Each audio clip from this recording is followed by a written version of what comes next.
He got some new flying spaceships that launch you to the deepest reaches of space. You can ride them if you got the money. And the third. Well, folks, we're now arriving at... All kids need to be seated all the way down the bench. Let's put the pink ears on. To them, please. The belongings and step carefully from the train. Thanks. Have fun in the future. For the rest of you, just sit tight. We'll be on our way again in just a minute.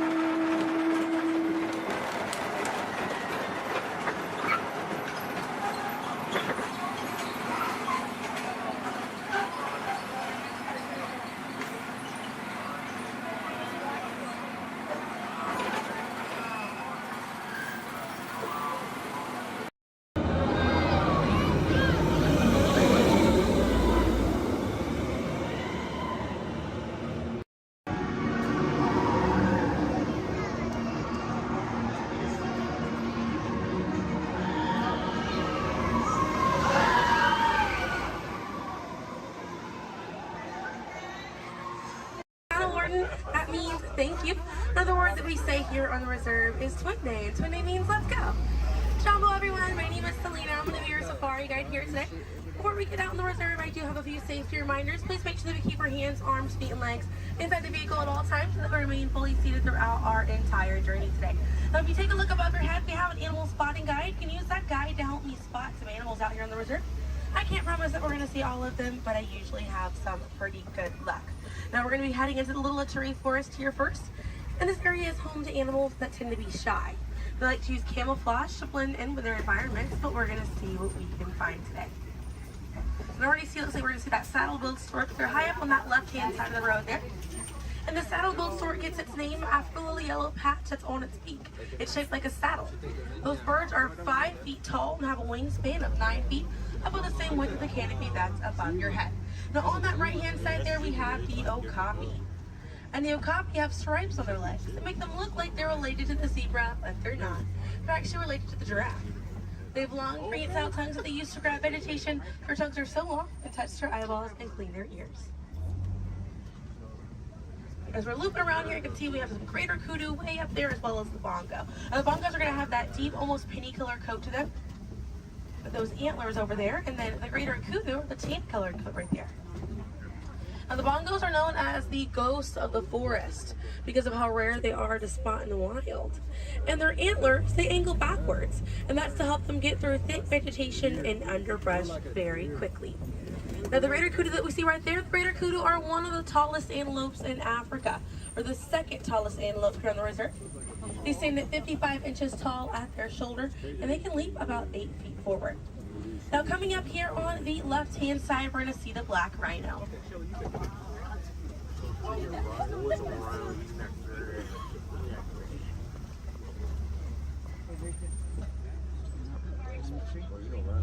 Now, black rhinos are the smallest rhino in Africa. They weigh about 3,000 pounds. Rhinos are poached or hunted for their horns. Some people believe that they have medicinal value, but they do not. Their horns are not valuable at all, made out of keratin. And that's the same thing that our fingernails are made out of. Really good view of that bongo there on the right-hand side as we're passing by here.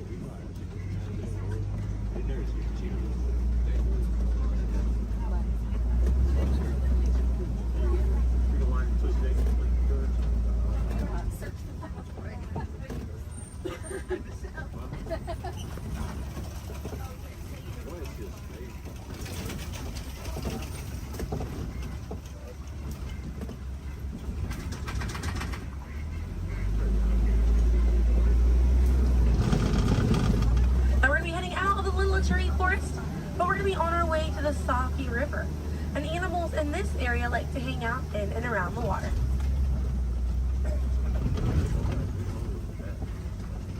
Now, coming up on the right-hand side, we're going to see some pink-back pelicans. And the pink-back pelicans get their name for the pink skin that occurs on their back during mating season. Now, those animals are colonial nesters, so they'll nest between 20 and 500 pairs. That's a group of 40 to 1,000 pink-back pelicans.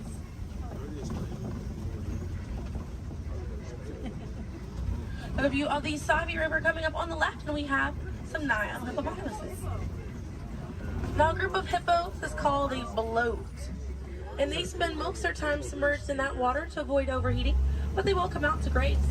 And they can stay submerged in that water up to 8 minutes at a time.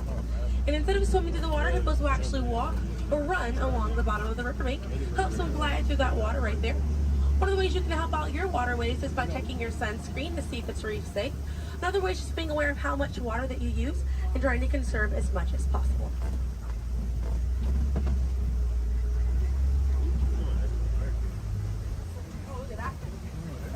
Another one there, taking a nap on that left-hand side.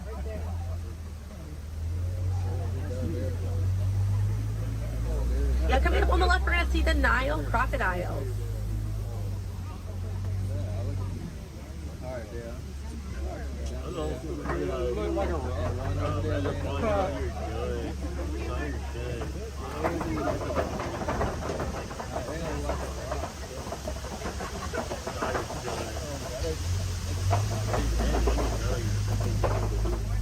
Now the Nile crocodiles can eat half their body weight in one sitting, and they can go months without eating if food is scarce.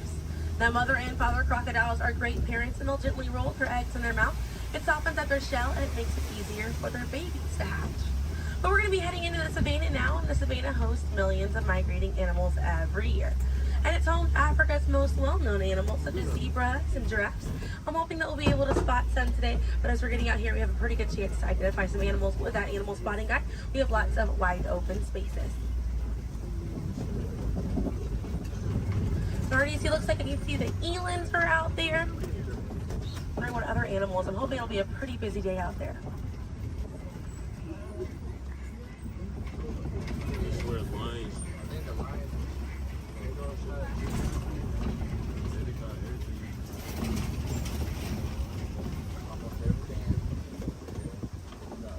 Let's see, also some springbok. It does look pretty busy out there.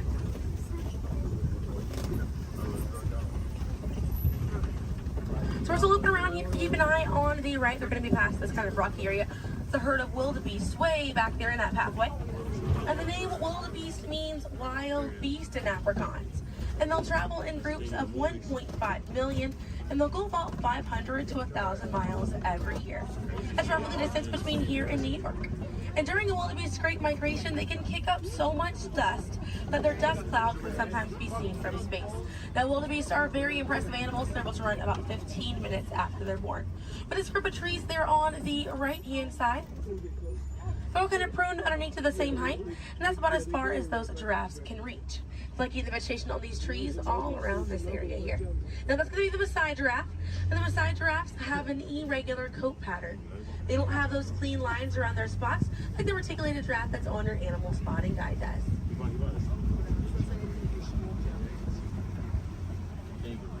Now on the left-hand side, we do have the African painted dogs. There might be a little bit more people once we're a little bit further up here. Now, African painted dogs get their name after their fur pattern. It kind of looks like they have paint on them. It's unique to each animal, and that's how they identify each other. African painted dogs are Africa's most successful hunters. They have a catch rate of 90%. Now, right here on the left-hand side, we're going to have a really good view of the Ankole cattle. We're going to sneak on by here. The Ankole cattle are the only domestic cattle breed that we have here on the reserve. They're in the bovine family, same family as buffalo and bison. And their horns right there, they grow about 3 to 4 feet in length, and they're filled with a honeycomb-like structure. It allows for blood circulation, and it helps keep them cool on hot days. Now, further back, that's a sable antelope in that back left corner. And the sable antelope are very special because of the symbol of the Harambe Wildlife Reserve, because of how courageous they are.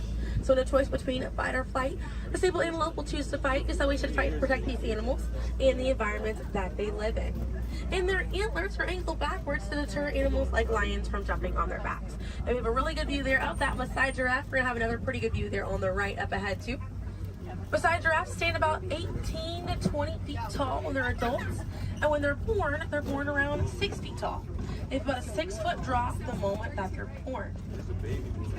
And just like the okapi, they do have those long prehensile tongues that they use to grab vegetation. They kind of use like how we use our fingers to grab food.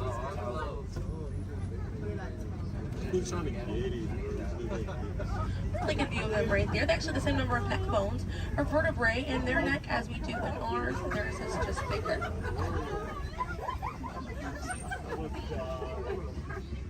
Group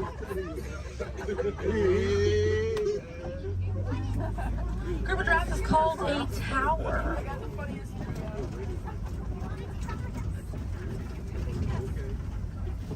Now we're going to see on the left-hand side we have the elands. Now the elands are right next to the springbok. The elands are the tallest antelope on the reserve. They stand at 6 feet tall at their shoulder. One of my favorite eland facts is they'll make a flower crown with their antlers to impress the females during mating season. Now it's not a perfect flower crown, they'll kind of root up at plants and bushes, but it's the thought that counts. Another eland right there, a couple of elands right there. And then we have the springbok, and the springbok are the smallest antelope on the reserve. They're able to jump 6 feet straight up into the air repeatedly and about 13 feet forward. And they're a symbol of a lot of sports teams over in South Africa. Now those elands right there, they can weigh up to 2,000 pounds.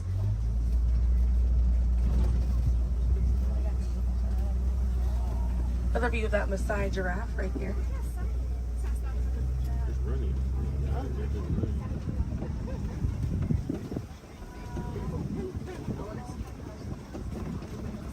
See what else we have waiting around the corner for us. Another Maasai giraffe there. But a big day for these giraffes.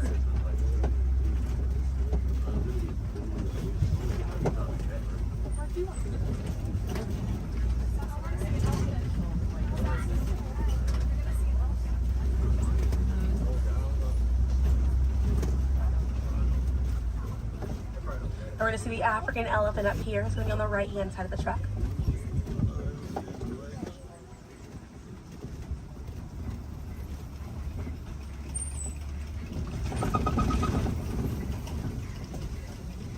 Really good view of that African elephant there on the right-hand side.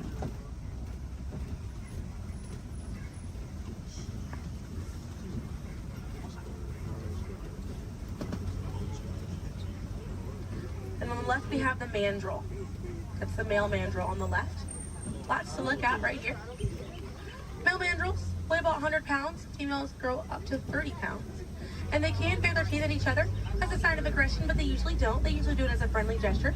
So it's kind of like the mandrills are smiling at each other. Now we got to see that elephant back there. And elephants are social creatures. That's going to be the African elephant. The females and their young will hang out in large groups together, and the males will form a loose bachelor group, or sometimes they will kind of hang out on their own, depending on their mood. And the way that African elephants stay cool is by flapping their ears. It runs air over the blood vessels that are dispersed all throughout their ears, and it helps bring their body temperature down.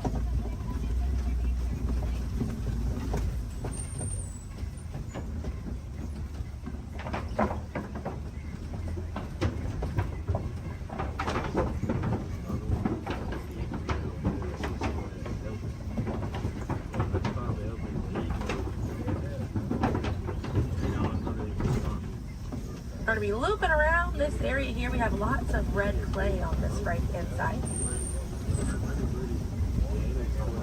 And if you keep an eye out, we're going to be able to see some tusk marks right around the corner here.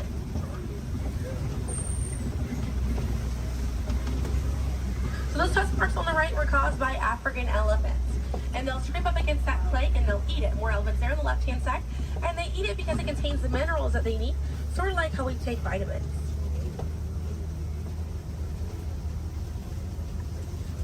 They're way out there on that left-hand side. They kind of look kind of tiny from here. We'll see if we can get another view of them a little bit further out.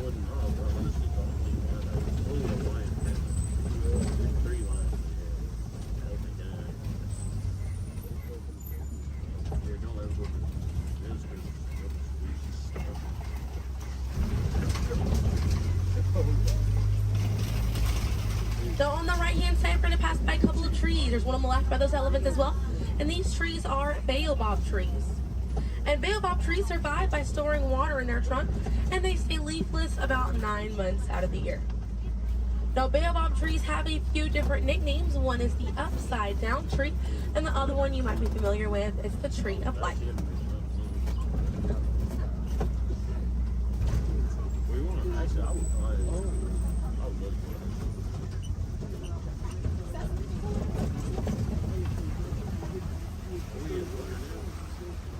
And we're coming up here on a group of flamingos. Group of flamingos is called a flamboyant. So here we have that flamboyant of flamingo. Now this particular species is the greater flamingo species, and they're the lightest colored flamingo in their family. They get their color from the brine shrimp that they eat, and over time it turns their feathers pink. It takes about 1 to 2 years to get that full pink coloring right there. When they're born all gray and fluffy.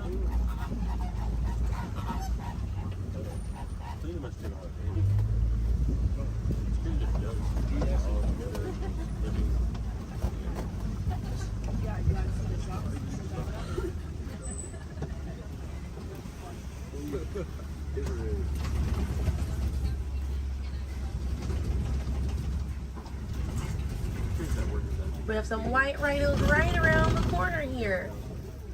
So they're going to be hanging out by a mud wallow on this left-hand side, and they'll use this mud wallow to cool off it. And they'll coat their skin in the mud to act as a natural sun protectant, sort of like how we use sunscreen. Now elephants do something very similar, and they'll fling dirt and mud on their backs as well. Just how important it is to protect ourselves outside in these environments by wearing hats, sunglasses, sunscreen. Very, very important, as well as staying hydrated. Now that white rhino right there, they weigh about 4,000 to 5,000 pounds. A group of rhinos is called a crash, and they can run at 35 miles an hour. Now on the right hand side, those are some ostriches way back there. Ostriches are the largest bird. They have wings, but they do not fly. They use those wings for balance and to help them change direction. Comes in handy because ostriches can hit speeds up to 40 miles an hour.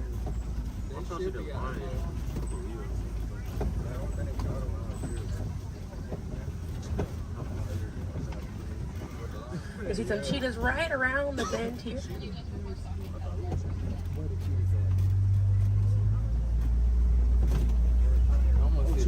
That's a good view of that cheetah here on the left. Now cheetahs are the fastest land animal. They run a little over 60 miles an hour. And they have 2 black lines on their face. Those black lines are called tear marks. And they help reflect the sun. Benefits cheetahs because cheetahs are daytime hunters. Now cheetahs do not roar. Instead of roaring, they'll meow and they'll purr. And their claws are not retractable, so they're out all the time. Now we're coming up here on some Kopi rocks. And Kopi rocks are rocks that jut out from the savannah. And a lot of times animals like lions will use these Kopi rocks as a vantage point to kind of scope out their territory and their prey. Really beautiful view of that male lion right there. Now at full volume, their roar can be heard up to 5 miles away. And they can sleep about 16 to 20 hours a day. Really impressive view of them posing right there. Now, female lions will do most of the hunting for the group, and the male lions will stay back and kind of guard the territory and guard their cubs. And the Swahili word for lion you're probably already familiar with. The way that you say lion in Swahili is Simba.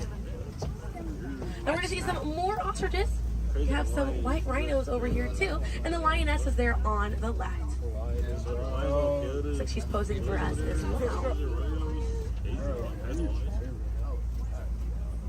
Really cute view of that white rhino as well on the left here. Or excuse me, yeah, right hand side. That's all they have. I think that's what they have like wild rocks, and they can't even get it. Yes, they can. They really try. Not really. I can see some warthogs right around the corner because it wouldn't be a safari without them. Few of them over here. Warthogs are in the same family as domestic pigs. They're really intelligent animals, and they're the largest burrowing animal as well. And oftentimes they'll reuse burrows made by other animals, and they'll back themselves into it with their tusks spacing out for protection. They're pretty fast. They can also run at 35 miles an hour. They're kind of rooting up over there. And they also have a mud wall that they use to cool off and to coat their skin in it to get some relief from bugs and insects. We also have a really good view of these white rhinos again on that right hand side.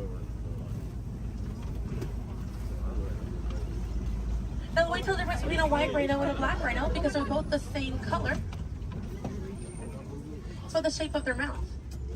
White rhinos have a wide mouth, and black rhinos have a V-shaped or pointed mouth. Original word for white rhino was vite. Vite means wide in Afrikaans, but over time it was misheard and mispronounced, and it turns into the white rhino.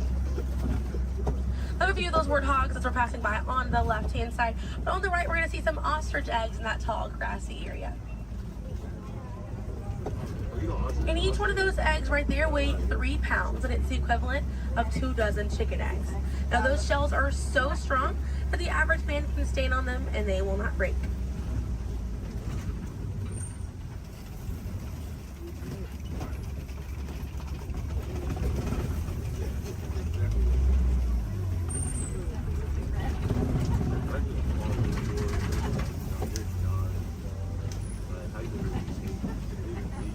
We're gonna see, looks like we have some Nigerian dwarf goats over here. And these goats are used for their dairy products, such as milk and cheese. So they take up a lot less land than cattle, so they're easier on the environment, and they're very cute. Now their milk is considered high value, so selling that milk helps take away the need to rely on wildlife. Now if you do want to see some more goats today, you can head over to Rafiki's Planet Watch. They have a petting zoo area, an animators area, and a kind of behind the scenes look at Disney's Animal Kingdom. Very, very cool. Definitely check it out if you have the time.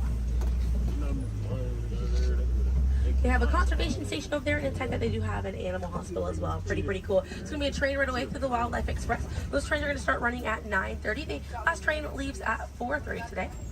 The petting zoo is going to close at 5 o'clock once you're over there, and the animators experience is going to close at 4:45. But we got to see a lot of really cool animals today. If you'd like to learn some more information, you can check out DisneyAnimals.com, or National Geographic is a really good resource.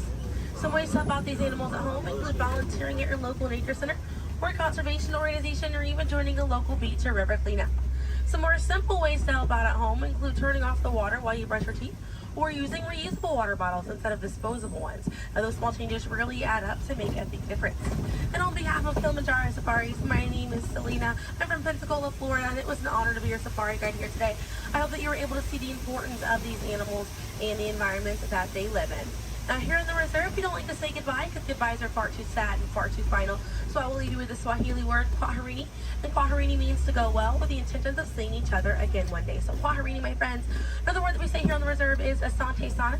And again, that means thank you. So thank you for joining me here at Kilimanjaro Safaris. I'll be dropping you off right around the bend here, right where I picked you up, so we still have a bit more of a journey together.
Welcome aboard. At this time, I'd like to ask everyone to please remain seated throughout our show, and please keep your arms and hands inside the vehicle at all times.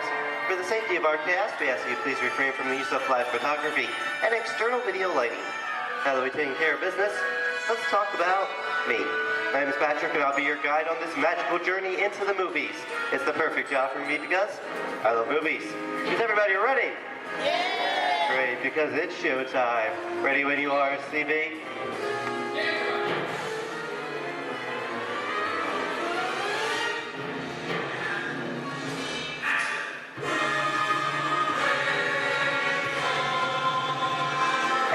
We are rolling.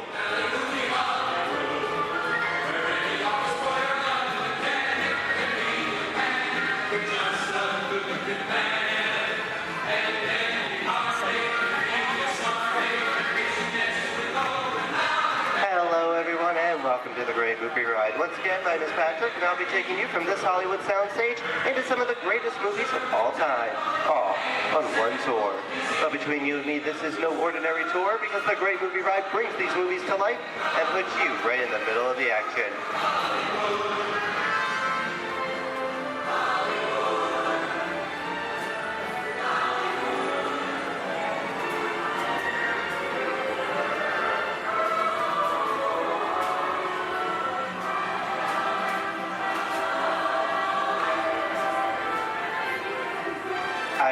folks, but I just love the great Hollywood musicals of the 1930s. This is a scene from one of my favorites, the Busby Berkeley musical extravaganza, Footlight Parade, starring James Cagney, Ruby Keeler, and Dick Bow.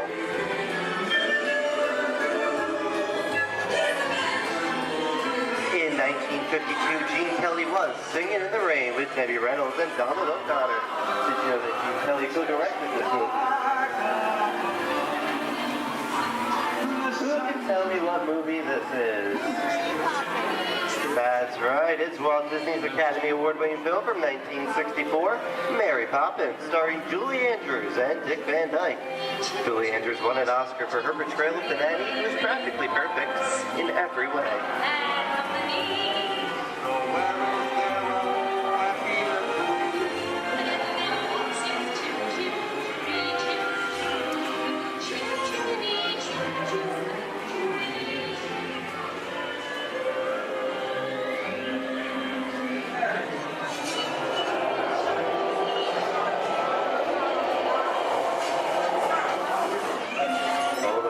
Walt and Bruce's folks. This doesn't look like a very good neighborhood. It looks a lot like the underworld. This seems such classic gangster films as The Public Enemy, starring one of my favorite tough guys, James Cagney. The working title for this movie was Beer and Blood, and in the United Kingdom it was known as Enemies of the Public.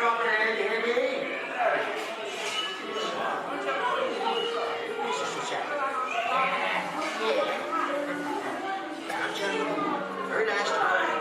Judge comes around, he's going to leave you some beer. You're going to check it. And you're going to kick in with the dog. If you don't, somebody's going to drop by you and kick the teeth out one at a time. With me? I get you.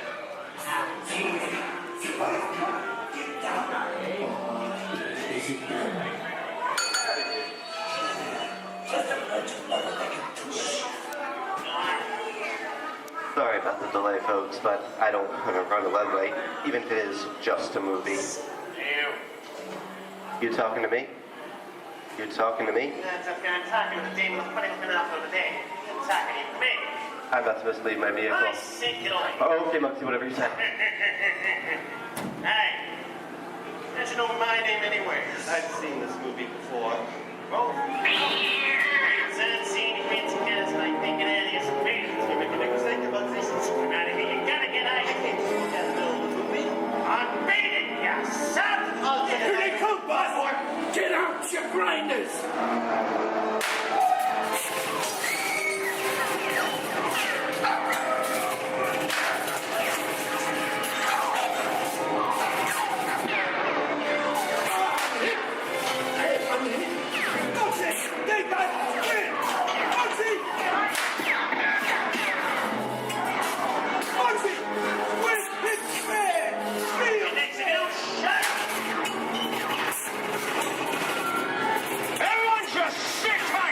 Running the red lights against the law, I never break the law. Lady, watch this. Now the red light.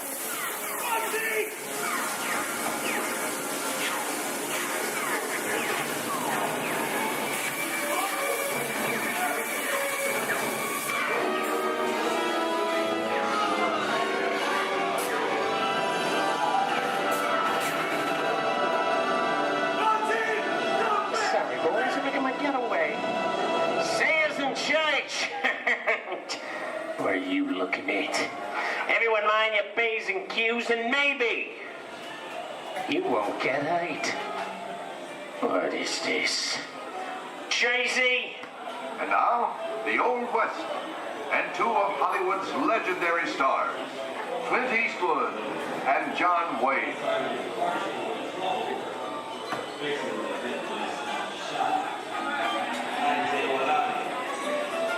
Go right ahead, if that's what you're going to do. A long time ago, I made me a rule. Let people do what they want. Sleepy little bird. Oh, that's some mighty tough territory you're heading into, Pilgrim. I'd think about turning back if I was you. That is, if you want my opinion. Now that we're in the clear, it's a perfect time for me to collect up all your valuables. Starting with the jewelry, going on to the cold hard cash. Perhaps work... Hey! It's the bank robber. Don't let him get... I don't even like this neighborhood, Kappa! This is nuts. Nuts! Tell us I'm getting out of here. What are you doing, little man? Get yourself up. Looking at this one. Easy on that. Can't get any worse.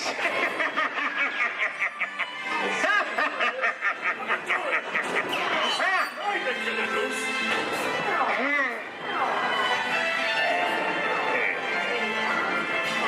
Okay. It's Weiss.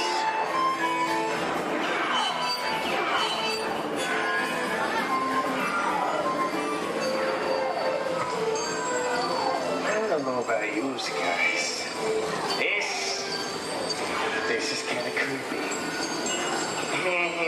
What is this? This is Alien. You are with Sigourney Weaver aboard the spaceship Nostromo. Something has gone wrong. One by one, the crew has vanished. And somewhere in the ship, a terrifying creature waits to claim its nest. Pal, I ain't no victim. Warning, remain in your vehicle. The area you are entering is extremely dangerous. Proceed with caution.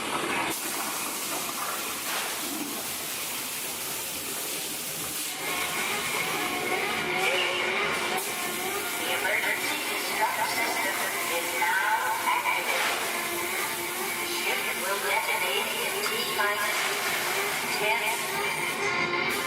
The option to override automatic detonation expires in T-minus 5 minutes.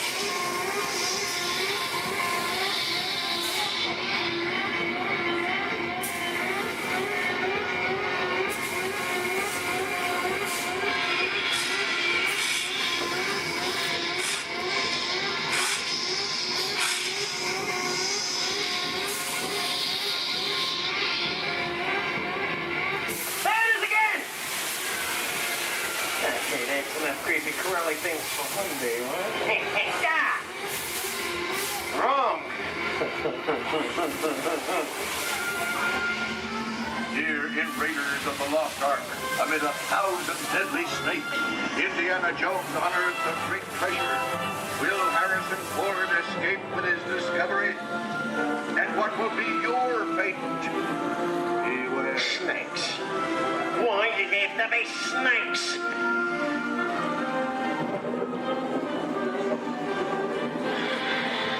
The dust of 3,000 years lies undisturbed in this ancient burial chamber.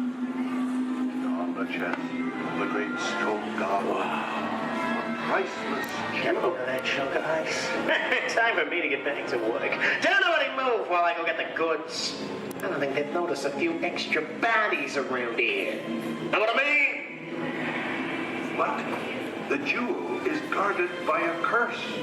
And those who dare defy that curse must pay with their lives.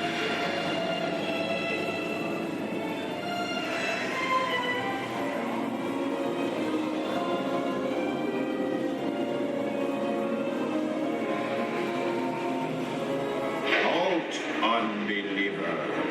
Disturb the treasure of the gods, and you shall all pay with your lives.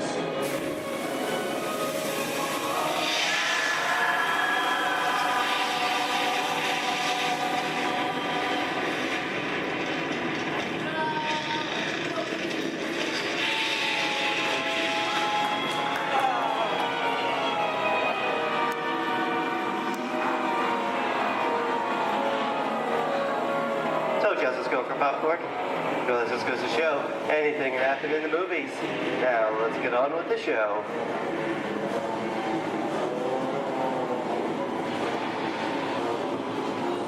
Ooh, I see dead people.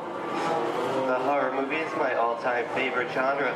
Some of the best horror films were made back in the 1930s and 40s, but monsters, mutants, and maniacs are still audience favorite and continue to haunt us today. And that's what I call a wrap.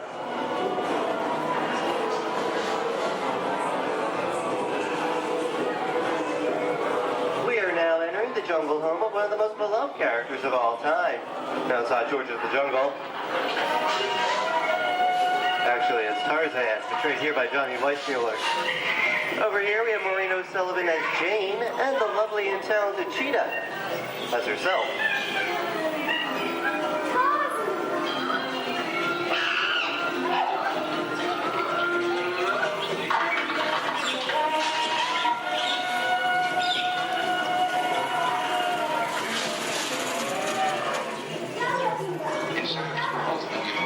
Louis, I think this is the beginning of a beautiful friendship.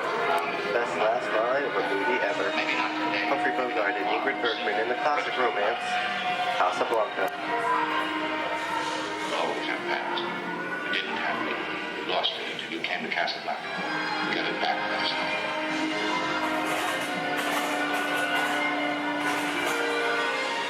I've got a job to do too. Where I'm going, you can't follow. What I've got to do, you can't be any part of. Hilton, I'm no good at being noble, but it doesn't take much to see that the problems of the three little people don't amount to a hill of beans in this crazy world. Someday you'll understand that.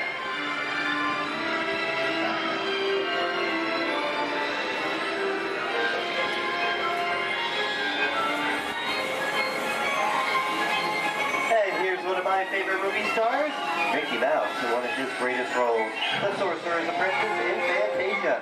The sorcerer in the sequence is named Yen Sid, which is Disney, spelled backwards.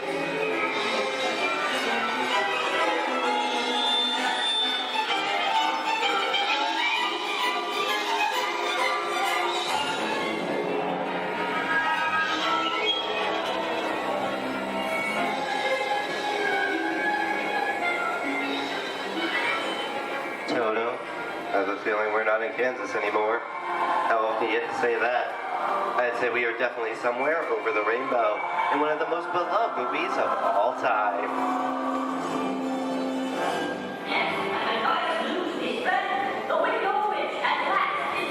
The Wizard of Oz.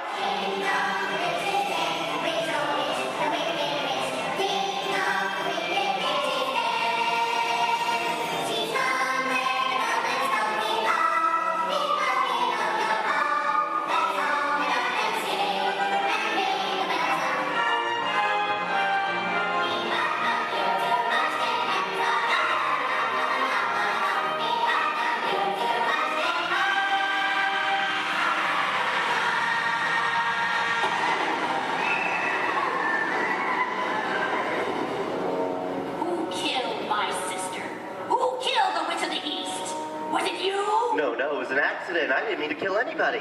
Well, my little pretty, I can cause accidents too. Oh, rubbish. You have no power here. Be gone before someone drops a house on you, too. Very well. I'll bide my time. But just try to stay out of my way. Just try. I'll get you, my pretty. And your little dog, too. I wonder how we get out of here. What do you folks think? Which way should we go? Follow the yellow brick road. Follow the yellow brick road? No one I think of that. Bring along, folks. You know the way.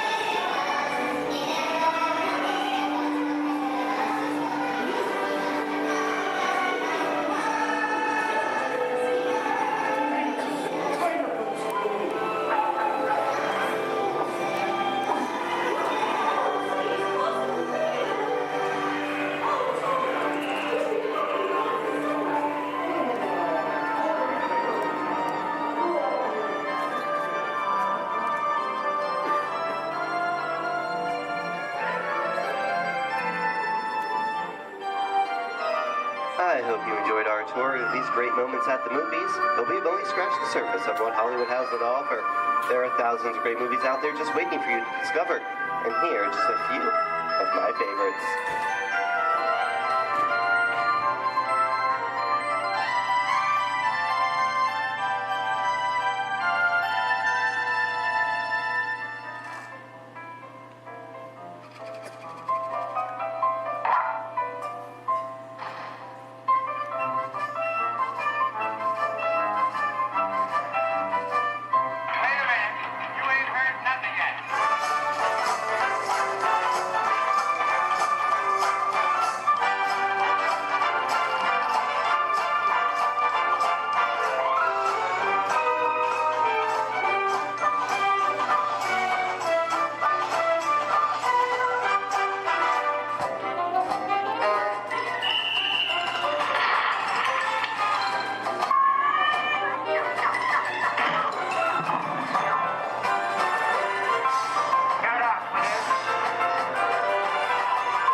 Hello, gorgeous.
On behalf of Disney's Hollywood Studios, I'd like to thank you for joining us on the great movie ride. But before we wrap this production, there is still one more scene to do.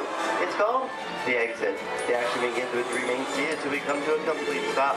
Then gather all your personal belongings and take small children by the hand.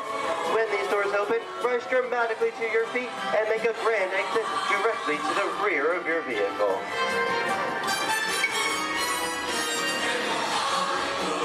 Oh, and one more thing. When I yell action, don't forget the thunderous applause for yours truly. All right, places, everybody, and action! Thank you, thank you. Have a wonderful day here at Disney Hollywood Studios, and we'll see you at the movies. The stuff movies are made of. Goodbye, everyone.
You are the passengers of the Ocean Common Elevator about to ascend into your very own episode, True Twilight Zone.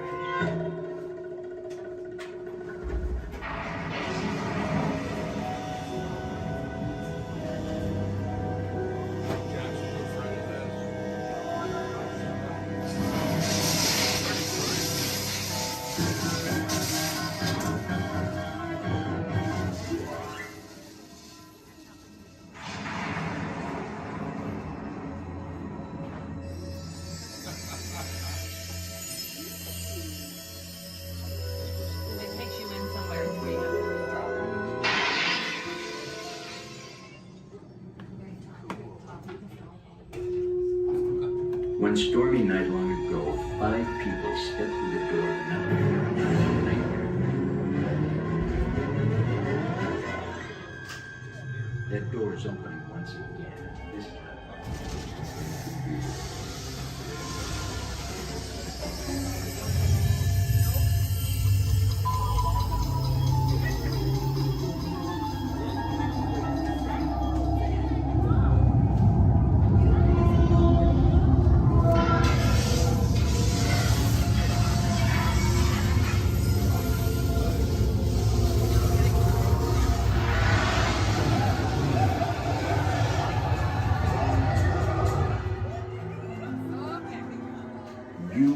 about to discover what lies beyond the fifth dimension, beyond the deepest, darkest corner of the imagination, in the Tower of Terror.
A warm welcome back to those of you who made it, and a friendly word of warning.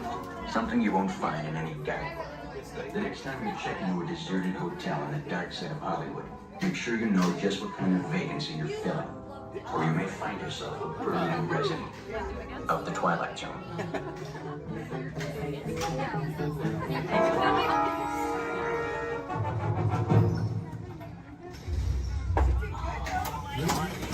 Welcome back, everyone.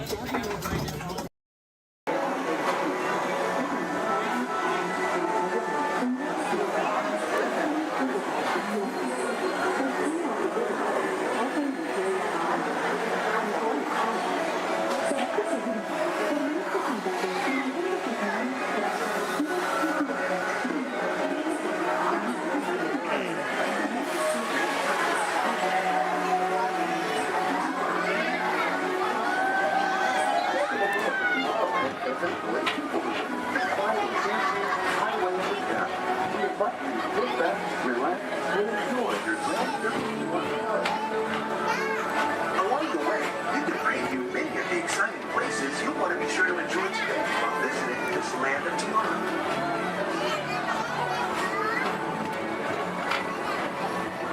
The People Mover is the perfect vehicle for people watching, so keep your eyes peeled. You never know who you might see.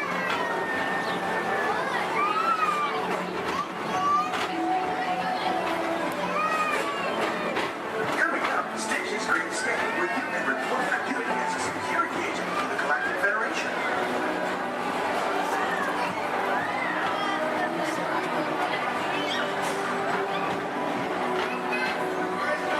Missions to BC-10626, the biggest mischief maker in the galaxy, under control.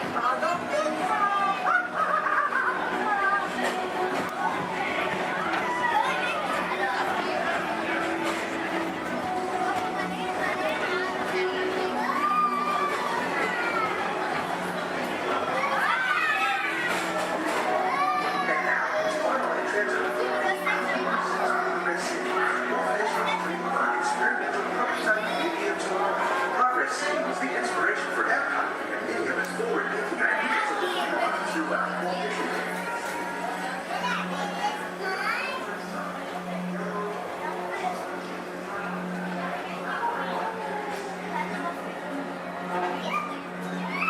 If your future includes shopping, then you'll want to visit Mickey Stock Traders, where you'll find the greatest goods from around the galaxy. That's right. It's out of this world.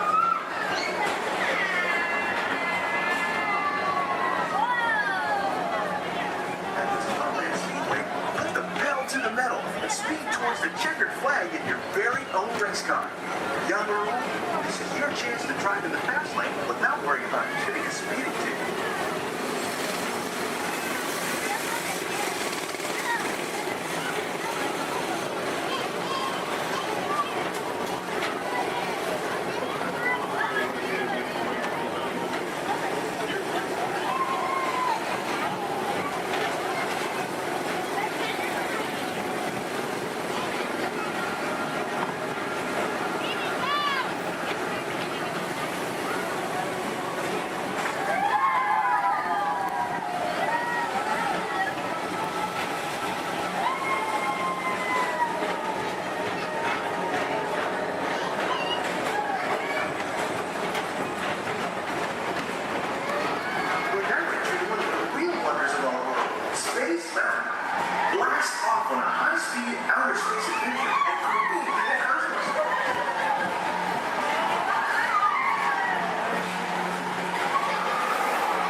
Johnson in the control tower to confirm flight to the moon.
Welcome back to Tomorrowland. Be sure to visit Space Mountain while you're here for an adventure that's out of this world.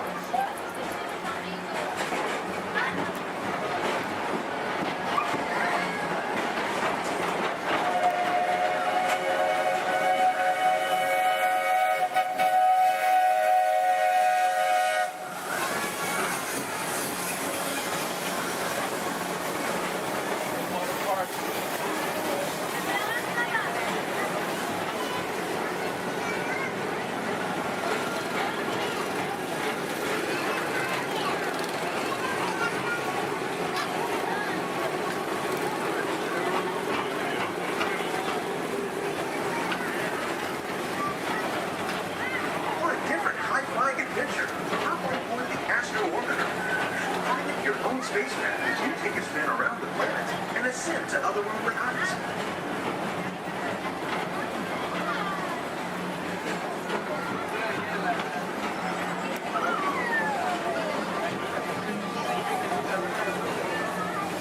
We're now approaching Walt Disney's Carousel of Progress. Inside this rotating theater, whole families welcome you into their homes of yesterday and today, starting way back at the turn of the 20th century. First presented at the New York World's Fair, this legendary circular theater celebrates the progress that has made our lives better. It's a perfect reminder that there's always a great, big, beautiful tomorrow shining at the end of every day.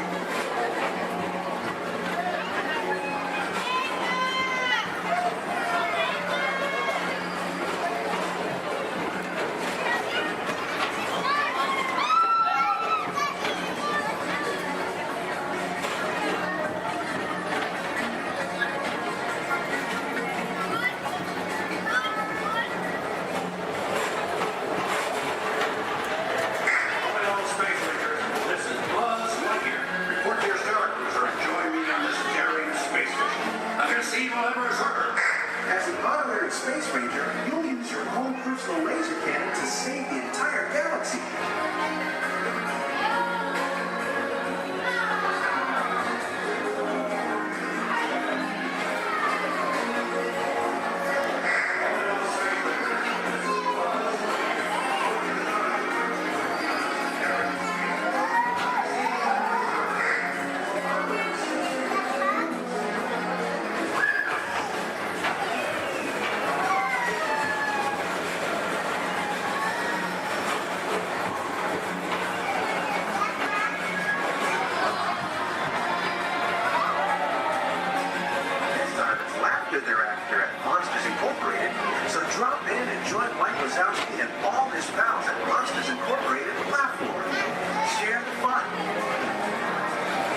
and have a great, big, beautiful tomorrow.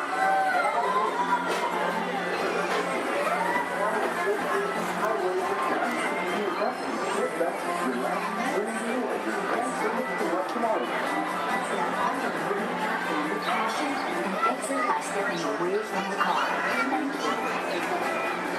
Thank you. Edna, keep your eye on Jack Jack. No problem, darling.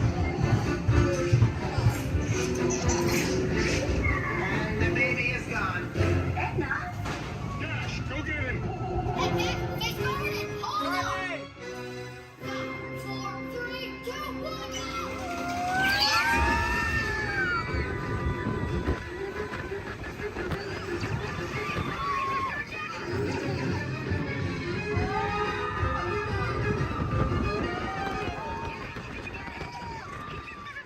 The baby has teleported to the next tunnel. Got it.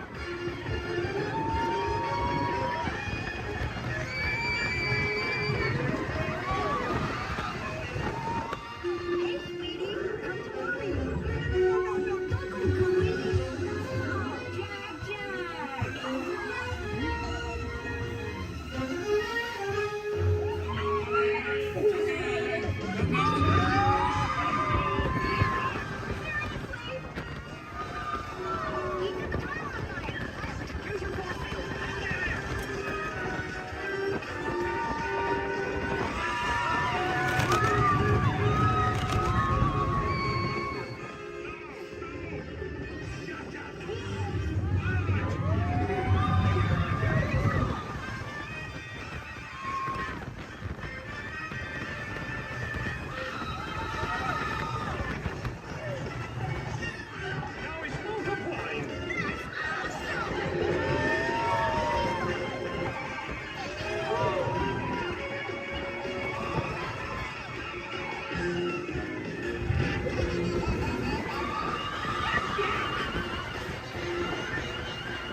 Sorry that got a little crazy.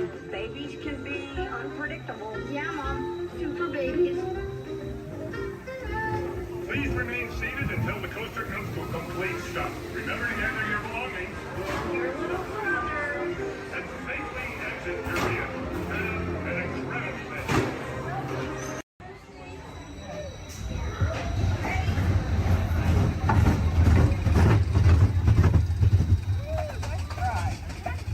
You better hold on to those ears or you'll lose them. I'm serious.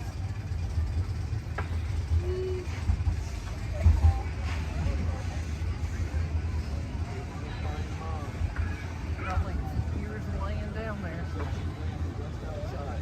Here we go!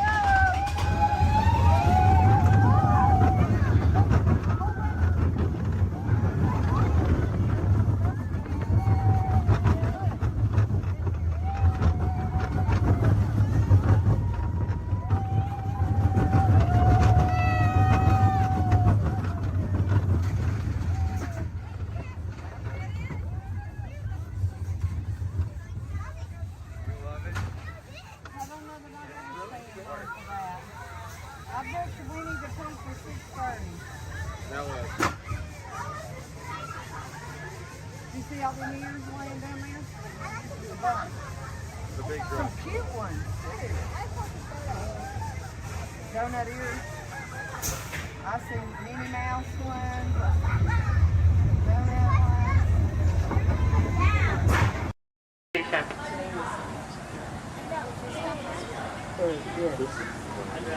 Tomorrow, man.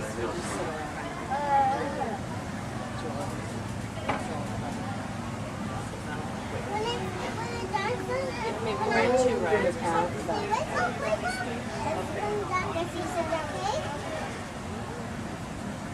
You should go hit the fast pass. Oh, Lord!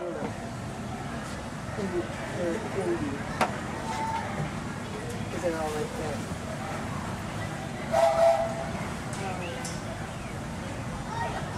Again, folks, on our way to Main Street Station, we'll be passing through the Grand Canyon and Primeval World. This is a perfect opportunity to take out your cameras and snap a few pictures. However, as a courtesy to those around you, we ask you please turn off the flash photography and video lighting on your cameras. Once again, no flash photography or video lighting inside the tunnel. Thank you.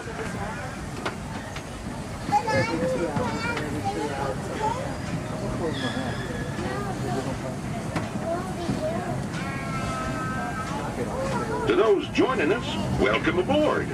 The next leg of our journey will take us along the rim of the Grand Canyon.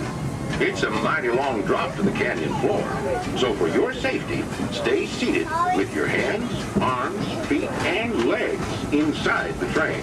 Be sure to watch your kids and no flash pictures, please. Para su seguridad, permanezca sentado y mantenga las manos, brazos, pies y piernas dentro del tren y cuide a los pequeños. Por favor, no tome fotografías con flash.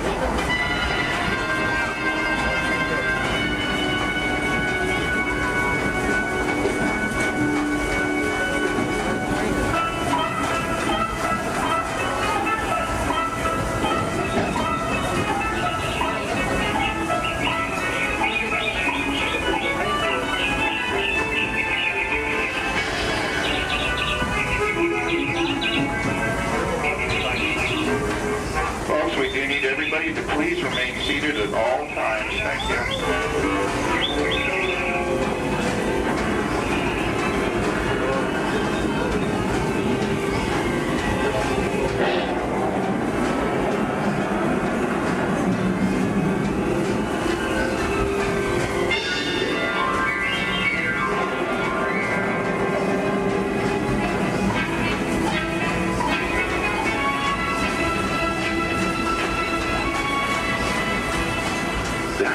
Grand Canyon as we know it today, but it wasn't always that way. Right now, as we travel back in time, back to the fantastic primeval world, land of the dinosaurs.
Steaming back to our own time and to Main Street Station, gateway to Disneyland.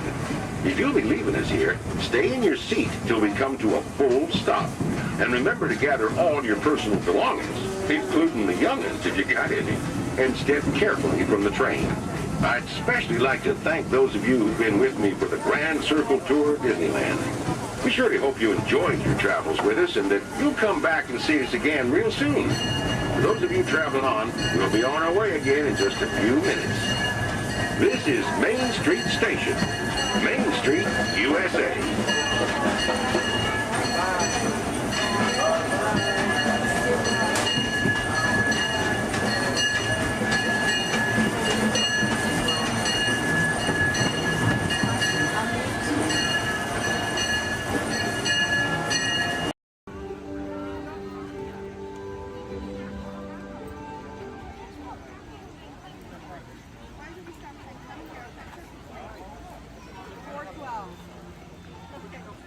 Yeah?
Manténganse alejado de las puertas.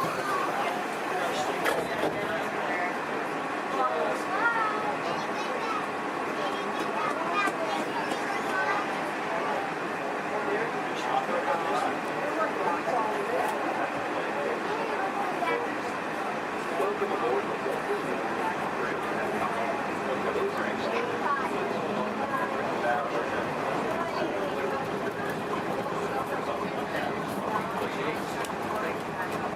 World.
Remain seated with your hands, arms, feet, and legs inside the vehicle and supervise children. Thank you. La estación de control de cinturones de seguridad está a la vuelta de la esquina. Por su seguridad, mantenga sus manos, brazos, pies y piernas dentro del vehículo y cuida a los niños. Vehicle 3 is clear for your park. Okay, here we go.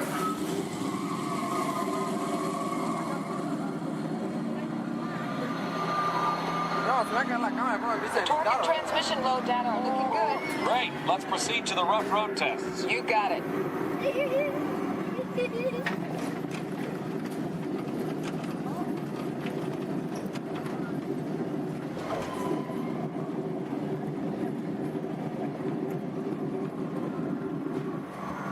Okay, I'm going to take you right up to the cones, hit the brakes, and see if I can steer you through. Hold on.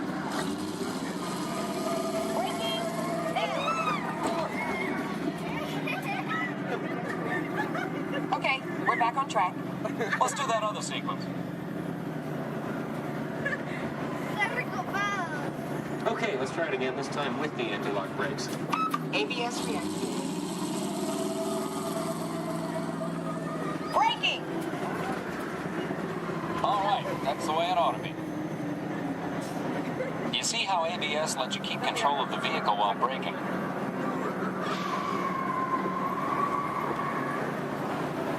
Let's demonstrate some extreme test conditions.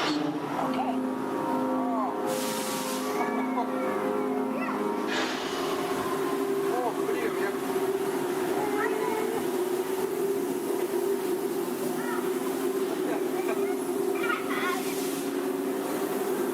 Did you remember to turn off those robots?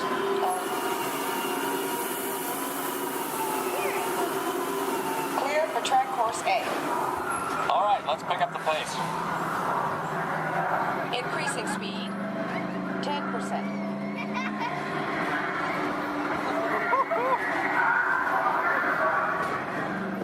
20%.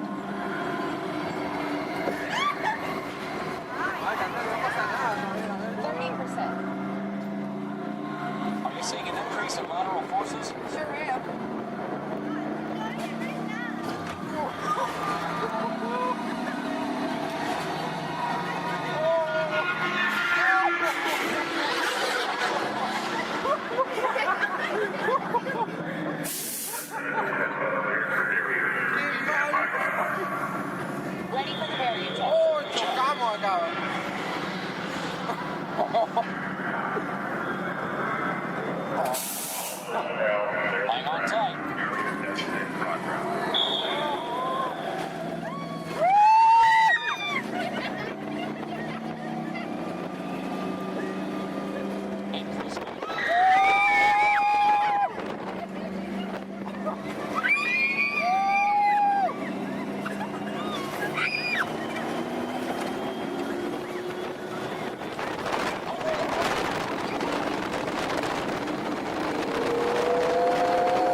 Qué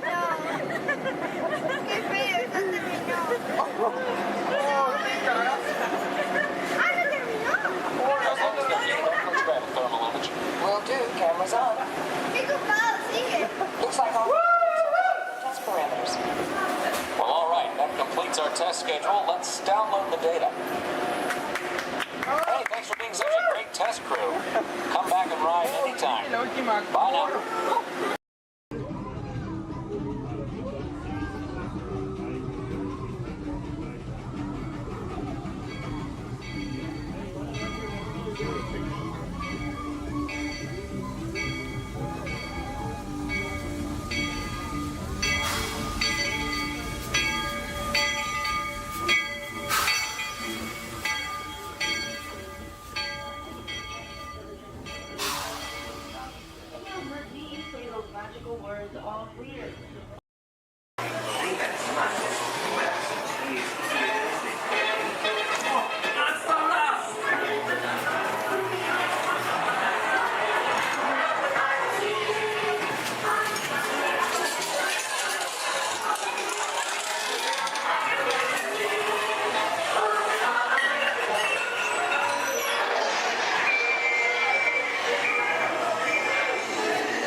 Hey, what? Where does a snowman keep all his money? Where? In a snowbank.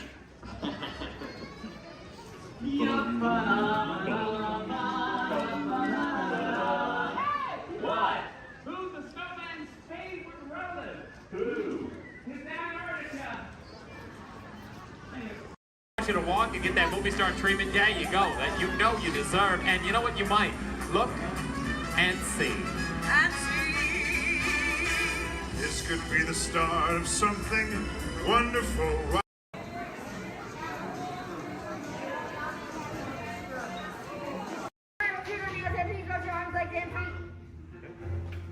Alright, recruits, this dread up front, his name is R5. He'll get you guys back to about 2. Good luck and may the force be with you. Alright, friends, it looks like we have an incoming transmission from 6. Stand by.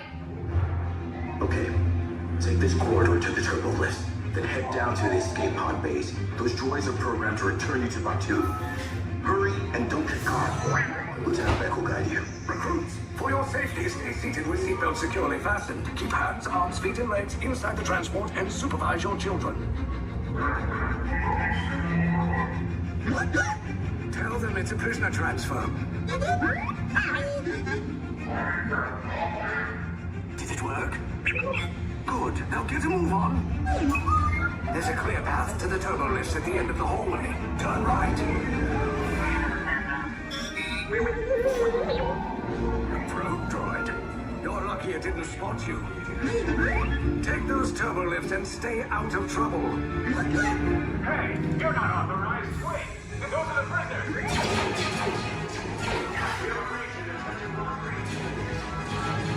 Cover is blown. Find an alternate route. Who picked these two droids anyway?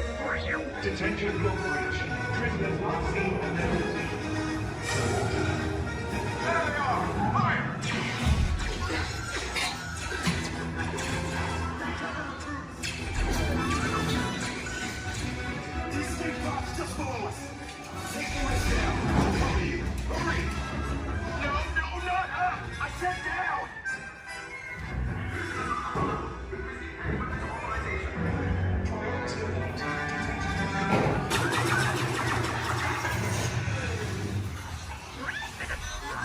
This does not look good. Try to find another way down to the escape pods. The Resistance will attempt to rescue the prisoners. They have neither the resources nor the courage to engage us. You underestimate their conviction. Raise the shields! Shields? I see no evidence. Now! Sound the alarm. All personnel to their stations. Sir, the prisoners have escaped. How brave, but ultimately hopeless. There's nowhere to run.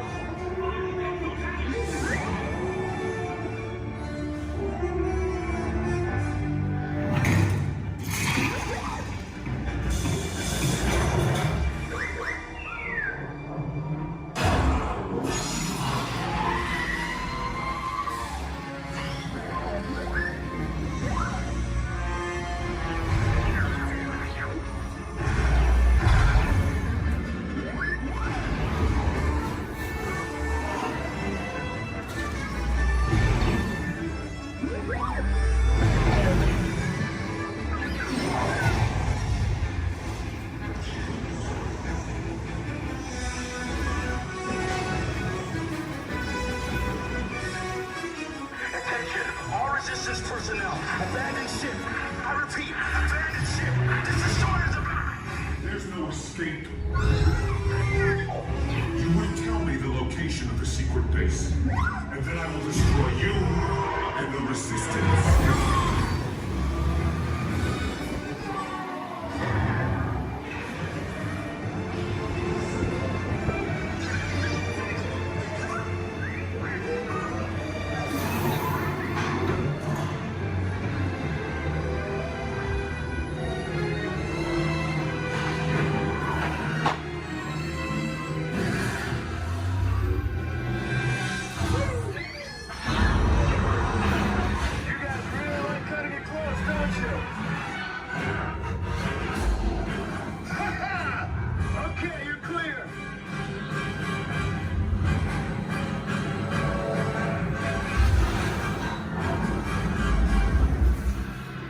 Your escape pods came in a little off target.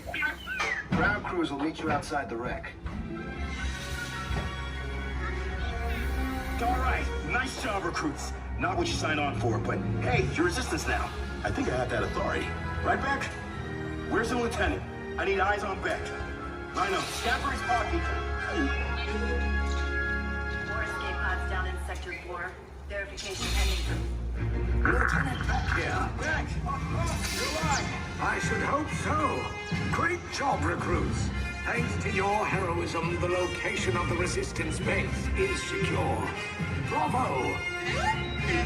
Yes, R5, you too.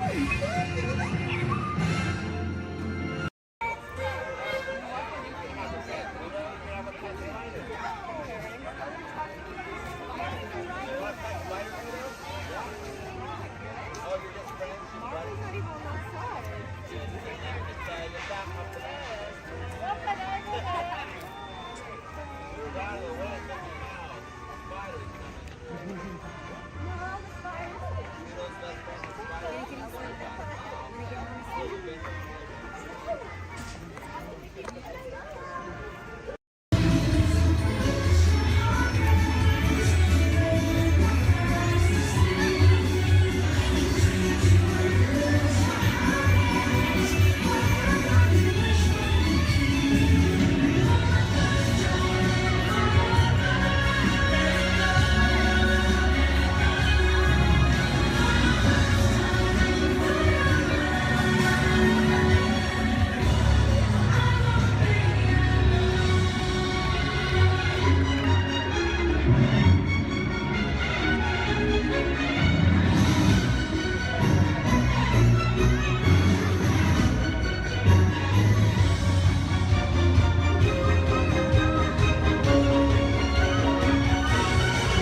They got E.T. They're getting away. Unit 3, cut them off.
E.T.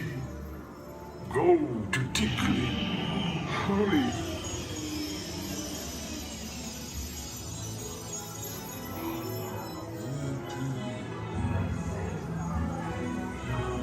Dickley. Ouch. Welcome home.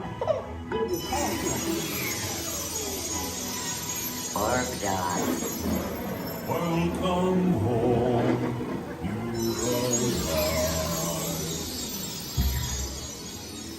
Mad dog. You have saved our planet. Come, celebrate with us.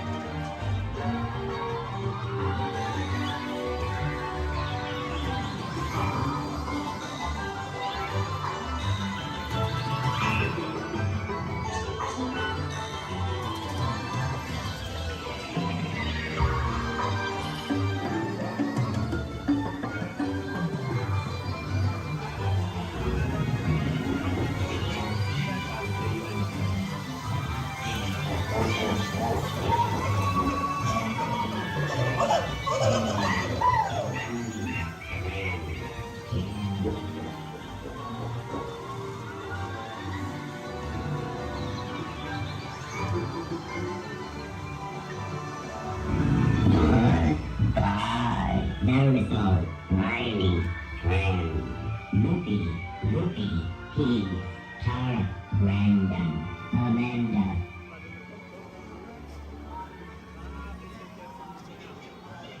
Attention, please remain seated, keeping your hands and feet inside the ride vehicle. Beginning a 2.5-mile journey to downtown Disney Station and back. For a safe trek, remain seated, keeping your hands, arms, feet, and legs inside the cabin. Be sure to watch your children, and no smoking, please. Bienvenidos. Para su seguridad, permanezca sentado y mantenga las manos, brazos, pies y piernas dentro del tren y cuide a los niños. Por favor, se ruega no fumar. You're riding aboard a Mark 7 monorail, the latest generation of Disneyland monorails.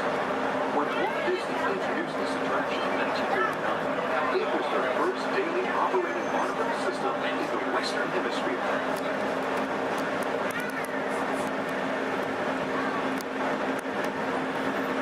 Just ahead is Disney's California Adventure, where you can live the ultimate California dream through attractions and live shows that are as diverse as the Golden State itself. The Towering Hotel is home to the Twilight Zone Tower of Terror, where you can literally take a thrilling drop into Hollywood history.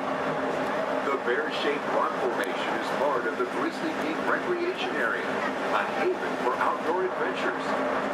Beyond it, you'll find the high-energy fun of Paradise Pier. Coming into view on the left are the villas at Disney's Grand California Hotel and Spa. It's the first Disney Vacation Club resort on the West Coast and shares the same arts and crafts style as the famous hotel, which we are now entering.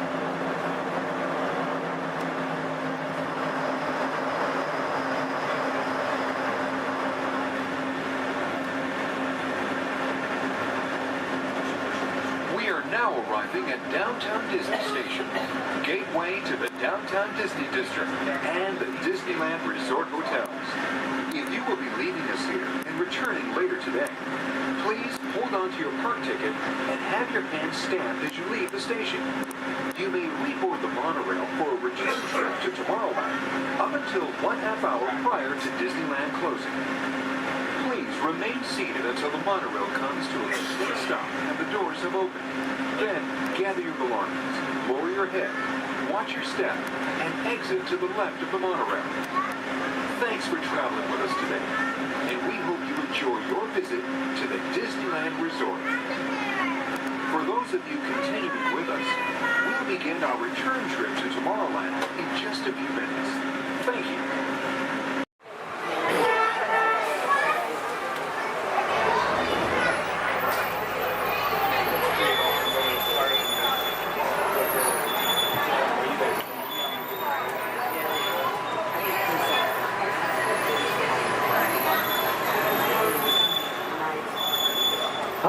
My name's Don, and welcome aboard. We're heading into the backlot of Disney's Hollywood Studios. This production area was built in 1988 as a Florida counterpart to the Walt Disney Studios in Burbank, California. We included sound stages, recording studios, high-tech editing rooms, all the tools needed to create movies, TV shows, and radio broadcasts. We've even got our very own water tower, too. It's up ahead on the left side of our shuttle. We call it the Earful Tower. It's inspired by the water tower Walt Disney had built for his Burbank studio in 1939. Our Florida tower stands a lucky 13 stories high, and we added our own creative touch, a giant set of Mickey Mouse ears. If you wanted to wear those ears, you'd have to have a hat size of 342 3/8. Up ahead, after the next bend in the road, you'll have a perfect opportunity to take a picture of this famous icon. In the world of entertainment, every project starts with a screenplay and a lot of creative ideas. A production studio is where the ideas of writers, producers, and directors are transformed into an on-screen reality. Within these huge spaces, filmmakers can literally create their own worlds. Our Florida sound stages are soundproof, weatherproof, and most importantly, air-conditioned, all vitally important for the cast, crew, and equipment. Many of the crafts needed for filmmaking are located right here on the lot. On the left, we have our own greens department. It grows flowers, trees, shrubs, and topiaries. A few well-placed plants can cover up empty spots in the set and add a touch of natural beauty to a scene. On the right are two of the aircraft from the 2001 blockbuster hit Pearl Harbor. These exact full-scale replicas of P-40 fighters were used in the special effect fight sequences. Of course, many of the planes we saw flying through the aerial battles or sitting on the ground weren't real at all. They were created entirely within a computer. Oh, keep your cameras focused to the right. We're coming up on that perfect angle of the Earful Tower I told you about. It's a true masterpiece.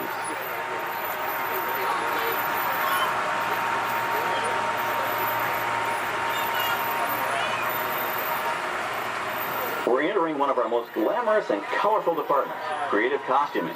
Every star has to have just the right wardrobe, and it all begins here with a designer's sketch. Our team of designers, seamstresses, and tailors can turn 1.5 million yards of fabric into over 25,000 costumes every year. Many of these costumes will become part of the shows and attractions of the Walt Disney World Resort. In fact, here in Florida, we have the largest working wardrobe department in the world. Why, Mickey Mouse alone has over 175 different outfits to choose from, while Minnie Mouse keeps more than 200 unique costumes in her wardrobe. On the left are costumes worn by the stars in recent studio productions. You'll probably recognize some of those costumes from the big screen. Every story needs a setting, and our design staff can create just about any place a script calls for, from an urban city street to a remote desert canyon. On the left is our scenic shop where large-scale sets and props are built. Our team of set designers, carpenters, artists, and engineers has created caves and caverns, game show sets, even replicas of the U.S. Supreme Court and NASA's Mission Control, all on our sound stages. The shop also provides sets and props for our shows and parades here at Walt Disney World. The same skill and craftsmanship that goes into a movie set can also be used to create magic for our parks. Either way, it's all about making dreams come true.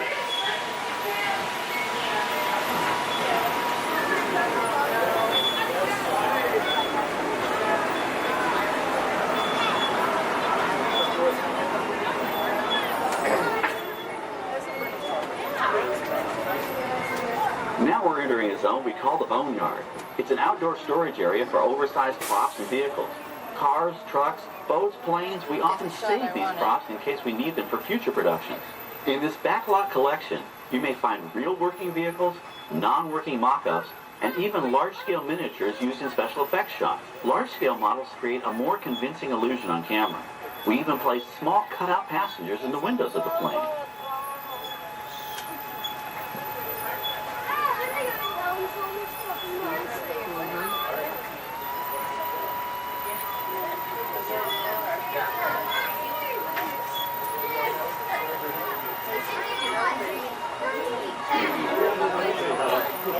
We're now passing by the sets for our Lights, Motors, Action Extreme Stunt Show. On the left, you may catch a glimpse of the Mediterranean fishing village that sets the stage for this thrilling attraction.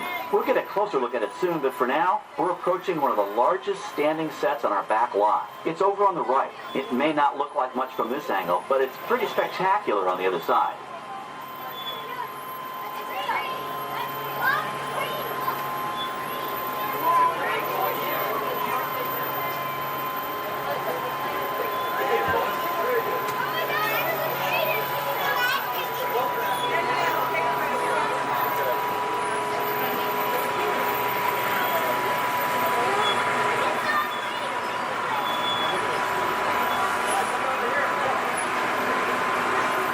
This is great, folks. The production crew has just given us clearance to enter the set. Hello, Backlot Tour. I'm Amy, a production coordinator here at the studios. I can see your shuttle heading toward our canyon set. I've given your driver permission to come in and take a look around. I'm up here with our effects crew, and we're getting ready to shoot a test sequence. Oh, on the way in, you're going to be crossing a wooden bridge, and things may get a little bumpy, so please, hold on to your belongings, especially hats, cameras, and glasses, and keep an eye on any small children in your party. And of course, please remain seated at all times. Welcome to the set. As you can see, we brought the bare, dry deserts of Southern California to green, typically humid Central Florida. This set is based on real locations that our production designer took pictures of. Our set crew spent about 6 months building the canyon, but we've used it for a number of TV shows and specials over the years. For our upcoming production, the script called for a tanker truck. We found this one in our boneyard, but it was too big to drive into place. So we picked it up with a crane and set it down here. We're up on the overhead platforms, and I see our director has arrived. As soon as the rain effect is ready, we'll begin the sequence. This set and shower is really just a special effect. We've rigged up a series of water nozzles just above your tram. The water sprays in a crisscross pattern to create a sense of depth. But this storm only covers the first few feet.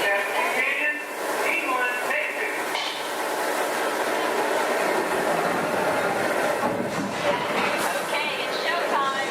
Everybody stay seated. Hang on to your belongings and watch your children.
gallons of it, dumped from overhead tanks. Oh, but don't worry, we recycle. All of that water will be pumped right back up to the top for the next take. We shoot some of the water through air cannons for an extra dynamic effect. Those air cannons are powerful enough to shoot a basketball over the top of a skyscraper the size of the Empire State Building. To top it off, our shuttle was sitting on hydraulic shaker tables. They provided the shaking, rattling, and rolling sensations for the scene. The entire sequence can be reset in 3.5 minutes. That's just enough time to bring in the next shuttle. Well, I've got to get ready for our next take. Thank you all for being part of the action. Hey, I'm needed back on the set, so enjoy the rest of your tour. Okay, well, thanks, Amy, for giving us access to the set.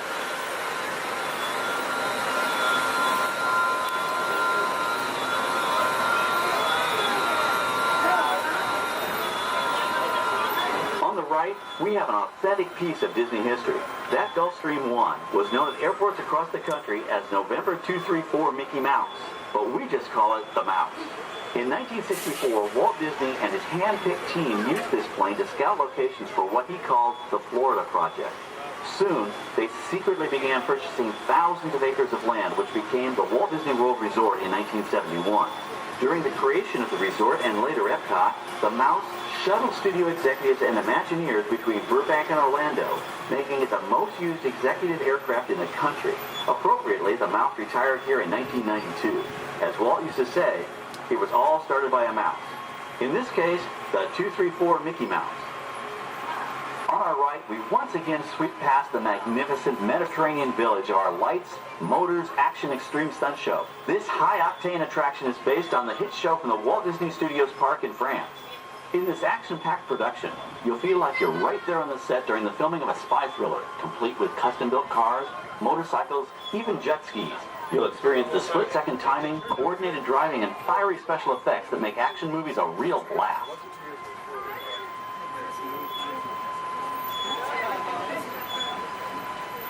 The staging area to our right is known as Acceleration Alley. Here, the custom-built stunt show vehicles rev their engines up to 70 miles an hour before making their high-speed entrances onto the stage for our lights, motors, action extreme stunt show. Of course, these are professional stunt drivers. We hope you'll enjoy their daring driving skills, but please, don't try them yourself.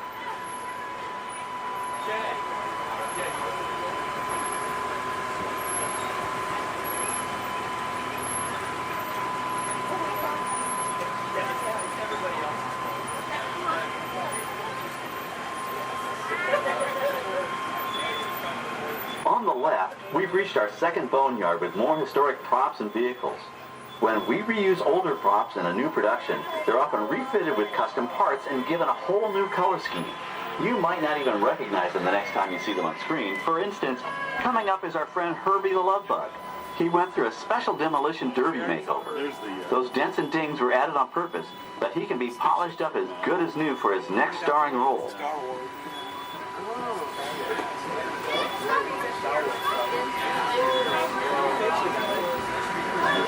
On our right, we now have a very different view of the fishing village set. From this point of view, you can see that there is no inside of the building. They are just false fronts or facades. In the movie business, set builders only create what the camera has to see. It's an old movie trick dating all the way back to the silent era. To add to the sense of realism and avoid the cost of set building, many of today's television shows and movies film on location in cities and towns across the U.S. But out in the real world, you've got to contend with noise, traffic, crowds, and various visual elements that may or may not belong in your film. Here on the backlot, we can avoid these problems because we created our very own flexible urban environment. Our Streets of America facades can stand in for a small town or a giant metropolis. As we come around the last corner on our route, you'll see the skyline of New York City in the distance. It's really a series of painted flats, expertly designed to fool the eye and the camera. We can dress and decorate these streets to look like any city we want, from Chicago to San Francisco. Depending on the choice of vehicles, props, and costumes, we can even turn back the clock and set our story in a different time. And what's more, these sets are built with Florida weather in mind. They're made to withstand 100-mile-an-hour winds. You're welcome to visit our Streets of America anytime during your visit today and get an up-close look at the skills of our set designers and builders. We've just about reached the end of our tour. Our final stop is the American Film Institute showcase, where you can see the actual costumes and movie props used in some of Hollywood's most famous films. There are some pretty amazing items in there, so feel free to take all the time you like. Please stay seated until our tram comes to a complete stop and check around you for any personal items that may have fallen during our trip. Well, as they say in Hollywood, that's a wrap. Thanks for joining our backlot tour, and we hope you'll come back to visit us again soon. Alright, we're going to stop up here in just a moment. I'll open these doors. I'm going to exit out through those blue automatic doors into the AFI showcase for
prepárense para parar.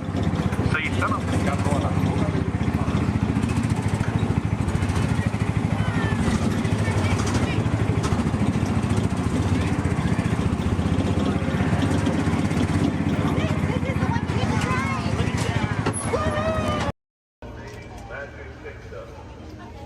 Passengers will stand by to board.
Remain seated until your rocket ship stops and follow the arrows to the flight deck.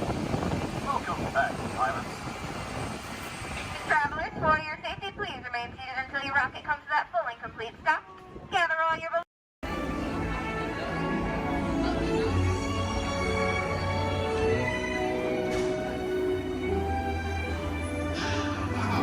Voilà.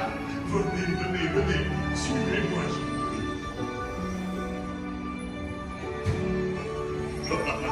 Mes chers amis, is waiting for you. This way. Qu'attendez-vous?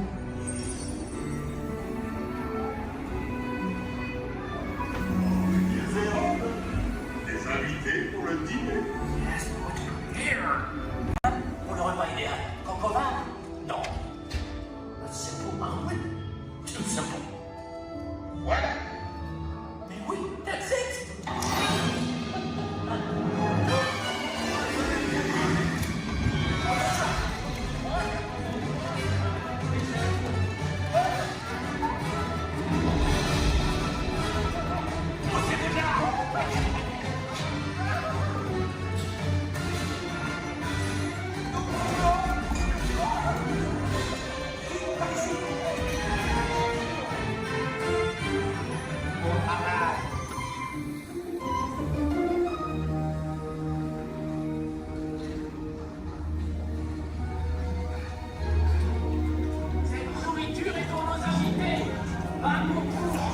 Hey guys, the food is for them, not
Too much last night, so bear with me. Tej left me alone today, so yeah, that's pretty much it, you guys. In just a moment, these doors will be closing, and okay, so yeah, you guys want a tour of the war room? Okay, so basically, we've got some monitors over here. My name is Jamie, by the way, you guys. Oh, and there is Tej. Jamie, the buses are here. Okay, what do you want me to do with them? They're just staring at me. Should I send them now? Dom's calling. I got this, Jamie. Okay, great. Dom, what up? Tej, just got a heads up from Hobbs. The FBI is about to raid your location. Crazy. Man, they always ruining our fun. For real. It gets worse. They're leading Owen Shaw right to your door. Shaw? That cockroach we beat down in Spain? What's he got to do with this? Everything, right? Nothing yet. And let's keep it that way. Get those people on those buses. You need to start plugging out right now. And get that turbo truck ready. I'm sending Letty there to pick it up. I'll call Letty. I'm on it. Never mind then. Hobbs needs our help. He needs our team. Spread the word. Spread the word, you guys. But keep it in our family. Never mind. Don't listen to me. And keep it quiet. Just keep it in the room. Oh, the other bald guy's It's calling. Hobbs, my man. What up? Sorry, Brother Tej, no time for chit-chat. I just sent you a brief on FBI agent Novak. Has Toretto filled you in? Yeah. He wants us to get everybody over to the party at Sullivan's. Sounds like a plan. That party is a ready-made diversion. Keep it going. We need to discuss how you're going to get all those civilians out of there without tipping off the FBI. Crazy. Okay, hold on. Let me get everybody squared away, and we'll talk offline. Copy that, Tej, and let everybody know. Shut off your cell phones. Don't listen We to don't him. want Shaw tracking your He's locations. overreacting. Just put it on silent. Okay, Jamie, Yeah. you heard the man. I heard him. It's about to go to a whole nother level. Crazy. Send everybody to the loading dock. All right, you guys. We heard him. Have fun. If anything happens, my name isn't Jamie. Okay? Peace.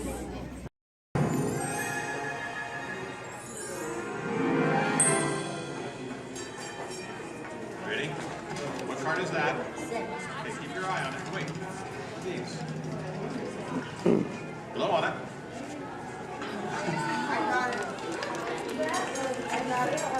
Hello and welcome to Disneyland's 50th anniversary celebration. For this truly historic event, no ordinary host would do. No, the Disney folks wanted someone who's been here from the beginning.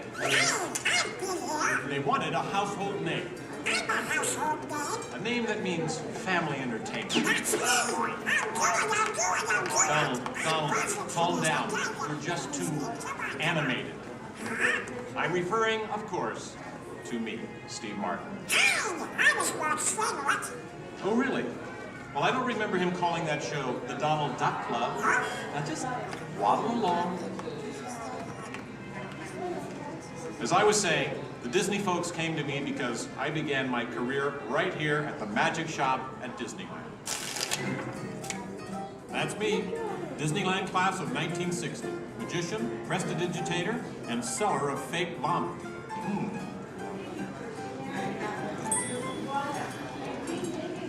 So young Steve Martin starts performing magic here, and lo and behold, they start calling the place the Magic Kingdom. Coincidence? I don't think so. But right now, I'd like to introduce you to the man who started it all, Walt Disney. Walt, tell us how it all. Well, this is the original. Now, this is the original, so we get from the Saturdays always. original show here at Disneyland. And This is a then, milk. So we start out. yes, it was Walt planning it, and then when Take they you to the merry-go-round, and let's go to different places. As I sit there while they do all these things, sit on the bench, eat peanuts, I felt that this subject is something that parents and the children could have fun together. Great idea. So that's how Disneyland started. I'll take it from here. Oh, yeah, and I did not. This work priceless this artwork show, shows but the I did first work design the for Disneyland. Gettysburg show A small park that would with have the been near the headsets. Disney Studios in It was a Burbank. headset show. It's sweet, isn't it? But he couldn't stop there. Not Walt. He wanted a world of the future, an exotic jungle, a wilderness frontier. This is just the most rare and valuable piece of art for Disney Archives. It's the painting that sold the concept of Disneyland to the bakers. It was a painting. You guys really... Thank you, and just know this lobby just opened this morning, so you were here day one. It just opened today. Then Walt heard about an orange grove in Anaheim. Thank you. An hour away from any major city, at the end of a dirt road. Talk about impossible dreams. If I could take you back in time. Wait a minute. What am I saying? I'm a magician.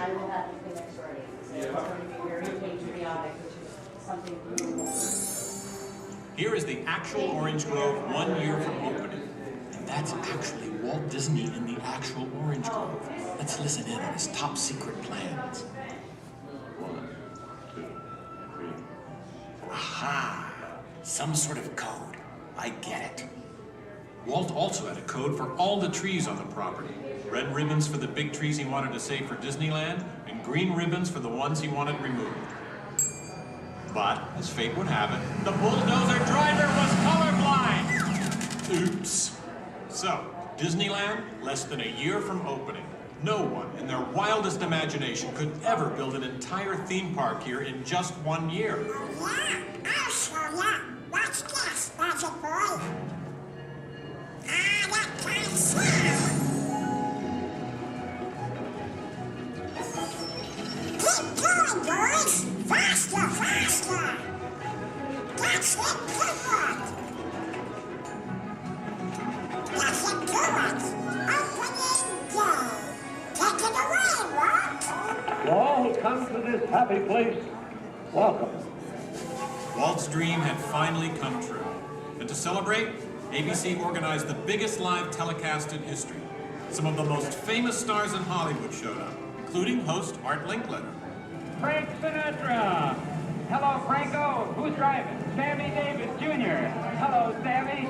Bob Cummings, Ronnie Reagan. Come on in. Davy Crockett. Buddy Epson's there, too. But right now, it's my pleasure to introduce the famous star whom Mr. Disney has asked to christen the Mark Twain. Ladies and gentlemen... Mr. Disney. I'll take it from here, Mr. Linkletter. Hey,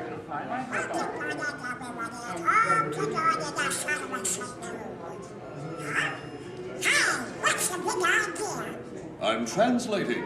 Nobody can understand what you're saying. You can't do. Cannot. Can. Not. I'll show you. Ignore the duck. As I was saying, the lands that America saw on the Disneyland television show became real. I'll show you what's going on.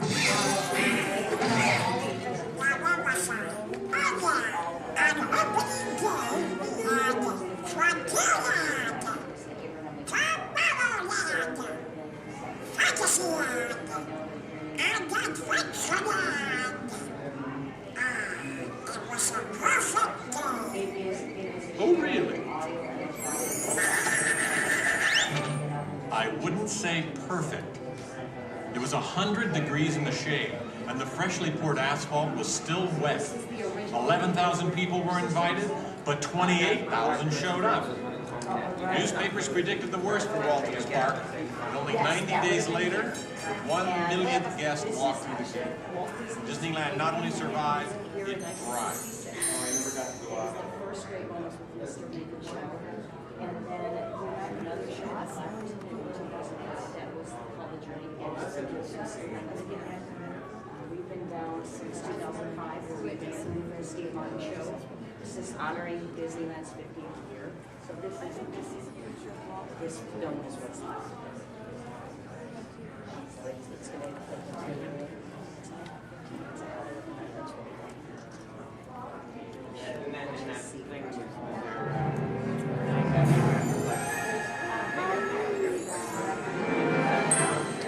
Walt wanted the magic of Disneyland to begin as soon as you walk through the gates. And your first stop was this turn-of-the-century street inspired by the small town where Walt grew up. He felt so at home here. He even had an apartment built for himself above the fire department. and it's still there today. Walt paid tribute to his father in one of the shop windows. In others, you'll find some of Disneyland's most important contributors. Nice try, Donald. Many shops have come and gone here over the last 50 years. Gone is the working pharmacy, and gone but not forgotten, my favorite, Hollywood Maxwell's corset shop, better known as the Wizard of Bras. Yes, Disneyland is filled with nostalgia and memories, but that's only part of the magic. Let's not forget fantasy. Ah, hear that? When you wish upon a star, your dreams come true. For Walt, that was the very essence of Fantasyland. Of all the lands, this was closest to Walt's heart.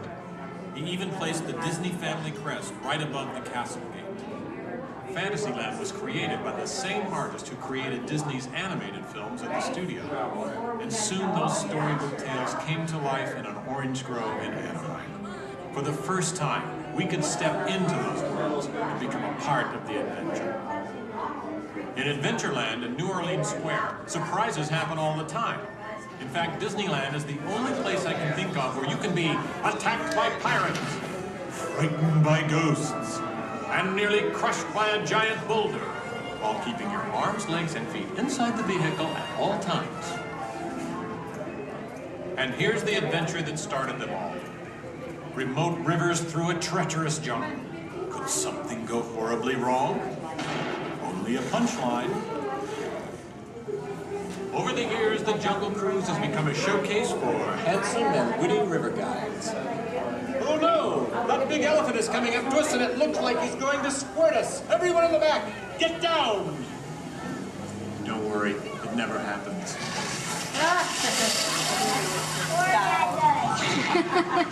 Yeah, Donald. It was the duck, right? The duck? You know, every time I get all dressed up in my cowboy hat and pearl-handled pistols, I think about the heroes of Frontierland.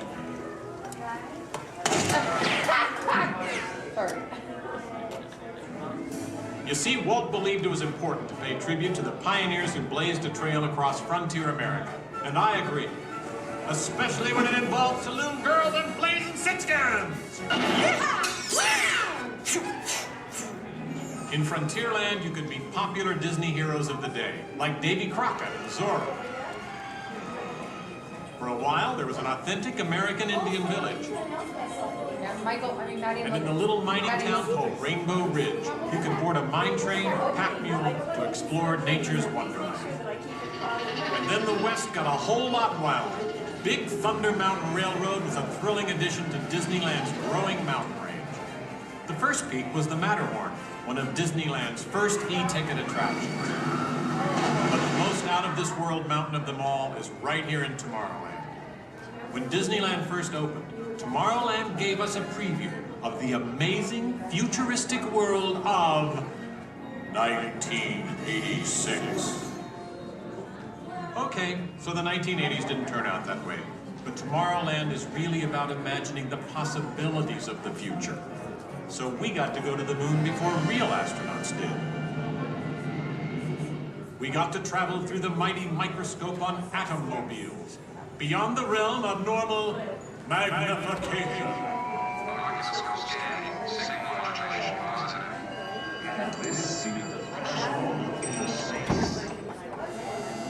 Tomorrowland has always been a showcase for new ideas and new inventions, including one of Walt's most famous. Audio animatronics? Right, audio animatronics.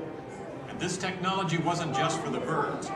Walt's idea got better and, as always, bigger. With my new wash day marvel, it takes only 5 hours. Not only could these robotic performers talk and act, they could jam. Hit it, boys!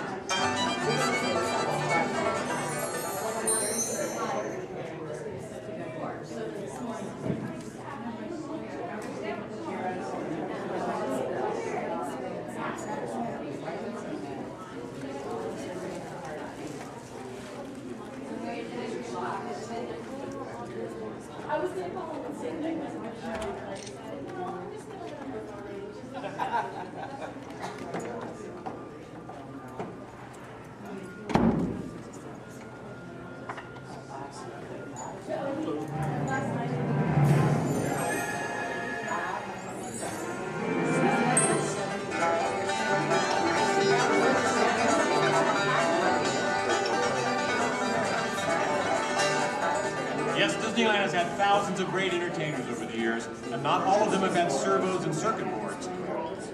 I learned a lot about comedy by watching Wally Boat, star of over 47,000 shows at the Golden Horseshoe Revue. And he was only one of the great homegrown acts that brought their unique magic to Disneyland over the years.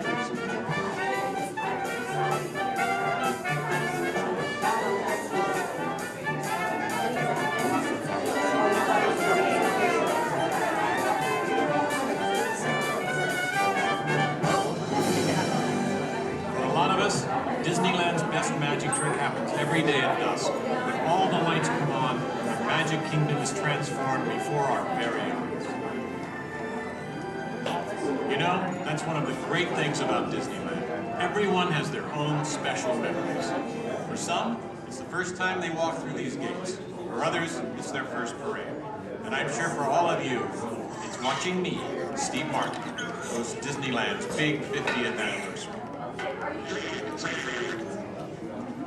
But while shows and attractions are all great, I think for most people, real magic of Disneyland is right here. It's you, Donald. Yes, it's you and Mickey and all the rest of the gang who always make us feel like home. Shall we? Let's do it! Goodbye, everybody.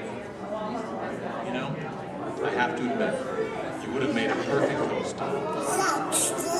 next to me.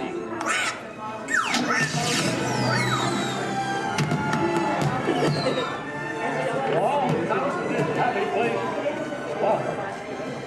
Disneyland is your land. Here age relives fond memories of the past. And here you may savor the challenge and promise of the future. Disneyland is dedicated to the ideals, the dreams, and the hard facts that have created America, with the hope that it will be a source of joy and inspiration to all the world.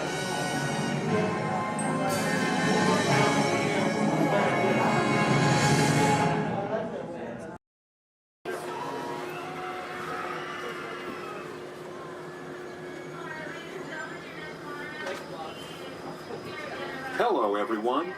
Welcome aboard the Disneyland monorail. We are now beginning a 2.5-mile journey to downtown Disney Station and back. For a safe trip, remain seated, keeping your hands, arms, feet, and legs inside the cabin. Be sure to watch your children, and no smoking, please. Bienvenidos. Para su seguridad, permanezca sentado y mantenga las manos, brazos, pies y piernas dentro del tren y cuide a los niños. Por favor, se ruega no fumar. You're riding aboard a Mark 7 monorail, the latest generation of Disneyland monorails. When Walt Disney introduced this attraction in 1959, it was the first daily operating monorail system in the Western Hemisphere. Just ahead is Disney's California Adventure, where you can live the ultimate California dream through attractions and live shows that are as diverse as the Golden State itself. The towering hotel is home to the Twilight Zone Tower of Terror, where you can literally take a thrilling drop into Hollywood history. The bear-shaped rock formation is part of the Grizzly Peak Recreation Area, a haven for outdoor adventures. Beyond it, you'll find the high-energy fun of Paradise Pier. Coming into view on the left are the villas at Disney's Grand Californian Hotel and Spa. It's the first Disney Vacation Club resort on the West Coast and shares the same arts and crafts style as the famous hotel which we are now entering.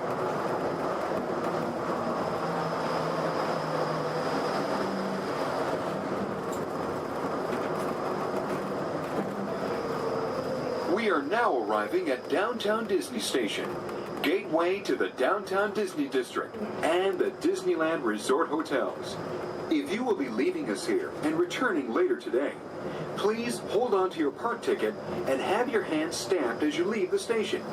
You may reboard the monorail for a return trip to Tomorrowland up until 1/2 hour prior to Disneyland closing. Please remain seated until the monorail comes to a complete stop and the doors have opened.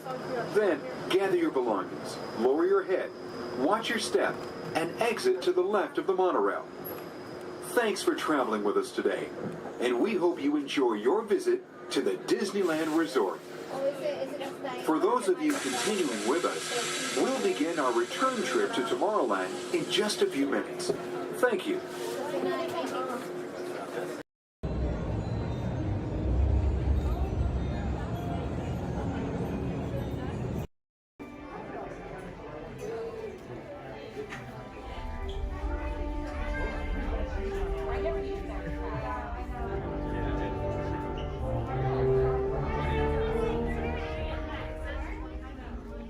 Hello and welcome to Soarin'. My name is Patrick and I'll be your chief flight attendant today. We'll begin boarding in a few minutes, but first I'd like to acquaint you with some important safety information. When the doors to your flight open, please take a seat and store all carry-on items in the underseat compartment. This includes cameras, purses, hats, and of course, these little beauties. Next, fasten your seatbelts, inserting them into the buckle on your right. If smaller aviators don't measure up to the height indicator on the seat, just put the belt through the loop in the center strap before buckling it.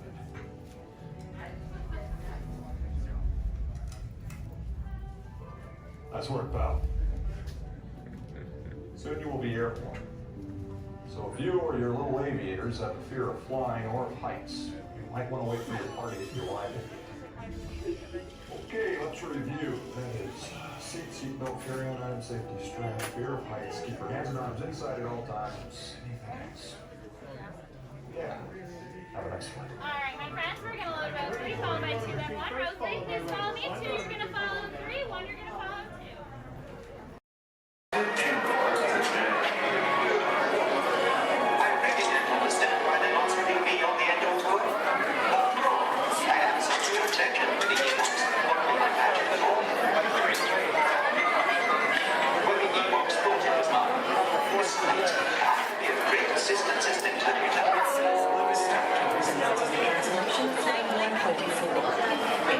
Your time has come. The master awaits.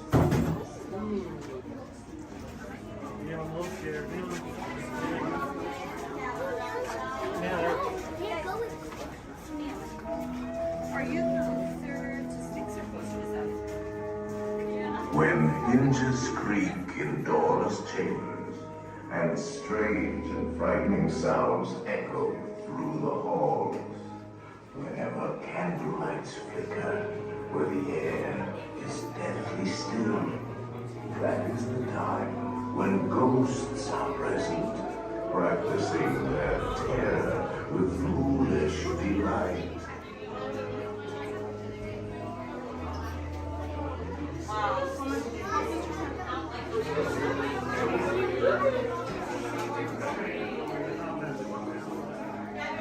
Proceed all the way to the chamber and all the way across the walls. Look alive, folks, we're on a strict deadline. Let's go like a hatchet and chop chop. Welcome, foolish mortals, to the haunted mansion. Your host, your ghost host.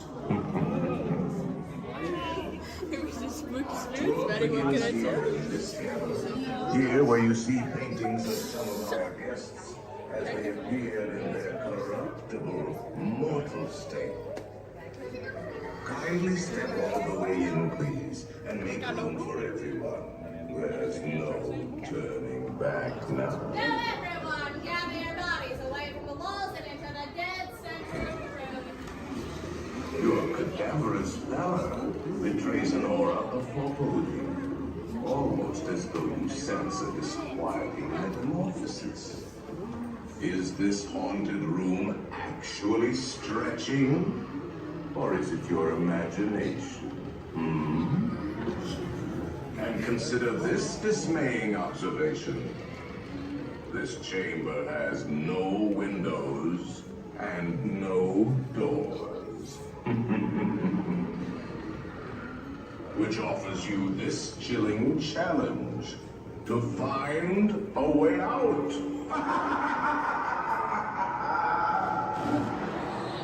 Of course, there's always my way.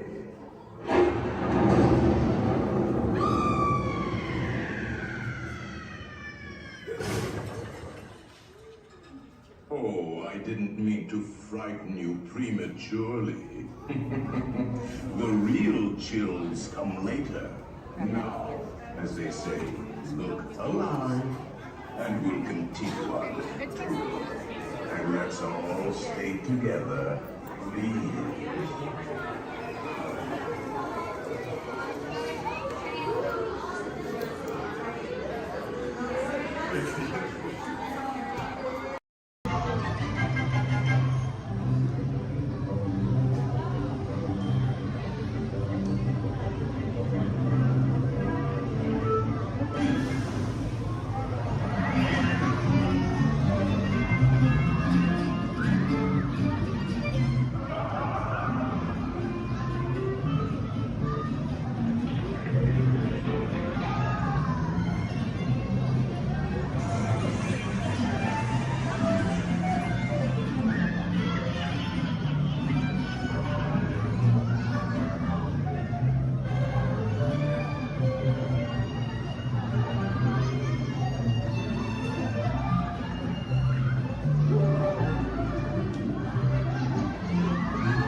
So that's right, let me show you how it's going to work. Behind me is our window to the Pacific. It allows us to see all of the undersea life that swim by. Up there in the corner is our hydrophone. That allows us to communicate with all the undersea life. So it's going to be very conversational, meaning Crush will talk to you, you'll be able to talk to Crush, he's got questions for you, and hopefully you all have some questions for him. You can ask him anything you want. You can ask him what he likes to eat, what he does in his free time, what's the meaning of life, anything like that. He'll be happy to try to answer. If you do need to leave at any time during the show, it's okay. Just use the doors on the opposite side of where you enter, back there. Again, if you need to exit during the show, use those doors back there. Back there is my pal Rachel. Everyone say, hey, Rachel! Hey, Rachel! She'll be back there to assist you if you should need any assistance during the show.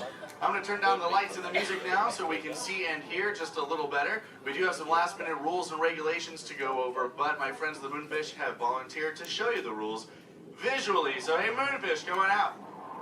All right, first rule inside, please no eating during the show. And no drinking, no smoking. And the last one, take all the pictures and video you like, just please no flash photography or video lighting. Round of applause for the Moonfish!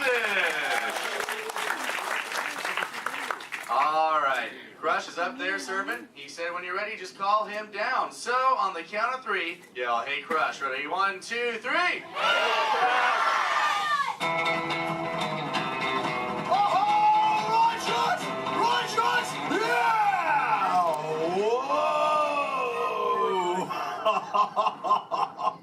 Oh, dude, check out the double spinner intro by the turtle. Whoa! Hey, check out all the human dudes in the human tank, too. Well, hello, human dudes. I said hello, human dudes. There you go. Whoa, hey, look at these little dudes, sub-level. Hey, little dudes. Focus, little dudes. Oh, man, let's totally make contact with some of the humans. Oh, hey, John, dude, come over here to the seafloor, dude. At the back of the seafloor, there's totally Meaty Man by the aisle with a blue lid and sparklies on it, dude. Oh, I see, dude. Chaw. Hey, what's your name, little dude? That's Espanol, dude. Oh, totally sweet, dude. Let's see, how old is he? Hola, little dude. Dude, me amo Crush. 6. Cool, dude. I'm 150, dude. Hey, I still got my washboard abs. Well, cool. It's actually nice to meet you. It's nice to meet all you humans. I'm here on a mission today. My youngest son, Squirt, he's got lots of questions about you human dudes, but I don't have all the answers. So, I have come to get the answers from you. If you dudes think you can help me out with that, say chaw. Oh, you so totally rock! Oh, dude, hey, for those of you that don't know, when a turtle says, you so totally rock, respond by saying, dude, nice and loud. Try one for practice, human dudes. You so totally rock! Awesome. Okay, Squirt wants to know how many of you know how to swim. Hey, raise your fin if you know how to swim, dudes. Wow, we got lots of swimmers out there. Hey, let's stay up in the seats, dude, over on this side. Last row, dude, like second noggin in, there's a dude with a white shell, kind of like lots of colors on the front, dude. Chaw, what's your name? Tyler. Oh, nice to meet you, Tubular. Tyler? Hey, dude, when you go swimming, do you like to swim fast or take it nice and easy? I like taking it nice and easy. Oh, chaw. Yeah, dude, just kind of like kick back on the shell and be like, dude. Totally, dude. Hey, I like to swim fast, though, too. Dude, you want to see me shred some biscuits? Say chaw. Chaw. Okay, dude, let me get my motor revved up. Human dudes, I want you to time me, okay? Start counting when I say go. Ready, set, go. That dudes. Totally just swam all the way around the world. Twice. Ah, dude, I can't swim that fast. Only about what you call 20 miles per hour. Hey, but check it out, dude. If I got a tiger shark on my tail, I can go way faster, dude. Hey, but I'm doing all the talking here. Humans, if you got a question for me, like totally raise your fin, dude. Talk to the dudette right there, waving me down from the second row. Hey, what's your name, dudette? Morgan. Oh, cool, it's Mondo Morgan. What's your question? Do you know any twins? Oh, I know, yeah, dude, I got lots of twins of my own, dude. There's my twins, Bill and Ted. I got my twins, Cheech and John. I got my triplets, Mary, Kate, and Ashley. It's really cool. What about you? Do you have lots of twins, too? Yeah, well, I'm a twin. Oh, you're totally into. Wait, that dude in front of you looks just like you. Is that your twin? Yeah. I would hope so. That'd be an odd coincidence. That's cool. Where are you dudes from? Castro Valley. Oh, where's that? By the Bay Area. Oh, okay. That's cool. That's cool area up there, dude. Way too many sharks, though. It's totally sweet. Well, thanks for your question. Who else has a question, dude? Let's see. Let's go. Hey, back to the seafloor. Let's go right over here, John, dude. There's totally a mini man up front. He's got a blue shell. He's kind of near the outside, dude. Blue short sleevey shell. Hey, little dude, what's your name? Dominic, Nice to meet you, Deep Sea Dominic. What's your question, dude? have you ever been married or divorced?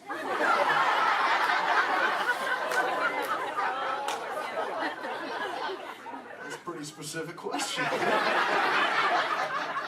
Actually, dude, most turtles, dude, we don't stay with the same dudette like our entire lives, but I have actually found one that's kept me around forever, dude. Her name is Shelly. She's my turtle dove, dude. We've been together for 130 years, dude. But it's still so awesome, it only feels like the first 75. It's really cool. Hey, can I tell Shelly you said hi? Can I tell her you said hi? Hi. Oh, dude, she'll totally love to hear about you, dude. Let's see, who else has a question? Let's see. Let's go. Hey, John, dude, jump across the aisle up here near the front. There's totally a mini man. He's getting his fin waved by another dudette. Hey, little dude, what's your name? Braden.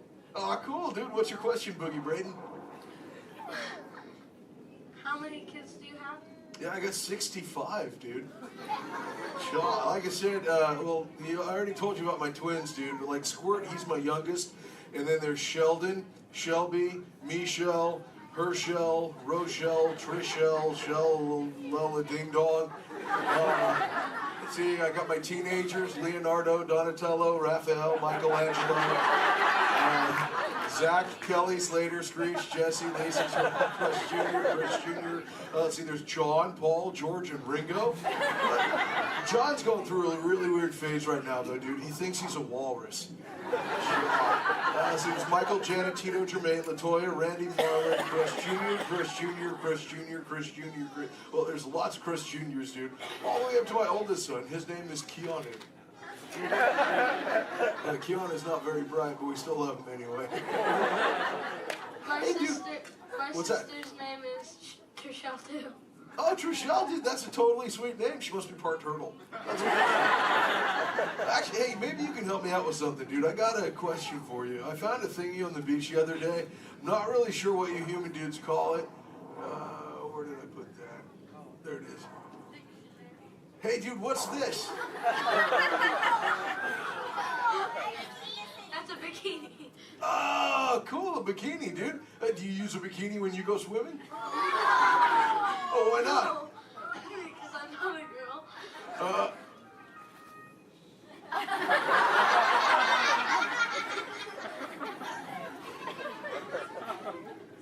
This is for chicks, dude?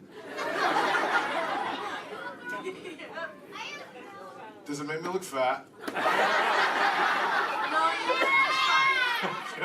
Anyway, dude. Let's see, dude. Hey, John. Up in the seats, dude, over on the other side. First row on the outside, second noggin over. That dudette with like the specs on the noggin, she had her fin raised too. Where, dude? Sure, from the two noggins to the outside. Oh, totally.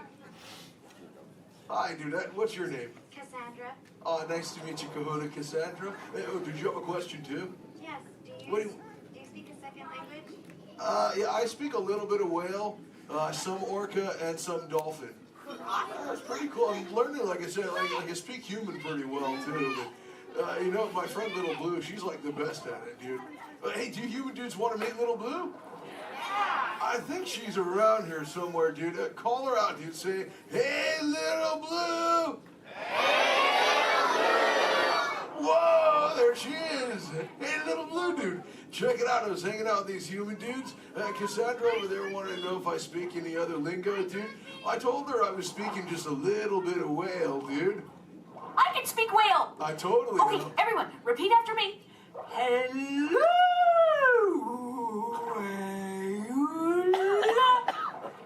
Okay, try that one all together, human dudes. Go!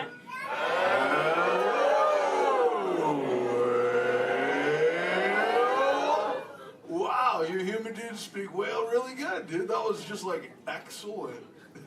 Oh, too bad there's no whales around here, though, dude. You know, sometimes you speak whale and there are like 80 whales swimming around you. Yeah, totally. Not today. No whales around here, dude. No whales. No whales in the ocean today. Try to speak sea. Where? Whoa! Oh, dude, look out! The humans call the whale, dude! Grab stuff! Swim away!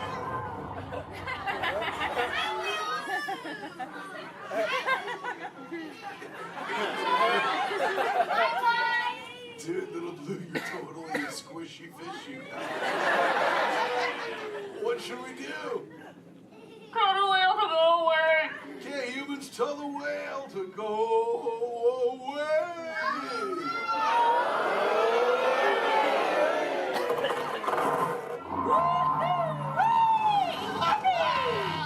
That's excellent! I'll see you later, Little Blue! Hey, humans, put your fins together for saving Little Blue! You so totally rock! Yeah. Awesome. Thank you so much, human dudes, for sharing with me. I can't wait to get home and share all this knowledge with Squirt. Hey, but before I go, human dudes, remember this. We all share the same ocean, humans and turtles alike. So treat everyone you meet like an oyster, dude, because you never really know when you just might find a pearl, dude. That was like a warm and fuzzy moment, wasn't it?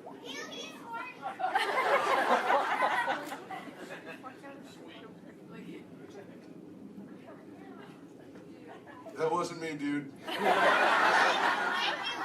That was my twin. See you later, dudes. Rock on! Later, Missy Ellen the Freshman! Awesome! Alright, you dudes, find your exit buddy and discover into the doors in the back. Thanks for swimming by.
in the center, Goofy in the left, Minnie in the right, and your happy driver in the bus, Carlos. We want to give you a very warm welcome to Walt Disney World. Welcome, everyone. If you are ready, give me a big yes. Yes! All right, you ready?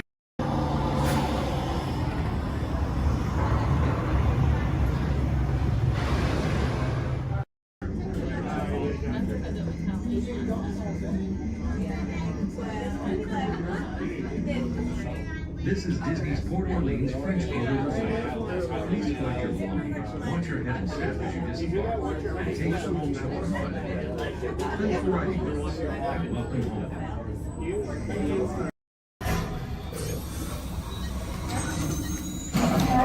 Engineers, automatic repair engaged.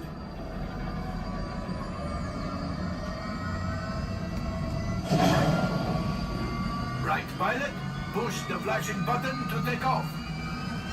Pilot on the left, move your stick to fly right and left. I was just about to say that. Pilot on the right, pull back on the stick to fly out, and push forward to fly down. Oh, watch it! Chewie is flying this thing look in the air. Weapons are online. Left pilot, hit the booster. Now let's go get that coaxial. Right pilot, make the jump to light speed.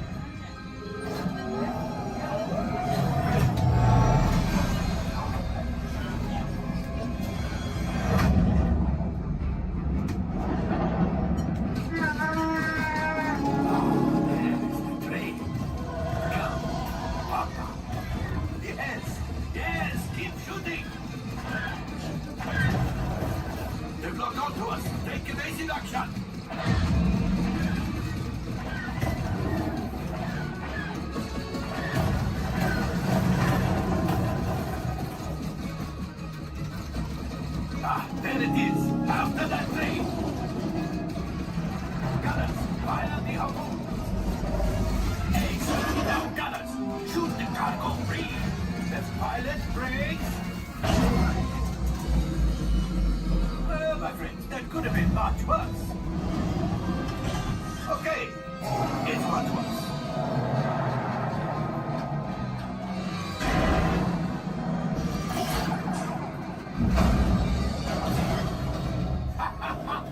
Yes, you got one. Excellent, my friends. Now power up the ship. Well, I grabbed the coaxial. You see, just as I promised, my friend. Now that the resistance has what they need, maybe a little something for Hondo. Pilots, line up behind the train so we can harpoon that last car. Gunners, fire the harpoon. Gunners, shoot the train. The cargo is breaking free. Keep shooting. Good job, my friends. Yes, yes, yes. We got the coaxial. I will grab it. You keep up to the train.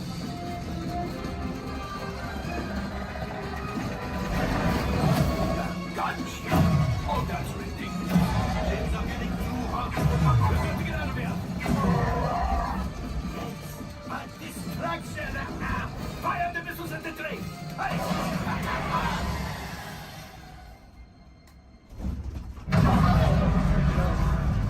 Watch out.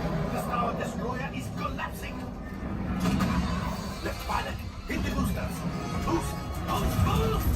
We made it. I don't believe it, but we made it. Now, let's get out.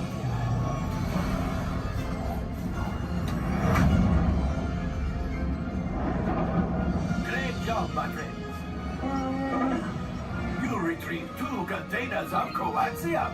This will greatly help the resistance. You have heard the First Order and made Chewie proud. Now, after my modest profit, your cut minus what you owe me for damaging the Falcon is... Hey, not bad.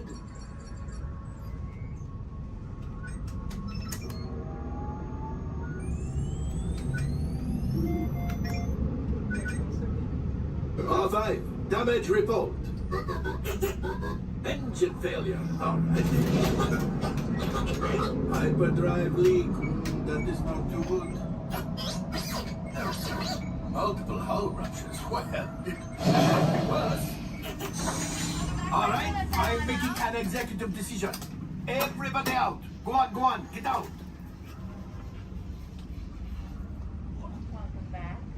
All available techs, we have a Corellian freighter that needs immediate transport back to the maintenance bay. This thing has seen better days. Better fix all that before the Wookiee sees it.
We are now approaching our one and only stop to the Mickey and Friends parking structure and the Pinocchio parking area.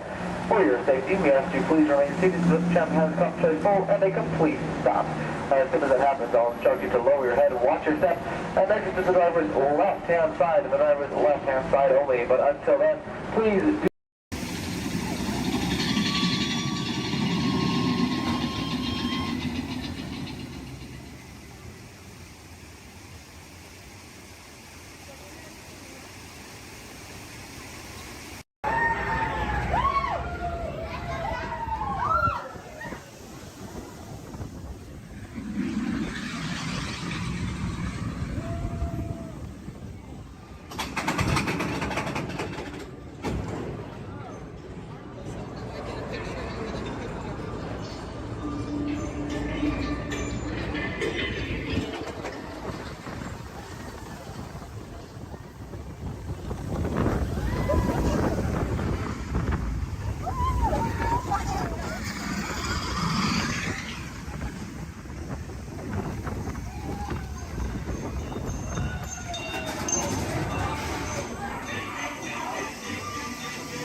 It's right there, big white letters. Good thing I can read. You might have missed all signs of danger.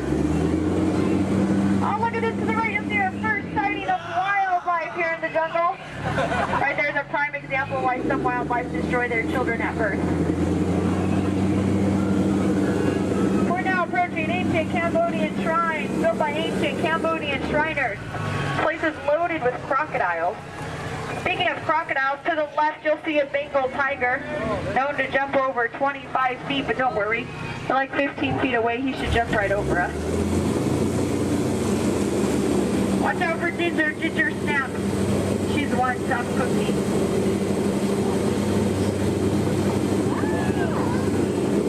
We are now entering the sacred bathing pool of the Indian elephant. Oh, looks like they all came out to play. You know, they say an elephant never forgets. I'd have to agree. Somehow they never forget to be here when my boat comes by. Feel free to take pictures. Looks like they all have their trunks on. Oh, there's Bertha. She's been in that shower so long you can tell by all her wrinkles. Oh, look at Squirt. Hi, Squirt. Uh-oh. That's why we call him Squirt. Here we go. Oh, no, get down, I'm not kidding, I'm not kidding, I'm not kidding. I'm just kidding. Little dry humor. Oh, that looks dangerous. Let's get closer.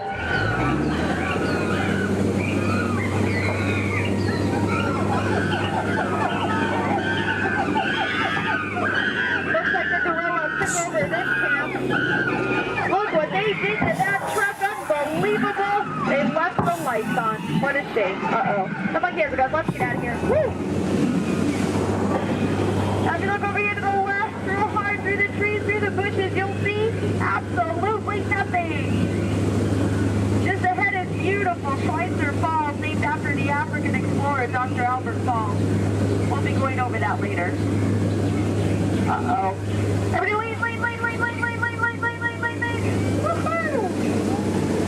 We are now on the Nile River, the longest river in the world. You don't believe me? Well, then you're probably in the Nile. So here, look, there's an African bull elephant. You can tell by his huge ears and enormous ivory tusks. Now, for those of you with a short memory, to your right, that's an African bull elephant. You can tell by his huge ears and enormous ivory tusks.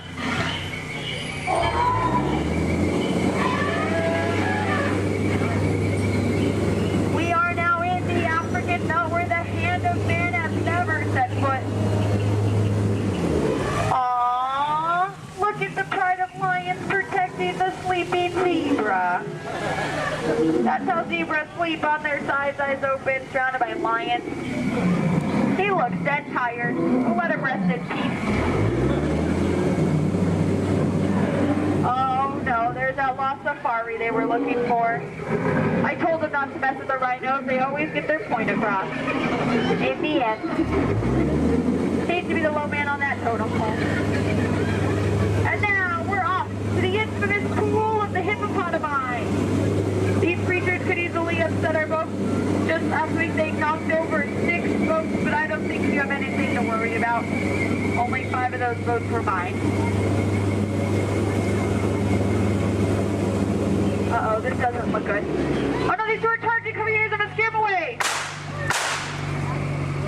Look at that. Scared stiff. We are now entering headhunter territory. The terrible place to be headed. To your right, you'll see some native arts and crafts. Art's the one on top. Oh, looks like they're celebrating something here. I'll see if I can translate for you.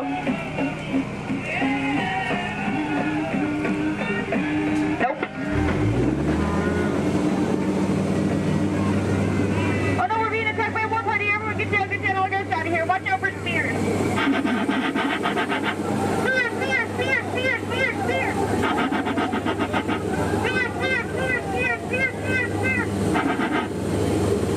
Ooh, that was fun to hear those spears flying by.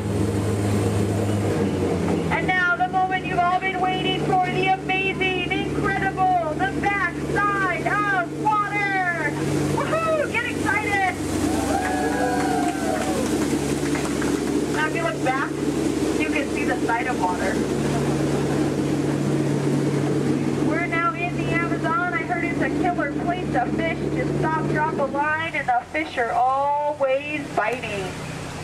I think this looks like a pretty good spot right here. Uh-oh. Wait a minute, what are these bubbles? This isn't good, not in the Amazon. What is going on? Woohoo! Piranhas! Man-eating piranhas! Ladies, children, you're safe. These are man-eating piranhas. Now these fish are on a strict diet.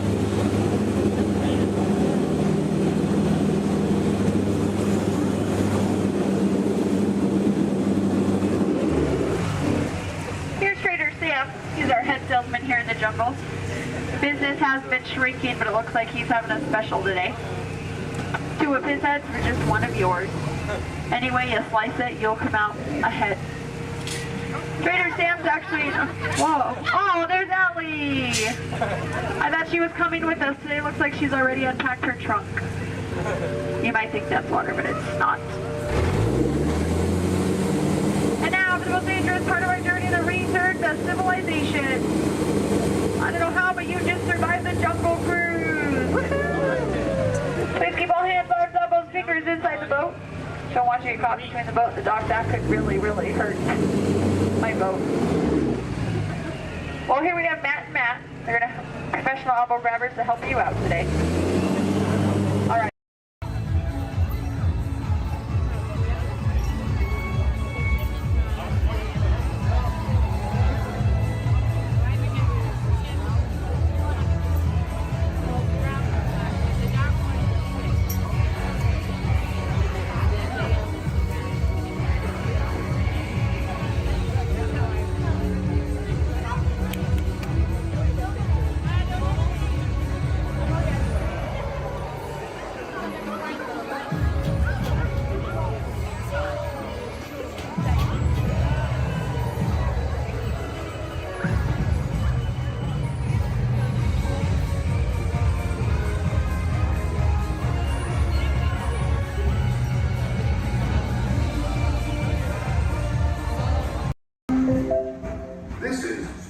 75.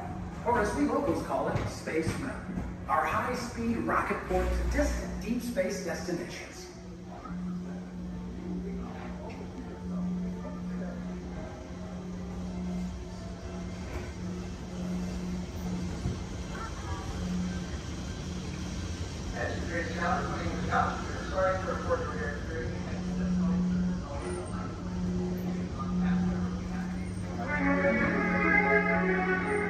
Let relaxation wash over you at the most refreshing retreat in the galaxy, the coral moons of Pisces 7.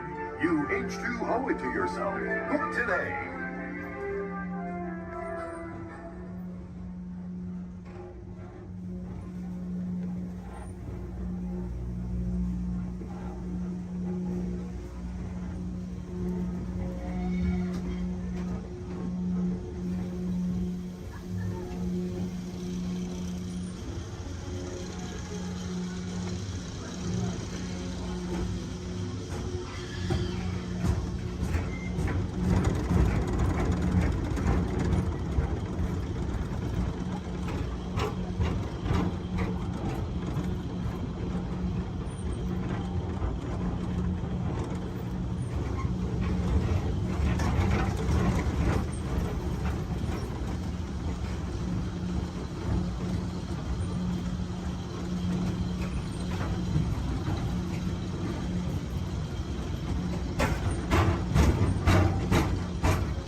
Welcome aboard the Walt Disney World monorail to Epcot.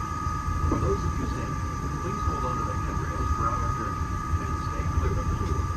For the comfort of others, no smoking, please. Thank you. As we turn south, you can catch a glimpse of the spires of Space Mountain in the Magic Kingdom. Nearby is Disney's contemporary resort.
Pixar's Finding Nemo. We're approaching the Epcot monorail station. For our smoking guests, there are designated smoking areas just outside the park. Please hold on to the handrail and stay clear of the doors until the monorail stops completely and the doors open. On behalf of the cast of the Walt Disney World Resort, welcome to Epcot.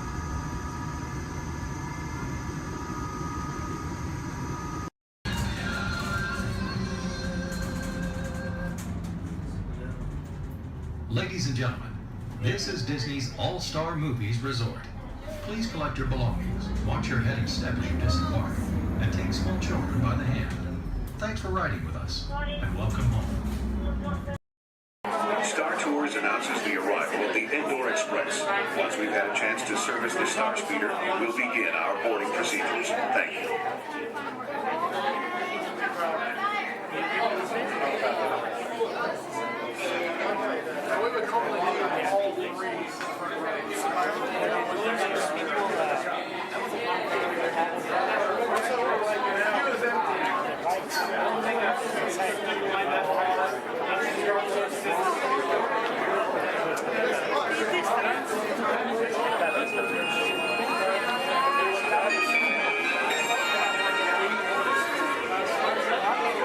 May I have your attention, please?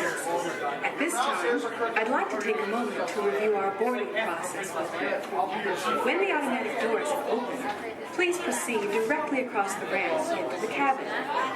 Continue to move all the way across the ramp, filling in every available seat. For your safety, all passengers are required to wear safety restraints throughout the flight. To fasten the restraint, pull the strap out from the right side of the seat and snap it into the console on your left. Galactic regulations require that all carry-on items be safely stowed beneath your seat. While on board, flash photographers are not permitted. And please, no smoking at any time. If you have any questions, feel free to ask an attendant. You'll be boarding in just a few moments. Thank you, and have a pleasant time.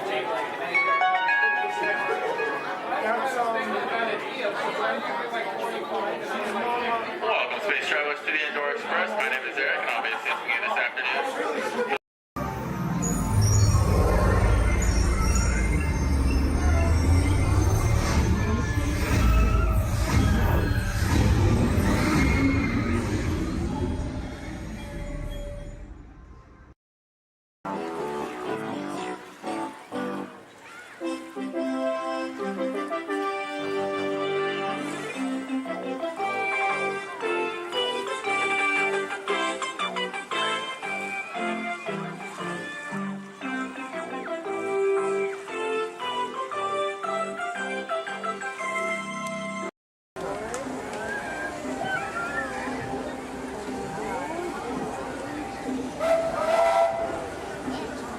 Do you hear that?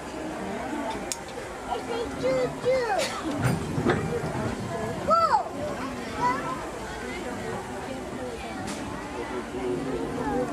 What? We're almost back. We're almost back and we want to get from the train to the monorail and have the speed. Hello, everyone. Thanks for joining us on the Disneyland Railroad. For a safe ride, remember to stay seated with your hands, feet, and legs inside the train. And please, watch your kids. ¿Qué tal, amigos? Y bienvenidos a bordo. Para su seguridad, permanezca sentado y mantenga las manos, brazos, pies y piernas dentro del tren. Y cuide a los pequeños. Gracias. As we steam on, one more look at the majestic Matterhorn Mountain and the happiest cruise of ever sailed. It's a small world.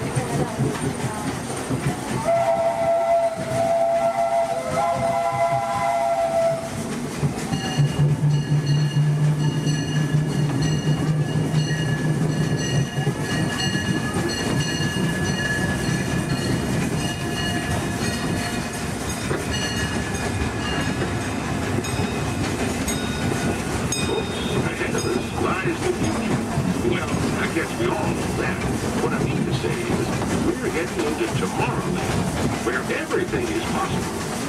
You're up overhead, it might get you close to the monorail. When Disneyland introduced the monorail back in 1959, it was the first daily on-wing monorail system in the entire Western Hemisphere. Winding below us is on the wing, where drivers of all ages can get behind the wheel of the car, and no license is required. If you ever wanted to become an astronaut, then you might want to stop at Space Mountain in Star Tours, where they got some incredible flying spaceships that launch you into the deepest reaches of space. You can ride them if you got flying. Well, we're now arriving at Tomorrowland Station. Just stay seated until we count to a full stop.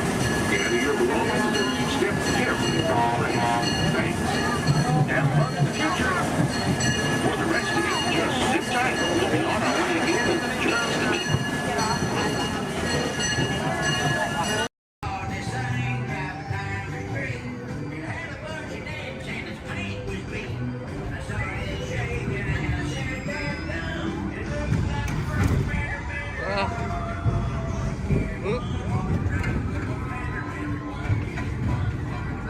Wait, what?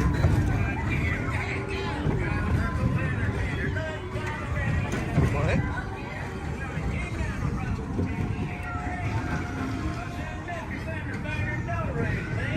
I heard him say the voice of the railroad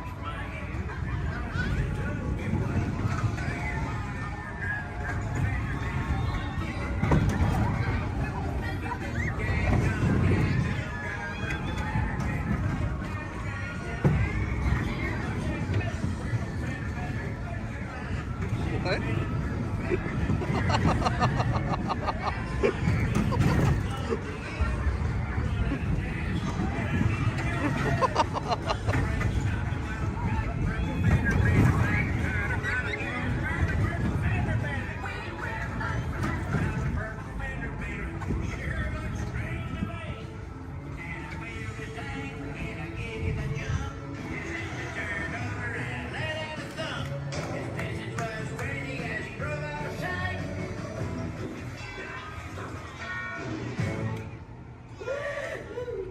Can you believe that? All right, grab all your junk and keep an eye out for that purple fender bender.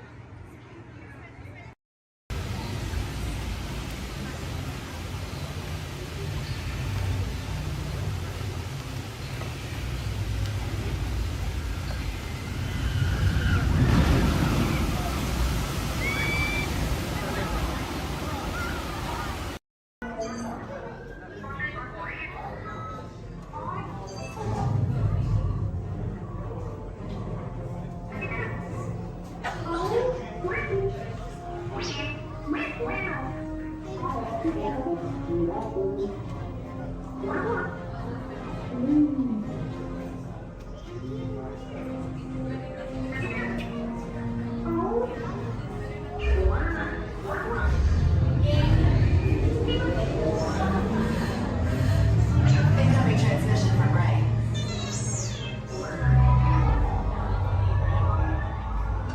BB-8, is everyone assembled? Good. Shouldn't you be in flight prep? Recruits, thank you for joining the cause. A covert resistance team led by my friend Finn has infiltrated a First Order Star Destroyer that is now headed to this system. Your outpost on Batu is no longer safe. We have transports waiting to take you to General Organa's secret base on Pucara. I'll regroup with you there. The Resistance desperately needs your help in our fight against Kylo Ren and the First Order. Remember, it is vital that you keep the location of the Pucara base secret. Lieutenant Beck, one of our top commanders, will lead you. Affirmative. Transport is ready. 9 on and I shall personally see them delivered. Thank you, Lieutenant. Welcome to the cause. May the Force be with us. Commander Poltam and a squadron of X-Wings just got us to the rendezvous point on Pucara. Roger, this is Black Leader.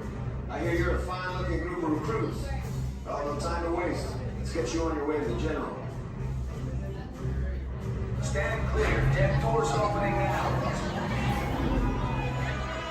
Hurry, all recruits to transport. No need for safety gear. It'll be a smooth ride.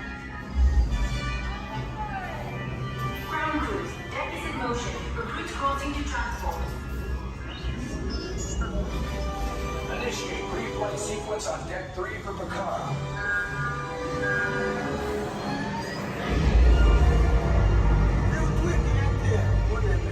Affirmative. Deck 3, you are clear for launch.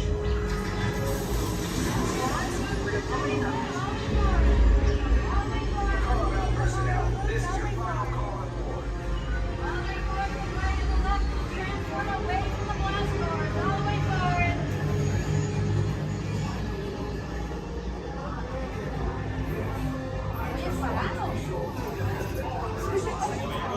Transport is away in 30 seconds.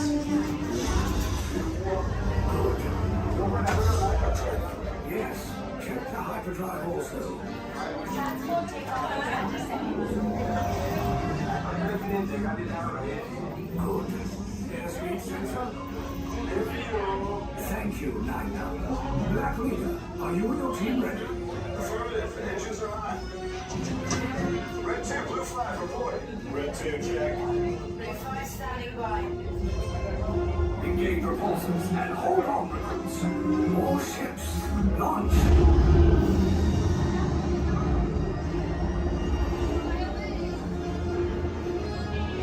I am Lieutenant Beck.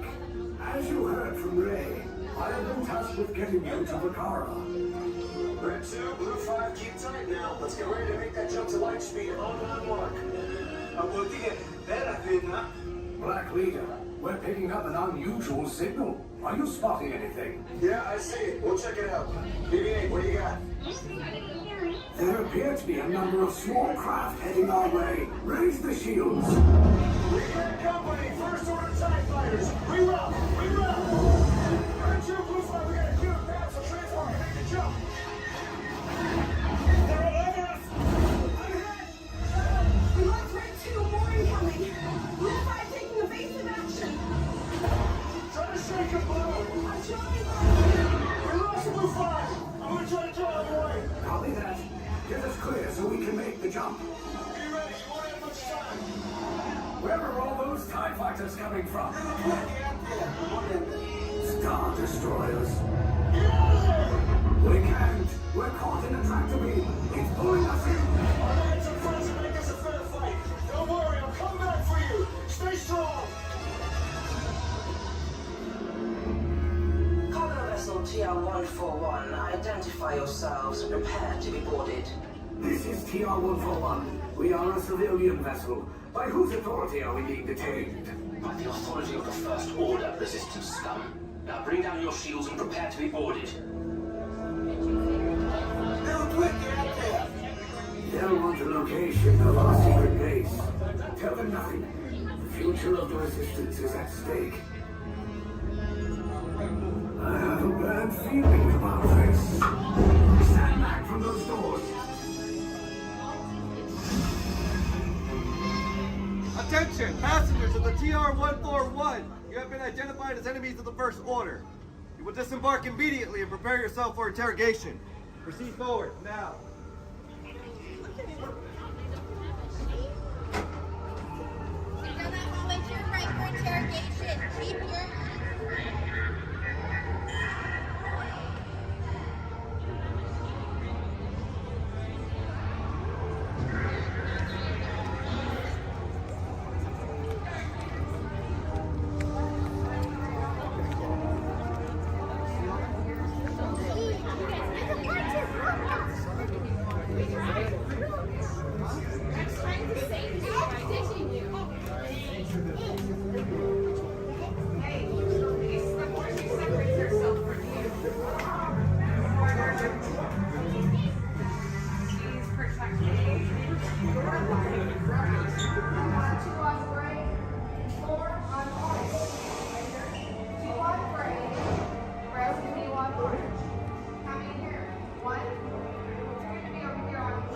your shoulder to shoulder.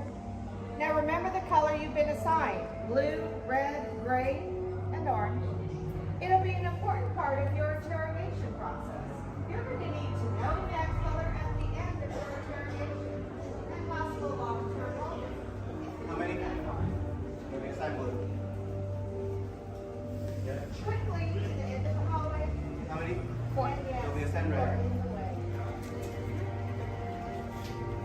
This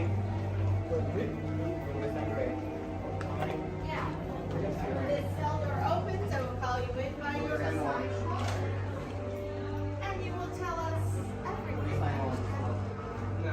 No, oh, you're going to have a tough time in interrogation. Get on your color. There you go. Scoot over, Blue. Make a little room. Get on your color. Not the lights, on the color. Where you go?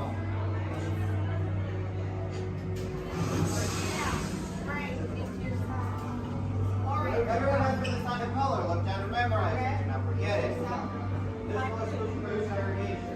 Which will be get shortly. Is that your only speed? Slow. Let's move it along.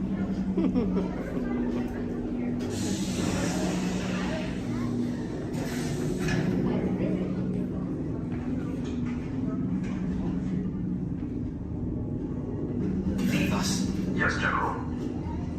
Enemies of the First Order. We will soon snuff out your meager resistance. You chose the wrong side, and now you will pay. The Resistance prisoners. You have what I want. You know the location of the secret base, and I will take it from you. We're needed on the bridge. Keep the prisoners here. I will return to finish this personally.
To the escape pod base. Those droids are programmed to return you to Batuu.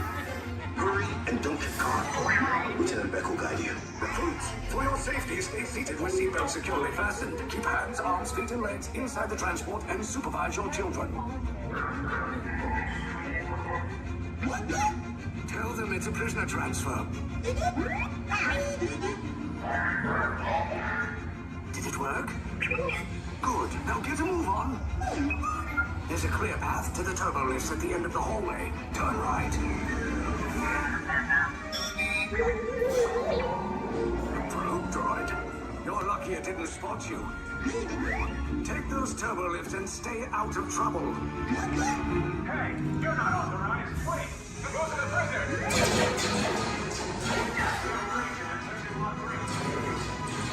Your cover is blown. Find an alternate route. Who picked these two droids anyway? Detention approach. Prisoners not seen at the other team. Everyone, fire!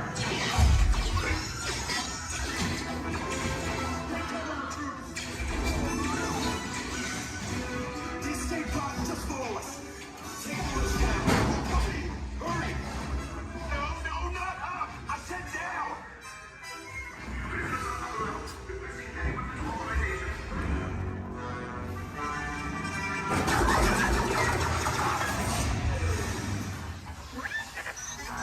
This does not look good. Try to find another way down to the escape pods. The Resistance will attempt to rescue the prisoners. They have neither the resources nor the courage to engage us. You underestimate their conviction. Raise the shields! Shields? I see no evidence. Now! Sound the alarm! All personnel to their stations! Sir, the prisoners have escaped. How brave, but ultimately hopeless. There's nowhere to run.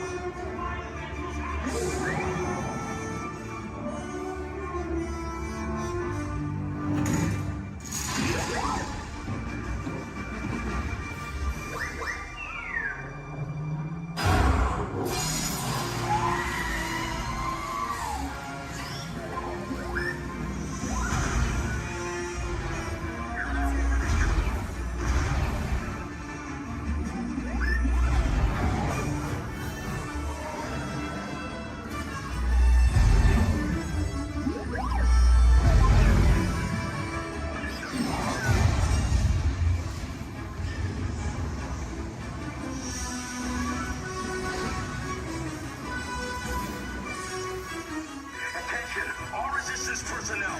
Abandon ship. I repeat, abandon ship. This destroyer is about. There's no escape.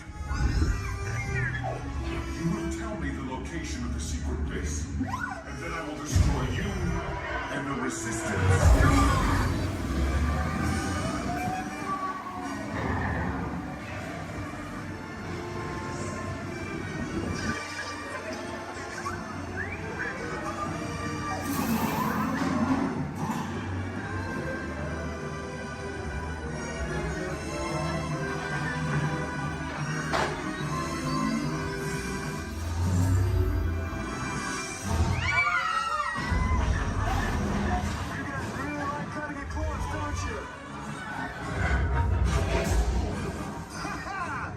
Okay, you're clear.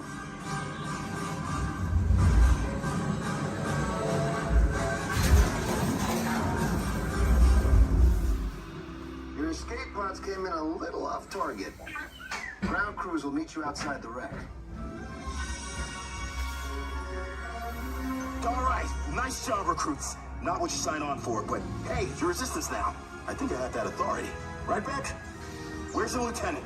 I need eyes on Beck. Line up. Scan for his pop beacon. More escape pods down in Sector 4. Verification pending from key command personnel. Where's the lieutenant? I need eyes on Beck. Lieutenant Beck here. Beck! You're alive! I should hope so. Great job, recruits. Thanks to your heroism, the location of the Resistance base is secure. Bravo! Yes, R5, you too.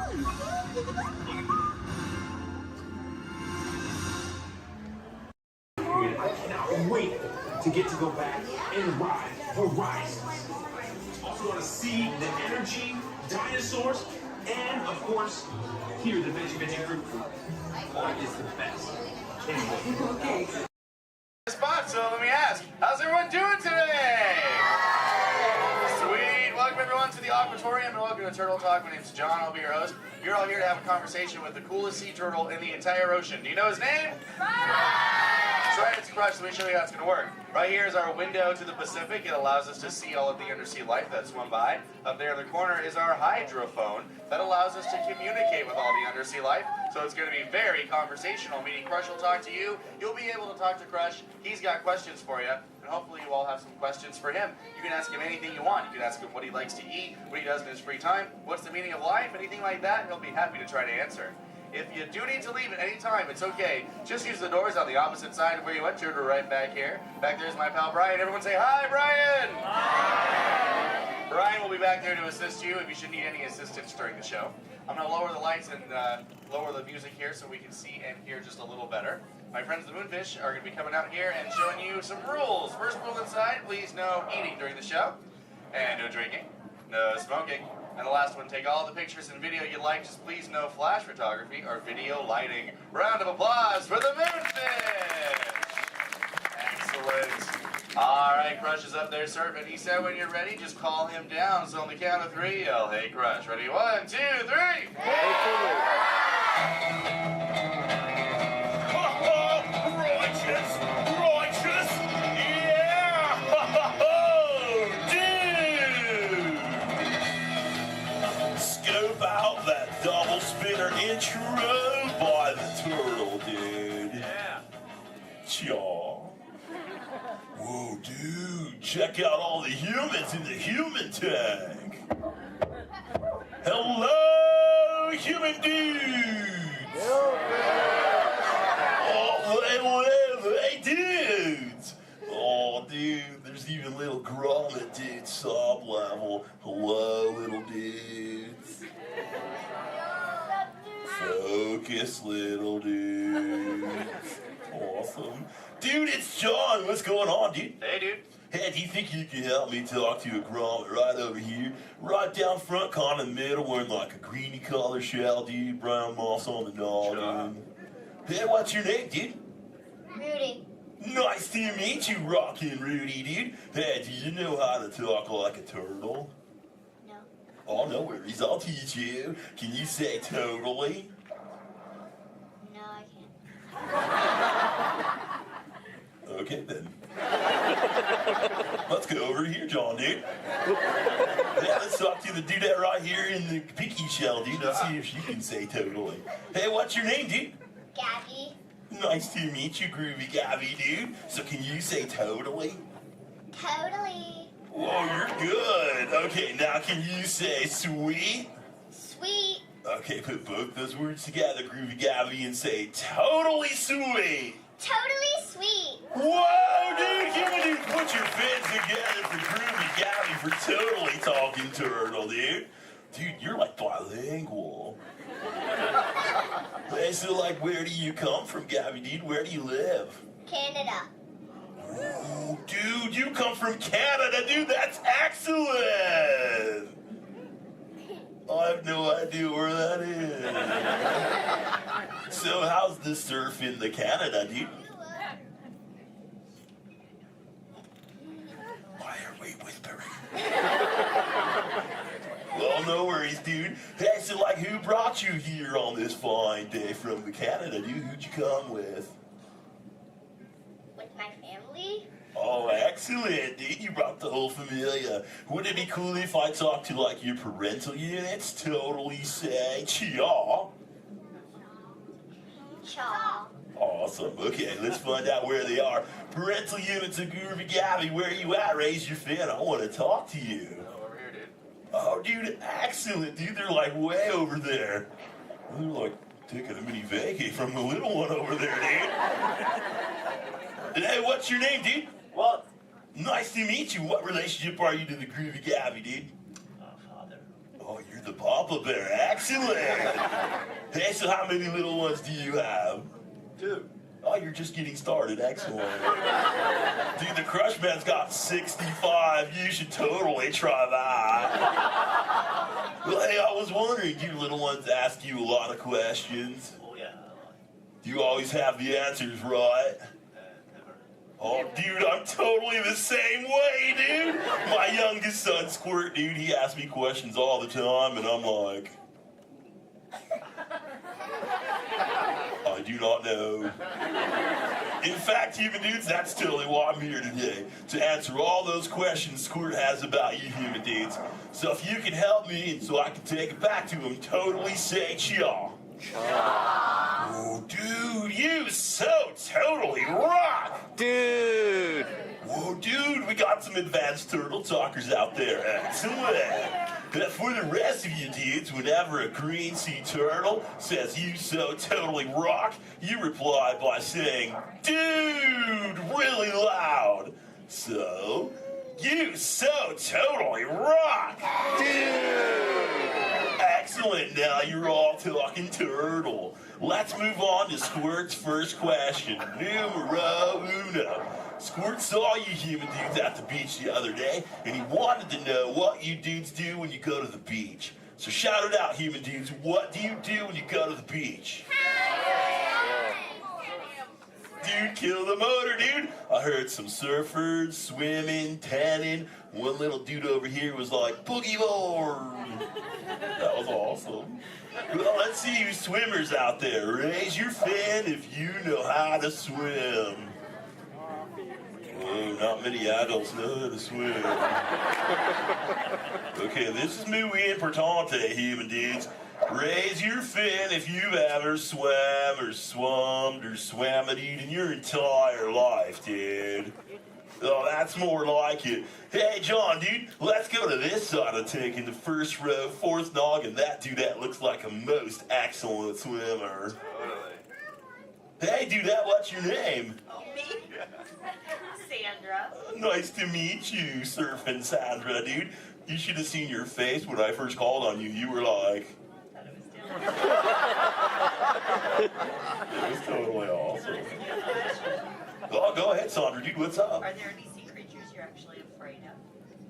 Oh, dude. Those tiger sharks got some serious thrill issues. They're real jerks. Dude, but, I'm a pretty fast swimmer, so I can get away from them pretty good, dude. But, I do have two very good friends, Chum and Bruce. Oh, and Anchor, too. Don't forget about him.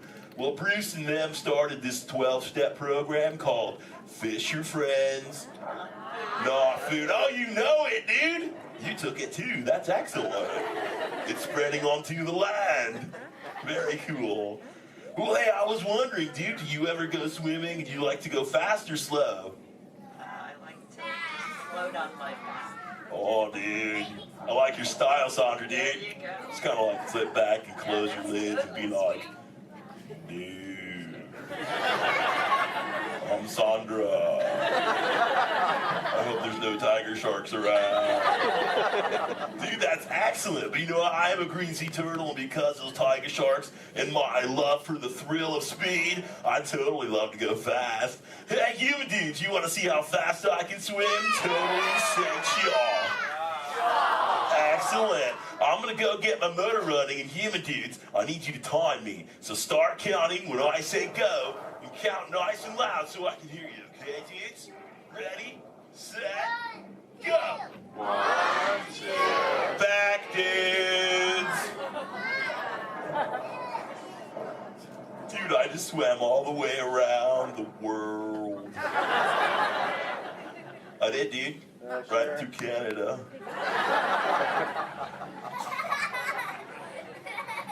Dude, I can't even keep a straight face. I'm totally pulling your fin, dudes. Actually, dude, we can swim up to what you human dudes call 20 miles per hour, dude. But if I'm totally riding like a gnarly, awesome current, like the EAC back there, the East Anaheim current, I'll totally go up to like 45, John will tell me, dude. It's excellent. Oh, dude, but where are my manners, human dudes? I'm totally doing all the talking. So if you have a question for me, dudes, totally raise your fin nice and high, human dudes. And keep your fin high so I can totally see it. Excellent, dude. All right, hey, John, dude, let's go to this side of the tank. Right in the top part of the lily pad looks like a little dude with a stripy colored, multicolored shell, dude. Totally, dude. Excellent. Hey, dude, what's your name? Robert? Nice to meet you, Rockin' Robert, dude. So what's your question? Do you have a favorite toy? A toy? Dude, what's a toy? I don't know.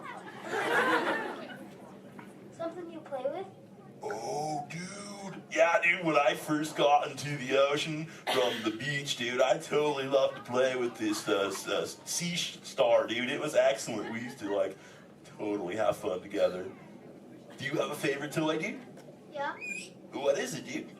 A stuffed animal?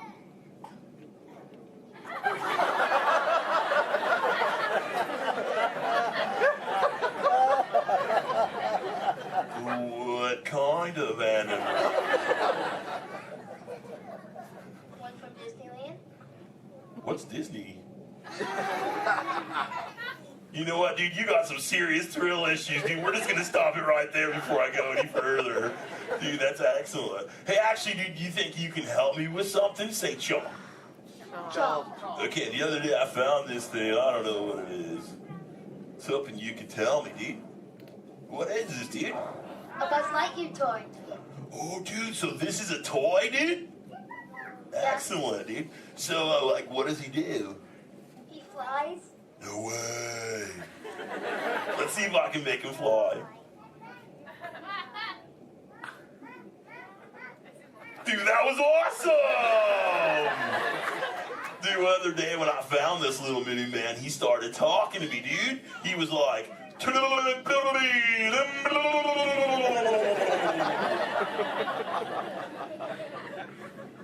know what that means, and he doesn't say it anymore. So do you think Squirt will like this for his next hatch day, dude? Say chaw. Chaw. Excellent, I'll totally give it to him. And thanks for your help, dude. You so totally rock. Dude. Does anyone else have a question for the Crush Man? Raise your fin, dude. Oh, dude, let's just go right to the other side, right down front. Looks like a little dudette in a white shell right here, dude. Totally. Hey, what's your name, dude? Mallory? Nice to meet you, Mallory, dude. So what would you like to know? Well, if I could breathe into water, would you let me ride on your back? Dude, totally, dude. That'd be the most excellent ride ever, dude. I've always wanted to know what it's like to ride on my shell. If I'm always riding in my shell. Dude, I bet so too. Well, if you ever learn the superpower of breathing under the water, dude, totally find me in the Pacific Ocean. I'll be waiting. I'll try. Excellent, dude. You're awesome. Hey, it was totally nice meeting you, dude. And for the rest of you humans, this has been excellent. I've learned so much. But I gotta give all this Mondo knowledge back to Squirt. But before I leave you, let me give you some of my ancient turtle wisdom. Remember, human dudes, in the big ocean of life, never make an enemy out of a sea anemone. A sea anemone.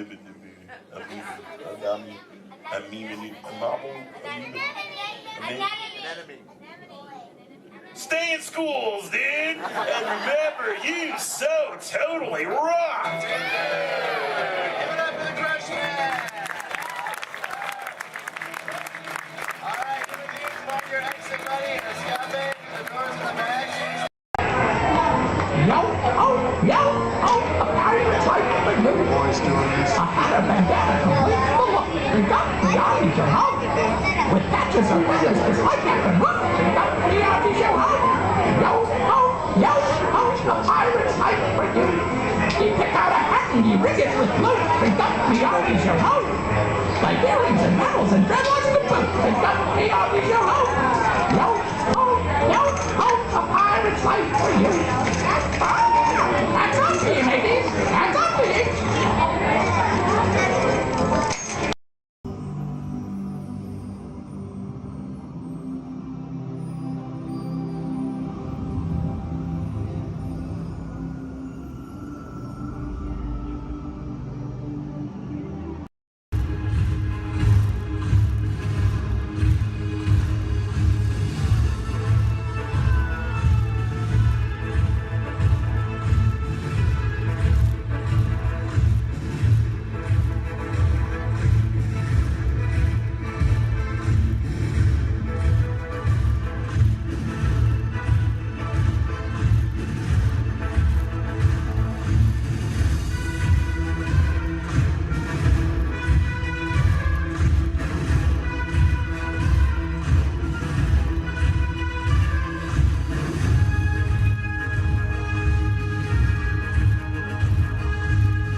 Under the authority of General Hux. You are here under the authority of me. Stand proud.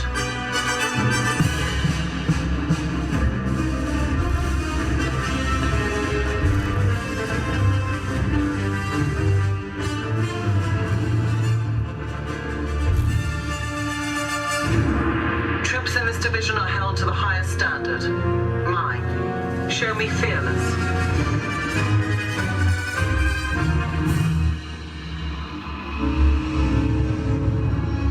Under my command, you will be proud to wear the armor of a stormtrooper. You will learn discipline, loyalty, and what it means to be a stormtrooper.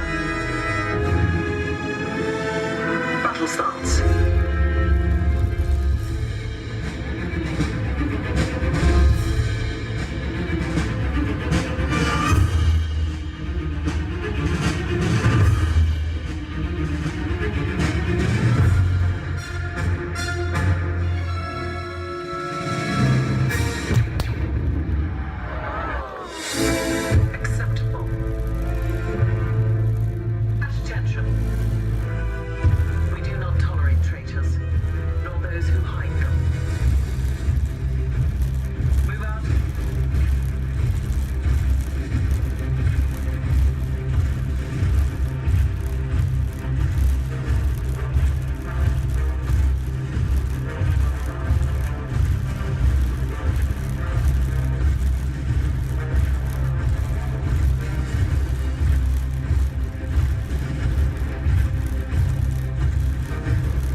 anything goes.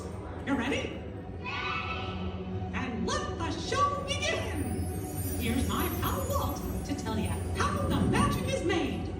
There's a lot of satisfaction in developing ideas into reality. When we consider a new project, we really study it. Not just the surface idea, but everything about it. And when we go into that new project, we believe in it all the way. We have confidence in our ability to do it right, and we work hard to do the best possible job. There's really no secret about our approach. We keep moving forward, opening up new doors, doing new things, because we're curious.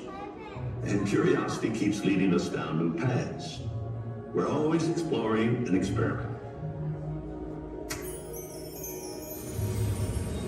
Everybody ready? And on with the show!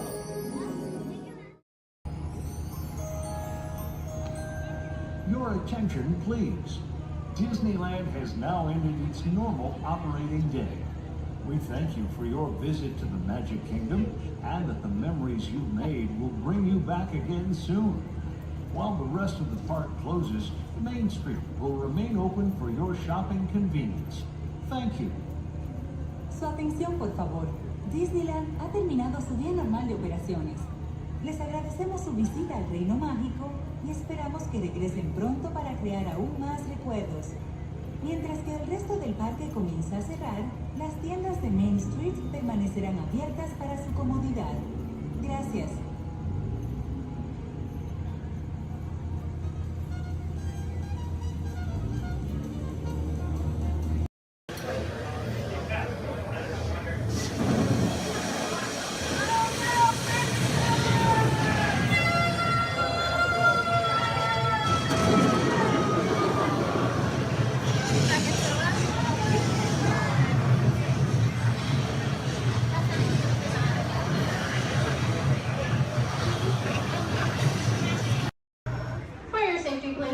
Fully seated, no lap sitting, and hold on to all loose items.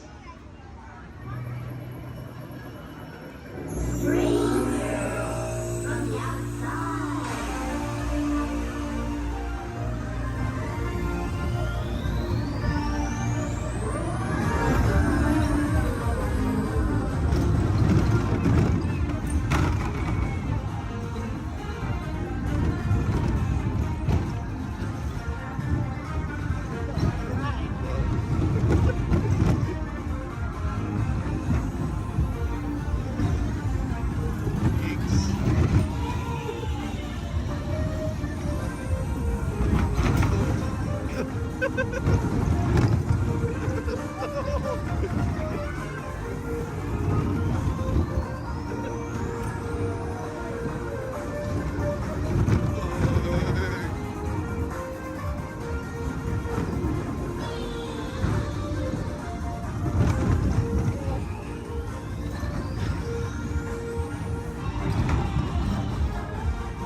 Disneyland Resort Hotels.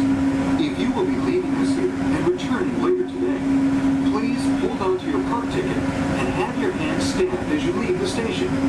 You may reboard the monorail for a return trip to Tomorrowland up until 1/2 hour prior to Disneyland closing. Please remain seated until the monorail comes to a complete stop and the doors have opened. Then, gather your belongings, lower your head, watch your step, and exit to the left of the monorail.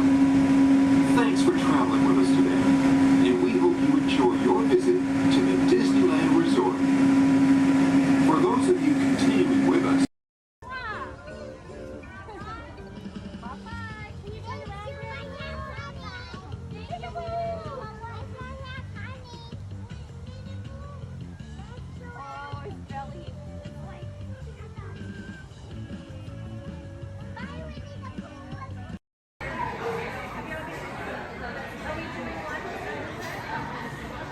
What are you doing?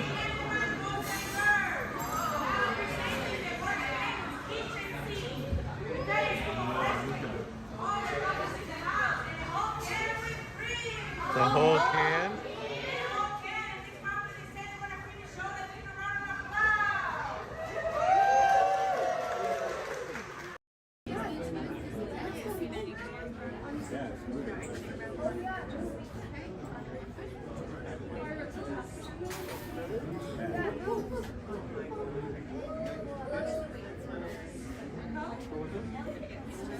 For those of you standing, please hold on to the handrails throughout our journey and stay clear of the doors. For the comfort of others, no smoking please. Thank you. As we turn south, you can catch a glimpse of the spires of Space Mountain in the Magic Kingdom. Nearby is Disney's 8th-ranked contemporary resort. Oh no. Oh no. Oh no, no, oh no, no, oh no, oh no. Look at. Oh no.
While your group is together, now is a great opportunity to pick a time and place to meet and to become separated in the park.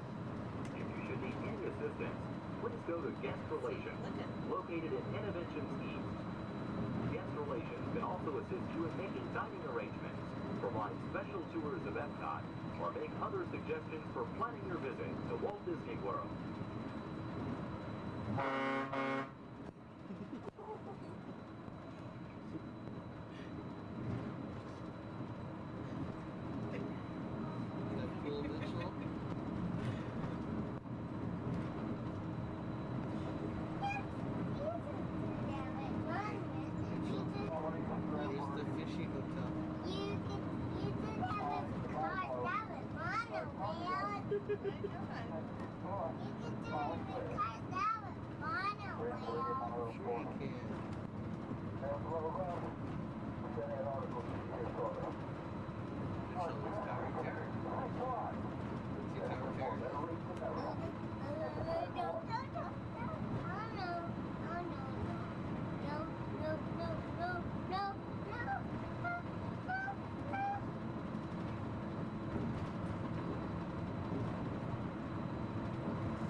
to Epcot, where nations celebrate human achievement and potential. Its 300 acres are divided into two worlds, Future World and World Showcase.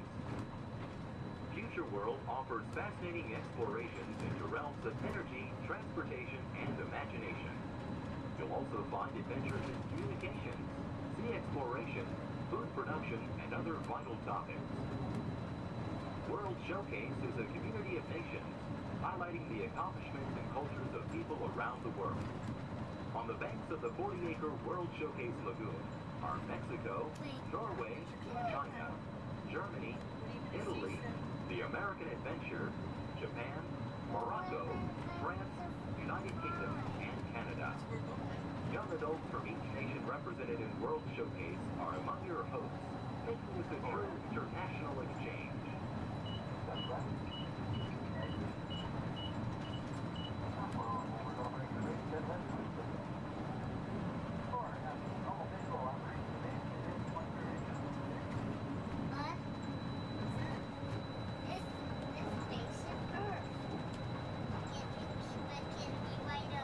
Beyond the trees ahead and to the right-hand side of our forward motion is Spaceship Earth. This 18-story geosphere marks the entrance to Epcot. Inside Spaceship Earth, time machine vehicles take you through the evolution of human communication, from a distant yesterday to the dawn of tomorrow.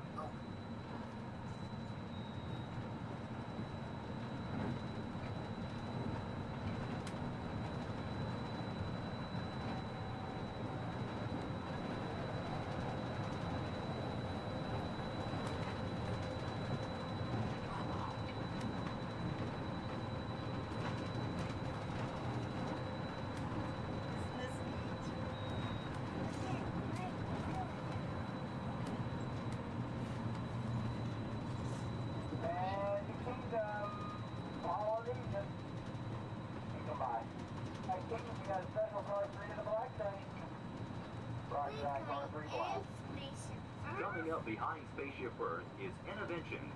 Inside this hands-on area, you can explore and interact with the ever-changing technologies and products for everyday living in the near future. To the opposite side is the Universe of Energy. Inside you'll find Ellen's Energy Adventure, hosted by Ellen DeGeneres and Bill Nye the Science Guy. Maybe. Next is the Wonders of Life, where you'll discover Body Wars, which takes you on an amazing trip through the human body. No, we are not going to In Test Track, you can experience the acceleration of test driving a vehicle on the fastest and longest ride ever created for Walt Disney World. Coming into view is World Showcase. Directly across from us on the far shore of the World Showcase Lagoon is our host pavilion, the American Adventure.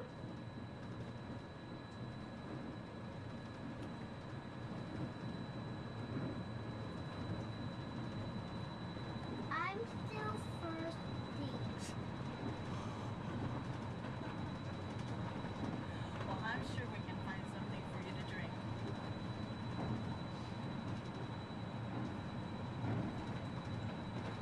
The glass pyramids are the gateway to your journey into imagination. Inside you can find the 3D adventure, Honey, I Shrunk the Audience. Join Professor Wayne Solinsky as he receives the Adventure of the Year award for his incredible shrinking machine. Next is the land, where you'll discover creative partnerships between people and the land around the world. In the living seas, you can descend via hydrolator to Seabase Alpha and navigate the largest, most spectacular coral reef environment ever created by humankind. Ladies and gentlemen, we are approaching the Epcot monorail station. Smoking is not permitted at Epcot except in designated areas. Please consult your guide map or ask a cast member for the location of designated smoking areas. Please hold on to the handrails and stay clear of the doors until the monorail stops completely and the doors open. On behalf of the cast of the Walt Disney World Resort, we'd like to welcome you to Epcot. And ladies and gentlemen, this is the Epcot monorail station. If I can please have everybody's attention. Once again, I do need everyone's attention. As you're walking up the platform this morning to the Transportation and Ticket Center, you might have noticed our signs, and if you did not, that is why I'm here. Epcot will be closing this evening promptly at 4 o'clock. Once again, Epcot, the entire park, will be closing this evening at 4 o'clock. My monorail transportation will... How'd you know my name, anyways? Well, the eats on the sea and your fancy car was about to get out of here, so beat it. You're making a big mistake, Grandma. I said scrammatic, you gonna get what you... I can't just walk down the middle of a movie. Go on, bitch, just Here they come, Bust! Get out your grinders! I'm gonna go by Mr. Osborne.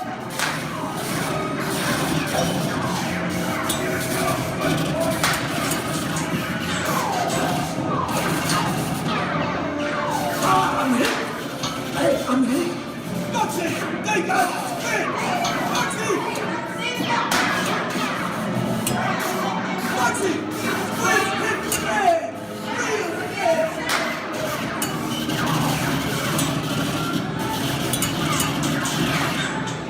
Hey, everybody, just sit tight. Run the red lights against the wall and have another break the law. Hey, watch this. No more red light.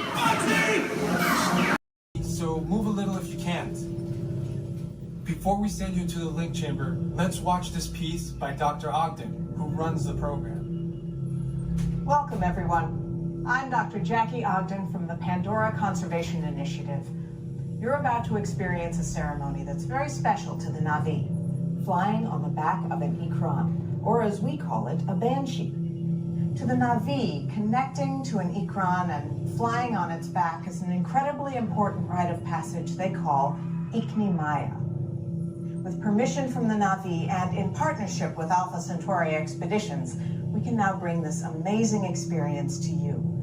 The way you'll be able to fly is by linking to an avatar that's already on the back of an Ikran. Let's see how this works. We establish a link using powerful psionic amplification equipment.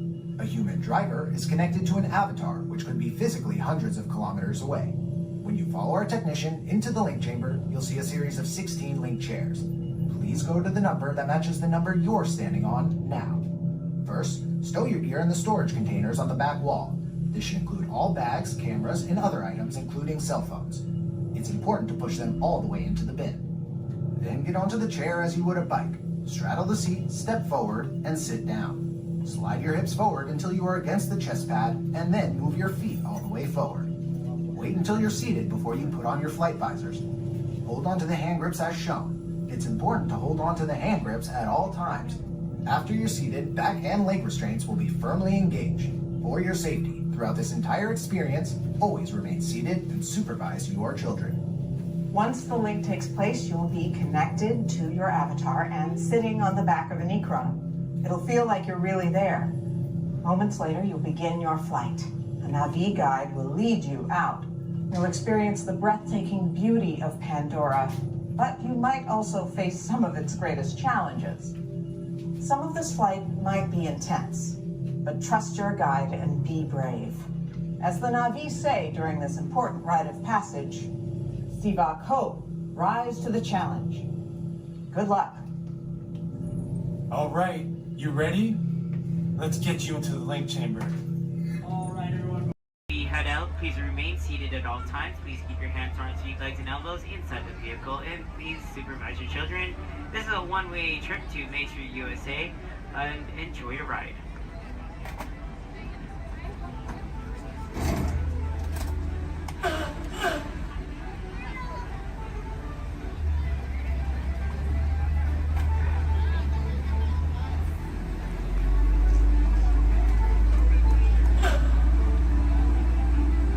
On your right-hand side is Sleeping Beauty Castle, your gateway to Fantasyland.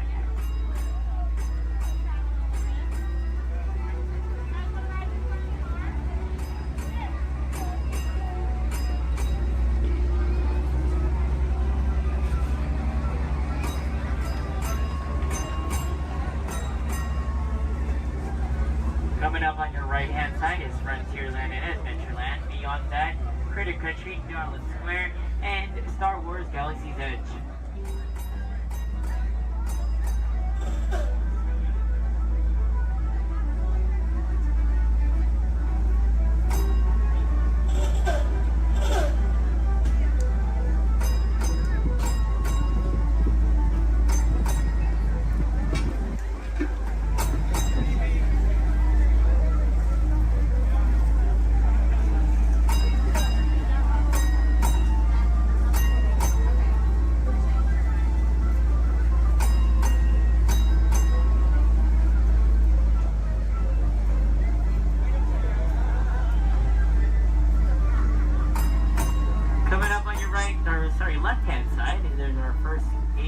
Center, our Baby Care Center, and our Lost Child Center.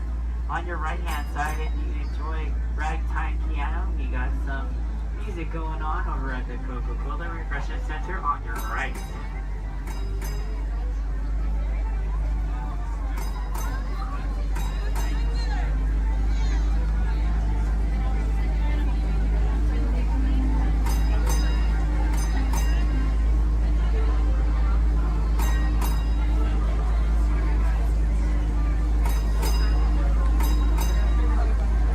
If you get hot later, on your right-hand side is our Dipsy Girl ice cream parlor.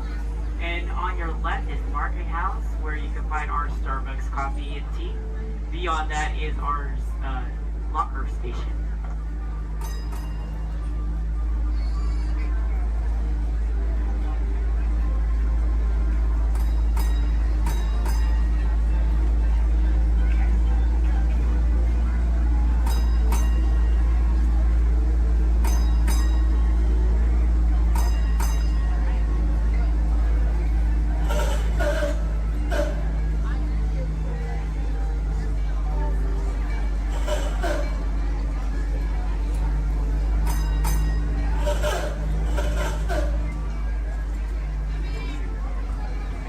To our final destination in front of Disneyland City Hall.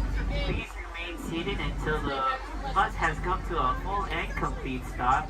For those of you who are sitting in the top stairs, please watch your step as you exit the stairs and assist young children, and enjoy the rest of your day here in the Magic Kingdom. My name is Justin, and thank you for riding.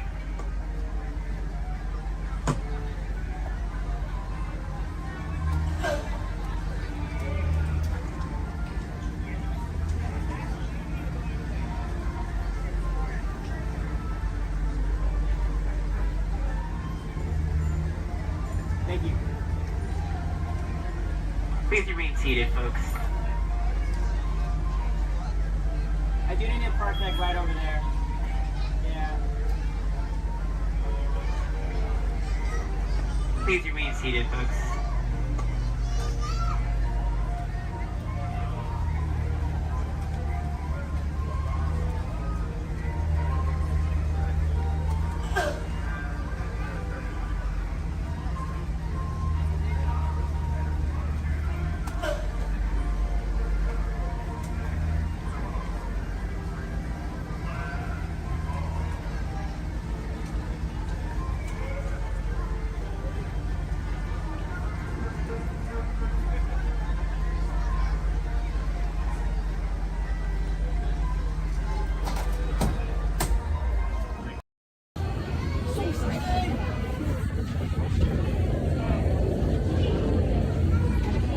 Thanks.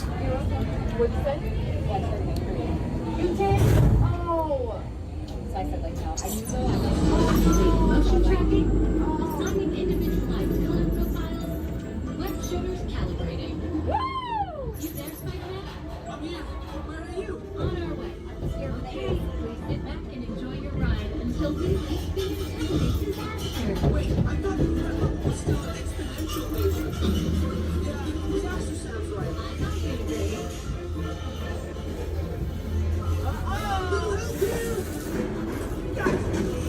I'm glad to see you guys.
intentionally hit those green blocks, maybe we'll trigger a chain reaction. I think you're right.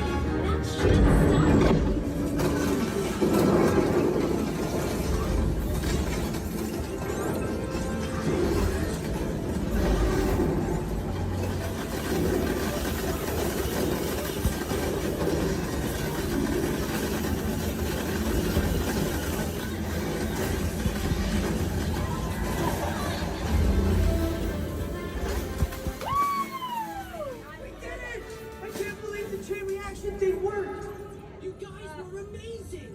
I'm very impressed, Spider-Man. You really solved the problem. Well, it's only better without them. That was also your idea.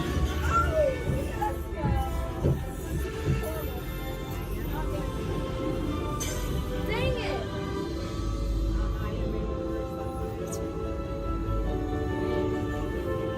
For your safety, please remain seated. We failed. I did better this morning. Jackson did so good. My arms are tired. Reinforcements, remain seated inside the transport.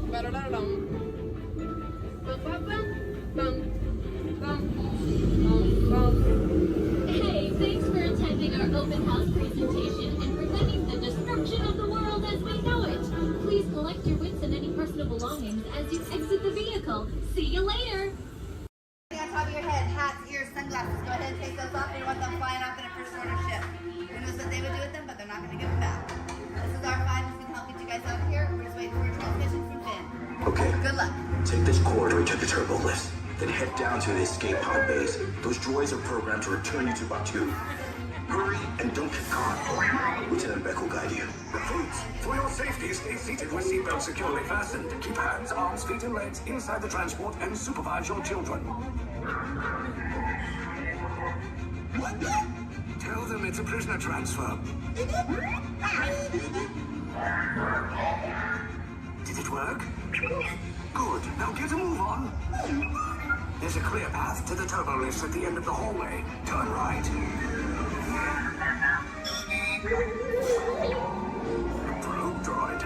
You're lucky it didn't spot you. Take those turbo lifts and stay out of trouble. Hey, you're not authorized. Wait, those are the prisoners.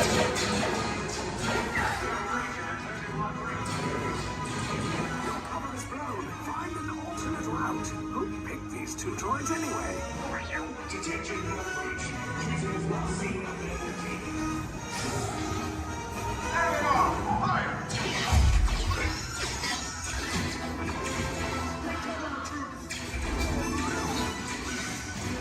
The escape pod just below us. Take those down. Copy. Hurry. No, not up. I said down.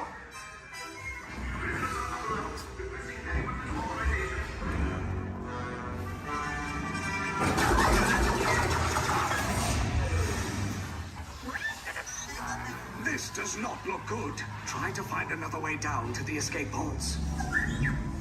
The resistance will attempt to rescue the prisoners. They have neither the resources nor the courage to engage us. You underestimate their conviction. Raise the shields! Shields? I see no evidence. Now! Sound the alarm! All personnel to their stations! Sir, the prisoners have escaped. How brave, but ultimately hopeless. There's nowhere to run.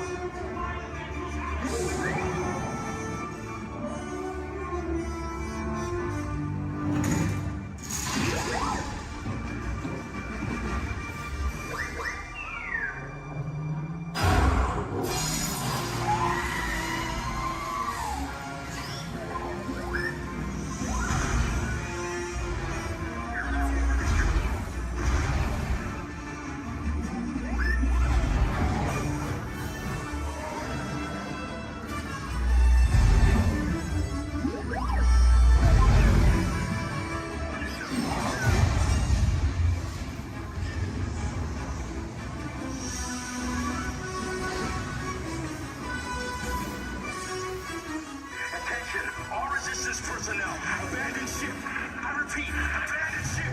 This destroyer's about. There's no escape. You will tell me the location of the secret base, and then I will destroy you and the resistance.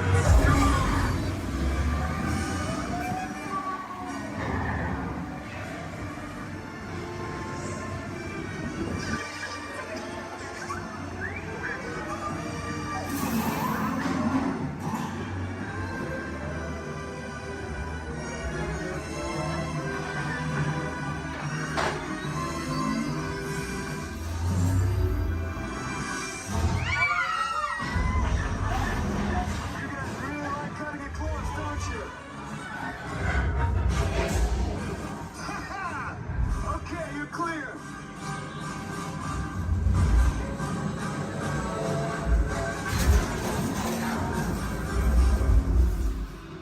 Your escape pods came in a little off target. Ground crews will meet you outside the wreck. All right, nice job, recruits. Not what you signed on for, but hey, you're resistance now. I think I have that authority. Right, Beck? Where's the lieutenant? I need eyes on Beck. I know, Scaffold's copy. More escape pods down in Sector 4. Verification pending from key command personnel. Where's the lieutenant? I need eyes on Beck. Lieutenant Beck here. Beck! You're alive! I should hope so. Great job, recruits. Thanks to your heroism, the location of the resistance base is secure. Bravo! Yes, R5, you too.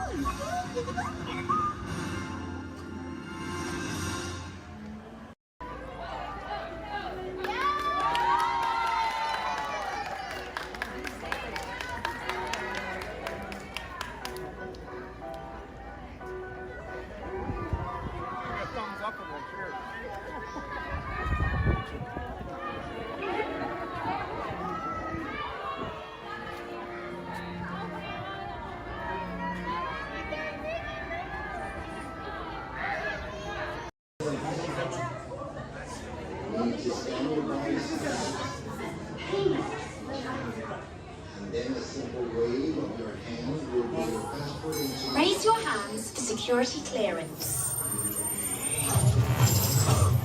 And presto, the doors open for you. I now present to you Tannelier Tavon's private office.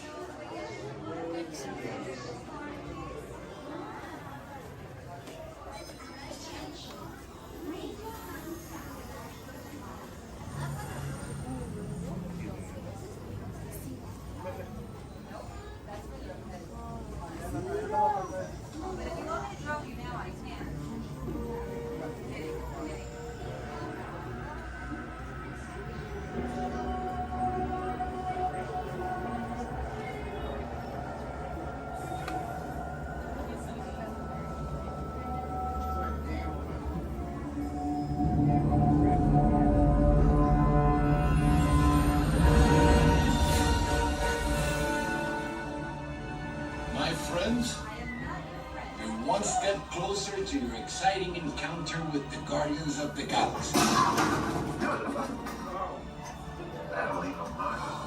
You're now standing in my private office. I know. Where I Carefully scrutinize each and every piece that comes to me from different parts of the galaxy that let's mute this guy. Hearing this slandering on a constant loop was big motivation for me to escape. I go, ouch! Ouch! What was, that was not part of the plan. What? Of course I escaped. For those of you who have not been paying attention, the name's Rocket, one of the Guardians of the Galaxy. The smart one. Listen up. He's gonna put you on a gantry lift for your tour. I'm gonna sneak on top of your lift and take us all the way to the big old generator control room. I'm gonna blast that thing and destroy all the control systems, which will open up every cage in this freak show and free my friends. Our buddy Mantis is in the getaway ship waiting for my signal, and then we'll be on our merry way. But this plan won't work unless you help. I don't have clearance. My hands don't scan. Yours do. If you raise your hands, I get the clearance and the chaos begins. It's a foolproof plan. 35% of the time. Oh. I'm gonna take this. Not moving.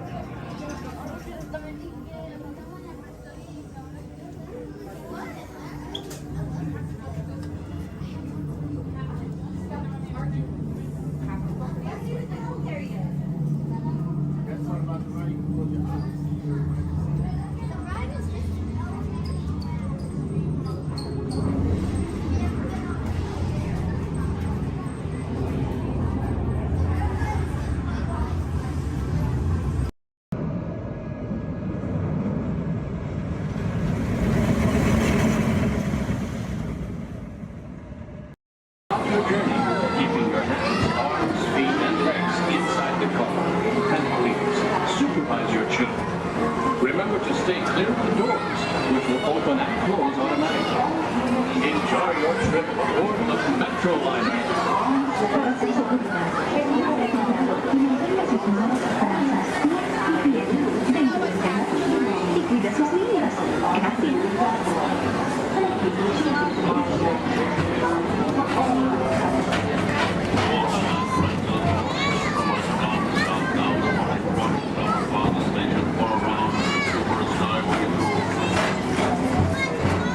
Welcome aboard, CTA travelers.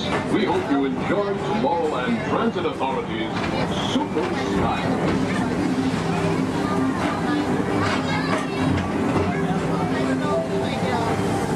Now approaching Tomorrowland Interplanetary Convention Center. The convention center is host to a galaxy of wonders from the following planet.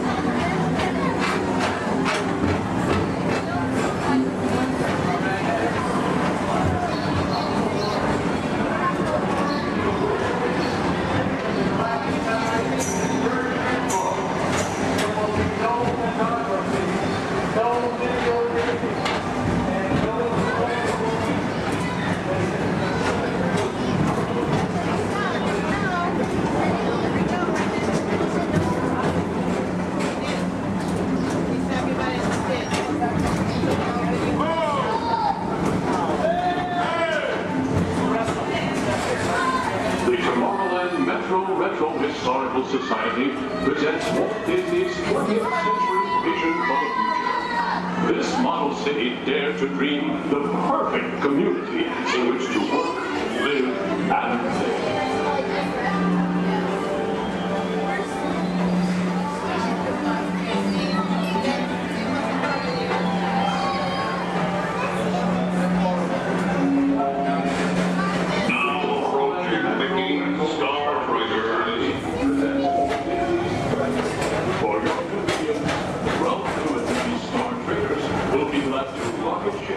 To many planets in the galaxy.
Attention, all visitors from Galaxy M31.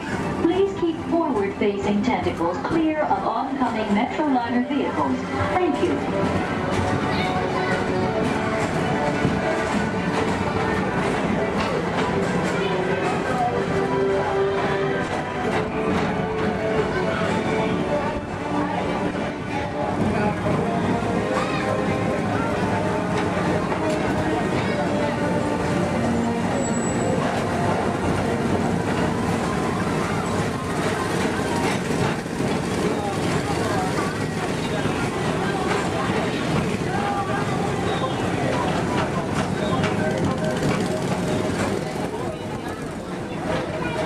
The centerpiece of Rocket Tower 1 is the League of Planets Astro Orbiter. This symbol of universal harmony and culture provides all beings with an exhilarating spin around the planets.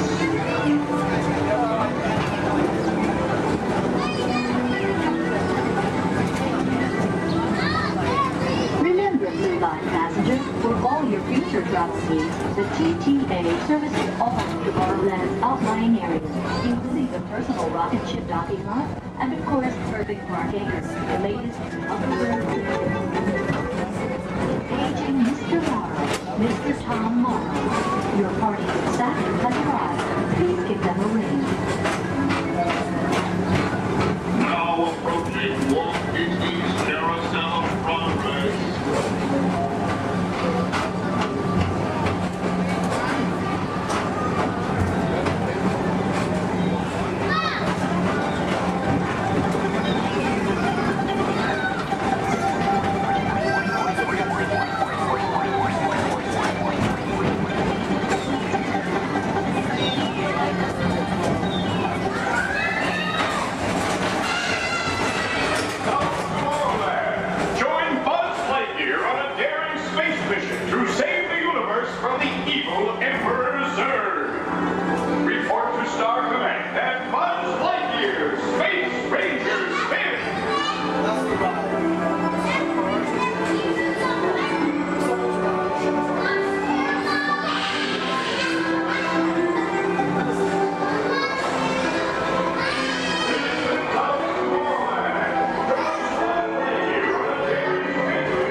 At the heart of tomorrow.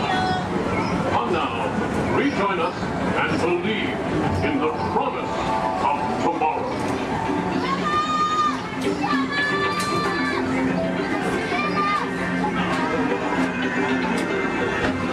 Rocket Tower final station.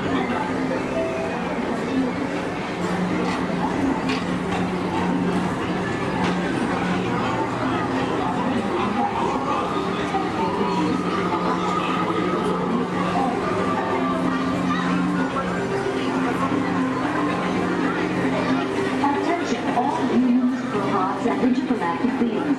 Please keep your arms, legs, and other appendages away from the doors. The doors open automatically. When they do, please collect your belongings and step carefully onto the moving platform. Thank you for choosing Tomorrowland Transit Authority for all your travel needs.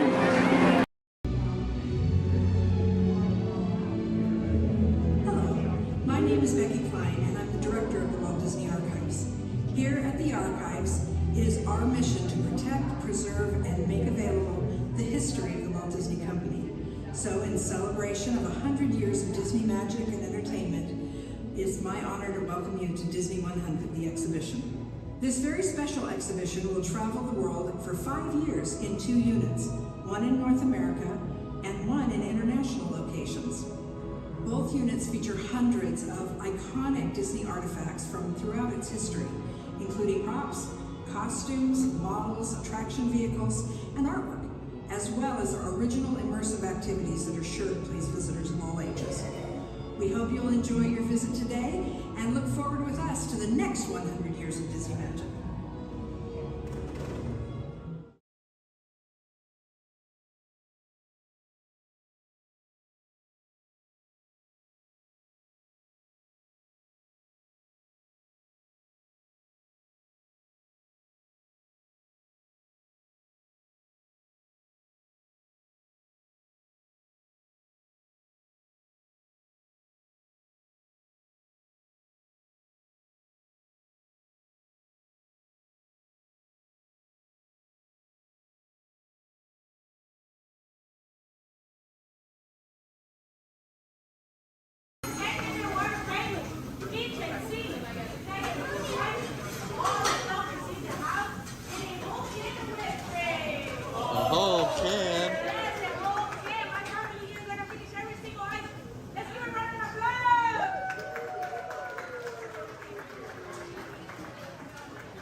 The town crier of Liberty Square. But my friends, call me JJ. Come on, everyone, gather round. You're just in time. Come closer, all ye people, gather round and listen well. I've got a satchel full of history's greatest tales to tell. Your hair will stand on end with all the history and such. Unless, of course, you're bald like me, in which case, not so much. Hey, Sam! It's Sam Eagle, everybody! Tell us, Sam, what great American story are we sharing today? Today we shall salute the Declaration of Independence! Ah, a great story indeed! The people of the colonies, they said, let freedom ring!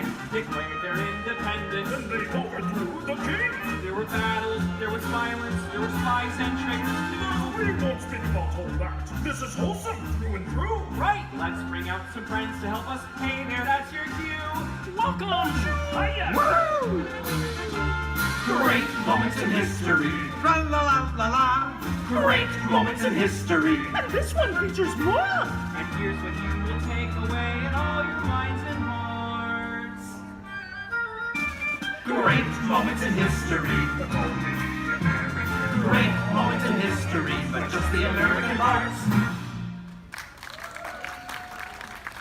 Hi-ho, and welcome to Great Moments in History. But just the American parts. That's right, Sam. And as the official Liberty Square historian, I have drafted tributes to every important event in American history.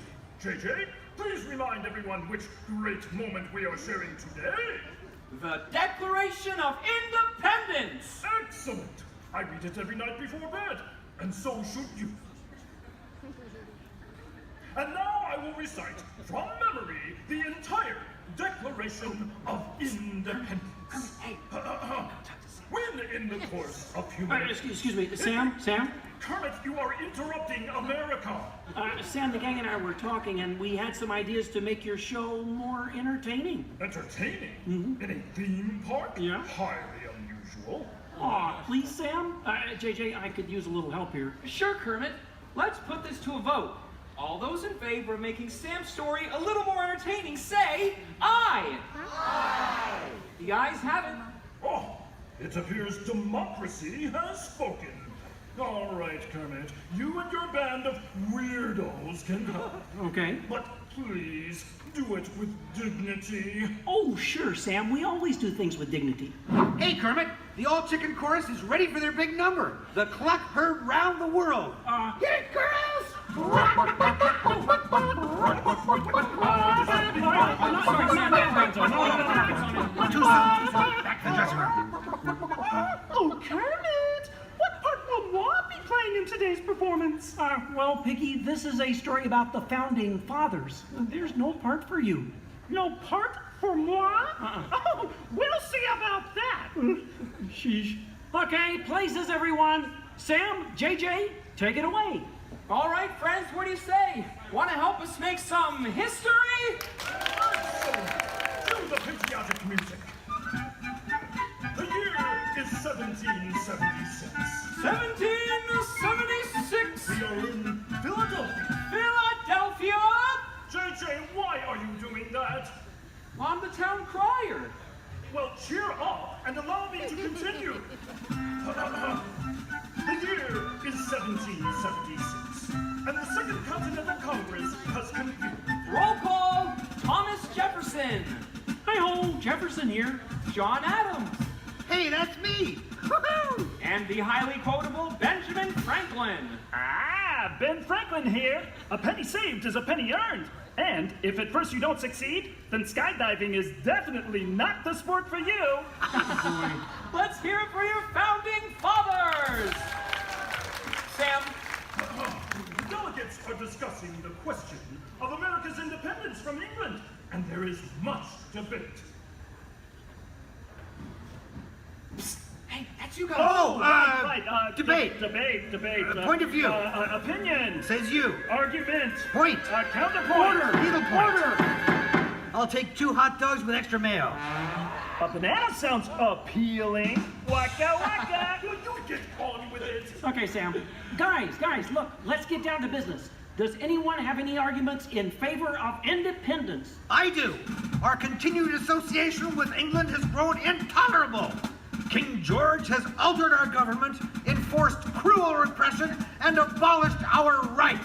Wow, nice job, Gonzo. How did you remember all that? I stapled it to my arm. Oh, yeesh. That's gonna leave a mark. Okay, now, does anyone have any arguments in favor of England and King George? Boo! Boo! Come on, no everyone! King George! No King George! No King George! No King George! No King George! No King George! Did someone call moi?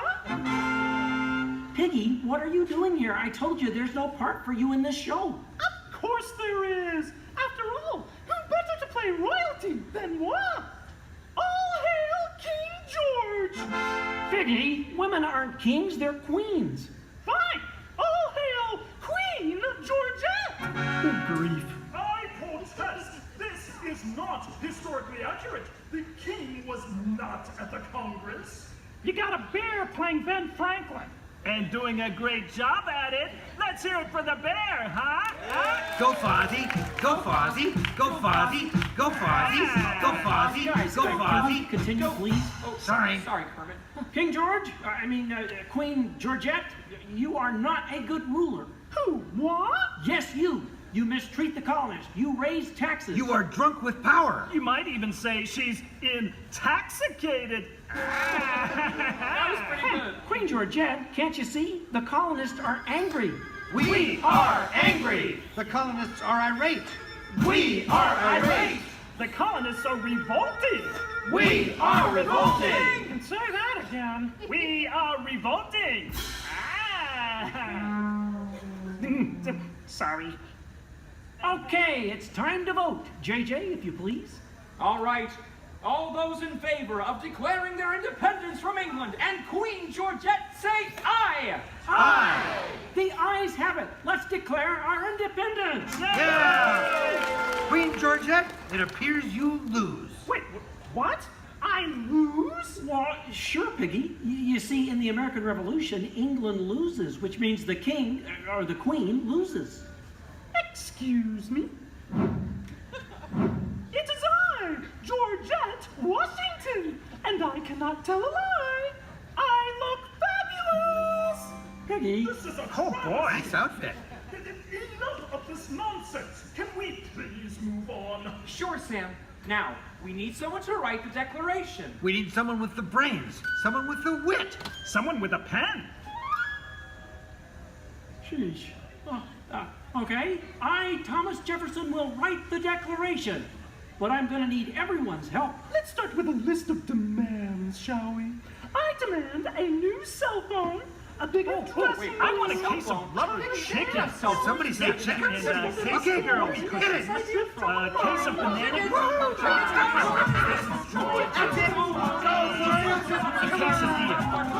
You're doing it! Guys, quiet! guys, when Jefferson wrote the Declaration, it was more than a list of demands. What? Oh. What are you talking about? Yeah, it was about things we all believe in. Things worth fighting for. Things that inspired the birth of a new nation. Gee, Kermit, what do you mean? Well, like the Declaration says, we hold these truths to be self-evident, that all men are created equal, that they are endowed by their Creator with certain unalienable rights, that among these are all together life, liberty, and the pursuit of happiness.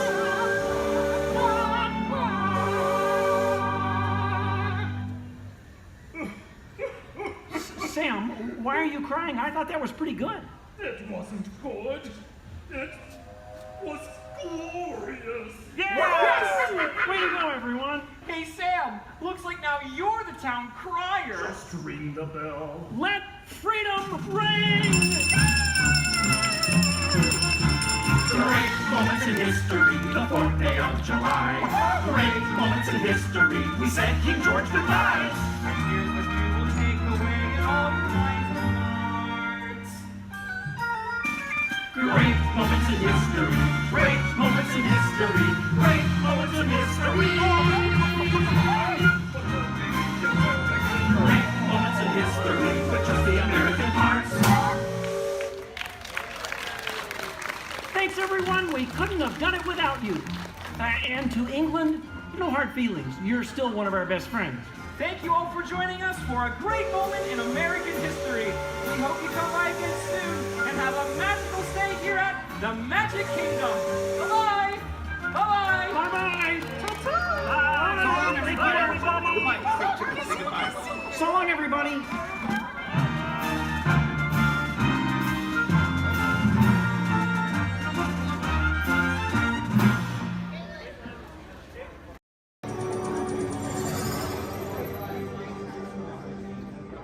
Greetings, Terrans. I am Nova Prime Irani Rayan, commander of the Nova Corps. On behalf of all Xandarians, I hope you have enjoyed exploring the wonders of Xandar. As you have seen, your world and ours were born of the same moment, one which you refer to as the Big Bang. As such, we are all galactic neighbors in a vast universe which we and countless others share. For you to travel to Xandar would take 2.5 million years, assuming you had a ship that could fly at the speed of light. So we decided to come to you. But even we could not have reached you so easily were it not for the Cosmic Generator, an advanced piece of Xandarian technology that creates jump points, artificial tunnels that act as shortcuts, linking distant points in space. It is our desire to share this wondrous technology with your people, so that together we might explore new worlds and create a brighter tomorrow. And now, as the culmination of the wonders of Xandar, you will be teleported to a Nova ship above your planet for a demonstration of the Cosmic Generator. I trust you will find it an unforgettable experience.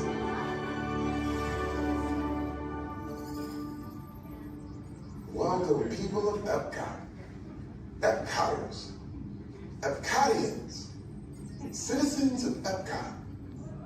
Does anyone know what they call themselves? What? I'm on? Someone needs to tell me when I'm on. Welcome, Epcot Terrans. I am Centurion Talmeric, and we're just about ready to teleport you up to the ship for the demonstration. As you're about to enter a secure Nova area, I must ask you to put away your Terran communication devices at this time. Recording of any type is strictly prohibited. I am very serious about this. Now, please step forward into the chamber. You're gonna love this.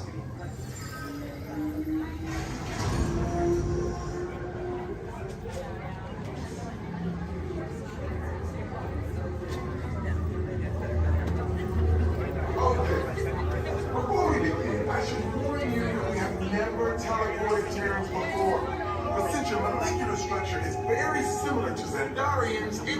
work. It'll work. So long as you are standing inside the lighted ring. You do not want to know what happened last time someone did not stand where I told them to, okay? Stand by for teleportation. Here we go.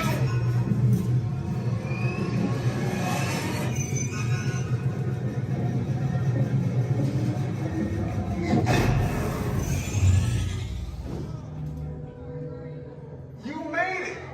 I mean, of course you did. Nova Prime, they're ready. Excellent. What you see before you is the cosmic generator. And in just a few moments, we'll be activating it so you can experience for yourselves what's happening. I'm not sure. Our power's out.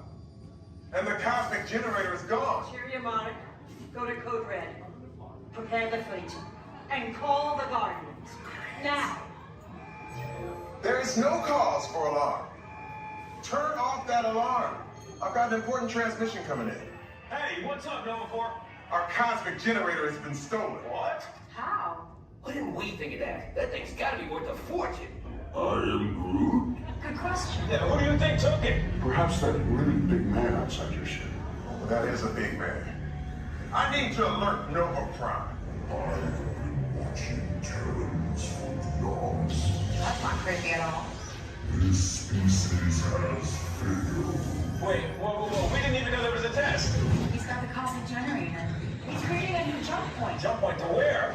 Not where. When? It's some kind of mutant jump point. It's going back to the dawn of time. Dawn of time, why? To erase an error. Well, that doesn't sound good. Your time is over. Wait, what do you mean? What do you mean it's so vague? The jump point is closing. Hey, Nova Dude, you're Nova Corps need to follow that whatever it is until we get there. We can. Our power is down, and I've got to get these Terrans onto evacuation shuttles. I got it. I reprogrammed the shuttles to follow them through the jump point. Wait, what? Look, they're our only chance of keeping track of that whack job until we get the cosmic generator back. Piece of cake. What? There's cake. Where's this cake? The odds are impossible, Yep. but it's our only shot. Good luck. Are you sure you can control it? Come on, it's me. I got this. We're all toast. First it was cake, now there is toast. This plan is making me so hungry. Terrans, listen up. You need to make your way to the evacuation shuttles now. We'll follow the fleet when we get our power back. I mean, when we get our power back.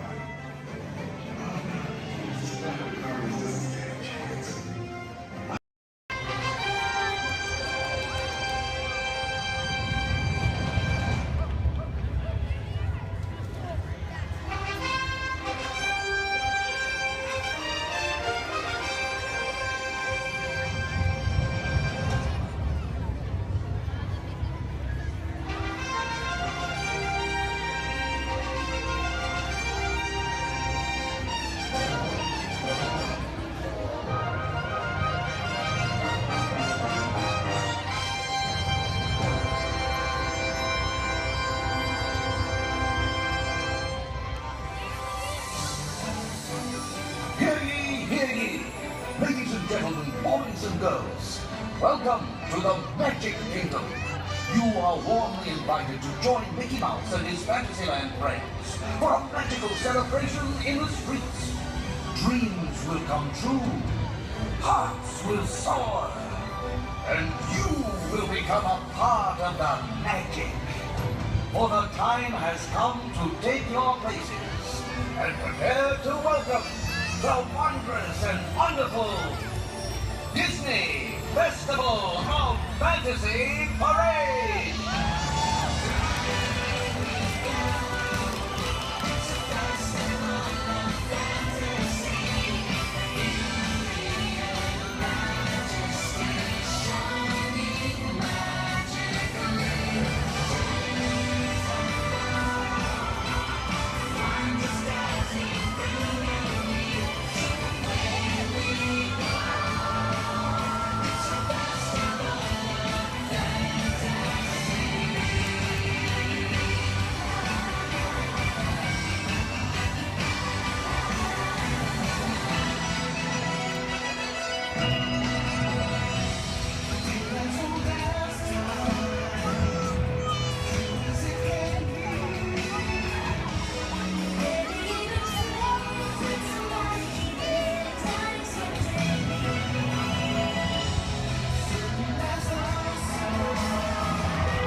the sea is better than any team they got up there.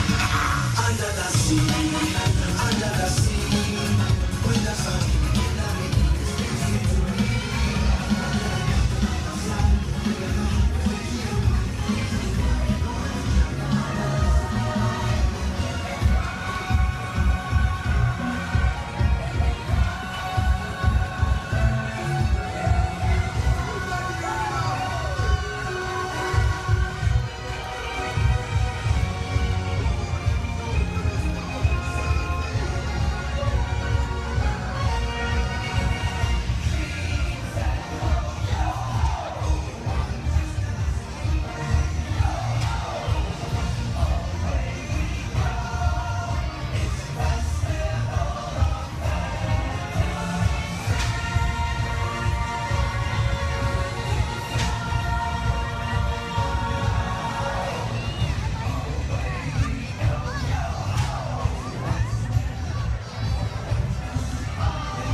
don't remember.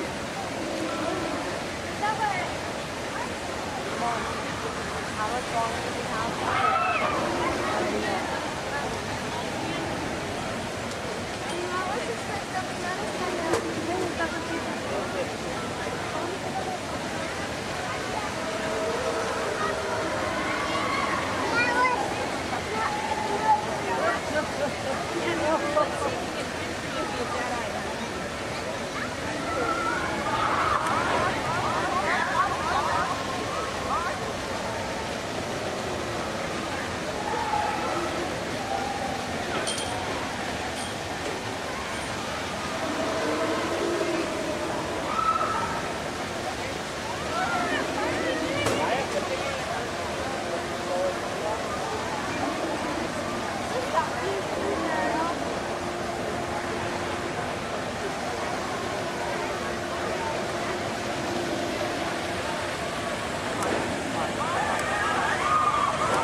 Here's my pal Walt to tell you how the magic is made.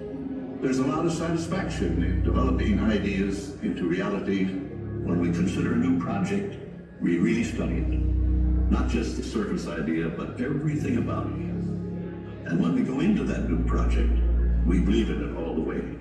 We have confidence in our ability to do it right, and we work hard to do the best possible job. There's really no secret about our approach.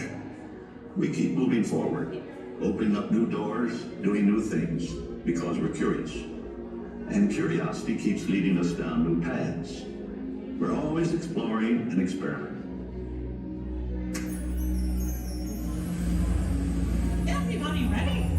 Then on with the show!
maintained.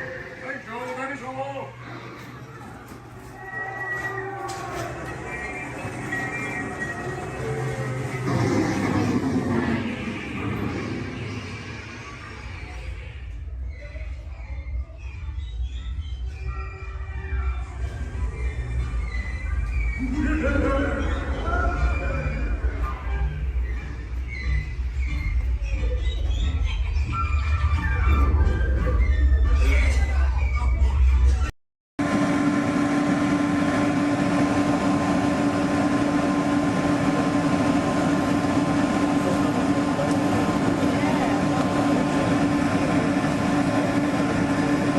To those of you who have just joined us, welcome aboard the Disneyland Water.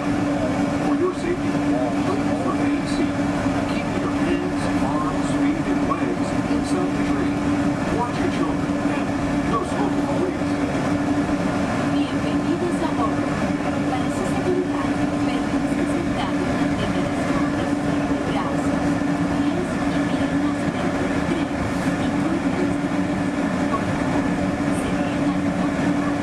Gracias. We're now moving to our final stop, the Tomorrowland Wonderland Station. Along the way, you can take a bird's eye look at the downtown Disney district, Disney's Grand California Hotel Spa, and Disney's California Adventure. To the left of the monorail is the main entrance of Disneyland, the happiest place on earth. Disneyland is truly an American tradition. Since its opening in 1955, it has hosted more than 500 million guests around the world, including presidents, kings, and celebrities. It is the original Disney theme park, created and enjoyed by Walt Disney himself. To the right is our transportation plaza, where you'll find taxis, hotel shuttles, and public transit stops. We are about to enter Disneyland, so it closes the free time. So be sure to remain seated, keep your hands and arms inside the cabin.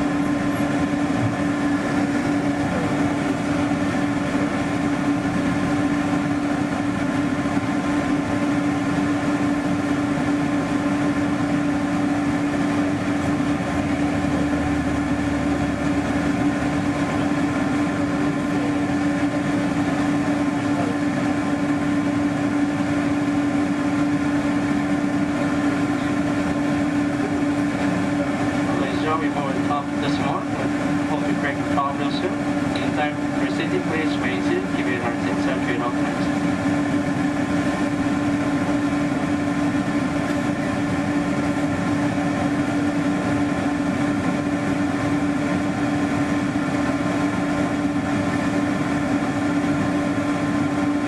All right, ladies and gentlemen, now clear to proceed. Please remain seated. Give you our tips and trade off times.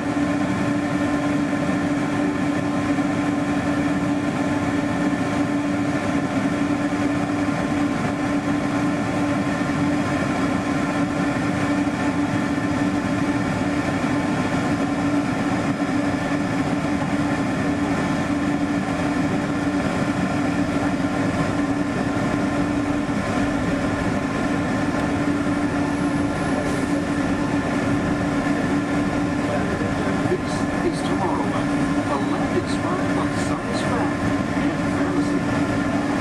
Directly below us is the submarine lagoon, where you can dive into an exciting underwater adventure aboard the Finding Nemo submarine voyage. Across the way are the icy peaks of Matterhorn Mountain, home of the world's most famous bobsled run. And beneath us are the roadways of Utopia, where drivers of all ages can ride the road to tomorrow. As we cruise over Tomorrowland, our pilot would like to share a few program reminders. Ladies and gentlemen, Disneyland Park is open until 9 o'clock tonight. Meantime, a monorail train is departing every 5 minutes from the Tomorrowland station back to downtown Disney. If you would like to leave the park and return later today, please make sure you have with you your valid Disneyland passport ticket and a hand stamp so you can re-enter the park anytime up to 1/2 hour prior to Disneyland Park's closing. You can get your hand stamp whenever you depart today. here at Disneyland Park, we'll have Celebrate a Street Party down Main Street USA at 5:30 p.m. And also tonight, as part of Halloween time at the Disneyland Resort, we'll have Halloween Scream, a bonus surprise in the sky at 8 p.m. Thank you, and have a pleasant day here at the Disneyland Resort.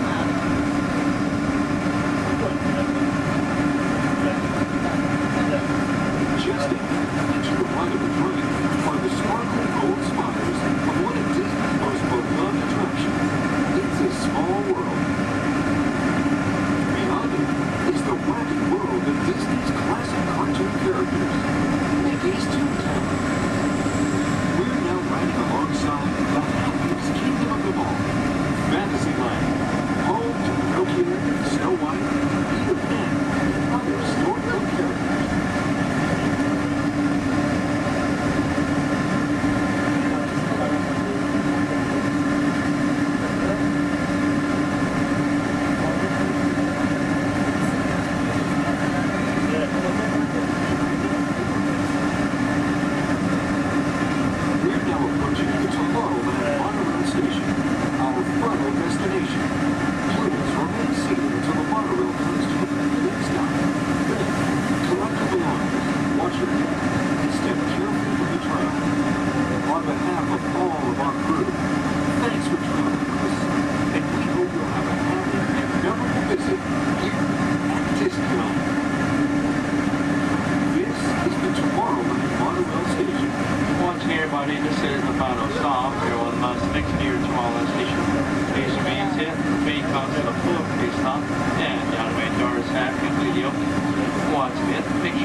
Time travel commencing in T-minus 10 seconds and counting. This is Seeker. Listen up. We've got to get in, grab the iguanodon, and get out before that asteroid hits. Let's roll.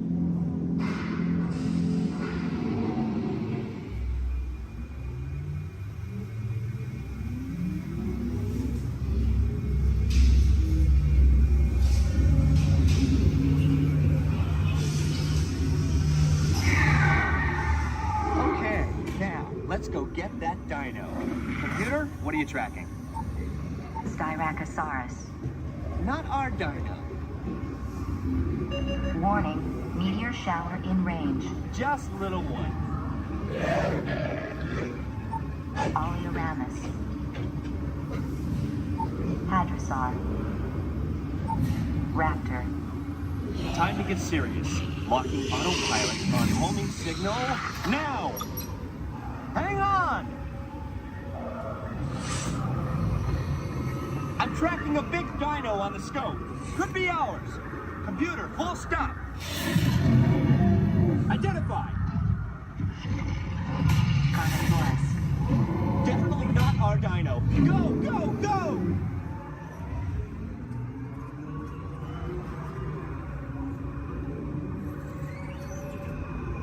Another big guy coming up. Computer. Slow. And identify. Sauropod. Still not our dino, but at least this one's a vegetarian.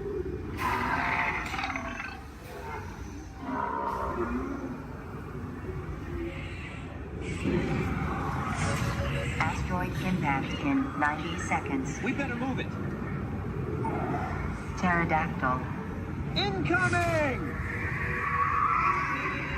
Asteroid impact in 60 seconds. We can't stop now. Keep going, keep going. Compsognathus. Computer, what's happening? Loss of traction. Four-wheel drive, move it. Warning, meteor strike. Evasive maneuver. Left, right, left, right. That was close. Computer, now what? Carnotaurus. That's it. Abort mission. Abort, abort. Iguanodon. Forget it. Get them out now. Asteroid impact. Brace yourself. This is it.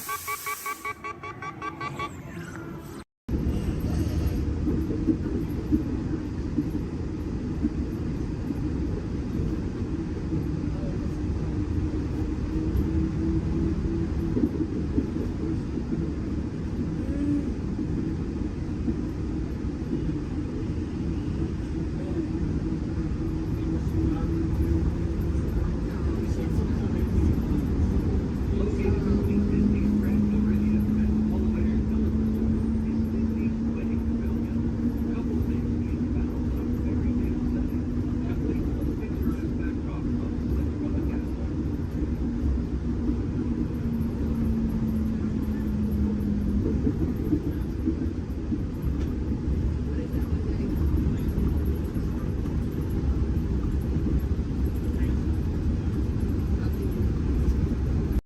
wonderful pictures to your My Disney Experience app, so just make sure to grab that card on your way out. Now for all on the same page, can I get a great big wee? Wee! Awesome. All right, now my friends in here, how many of us are familiar with the story Beauty and the Beast?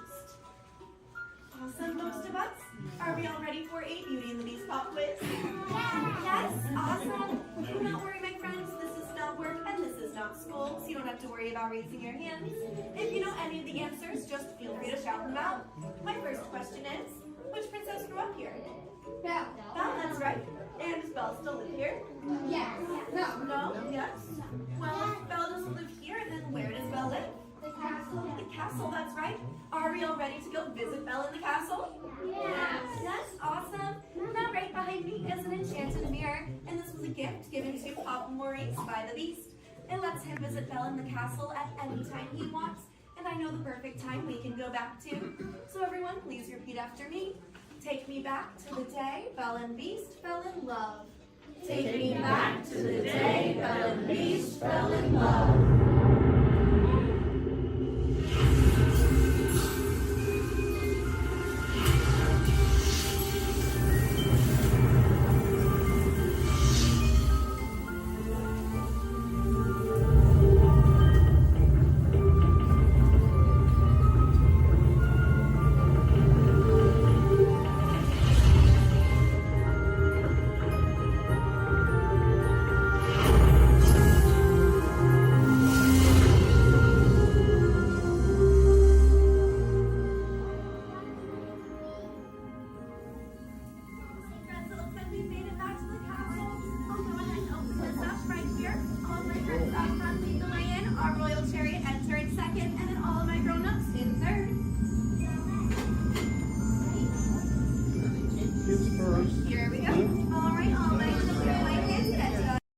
First thing I need to do here is a quick sound check.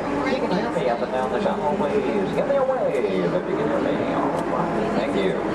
It's important that you need to pass along a few safety reminders here. Please be sure hands, arms, and feet remain inside the vehicle at all times this morning. Most importantly, that you remain fully seated throughout the entirety of our tour. And for the courtesy of those around you, we do ask that please be no smoking at any point.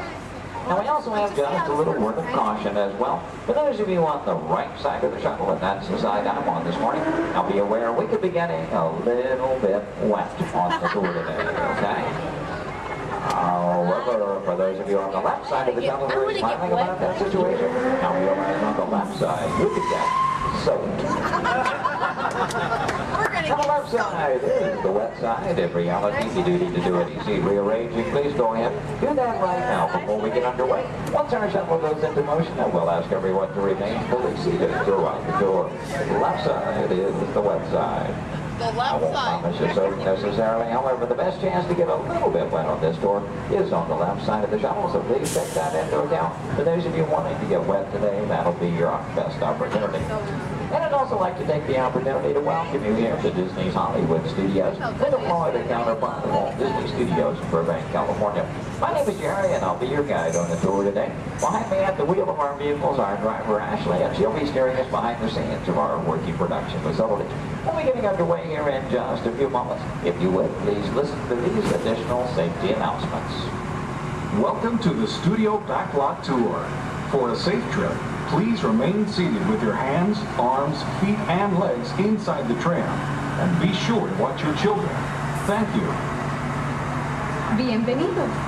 Para que tengan un viaje seguro, permanezcan sentados, con las manos, brazos, pies y piernas dentro del tren. Y vigilen a los niños. Gracias. And with that, we are all clear. Thank you.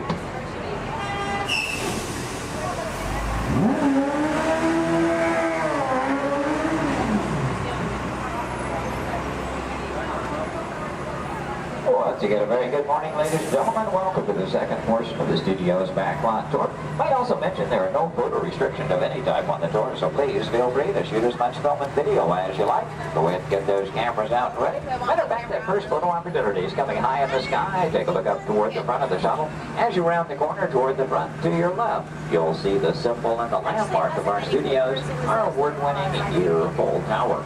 Now that tower takes its inspiration from the design of a water tank that Walt Disney had constructed for our Burbank Studios in 1939. The Yearful Tower stands in at 13 stories tall, topped off by a set of Mickey Mouse ears weighing 5,000 pounds apiece. And for anyone who might be curious, that's also a hat size of 342 3/8. Also off to your left, you see some automobiles, ramps, and so on. This is the rehearsal and staging area for our Lights, Motors, Action Extreme stunt show. We'll talk more about that show as we pass by its arena further along in the tour. Now here at the studios, we do feature sound stages, outdoor sets, state-of-the-art editing facilities, recording studios, just about anything else needed for the production of radio programs, television shows, and motion pictures. And over the years, we've had quite a lot of activity taking place. Now, for example, Anthony Hopkins and Cuba Gooding Jr. made use of our sound stages filming Instinct. And Tom Hanks was here, producing, directing, and starring in the 13 episodes of the HBO Emmy Award-winning miniseries From the Earth to the Moon. Our backlot has been used for exterior shots for such shows as The Golden Girls and Empty Nest, and for 5 years, from 1989 to 94, our sound stages were home to the new Mickey Mouse Club. Now that show, by the way, served as the launching pad of several of today's young stars, including Justin Timberlake, Christina Aguilera, Britney Spears, Ryan Gosling, and Felicity's Kerry Russell. They all got their start right here on our sound stages.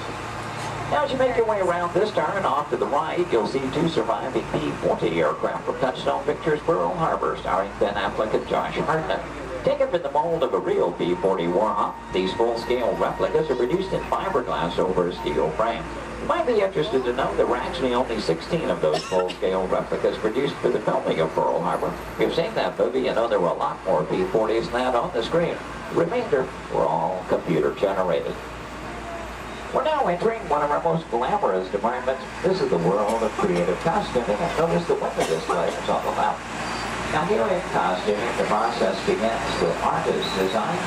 From there, our seamstresses and tailors take over. They may use as much as 1 1/2 million yards of fabric each year to produce more than 25,000 garments. In the display cases, you see original costumes from such films as National Treasure, Book of Secrets, Disney Channel's High School Musical 2, costumes from Step Up to the Streets, and in Real Life, and from Enchanted with Amy Adams and Patrick Dempsey. Also coming up ahead on the left, a special display of both costumes and props from Walt Disney Pictures, Pirates of the Caribbean at World's End. We have more than 250 artists involved in the design and manufacture of costumes for motion pictures, television, and live entertainment needs. And I'm proud to say that here in Florida, we have the largest working wardrobe in the world. Now, when an art director needs to create a specific look for production, they may begin with a props department. Here, scenery designers buy and in some cases build everything they need to create the exotic world in which their stories take place. On either side of the shuttle, we're passing through a series of prop storage areas, but also to the left, the final large room we pass by is the scenic shop. Now that's where carpenters construct to maintain the sets to be used on the sound stages or other locations. Over the years, these talented artisans have created sets for such shows as the Rosie O'Donnell Show, Wheel of Fortune, Live with Regis and Kathy Lee, and more recently, Live with Regis and Kelly, all when they were here at the studios filming on location. Also off to your left, we pass by 2 set pieces from Pirates of the Caribbean, Dead Man's Chest. You may recognize those as the bone cages from that film. And as you make your way a bit deeper into the back lot, oddly enough, the next area we approach is known as the studio boneyard. Now, most studios have boneyards, simply areas where we can store oversized props such as vehicles, aircraft, anything we may need to reuse or refurbish for another production. The large steamroller, for example, appeared in the film Who Framed Roger Rabbit, starring Bob Hoskins and Christopher Lloyd. We also passed by a Venetian gondola here from the film Casanova with Heath Ledger and Sienna Miller. And that's followed by 2 model airplanes. Now the first of those 2, the larger, used in the filming of exterior shots for Flight Plan, which starred Jodie Foster. The second one, you may notice the wording, the jailbird on the nose, from the 1997 film Con Air with Nicolas Cage and John Malkovich. The new period motorcycles on the end, used by director Steven Spielberg and Indiana Jones and The Last Crusade, starring Harrison Ford and Sean Connery. Now, anytime a production team has to travel to a city or town to film on location, They have to deal with a lot of problems they have little or no control over. Things like crowds, traffic, and noise. To avoid that, you often prefer to film on a studio backlot. Now, normally we have quite a lot of activity taking place, and well, this week is really no exception. One of the things we have been doing some special effects testing this morning in this large standing set off to the right. Now, when the tests are underway, the set becomes off limits to our tours, but see, we have been given green light here at the moment.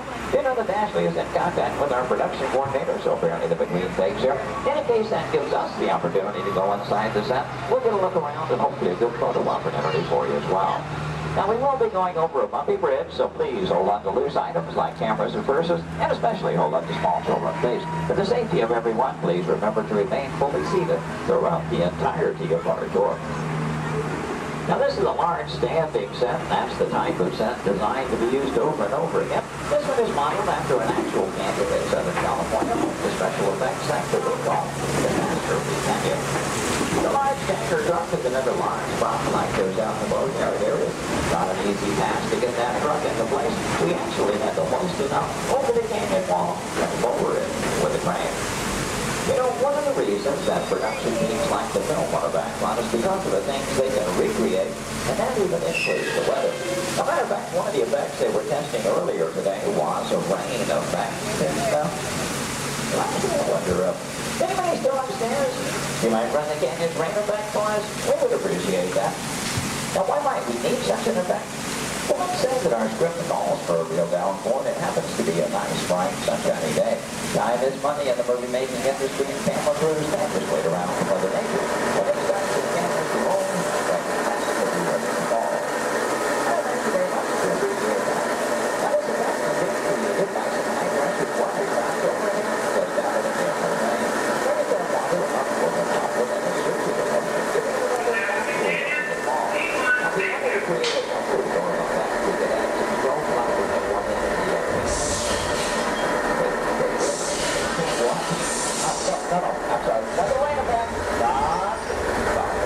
water up with an outlet and a circular motion, giving it a little backwards in the fall. Now, we wanted to create a comfort zone effect. We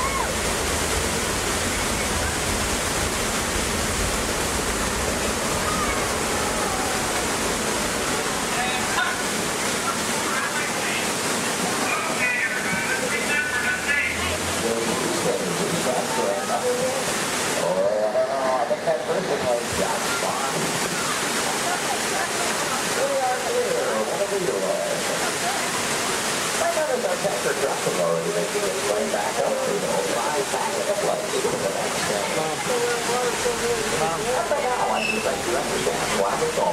add some strobe lighting and one in the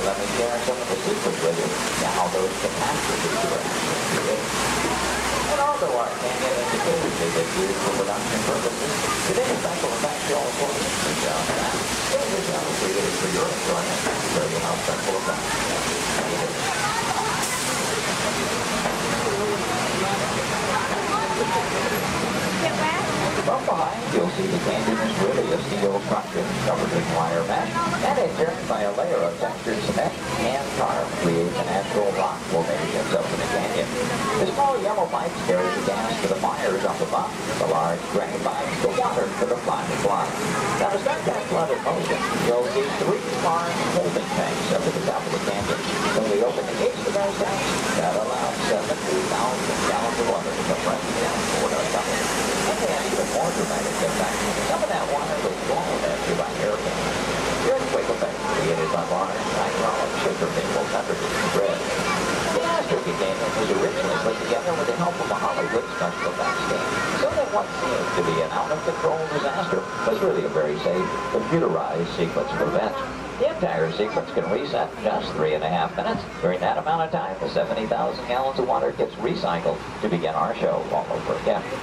Now, as you make your way out to Maya Canyon, take a look ahead and off to the right. You'll see a special aircraft too, is here in a bit of Disney history as well. This one is not a prop, it was an actual aircraft, known in airports throughout the country simply as the 234 of Mickey Mouse. Among some of its earliest assignments were to shuttle Walt Disney and his Imagineers from Los Angeles to New York for the final planning stages of the 1964 World's Fair. That's where we premiered It's a Small World. Great moments with Mr. Lincoln and the Carousel of Progress. Then during the mid-60s, Walt made use of that aircraft on scouting missions over Central Florida, seeking the ideal location for our Walt Disney World resort. Now with a little movie magic here, we'll make our way from the canyons of California to the streets of New York City just by crossing our backlot area. As we do so, we'll also be passing by our newest attraction here on the backlot. You saw some warm-ups going on earlier. Now up ahead, the Mediterranean Village set in the large grandstand is the site of Lights, Motors, Action Extreme Stunt Show. That show is based on one of our most popular attractions in Walt Disney Studios Park in Paris, France. Lights, Motors, Action takes you behind the scenes. We show you how we create vehicle action stunts for the movies. Now you feel like you're right here on our set as the film crew shoots a series of highly orchestrated stunts using custom-designed vehicles and carefully controlled pyrotechnics. The resulting footage has been edited, mixed with visual effects and audio effects. We show you how we create a dramatic action sequence on film. To make that all possible, we worked with some of the world's top stunt directors and designed some high-performance vehicles capable of some pretty evasive maneuvers. Now this show involves automobiles, motorcycles, and jet skis, all in all a very exciting adventure here. Do check your showtime guides. There are 3 performances scheduled today. The first one is at 11:50 this morning, just a little over 30 minutes from now. One at 2:45 this afternoon, and the final show of the day at 5:30 this afternoon. So if you've ever wondered how they create vehicular stunts for the movies, try to work one of those shows into your schedule today. Now they will start loading that show a good 30 minutes before those scheduled showtimes. Off to the left, we'll pass by another series of props. Miniature cattle cars, small jeep, both unique props from the filming of Mighty Joe Young. The Acme Waste Disposal truck from the live-action version of 101 Dalmatians, and the large silver space pod from the 1986 Disney film, Flight of the Navigator. Star Wars fans may recognize the sand skip from Return of the Jedi. The bright yellow submersible and mini helicopter both appeared in The Life Aquatic with Steve Zissou, which starred Bill Murray. This version of the Love Bug is Demolition Derby Herbie, currently appearing in Herbie Fully Loaded. And at the end of the grouping of vehicles, the large red space pod made its appearance in The Hitchhiker's Guide to the Galaxy. Now from the opposite side, you may notice that we're still circling around our Lights, Motors, Action set. It does in fact take up about 8 acres here on our backlot, premiered here on May 5th, 2005. Might also notice it looks very different from this side. From the opposite view, you were seeing all of the detailing of that Mediterranean village. That, of course, was the audience or the camera's point of view. From this side, simply the steel structures that keep our backlot standing. We're only going to build what that camera needs to see. I might also take the opportunity here to mention our Fantasmic show tonight. That's our nighttime spectacular here at the studios.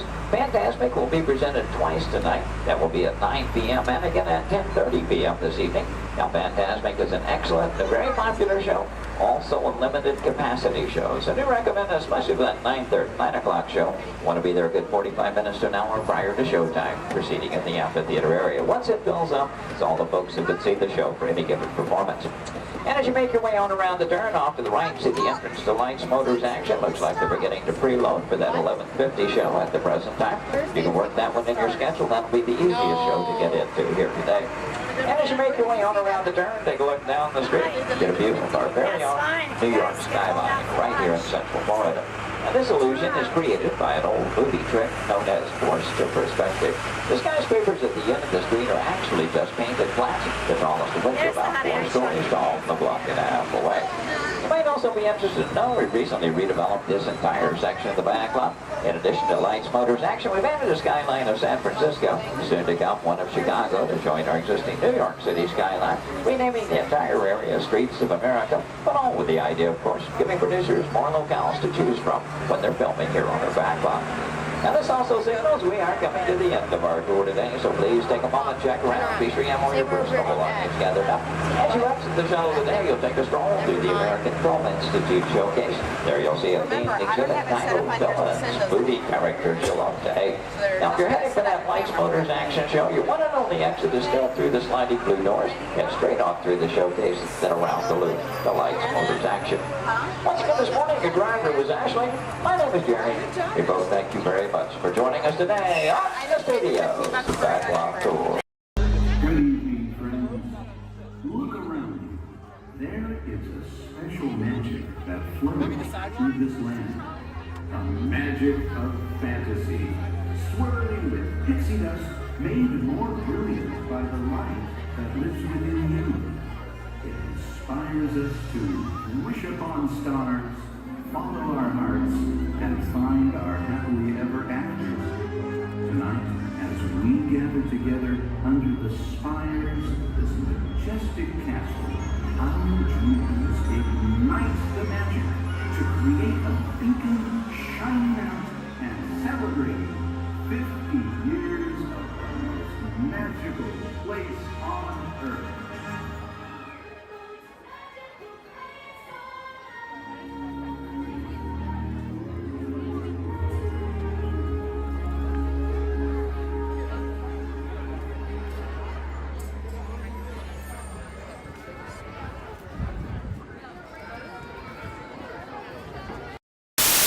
All the way down and not sitting on feet or anything else. All right.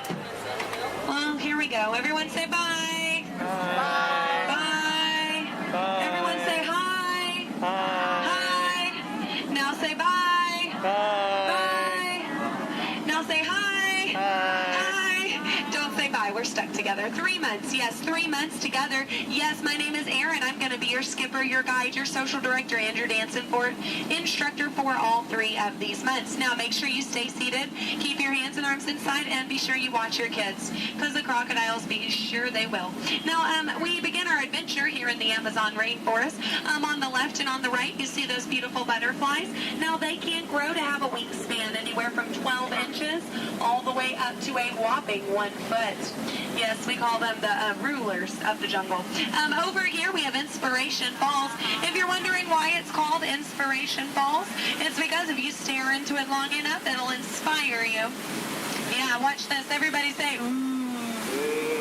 Everybody say, ah. Congratulations, you have now been inspired. Now, if you look right over here on the left, then you'll see nothing on the right. Yep, made you look. We are now in the Congo River in the deepest, darkest part of Africa. Guys, I have a very special treat for you. A pygmy welcoming party to welcome us here to the jungle. Take a look right over here on this beach, and they're gone. Okay, something must have scared them off. So keep your eyes open, guys. Whatever it is could still be around. Yeah, something scary. Something probably like a, it's right behind me, isn't it? Uh-oh, okay. Just a 30-foot python. Nothing to be afraid of, guys. They are actually very, very friendly creatures.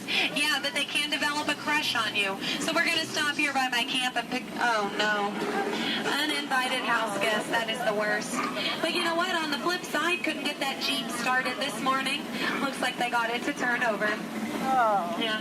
Well, we are now on the longest river in the world, the Nile River. It is over 4,000 Niles long. Yes, if you don't believe me, well, then you are obviously in denial.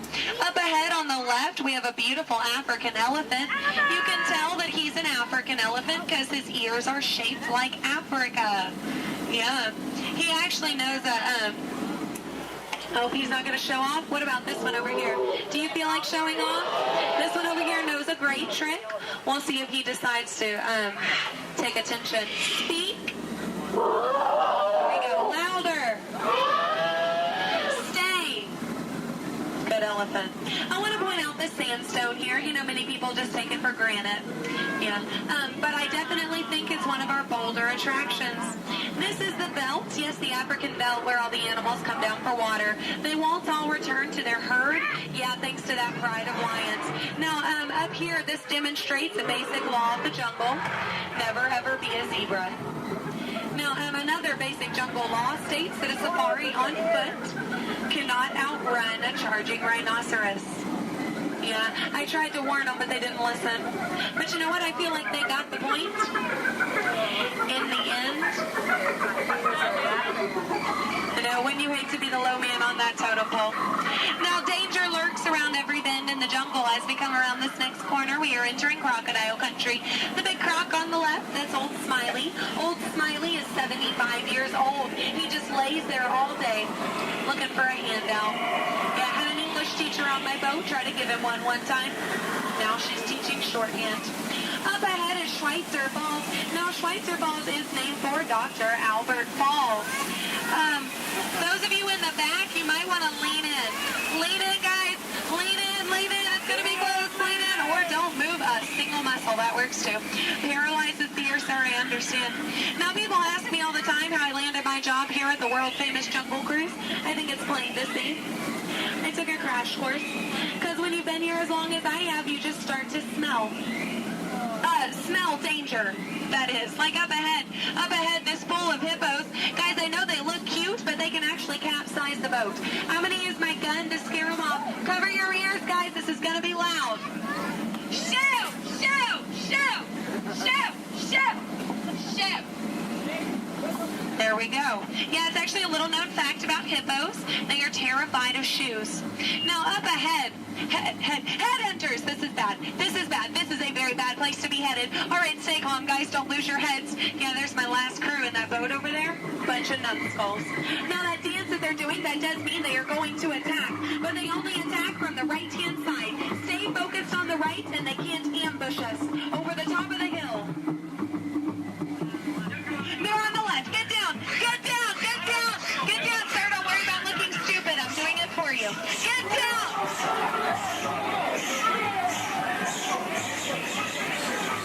All right, we're safe. We made it. Now this is it, folks. The 8th wonder of the world.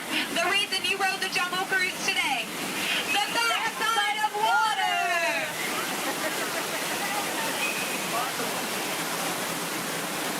Woo! Yeah, you feel that mist? Kind of nice, kind of cool. That is the largest concentration of bacteria in the jungle. You're welcome. Well, we are now in Southeast Asia, deep in the heart of Cambodia. Up ahead, we have a temple. Uh-oh.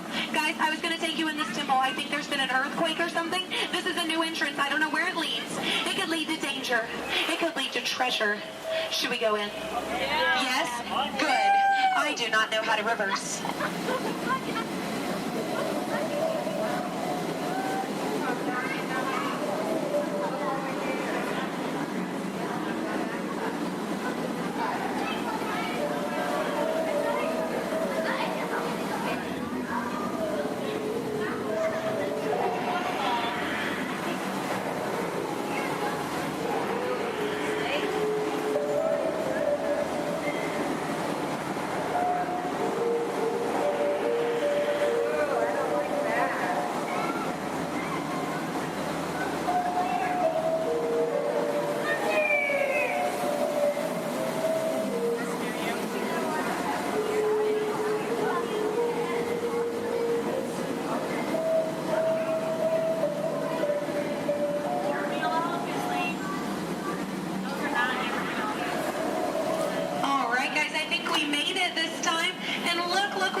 Because look, they all have their trunks on. It's fine. Now, some of these elephants are very, very friendly, and they might try to spray the boat. So we are just going to scoot on through. Oh, no, up ahead. Up ahead. Get down. Duck, duck, duck. Goose. All right. No, oh, no. Oh, no. Both sides. Oh, no. Get down. You fell for it twice. Yeah. No, that one over there, don't worry. He always forgets to pack his trunk. Now, guys, I'm going to take this time to point out some of my favorite jungle plants. That one. That one. And that one. There we go. Those are my favorites. Any questions? No? Good.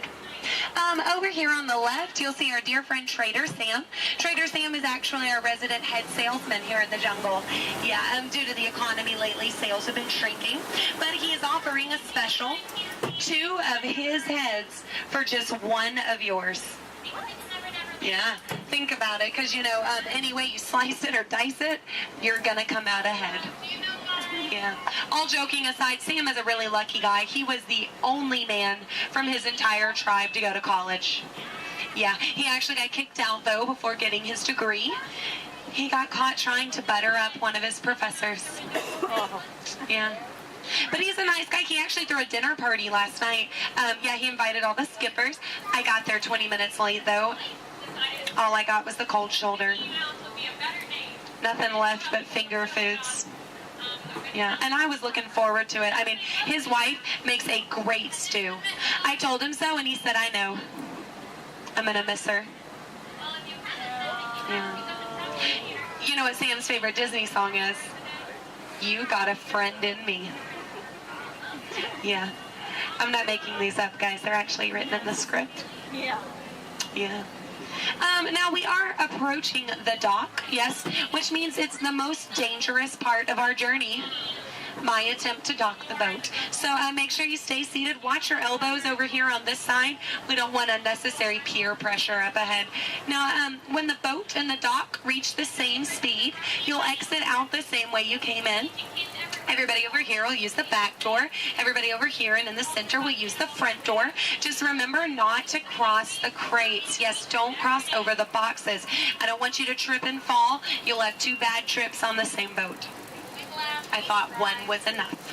Now, guys, we've really been through a lot. I have to tell you, out of all the crews I've had today, you guys have been the most recent. There we go. No, really, that is an honor only a few thousand people get a day.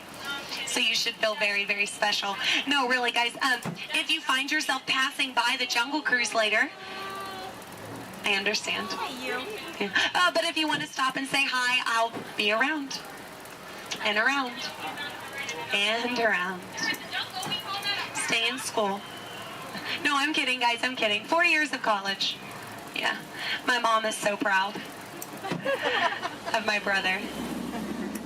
He's a doctor. I tried to be a doctor. I really did. But I don't have the patience. Yeah. No, is that... Those are raindrops I hear hitting the top of the boat. So, yeah, it looks like we're going to get a little wet.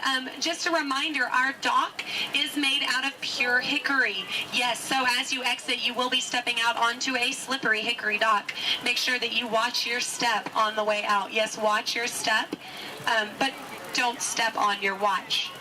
That is just a waste of time. Yeah. Now, guys, if you did enjoy your cruise today, my name is Skipper Aaron. If you did not, the name's not important. No, it's not. Now we are, here we go. Oh, here we don't go. But I'm out of jokes. Ooh, why is Cinderella so bad at soccer? She keeps running away from the ball. Yeah, but I mean, can you blame her? She had a pumpkin for a coach. Yeah. Oh, why does Peter Pan fly everywhere he goes? Because he can never land. Yeah. Why does Tigger bounce everywhere? He would really hate to step in poo. Yeah. What was Aladdin doing in the Haunted Mansion? He was looking for a boo. Yes.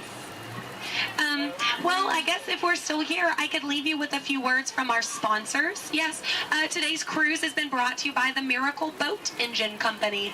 Yes, if this boat made it all the way around the river, well, it must have been a miracle. Yes, and Animal Crackers of the World, teaching children everywhere that all animals taste exactly the same. Delicious. And, the Cannibal Cafe, finding new and interesting ways to serve you every day. Now serving shish kebabs, shish freds, and shish teds. Yes. Now, guys, if you are planning on catching the fireworks tonight, just make sure you let them go.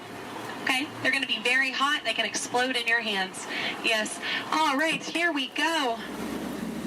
Now, guys, there's a dock on the left and a dock on the right. It is a paradox. Don't let it confuse you. Yeah, but the skipper on the left and the skipper on the right, we just call that a paradox. Look, they can't even deny it. It's true. Guys, I really don't want to say goodbye to you today, so I won't say goodbye, but I will say this. I mean it from the very bottom of my heart. Get out.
I see we have new visitors. Welcome, Terrans, to the wonders of Xandar. I am World Mind, sentient supercomputer of Xandar. I hold the knowledge, memory, and experiences of all Xandarian citizens, past and present. This gives me extensive knowledge, yet I am constantly learning, and I am now learning about you and your planet, Terra.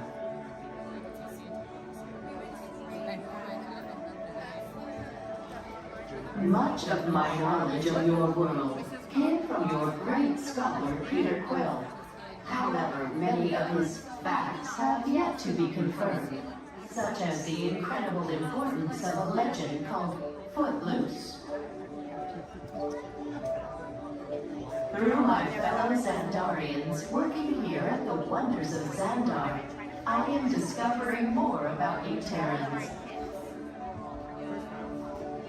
Such as your fascination with eating the turkey leg. Why only the leg? What about the rest of this creature? We are eager to learn the answers to these questions and so much more about your world. In return, we Xandarians hope to share with you more about ours. Although Xandar is 2.537 million light years away from your planet Terra, our worlds are actually quite similar and began at precisely the same moment. We refer to this as time zero, before the existence of anything. Our worlds were born of a single point of matter and energy that blasted outward in what you Terrans refer to as the Big Bang. And from nothing came the beginning of everything.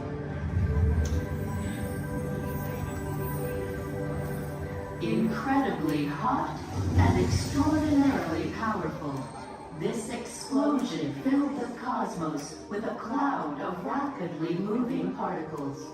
Over the next 100 million years, space continued to expand, and the particles cooled and slowed.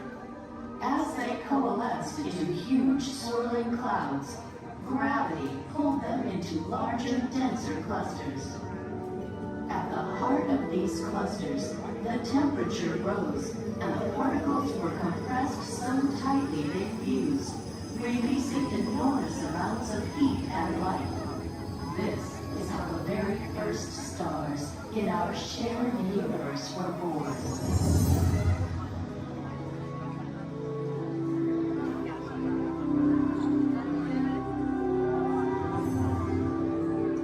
The singularity is just one of the commonalities between our two worlds that we will explore today. Welcome, Terrans, to the wonders of Xandar.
Tonight you're not alone.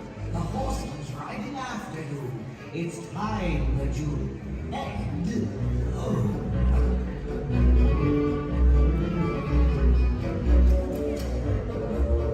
Travel quickly. Cross the bridge. Don't look back. Do not delay. If the headless horseman gets you, you won't see another day.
seatbelt check is around the corner. For your safety, remain seated with your seatbelt fastened and your hands, arms, feet, and legs inside the vehicle at all times. And please supervise children. Thank you. La estación de control de cinturones de seguridad está a la vuelta de la esquina. Por su seguridad, mantenga sus manos, brazos, pies y piernas dentro del vehículo y cuide a los niños.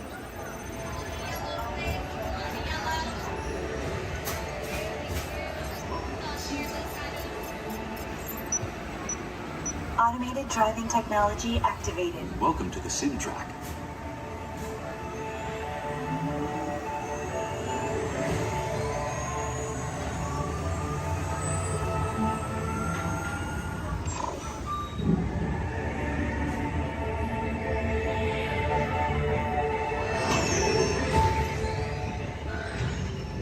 We'll begin with the capability test to see how your vehicle designs perform under challenging weather and surface conditions.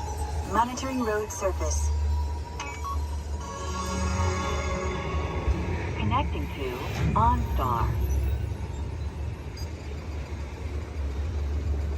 SIM-car performance data acquired.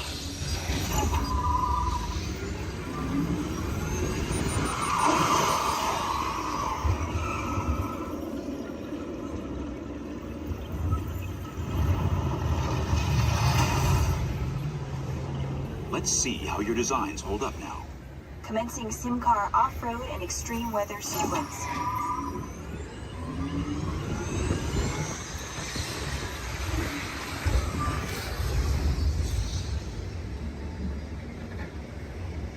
Capability test results displayed and verified. Now let's see how your vehicles compare when it comes to their efficiency.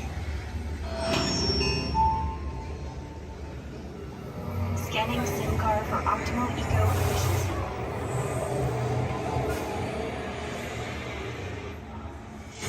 Engaging eco-scan for aerodynamic efficiency.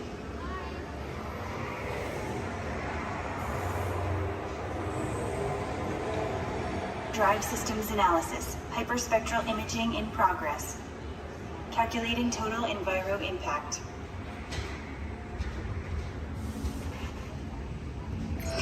Commencing responsiveness test. Okay, the responsiveness data is now being synchronized. Automated driving technology verified and active.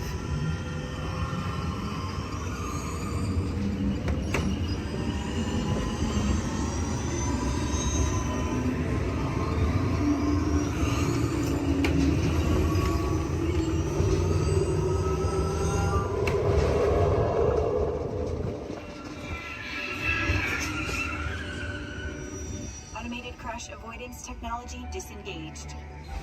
Displaying responsiveness data. Here comes the final test. Energizing for power test.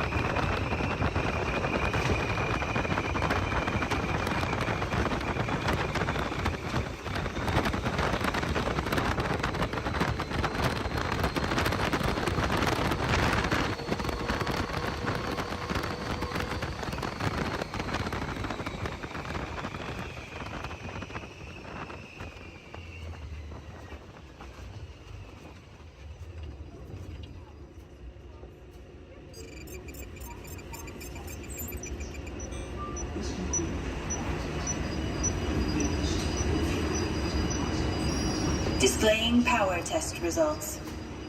SimTrack performance testing complete. This concludes your performance testing. You'll be able to see how your Chevrolet custom concept vehicle designs compared with the sim car after you disembark.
genius gadgets that take the hard work out of housework.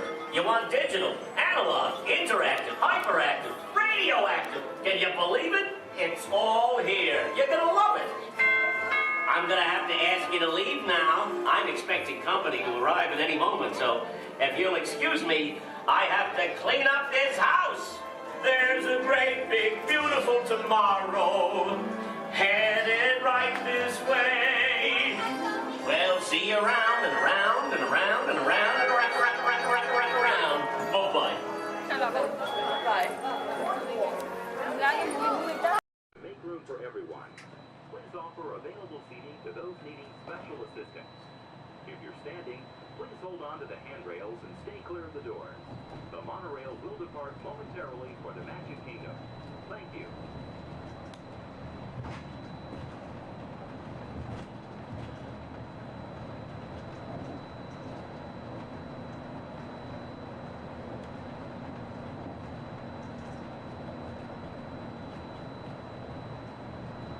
Welcome aboard the Walt Disney World Express Monorail, our highway in the sky to the Magic Kingdom. For those of you standing, please hold on to the handrails to start our journey and stay clear of the doors. For the comfort of others, no smoking, please. Thank you. We're circling the Disney-created Seven Seas Lagoon. Rising from the Magic Kingdom on the opposite shore is Cinderella Castle. You can also see Disney's Mountain Range, Big Thunder Mountain, Splash Mountain in Frontierland, and Space Mountain in Tomorrowland. To the right-hand side on the shores of Bay Lake is Disney's Wilderness Lodge, which contains one of the National Forest Service lodges built in the West during the early 1900s. Also on Bay Lake, you can enjoy a natural setting at Disney's Fort Wilderness Resort and Campground. More outdoor recreation can be found in River Country, Disney's version of the old fashioned swimming pool.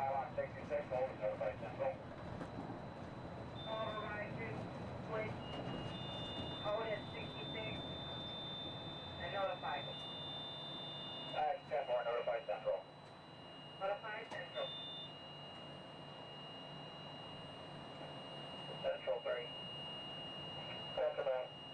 Pages radio. 10-4.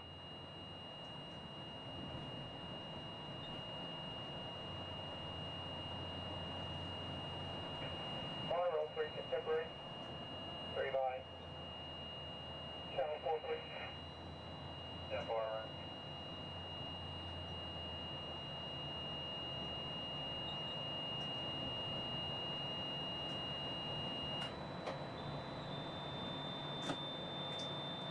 Ladies and gentlemen, welcome aboard Monorail Blackbird. We'll be holding here just momentarily. At this time, they're bringing out another train onto this beam ahead of us. Therefore, we're going to have to wait here until that is complete.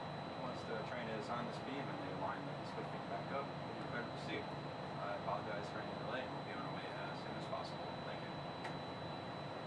No stop, warning.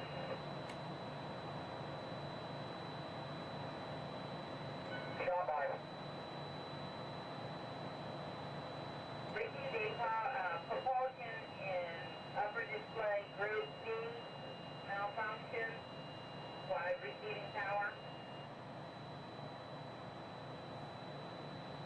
10-4, will your train move? 10-4, both groups are picking up. Proceed on previous.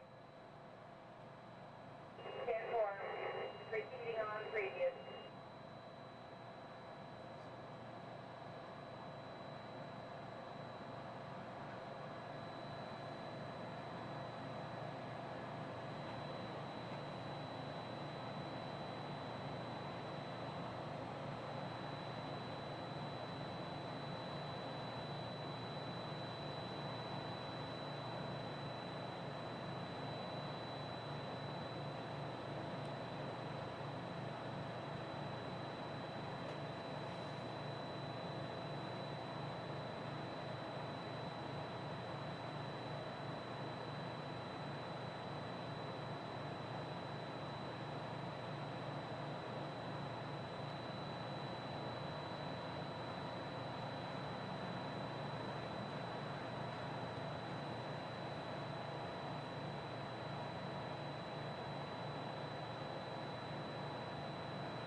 10-5.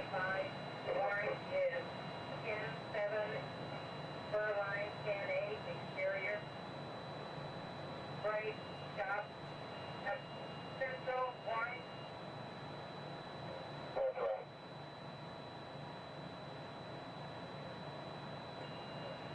Repeat, Maple, holding at pylon 66, Amber as coming through the switch. I have 80-85. All beam contact, holding at 66, all beam contact has reset. 22 radio, Kingdom, green for normal visual. 23 radio from Kingdom. Green 4. Central stop. Take away. And exterior beam Colorado, with power. Thank you, bye. Exterior on power, black, central. Black. Orange 4. Probably orange 4 normal visual. 10-4. For Orange Kingdom. Orange 5. 4, Maple 6, Monroe, green. Orange Maple, Cancon, green.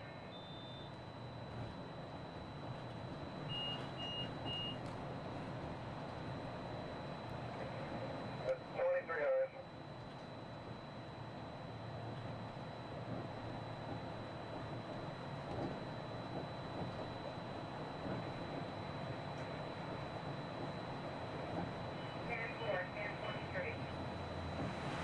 Thank you.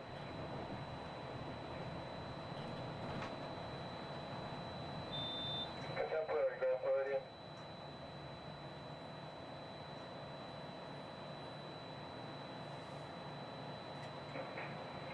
Contemporary by.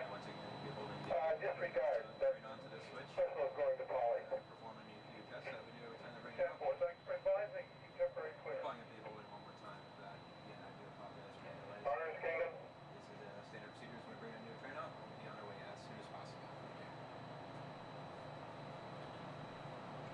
Orange, Orange Kingdom. Orange 5. Maple 6, green, please. Which is green?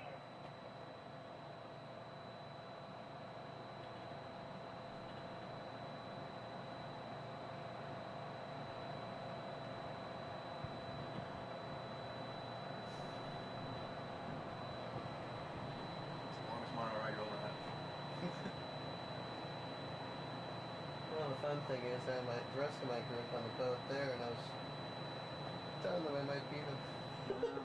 That's them on the boat? Yeah. They're gonna beat you. Hey, Mom, look over by the Contemporary. Central, orange.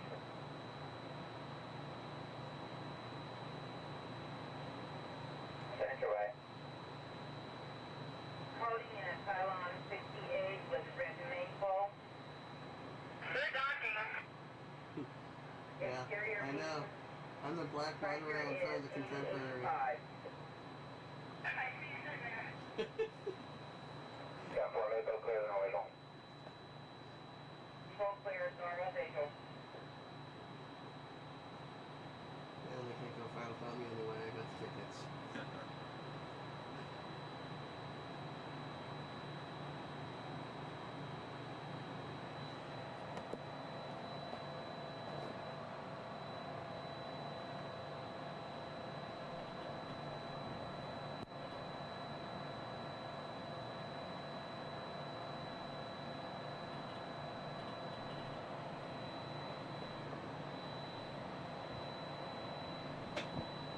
We are entering Disney's. While your group is together, now is a great time to pick a place to meet if you become separated in the park. Should you become separated, stop by City Hall on Main Street, USA for assistance. Guest relations at City Hall can also help you plan your day, make dining arrangements, or provide a special guided tour of the Magic Kingdom. As you approach the entrance, please keep your party together and have your tickets ready. If you are traveling from another Disney theme park, please have your tickets and hand stamp ready as you enter the Magic Kingdom.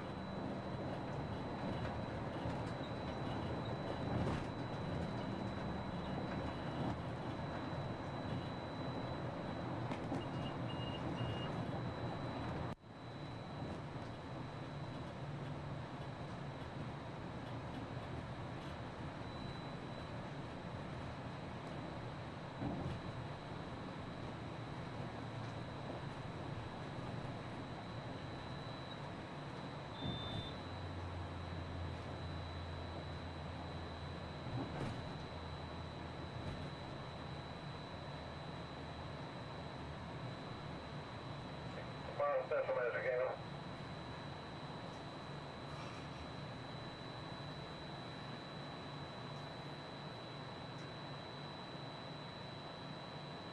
Central Kingdom. Sanctuary. One egg of orange bent seed is loose. Temporary, thank you. Orange Central. Orange. All doors closed. Kiosk on notify status.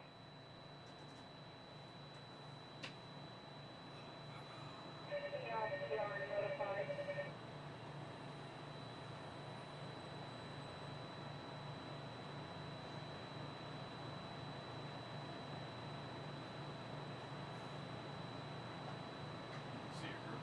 Yep.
Ladies and gentlemen, we're almost to the Magic Kingdom.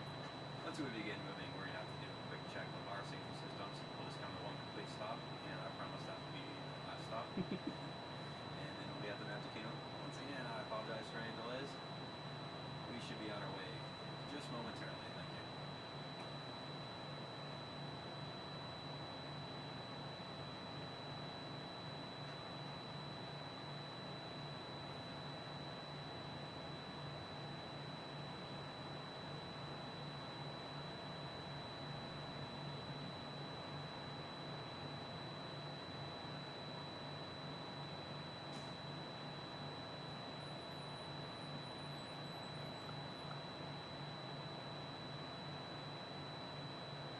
South Central, Monorail Orange, Gap 1 radio check, have you reached? That's Charlie. 2 also. Reset complete. Propulsion has cleared up in upper display and monitoring. Time for an orbital. It's for normal visual.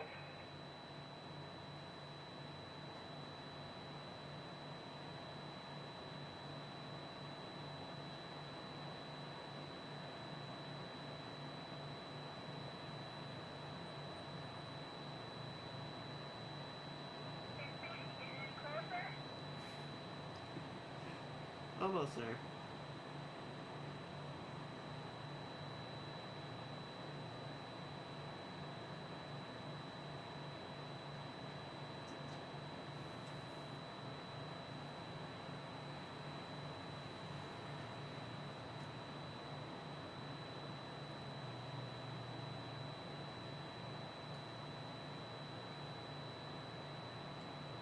Central 3, engine and radio check. 10 Charlie. 10-2, thank you. Pretty clear. Go.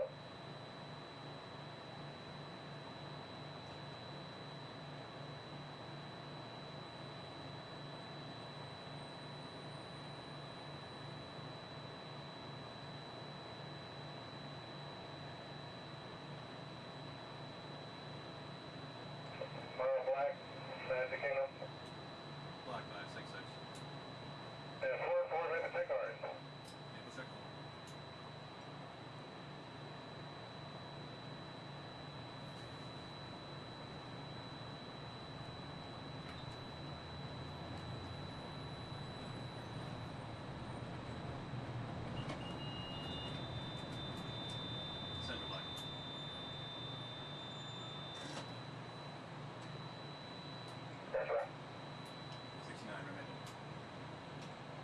Vehicle clear, no visual.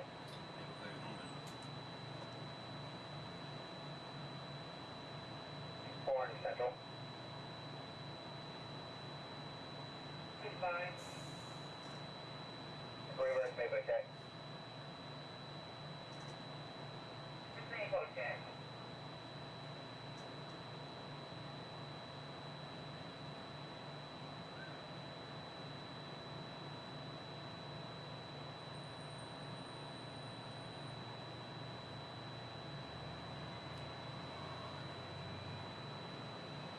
And the reason why it's going so slow is it's a trainee and that train. Yeah. Usually we get this done a lot quicker. Yeah, it's a good time to do it too. Yeah. Nice and slow. Yeah, it's probably hardly on the train anyway. Forward with dispatch, normal vehicle.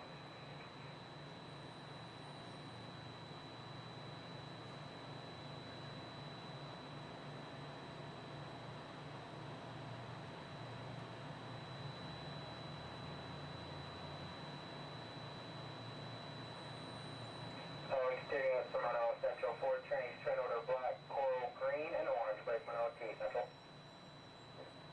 Goodbye. Black, coral, green, and orange on exterior. Black, coral, green, orange.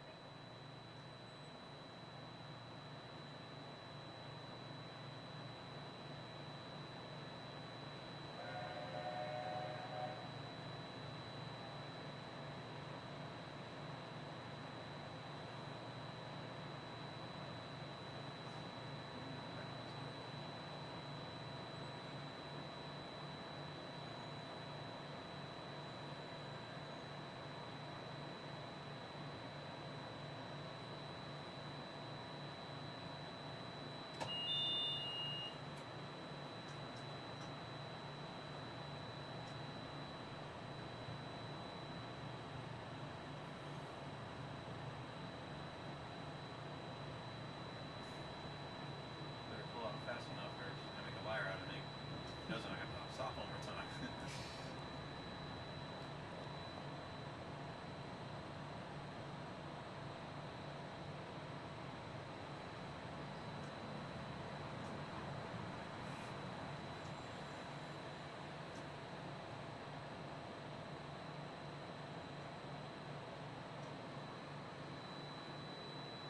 I see ya.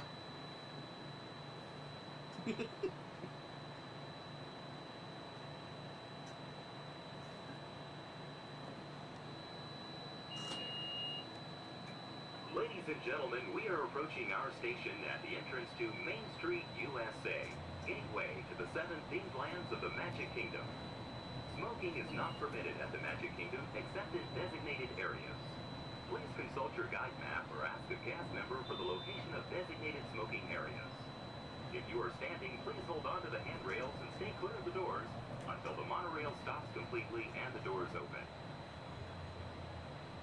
Ladies and gentlemen, this is the Magic Kingdom Monorail Station. On behalf of the cast of the Walt Disney World Resort, we'd like to welcome you to the Magic Kingdom.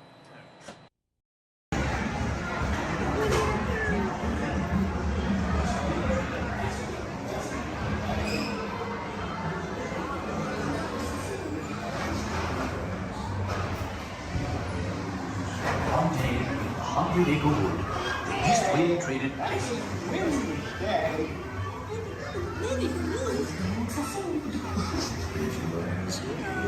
He'll never reach there. Bonnie! Bonnie! Oh dear! Can't even talk to them, Mom! Look, Mama, look! I'm a bite!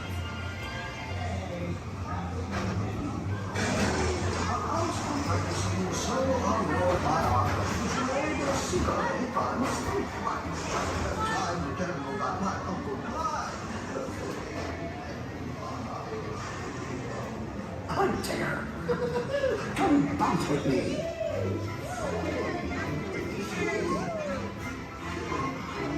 It makes you feel just great, doesn't it?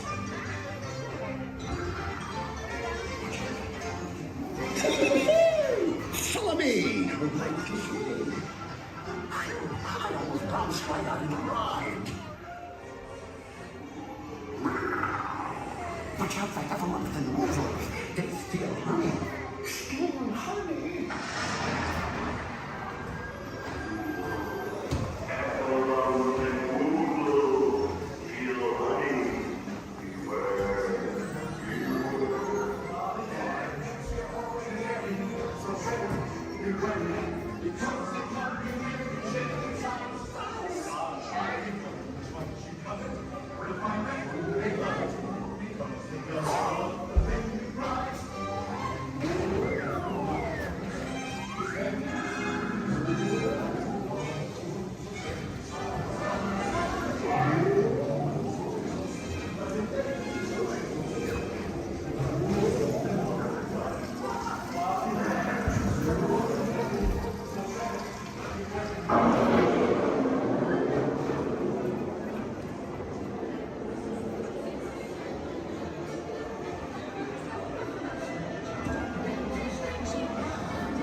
Very big waterfall.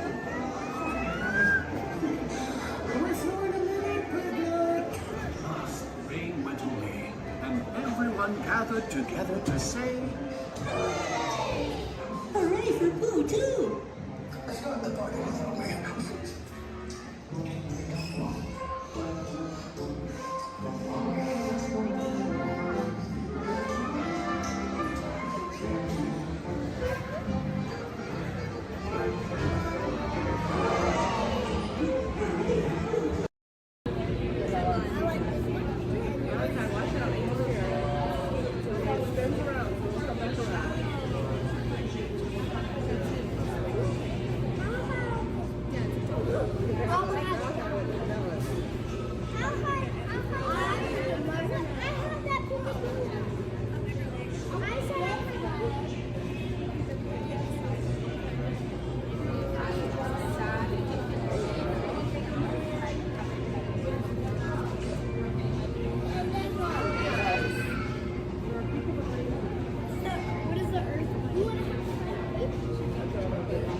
Welcome to the Sim Track.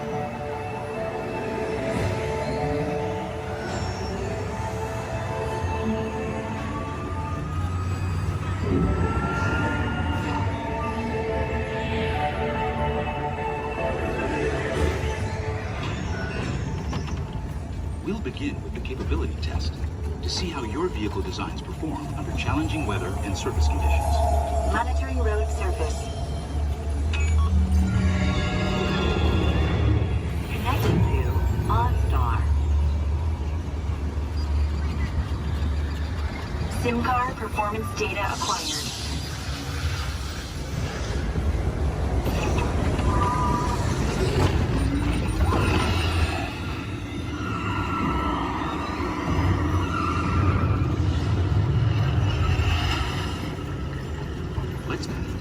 Let's see how your designs hold up now. Commencing SIM car off-road and extreme weather sequence.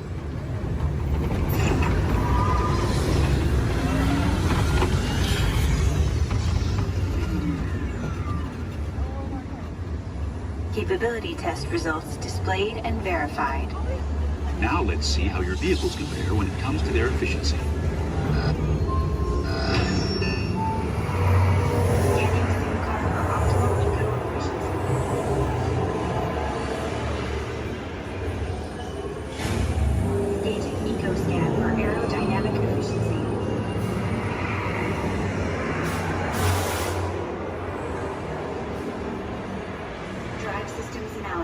Hyperspectral imaging in progress.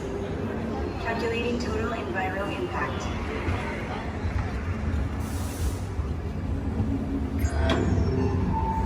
Commencing responsiveness test.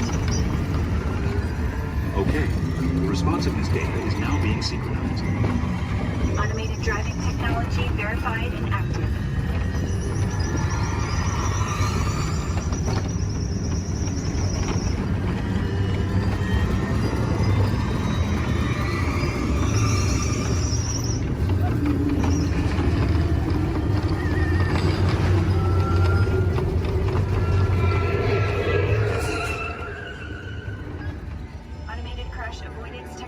Disengaged. Displaying responsiveness data. Here comes the final test. Energizing for power test.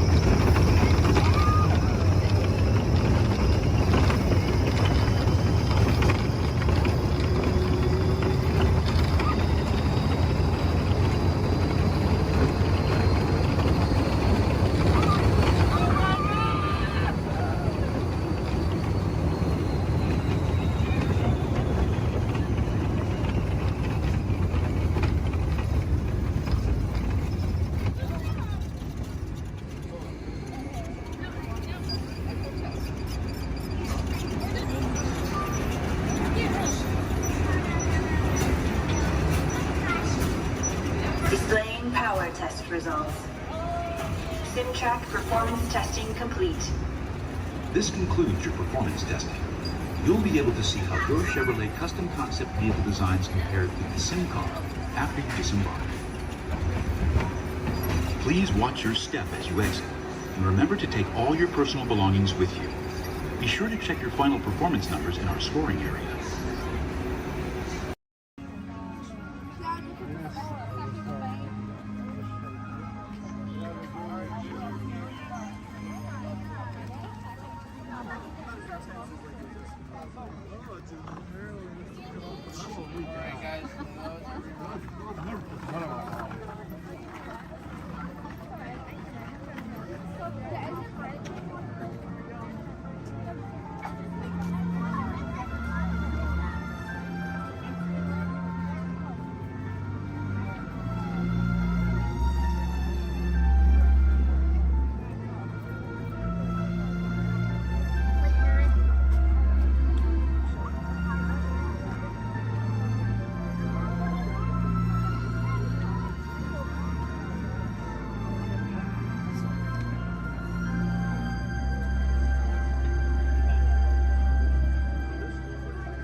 Okay, they're headed for the jump point. This plan is never gonna work. Ah, yeah. Well, okay, I'm locked onto your vehicle. We'll be right behind you. Nothing to worry about. Unless we cannot stop this unusually large man. You're likely doomed. Good luck. You're gonna need it.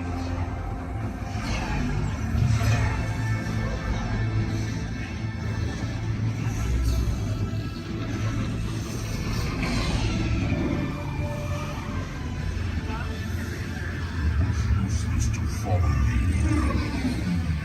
What is that noise? Noise? No one's gonna stop rock and roll from existing. What have we done? I think we took rock.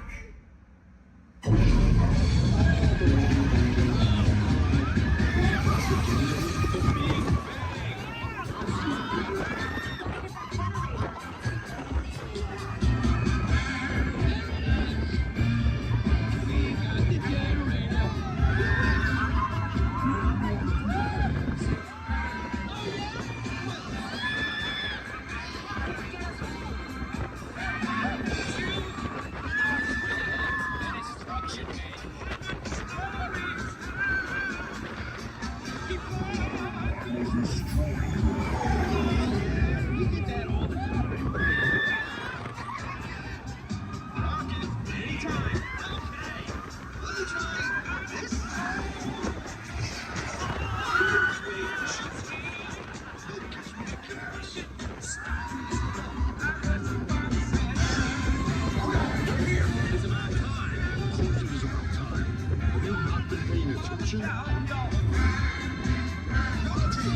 Heroes.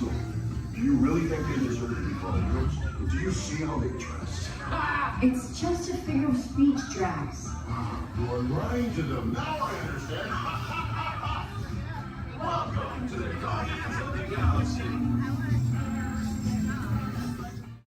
So far, and would not be possible without the combined efforts of all of these talented stunt performers and the very best crew in Hollywood, all working together as a team to create what we like to call here on the Indiana Jones set, a little movie magic. Right, guys? Let's do it. You got it, boss. All right. Ready to the hill. Thank you very much, Chaz. You set? We're good, John. Cameras ready, Jason? Standing by. Quiet and set, everybody, please. Roll cameras. Rolling. And speed. 16-3 Charlie, as your flight, take 1 mark. Playback. Action.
Welcome to a voyage of discovery and awareness of the richness, the diversity, and the often surprising nature of living with the land. Our journey begins as dramatic and sudden changes are sweeping over the land.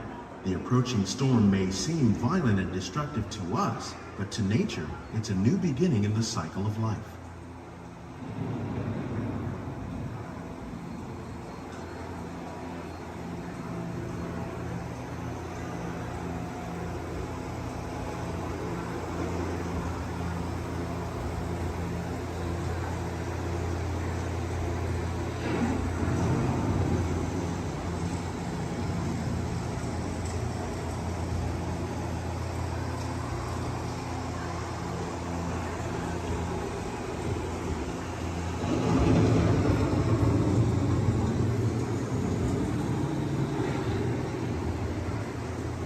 Beneath the surface of the land, roots trap water from the flowing mud, extracting precious nutrients and minerals.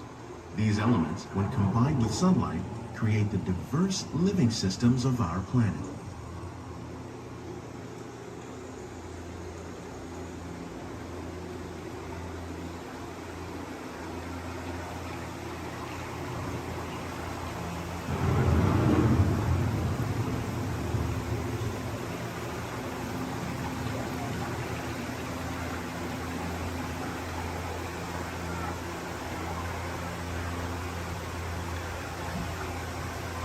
One of those living systems is the rainforest, home to the most amazing concentration of life on our planet.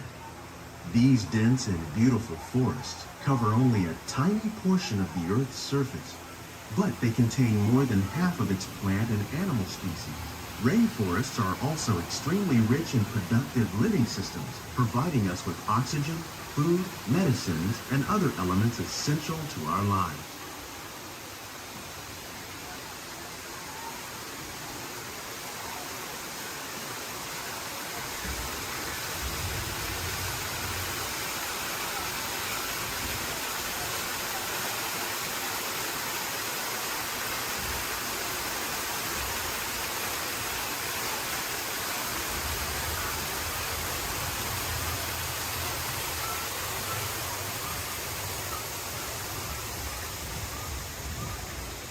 In the desert, nature has created a very different, but no less beautiful living system. And while this arid landscape may seem lifeless, it is very much alive. The plants and animals that have learned to survive in these harsh conditions make use of what little water they can find and avoid the scorching rays of the relentless sun.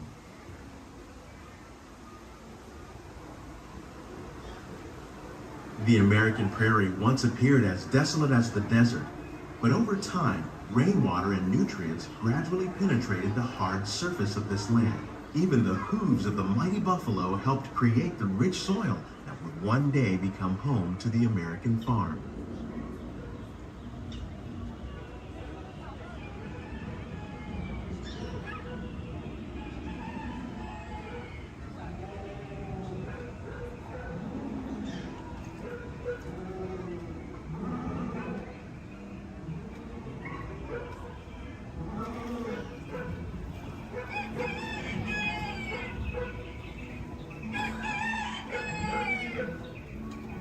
Of all the forces at work on the land, humans have had one of the most profound effects.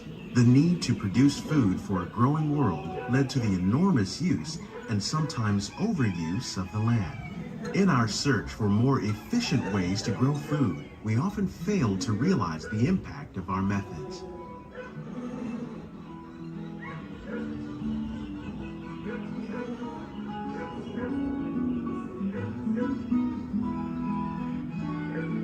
Today, we're learning to live with the land, discovering better ways to grow food that will assure both human and environmental well-being.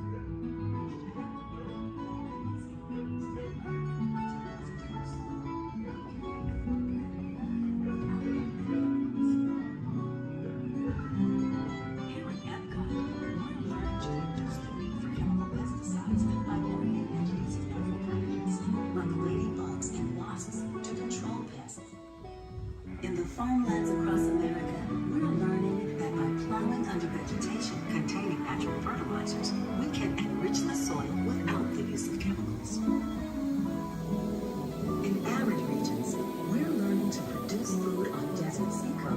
developing and planting crops that thrive on salt water. In Japan, we're learning that by mixing leaves and other living materials into our soil, we can make farmland more fertile without the need for chemicals. How will we meet tomorrow's growing needs for food production, yet still respect the needs of the land? Some of the answers are being discovered just ahead. To help us maintain these carefully controlled ecosystems, and for your safety, please remain seated in your boat at all times.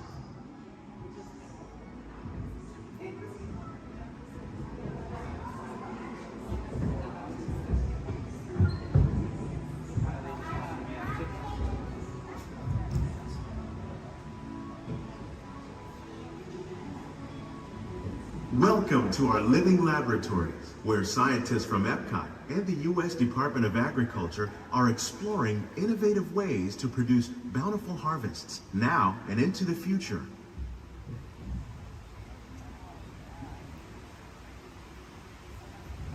The tropics are home to the greatest diversity of plants on the planet.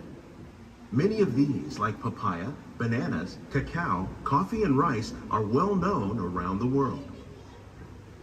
These are just a few of the edible plants that have been an important source of nutrition for people living in the tropics.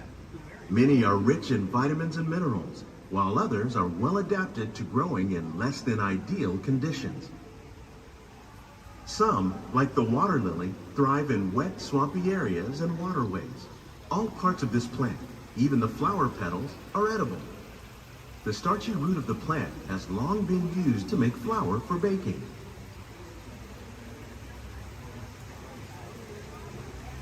One day, many of these lesser-known tropical plants may be as important as the bananas growing on both sides of the boat. More than 28 million tons of bananas are eaten annually, making it the most popular fruit in the world.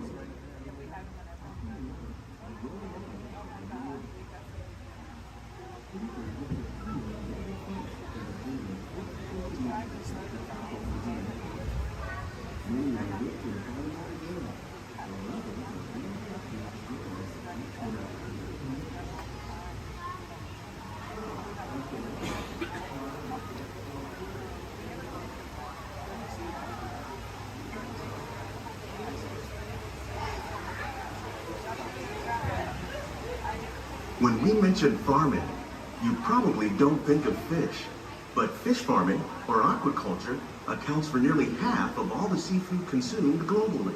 Tilapia, bass, and catfish, like the ones you see here, are three of the more popular crops raised by fish farmers. The sustainable system we're using here recycles the water in the tanks. As a result, we're able to save millions of gallons each year. Our small fish farm produces nearly 5,000 pounds of fish each year to serve in restaurants around Walt Disney World. Innovations like this one can play an important role in our efforts to produce bountiful harvests and still protect natural resources.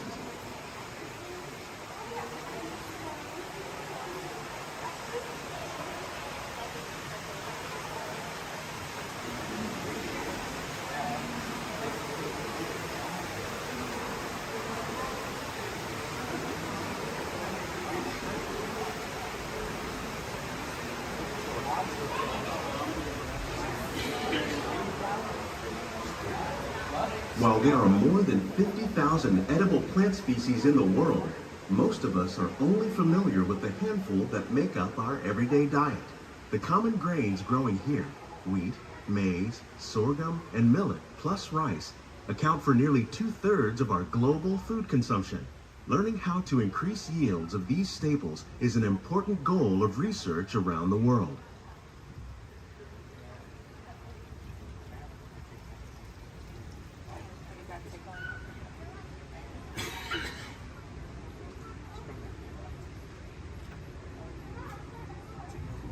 These plants are definitely on their way up. Innovative growing techniques like these increase yields while more efficiently using resources like water, fertilizer, and pesticides. Another innovation at work here is our integrated pest management program. By populating our greenhouses with beneficial insects that prey on harmful pests, like aphids and flies, we are significantly reducing our reliance on conventional pesticides. We're growing these crops using our nutrient film system. This technique precisely controls and recycles water and nutrients. With it, we can produce over 27,000 heads of lettuce a year in this one small area.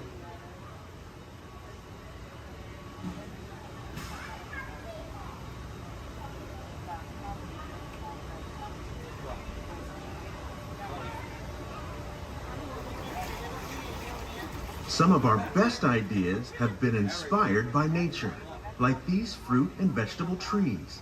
By growing these ground plants vertically, we can increase yields and better control diseases. These crops taste as good as they look. In fact, we serve more than 15 tons of produce from our greenhouses in restaurants here at the land every year.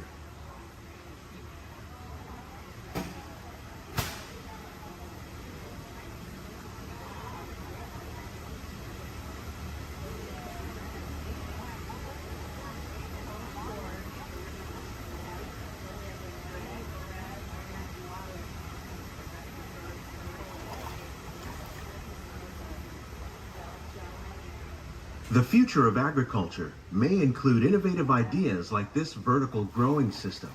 Plants grown in this way use a fraction of the space required by traditional growing methods. That saves water and increases production.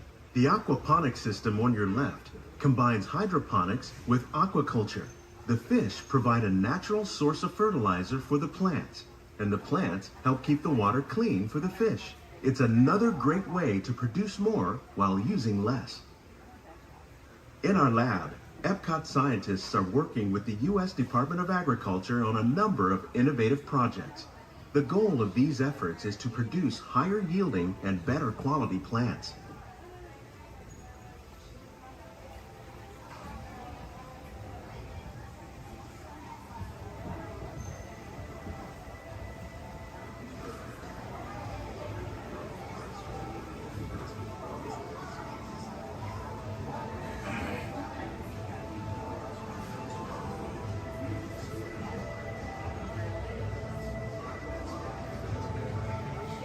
These greenhouses represent just a fraction of the work being done worldwide to produce bountiful harvests for our growing population.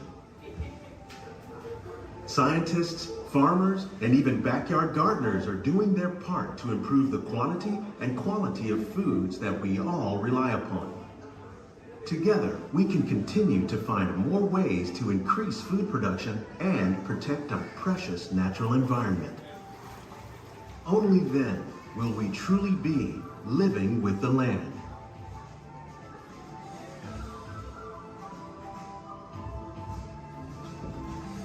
On behalf of Walt Disney World, we hope you've enjoyed this unique journey through our living laboratories.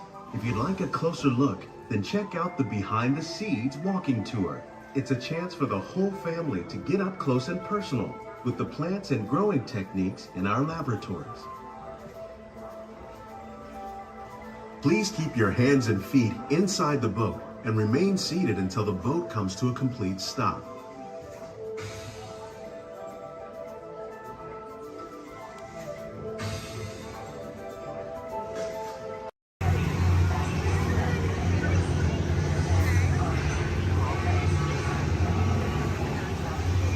Time travel commencing in T-minus 10 seconds and counting.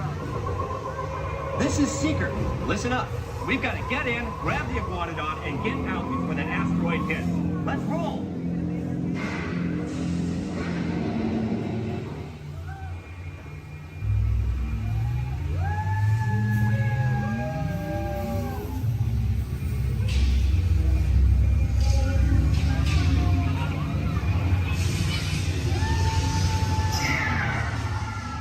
Okay, now, let's go get that dino. Computer, what are you tracking? Styracosaurus. Not our dino.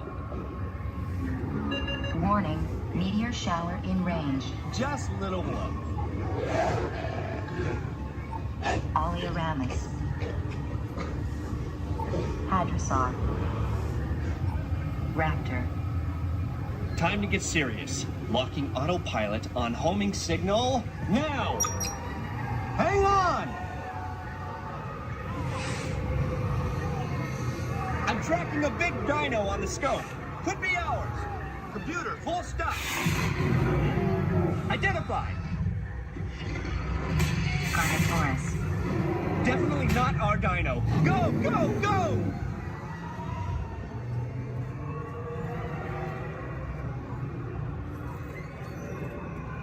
Another big guy coming up.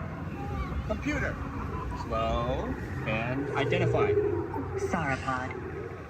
Still not our dino, but at least this one's a vegetarian.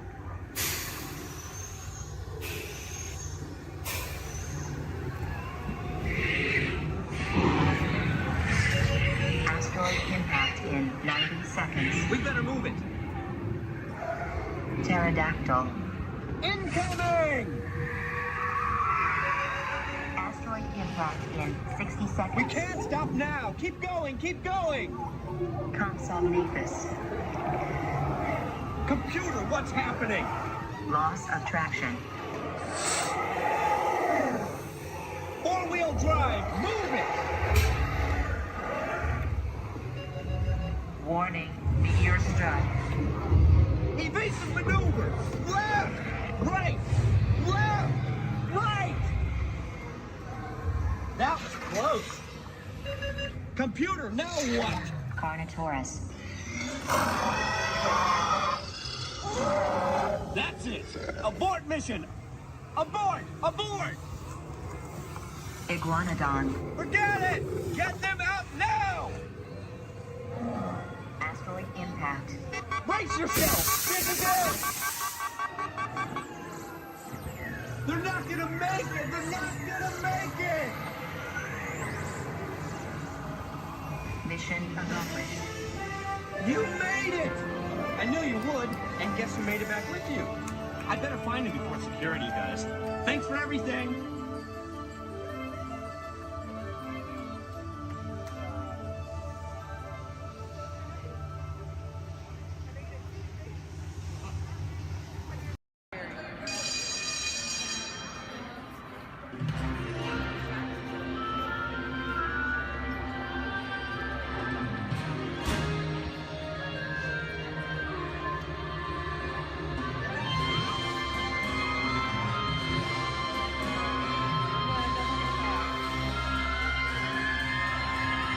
Welcome aboard. At this time, I'd like to ask everyone to please remain seated throughout the show. Please keep your arms, hands, legs, and feet inside the vehicle at all times. Don't forget to supervise your children. And for the safety of our cast, please refrain from the use of flash photography and external video lighting. Now that we've taken care of business, let's talk about me. My name is Justin, and I will be your guide for this magical journey into the movies. It's the perfect job for me because I love movies. Is everybody ready? Well, great, because it's showtime. Ready when you are, CB.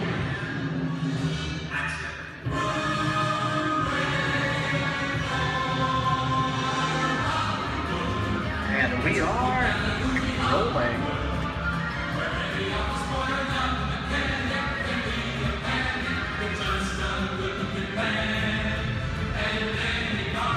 Hello everyone and welcome to the Great Movie Rack. Once again, my name is Justin, and I will be taking you from this Hollywood soundstage into some of the greatest movies of all time.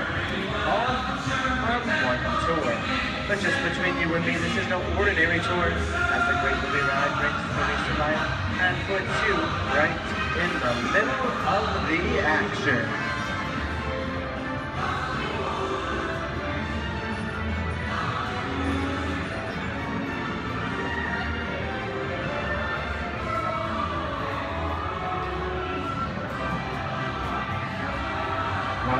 I don't know about you folks, but I just love the great Hollywood musicals of the 1930s. This scene is from one of my favorites, the Busby Berkeley classic Footlight Parade, starring James Cagney, Ruby Keeler, and Dick Powell.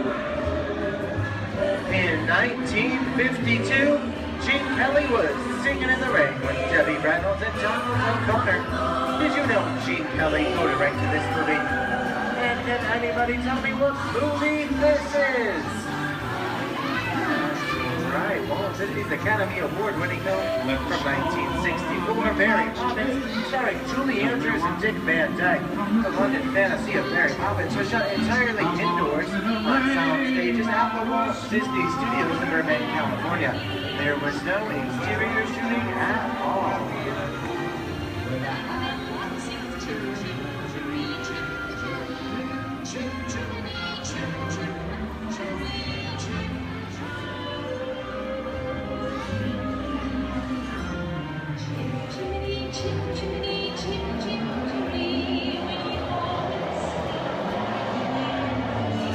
Hold on to those wallets and purses, folks.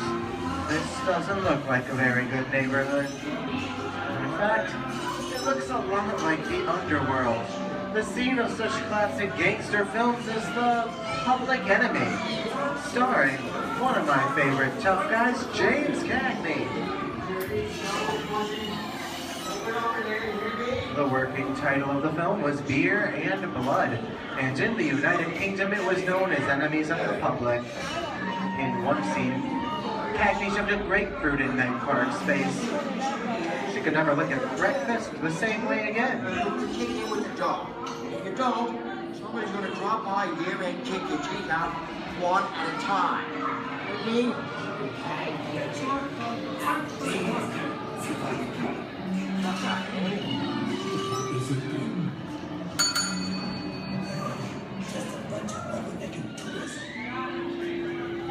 Sorry about the delay, folks, but I don't want to run a red light, even if it is just a movie. You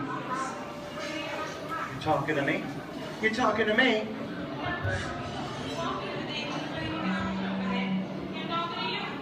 I'm not supposed to leave my vehicle. I said get up! Okay, Muggsy, whatever you say. I'll turn on my name anyways.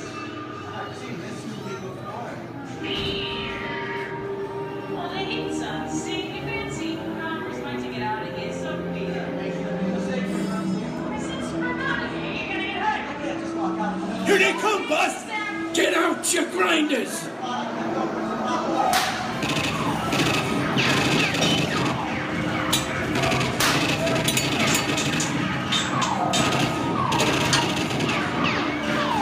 I'm hit! Hey, I'm hit! Muggsy! They got Squid! Muggsy! Muggsy! Squid's hit bad! Real bad!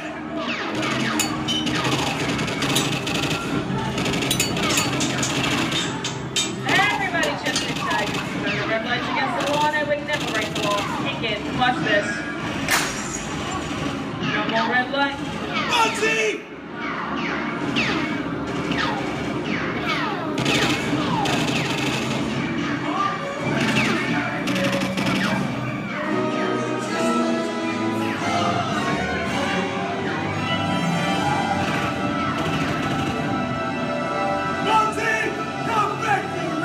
Sorry, boys. I'm making my getaway.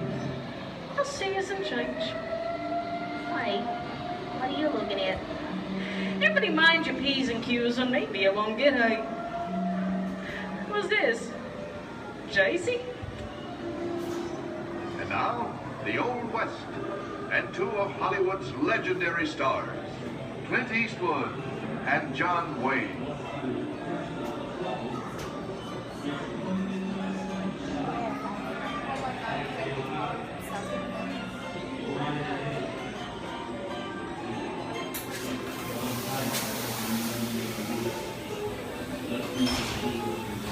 Sleepy little bag, ain't it?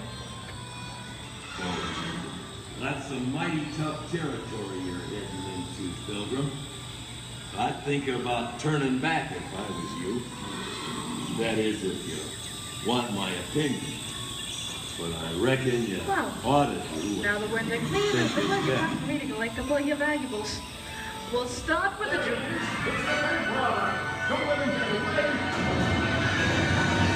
You're gonna have to catch me first, Copper.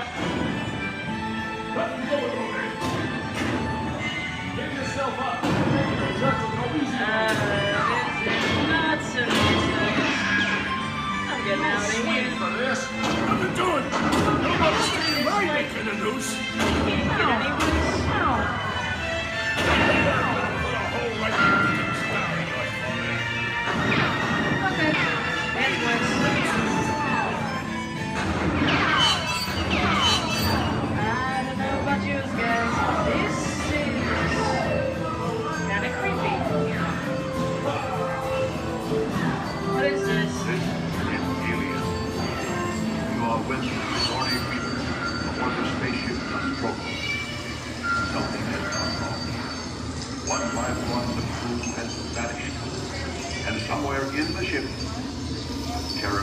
creature waits to claim its next mate. Look now, bring the victim. Warning, remain in your vehicle.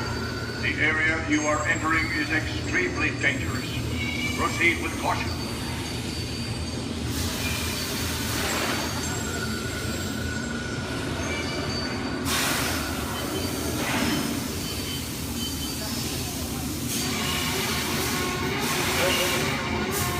The emergency destruct system is now activated. Ship will detonate silent 10 minutes. The option to override automatic detonation expires silent 5 minutes.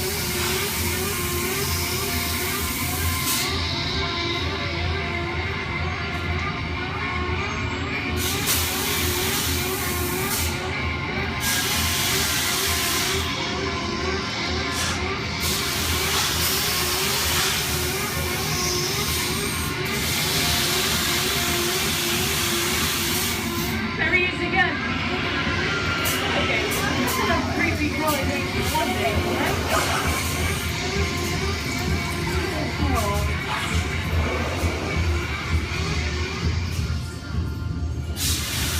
Here in Raiders of the Lost Ark, amid 1,000 deadly snakes, Indiana Jones unearths a great treasure. Will Harrison Ford escape with his discovery? And what will be your fate?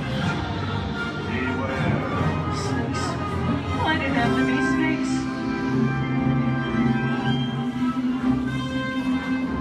The dust of 3,000 years lies undisturbed in this ancient burial chamber.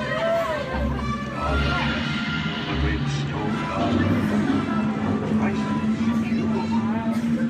You learned that, you guys. Time for me to get back to work. Don't nobody move while I go get the goods. I don't think they notice a few extra bodies around here. But the jewel is guarded by a curse, and those who dare defy that curse must pay with their lives.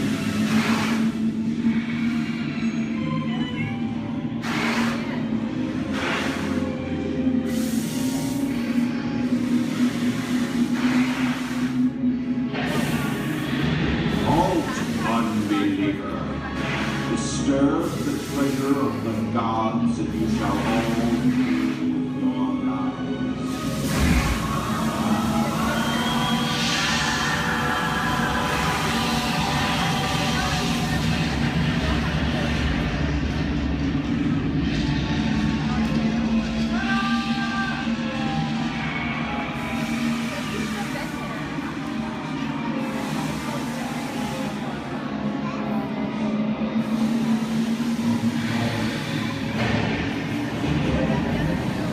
Well, I told you folks I was just going for popcorn. That just goes to show you anything can happen at the movies. So let's get on with the show. I see dead people. The horror movie is my all-time favorite genre. Some of the best horror films are produced in the 1930s and 40s, but monsters, mutants, and maniacs are still audience favorites and continue to haunt us today. Now that's what I call a wrap. We're now entering the jungle home of one of the most beloved characters of all time. And no, it's not George of the Jungle. Actually, it's Tarzan, played there by Johnny Weissmuller. Over here we have Marino Sullivan as Jane, and the one and only Cheetah as herself. Tarzan has appeared in nearly 50 film adaptations since 1918, including Disney's 37th animated feature.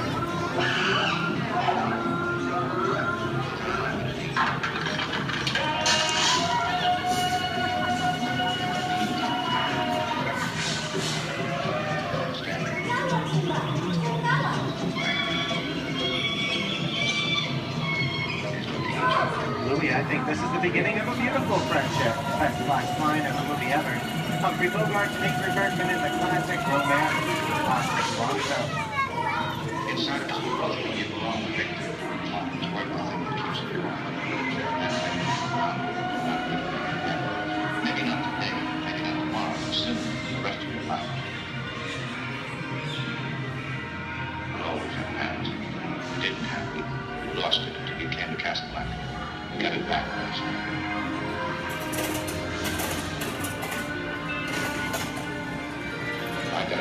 too. Where I'm going, you can follow. What I've got to do, you can't be any part of. Listen, I'm no good at being noble. It doesn't take Here's much one of to my see favorite movie stars, three that Mickey Mouse in one of his greatest roles, The Sorcerer's Apprentice in Fantasia. When the movie came out in 1940, Walt Disney promised to add new musical sequences in the future. His nephew Roy kept that promise 60 years later with the release of Fantasia 2000. The sorcerer in the sequence was named Yensid, which is Disney spelled backwards.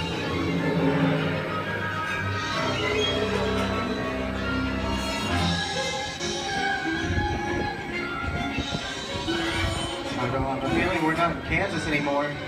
How often do you get to say that? I'd say we're definitely somewhere over the rainbow in one of the most beloved movies of all time, The Wizard of Oz.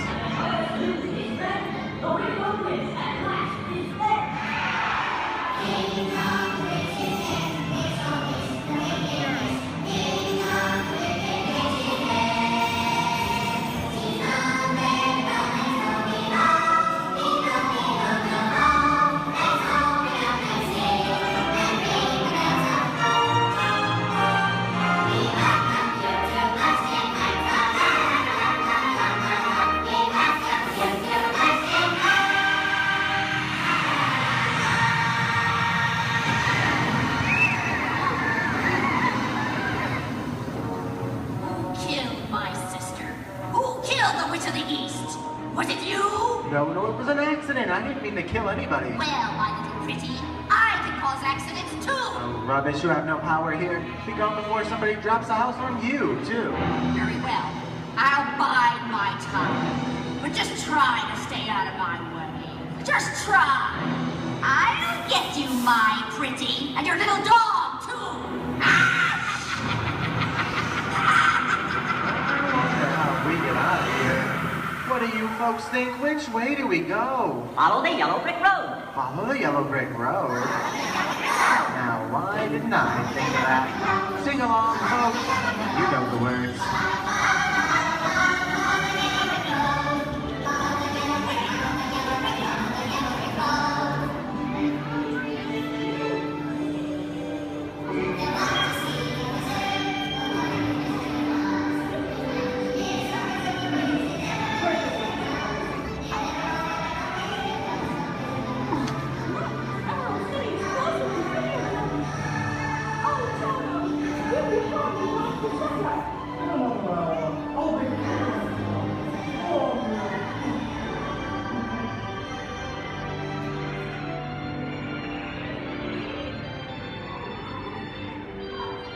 I hope you've enjoyed our tour through these great moments at the movies, but we've only scratched the surface of what Hollywood has to offer. There are thousands of other great movies out there just waiting for you to discover. And here are just a few of my favorites.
the local.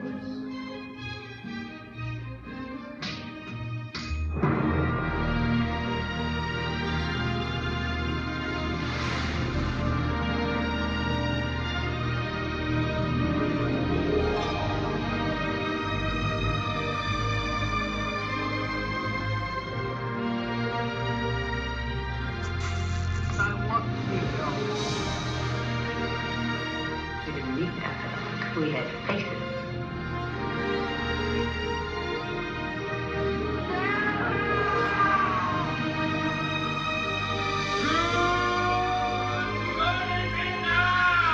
Person goes to be it's going to be a bumpy night.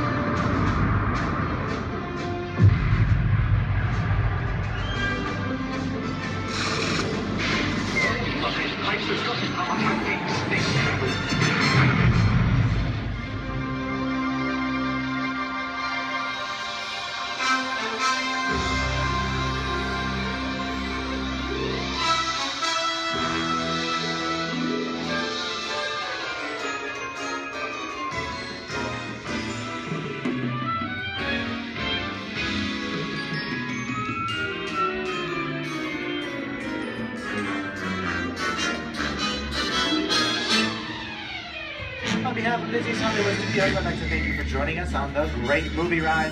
Now, before we wrap this production, there still is one scene left to do. It's called The Exit. The action begins with you remaining seated until the vehicle comes to a complete stop. Then gather your belongings, take small children by the hands, and when these doors open, rise dramatically to your feet and make your grand exit directly to the rear of your vehicle. Oh, and one more thing. When I yell action, don't forget the thunderous applause for yours truly. Okay, places everybody, and action! Thank you. Have a wonderful day here at Disney's Hollywood Studios, and also you and the movies, the stuff dreams are made of. Good.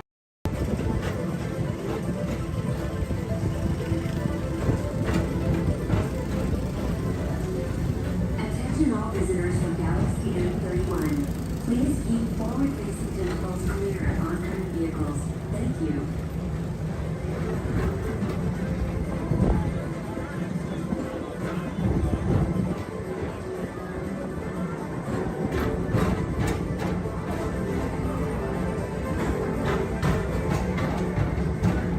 Stand clear of doors and hold on to handrails.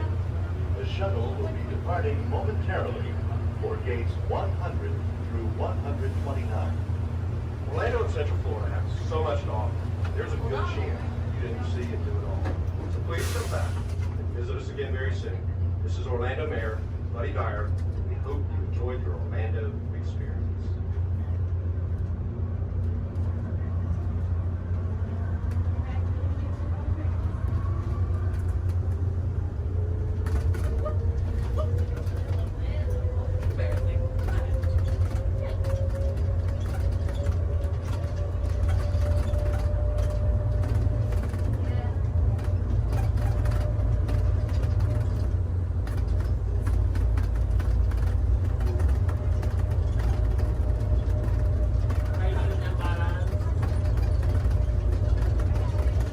Please hold on to the handrail. When the shuttle stops, please exit for gates 100 through 129.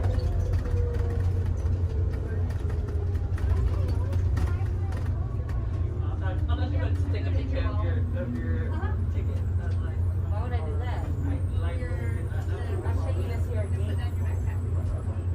I went to 7. Really told you about 7 times, but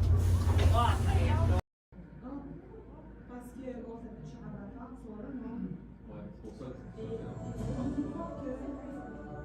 on voit que l'Australie, non, c'est quand même aussi. Hello. I'm Dr. Marsh, director of the Dino Institute, and I hope you enjoyed those quaint exhibits in the old wing. That's how dinosaurs have been presented to the public since the study of fossils began over 150 years ago. Today, that bare bones approach is about to become extinct.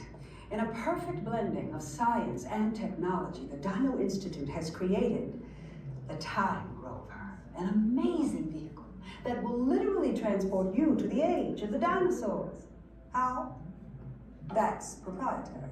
But the result is a breathtaking journey through a prehistoric world where you will witness the most spectacular creatures to ever walk the earth. In a moment, you'll be going live to our control center for a comprehensive safety briefing, and then it's on to the tour that will convince you forever that the future is truly in the past.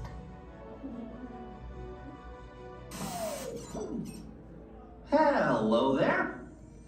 Welcome to our little trans-dimensional joyride, folks. I'm Dr. Seeker, your friendly controller, and a heck of a paleontologist, if I do say so myself. But let's not talk about me, let's talk about you, and how you can help me make history today with the Time Rover. It's like this. If I can bring you back from the Cretaceous period, it stands to reason that I can bring back a live dinosaur with you. And not just any dinosaur. Take a look at this guy. He's an iguanodon, and I'm certain that he is the key to understanding these magnificent creatures. I tagged him with a locator during an unauthorized field trip. Otherwise, I'd be traveling with you. Right now, our dino should be about here, at the very end of the Cretaceous period. That's where you're going today. I've arrived, it seems, just in time to correct a little misstatement. Dr. Marsh. That is impossibly close to the giant asteroid impact that destroyed most life forms on Earth. Our tours are designed to take you to the early Cretaceous period, and I can assure you that all Time Rovers have been securely locked on those coordinates. That's right. See? Securely locked. Access denied. Continue. Of course. We were just talking about seatbelts. Plug them in, use them. It can get kind of choppy out there, so keep your hands and arms inside the vehicle at all times. Flash photography? I wouldn't. It alters the homing signal, and that's not good. Oh, and one more thing. Those locked coordinates? We're in. Now, here's the drill. You follow the homing signal to the iguanodon, then I'll enlarge the transport field, and boom, you're back with one additional passenger extra large. And don't worry about that asteroid. You'll be in and out of there before it even breaks the atmosphere. Trust me, what could go wrong? Hey, it's me again. Remember, only you guys are going on this special mission, so don't tell anyone, okay? A very special celebration right on the heels of Super Bowl 52. From the 2018 Super Bowl champion Philadelphia Eagles, please welcome Nick Foles, Super Bowl MVP.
It's unbelievable to be out here with everyone here. I mean, we're celebrating a good time. To be at Disney World, to be a part of this, it's unbelievable. Just to see everyone, to be here, unreal. So, tell me, your fans have lined the parade route from start to finish. What do you have to say to them? I mean, Philly fans are everywhere. I mean,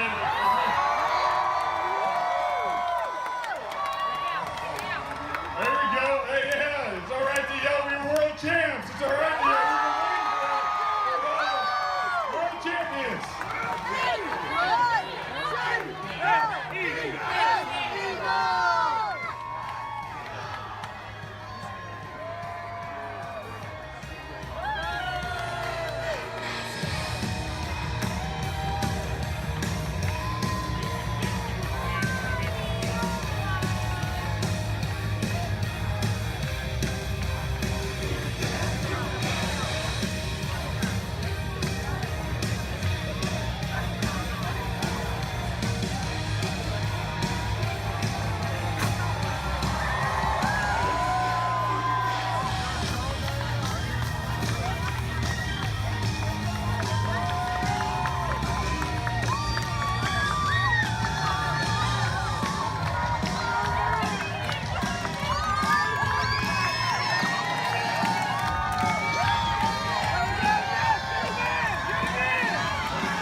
Everybody make sure we're staying seated. Sante Sun Award, and that's us, me. Thank you. There's another word we like to say out here in Harambe, which is Tuwende, and Tuwende means let's go. Jumbo, everyone. My name is Julia, and I will be your safari guide today. A few quick safety reminders before we head on in. Just make sure to keep your hands, arms, feet, and legs inside the truck, and make sure everyone is staying seated for the entire safari ride. Above you, you'll see that animal spotting guide. That'll help you identify some of the animals that we might be seeing out there today. So go ahead and look it over for a quick second, see if you can find any of your favorites. That's also a great time to get any cameras or phones out and ready, as the roads are going to be pretty bumpy and we won't be able to stop for every animal.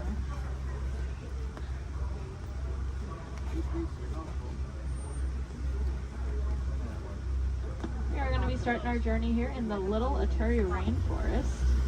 Animals that live out here are going to be more shy and reclusive, so keep your eyes open for any stripes or camouflage.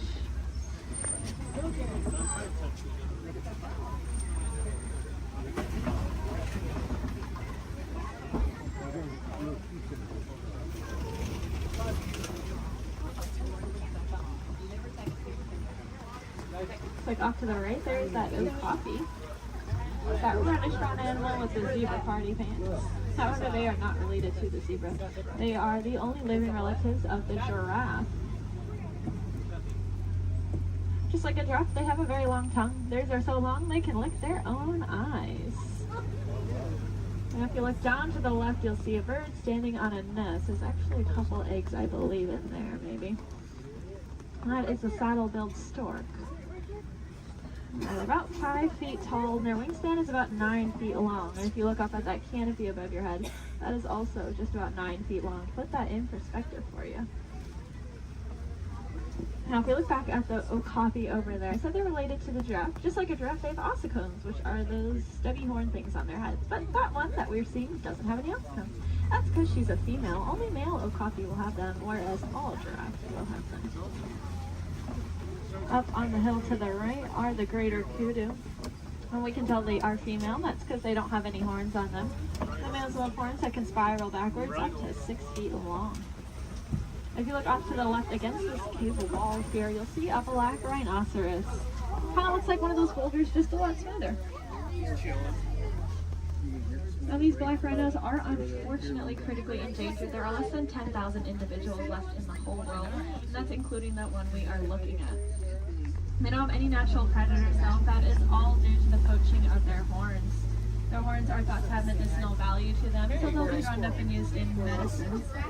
However, those horns are made entirely out of keratin, which is the exact same thing that our hair and our fingernails are made out of.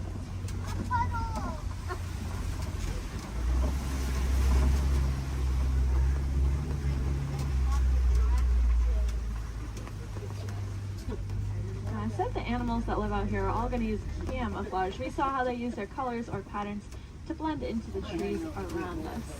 That's why it's really important that we use our paper products responsibly, since our paper comes from the trees that these animals' lives depend on. Looks like we are getting to the edge of the forest here. We're gonna make our way down towards the Swampy River.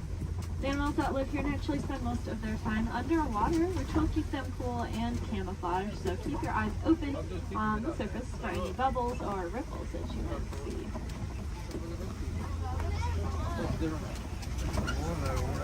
It's like off to the right, there are some pink-backed pelicans. You get that name for that slight pink coloring on their back. That'll be there all year round. It'll get brighter during mating season, though. I like to say it's because they're putting on their blush. And if you look off to the left, you'll see a bloat of the Nile hippopotamus.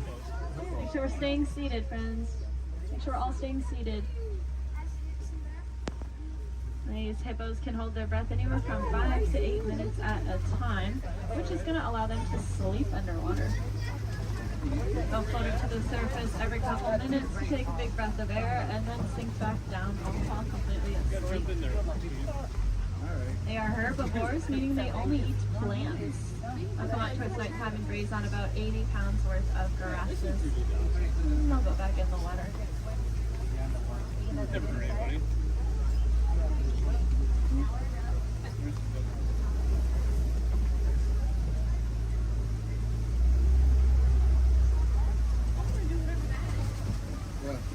Keep your eyes to the left, especially as we cross over this bridge up ahead here, and you'll see the Nile crocodiles.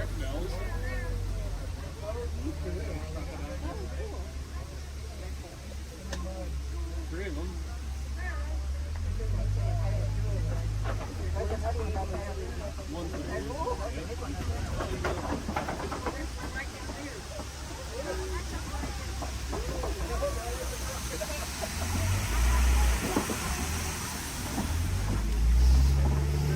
Those crocodiles are pretty impressive. They can weigh anywhere from 500 to 1,000 pounds, be as long as a giraffe is tall, and they have the strongest jaw and bite force of any animal. Being said, they are really amazing parents. They're going to take their eggs, put them in their mouth, and roll them around very, very gently. That'll help break up the shell, making it a lot easier for those babies to hatch. Well, it sounds like there is an animal in the road up ahead, so I think we're going to hang tight here for just a second. This is their home, and they can go wherever they want, and sometimes they choose the middle of the road. So we'll just wait for them.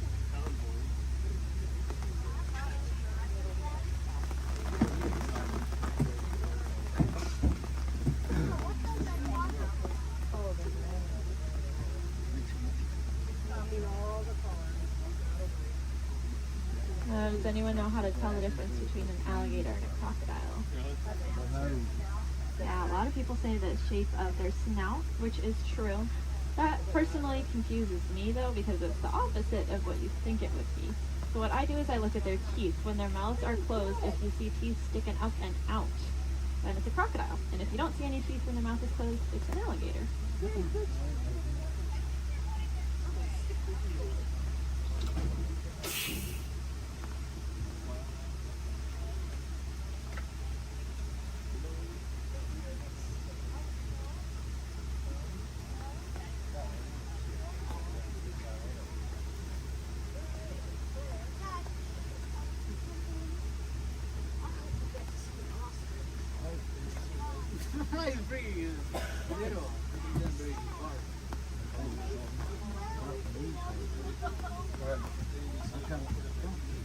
Well, thanks for your patience here.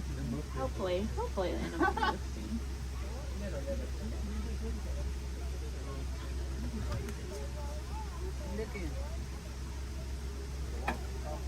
Crocodiles are also something that are called a living fossil, which just means that they were alive way back when all the dinosaurs and all them were alive. But they never went extinct and they didn't evolve into a different species. They kind of just stayed.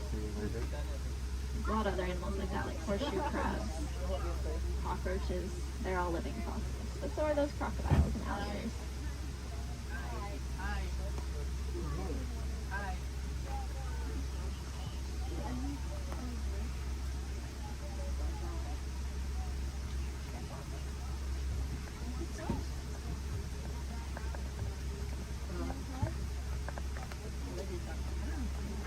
Sounds like there are some giraffes that just keep walking in the road. This is just what we call a giraffic jam. Now you can say you went to Disney World and got stuck behind a giraffe.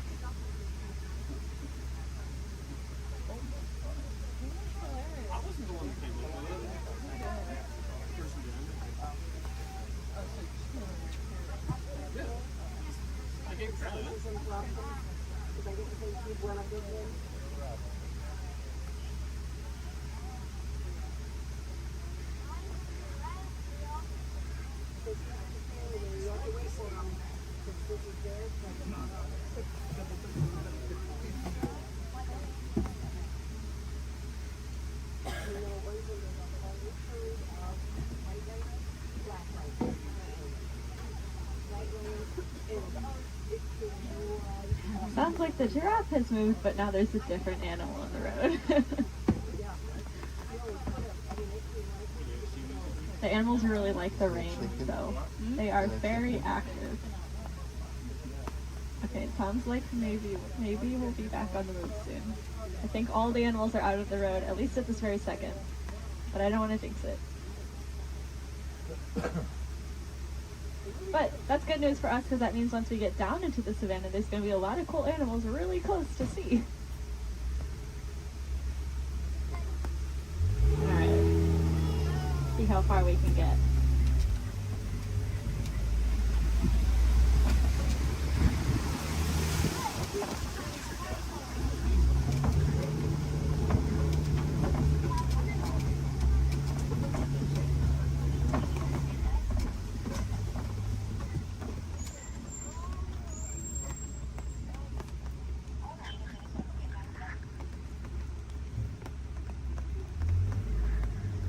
Now this might sound really ironic considering that it is raining, but we are leaving the river and heading towards a much drier area, where it really does not rain as much. And I say that because the baobab tree that's off on the right there, it is going to be leafless about 9 months out of the year just to conserve water. Some people call it the upside down tree because, well, it looks like the roots are on the top. It's also known as the tree of life. That's because it stores a lot of water in its trunk there. So other animals will use it as water source. We can even use the bark as medicine. One of my favorite things about the baobab tree is that it does have flowers, but they only bloom at night because they're pollinated by bats. Alright, looks like we are finally able to head here into the savannah.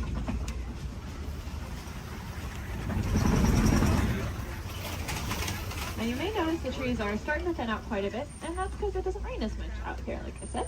So the animals here can't really rely on camouflage in the same way, and so they're going to be very agile and flighty. Most of them can run within an hour or two of being born. And that is something I personally cannot even fathom, being able to run within an hour or two of being born. Crazy. Looks like here to greet us is the Maasai giraffe off to the right. They are, of course, the tallest land animals, averaging at about 18 feet tall. You can see that really long, dark tongue. That dark coloring is there to act like sunscreen. And that's because giraffes eat most of the day. And by most of their day, I don't mean like half the day. I mean they eat about 20 to 22 hours. Out of that 24-hour time period, they're going to spend eating. So that tongue is that dark coloring just to protect it, since it is out about 20 hours a day.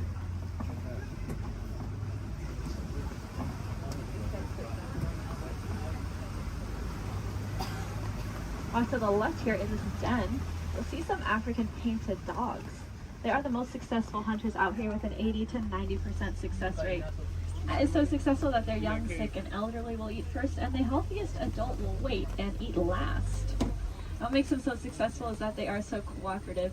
As a pack, they're not going to move on until everyone's got the chance to eat.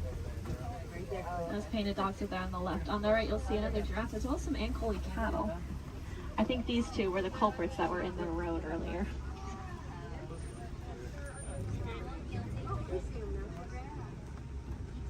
Those cattle have those really large horns on them that look pretty heavy, but they are hollow with a honeycomb-like structure on the inside. That'll help blood flow to keep them nice and cool. If you look to the left, you'll see the sable antelope, those 3 brown antelope back there. You'll also see some Hartman's Mountain zebra. Now take a really good look at the zebra here, because one of them is a little bit smaller than the other one, and that's because she's about 7 months old. That's her and her mom there. And if you look at her legs, though, her legs are just as long as her mother's, and that's because zebras are born with their legs fully developed. Running, as I said, is very important out here, so those zebra babies are born with long, lanky legs, ready to run within half an hour of being born. Their stripe patterns are going to be unique to them in the same way that our fingerprints are unique to us. That's actually true for a lot of animals, not just those zebra. It's true for those painted dogs we saw, and it's also true for these giraffes up here.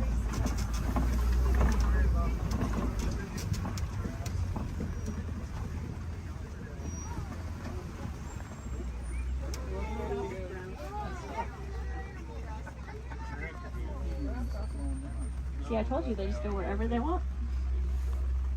Oh, look, the zebras are in the road now. Over here they're in the road too. Zebras are in the road over there. Now, since giraffes spend most of their day eating, they also spend most of their day standing up. They don't really like to sit down. It's very vulnerable for them. They even prefer to give birth standing up. So that's about a 6-foot drop for those baby giraffes. I like to say the first thing a giraffe experiences in life is gravity.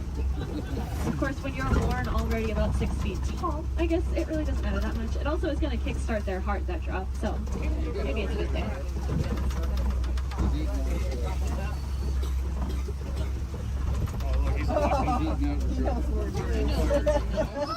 Gotta steal some more goodies.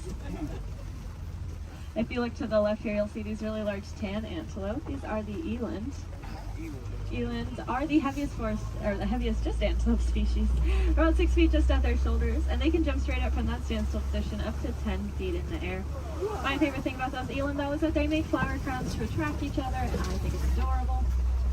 The males will gather up a bunch of branches and twigs and leaves and even flowers and decorate his horns with them and then walk around proudly to attract all of the females. I would highly recommend looking up a picture of that if you have never seen it before. It is, like I said, adorable.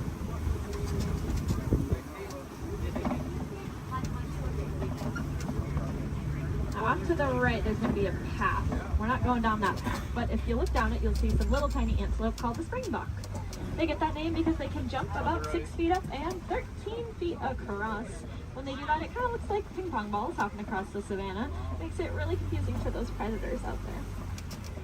Now, all the animals that live out here have a very important job to do. They're going to be the landscapers. So those antelope will be the lawnmowers, giraffes will prune back the trees, and then larger animals will be the bulldozers. They'll knock over trees. And if you look around us, looks like there have been a whole bunch of trees knocked over. There's really only one animal I can think of, though, that is large enough to act as a bulldozer and knock over an entire tree. Let's see if we can find them. There's also a really large watering hole. There they are. Like off to the right is an African elephant. We are going to get a really good look in a second, though, so I don't mind looking over to the left because there are some mandrills walking around. Mandrills are the largest old-world monkeys, and they have that distinctive blue coloring on them. Might remind you a little bit of Rafiki. Let's see, I promised to give you this elephant here. And I know the road up ahead has been closed, so I think we're going to get a really, really good view. Yeah.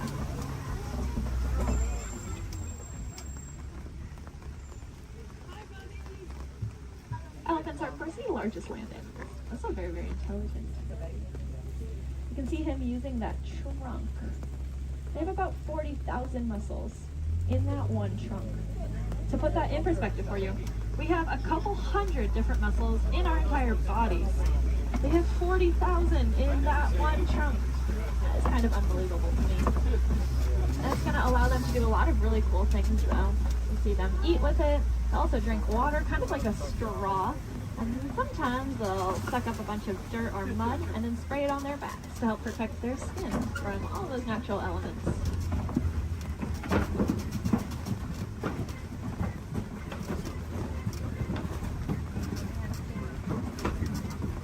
Lucky for us, I think we are headed deeper into elephant country here. And I say that because elephants love to eat red clay. If you look around us, it looks like we are surrounded here by this red clay. It's very nutritious, so they'll eat it as an extra form of nutrition, just like how we might take a vitamin or a supplement every day. And there are some tusk marks over to the right and some footprints down to the left. So the herd must be nearby. I think I see them off to the left there.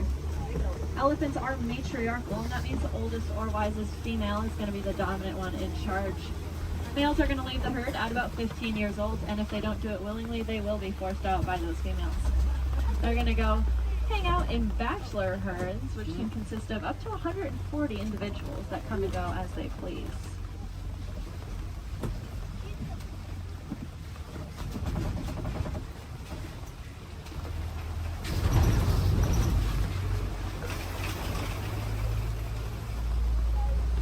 Keep your eyes to the left and get some pretty good sights here. Unfortunately, though, elephants are running into a lot of different conflicts out there in the wild. They are losing their homes for various reasons and getting forced closer and closer to people, specifically farmers and their crops.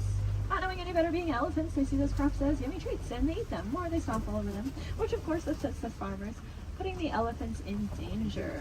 Luckily, we did some research recently and learned that elephants are afraid of bees.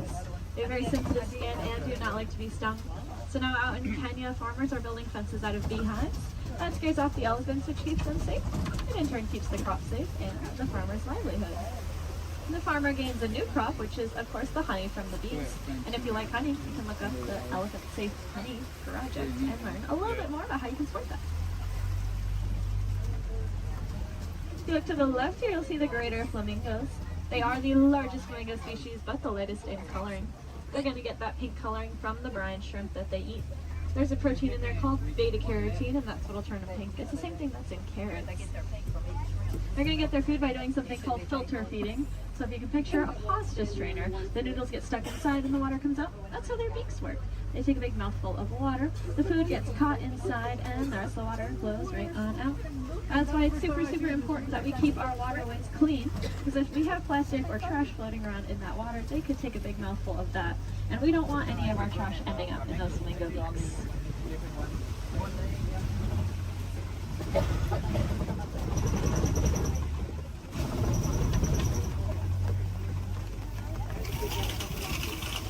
Looks like this side of the savanna's getting a little bit more tree coverage here, which leads me to believe there might be some cats nearby.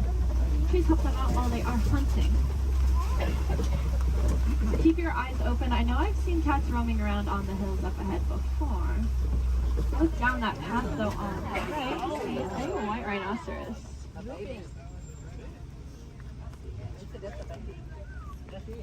White rhinos are the most social of the 5 rhino species. They're usually always in a group with their buddies, so that one's friends probably aren't too far behind.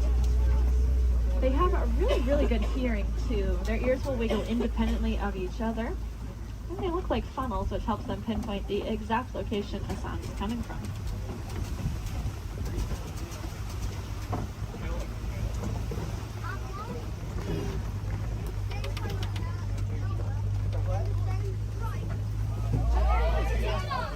It's like up to the left behind that orange rock. Sweet cheetah. Cheetahs are the fastest land animals. They can go from 0 to 60 miles per hour in 30 seconds or less. They're going to use their tails to help them steer, very similar to a boat's rudder. And they're the only cats that are going to hunt during the day instead of at night. That's just because they don't have very good eyesight at night, so if you can picture what we see at night, that's about the same as what a cheetah can see at night. To help them out though, they have that black stripe under their eye that acts like built-in sunglasses, helping protect their eyes from the sun. Looks like up ahead are some Kopi rocks. And on top of those Kopi rocks, looks like a female lion up there.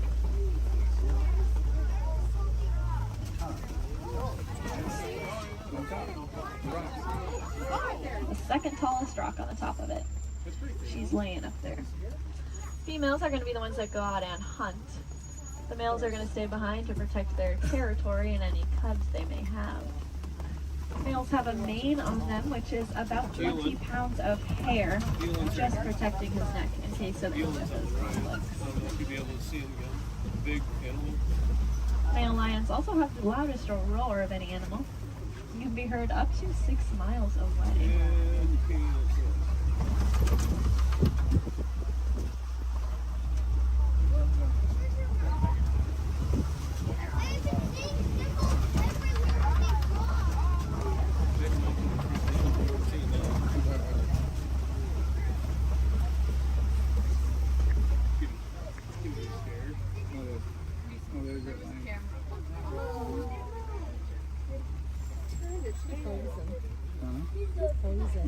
She is looking at us.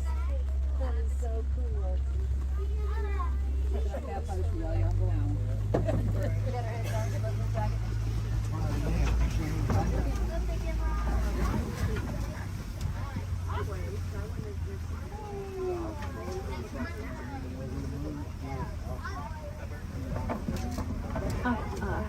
Looks like there are a couple ostriches walking around. They are the largest and fastest birds in the world, but they cannot fly. They have really big wings to help them steer because they can run upwards of 40 miles an hour. Impressively, they have the largest eyes of any land animal. And they also have really large eggs. If you look down on the right here in the grass, you'll see a couple of those ostrich eggs. They can weigh up to 30 pounds each and are so strong that an adult human could stand on one without it breaking. You could fit about 2 dozen chicken eggs into one singular ostrich egg.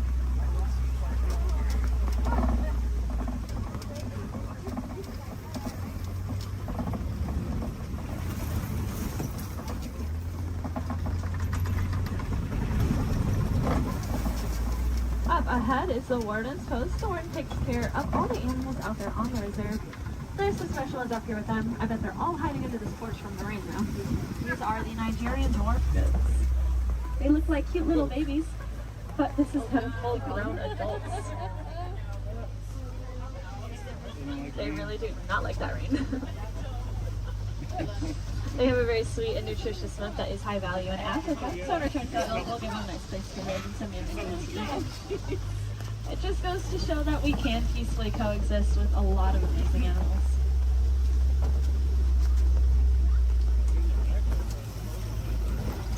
Unfortunately, those gates do signify the end of the reserve and our return back to the village. I really hope you enjoyed that safari. More than that, though, I hope you learned something new. If you did, maybe you can tell your family and friends those fun facts that you'll learn when you get home. That's pretty important because the more we learn about these animals, the more we'll care about them, and the more likely it is we're actually going to do something to help protect and save them, so that then the generations after us get to enjoy all those really cool animals that we saw today. Do you want to take it a step further in doing your part? You can go ahead and recycle your old electronics. Our electronics are made with a a mineral called coltan that comes from the forest out in Africa. So when we mine for it, we are making things away from many, many animals.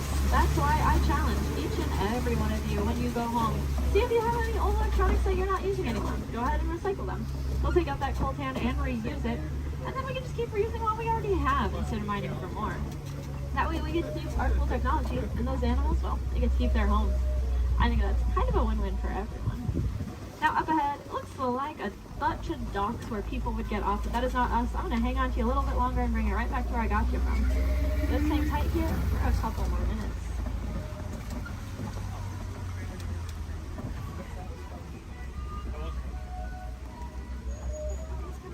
He's people watching.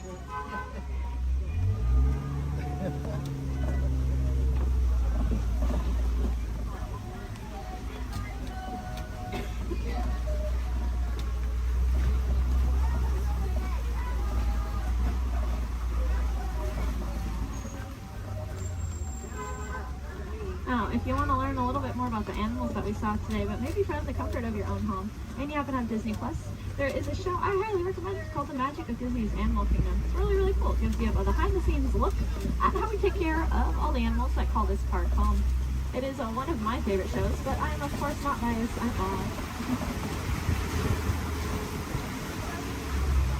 If you want to see some more animals while you're in the park today, I'd recommend heading over to the Gorilla Falls Exploration Trail.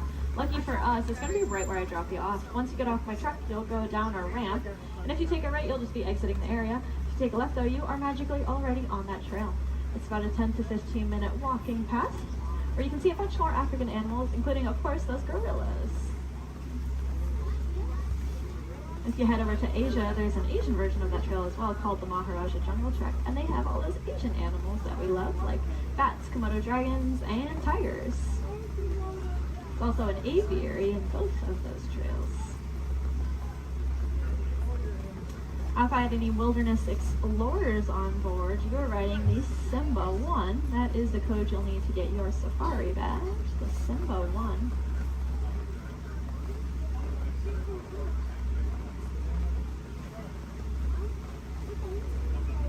You might have also heard a train. That would be Rafiki's Planet Watch. That train is about 5 minutes long, and it takes you up to another little area. There's a petting zoo up there, so you can cuddle some of your favorite animals. There's also a drawing area where you can learn how to draw a Disney animal from a Disney animator. And there's a whole bunch of reptiles and amphibians up there as well to check out. The last train is going to leave at 4:30 though, so if that sounds like something you're interested in, I recommend making sure you are on that train before 4:30.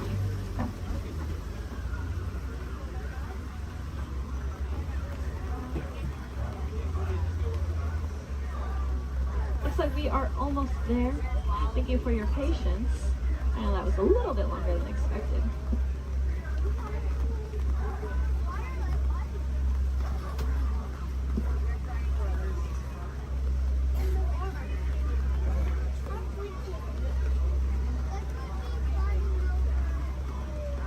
Now's a great time to gather up any personal belongings that you might have. Make sure you have everything with you.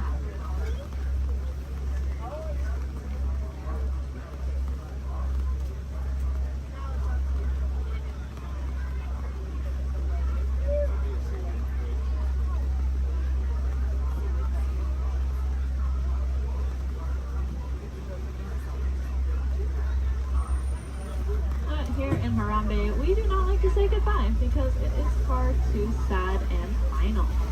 Instead, we say Kwaherini, which means to go well. So Kwaherini, my friends. Again, my name was Julia from Fort Collins, Colorado. I really hope that y'all had just as much fun out there as I did.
invite you to sit back, relax, and enjoy your Trans-Pacific experience. Along the way, you can preview many of the exciting places you want to be sure to enjoy today while visiting this land of tomorrow.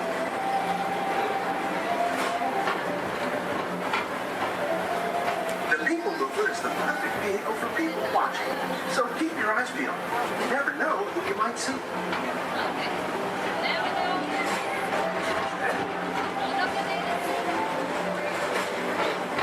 Coming up, Stitch's Great Escape, where you can report your duty as a security agent for the Galactic Federation.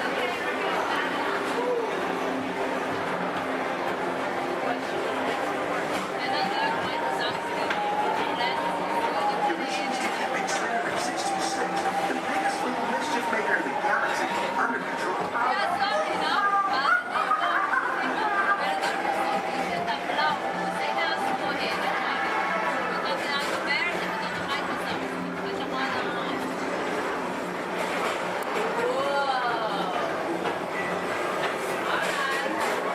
And now, Twilight Transit Authority proudly presents Progress City.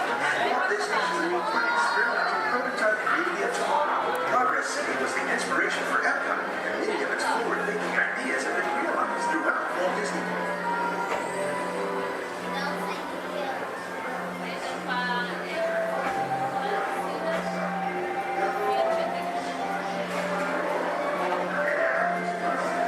If your future includes shopping, then you'll want to visit Lindy Star Traders, where you'll find the greatest goods from around the galaxy. That's right! It's out of this world! Come on!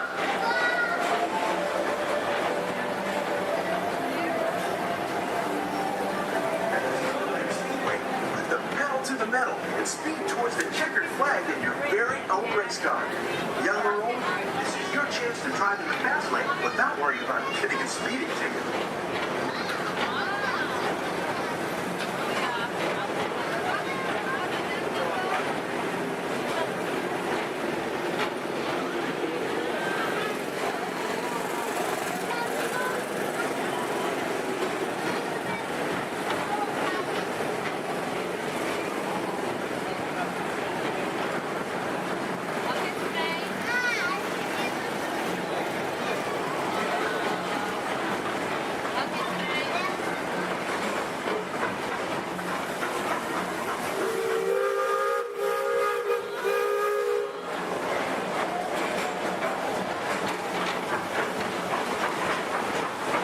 We're now entering one of the real wonders of our world, Space Mountain. Blast off on a high-speed outer space adventure and complete the cosmos.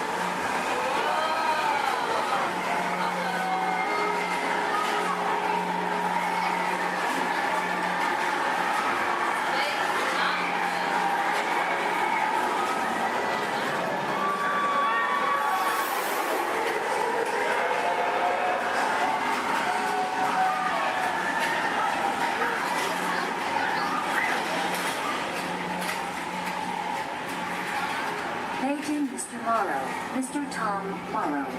Please contact Mr. Johnson in the control tower to confirm your flight to the moon.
Tomorrowland. Be sure to visit Space Mountain while you're here for an adventure that's out of this world.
Walt Disney's Carousel Progress.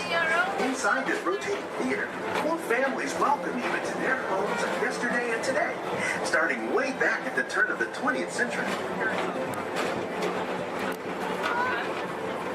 First presented at the New York World's Fair, this legendary circular theater celebrates the progress that has made our lives better. It's a perfect reminder that there's always a great, big, beautiful tomorrow shining at the end of every day.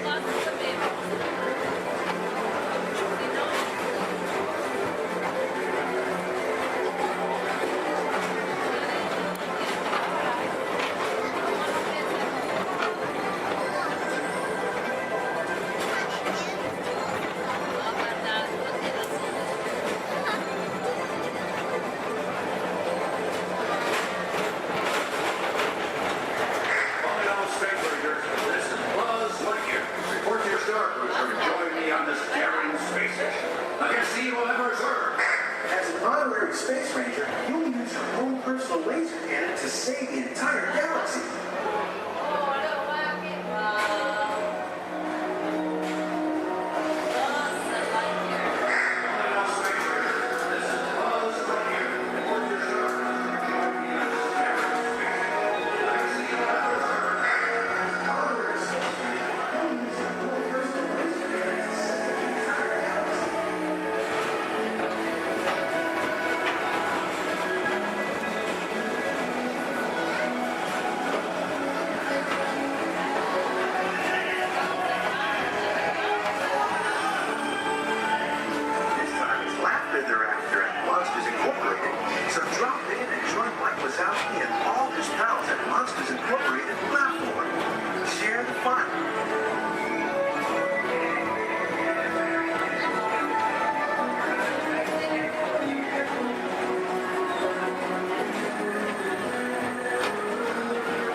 Enjoy the rest of your day and have a great, big, beautiful tomorrow.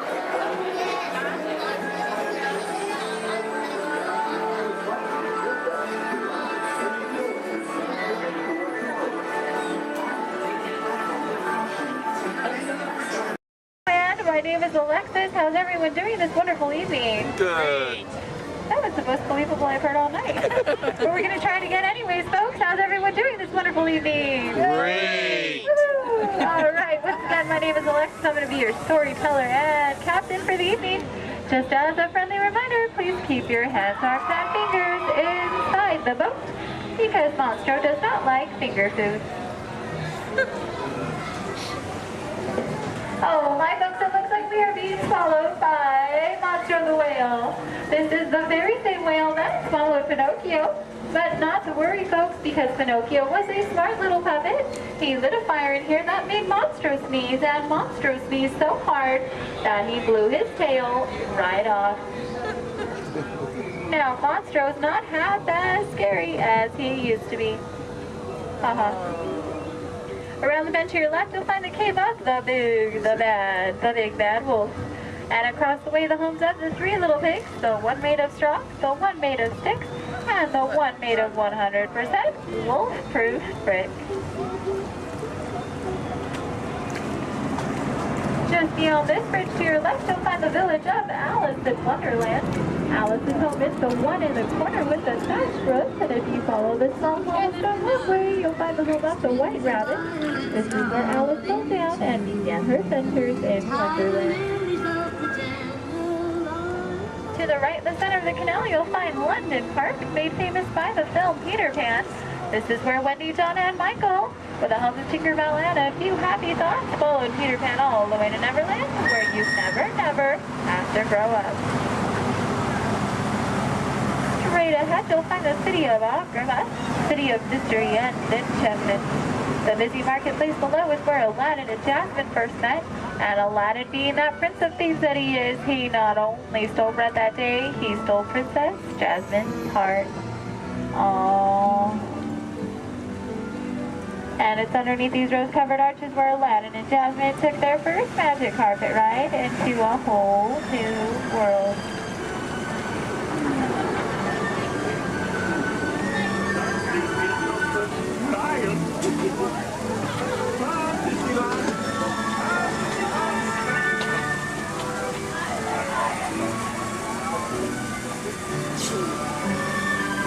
Now, folks, please be careful and please do not touch anything because we are entering the Cave of Wonders. As Aladdin and Abu discovered, this cave holds one treasure more important than all the others. A magic lamp complete with its very own genie.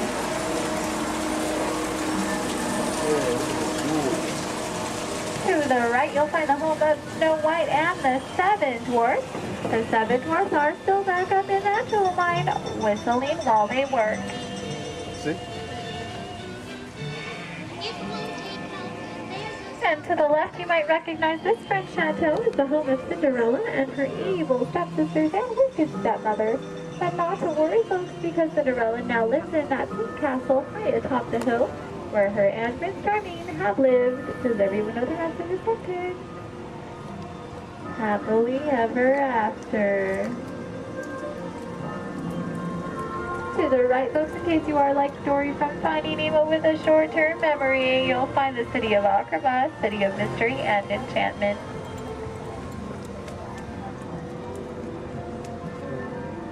To the left, you'll find the world-famous patchwork quilt. This patchwork quilt is comprised completely out of desert flowers, and it, along with every other plant and tree here in Storybook Land, are 100% real. They have just been miniaturized by a process known only by Tinkerbell and a few of our Disneyland gardeners.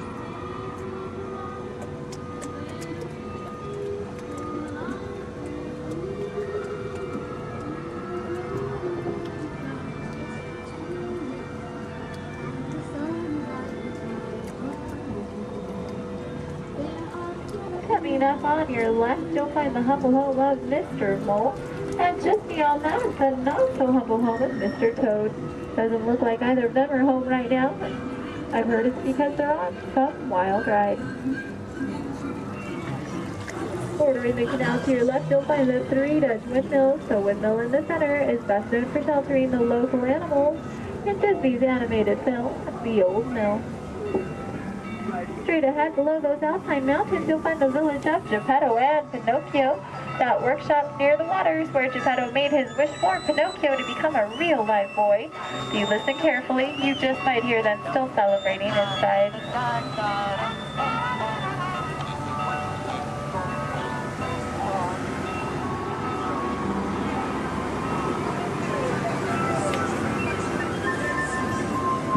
Coming up on your right, you'll see the ship of Prince Eric.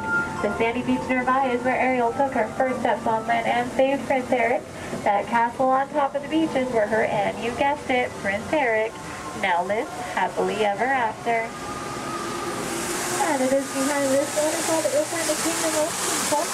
This is where Ariel grew up and is still the home of her bunch of Austin and Stalkers. Folks, it looks like our journey is coming to an end. For those of you closest to the dock, please remain seated with your hands, arms, and fingers inside the boat. Thank you for joining us here in Storybook Land. We hope you have enjoyed your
Acre Wood, the East Wind traded place.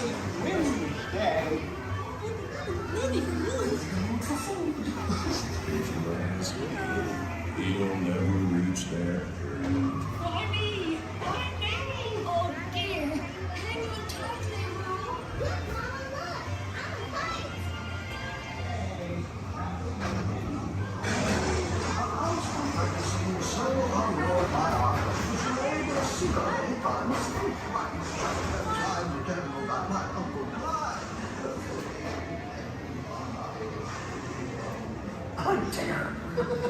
come bounce with me.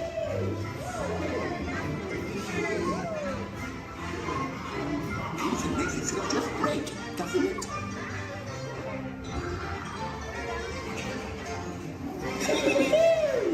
Follow me! I almost bounced right out of the ride. Watch out for Heffalump and the Woozles. They steal honey. Steal honey?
Rain went away, and everyone gathered together to say, hooray for Boo, too!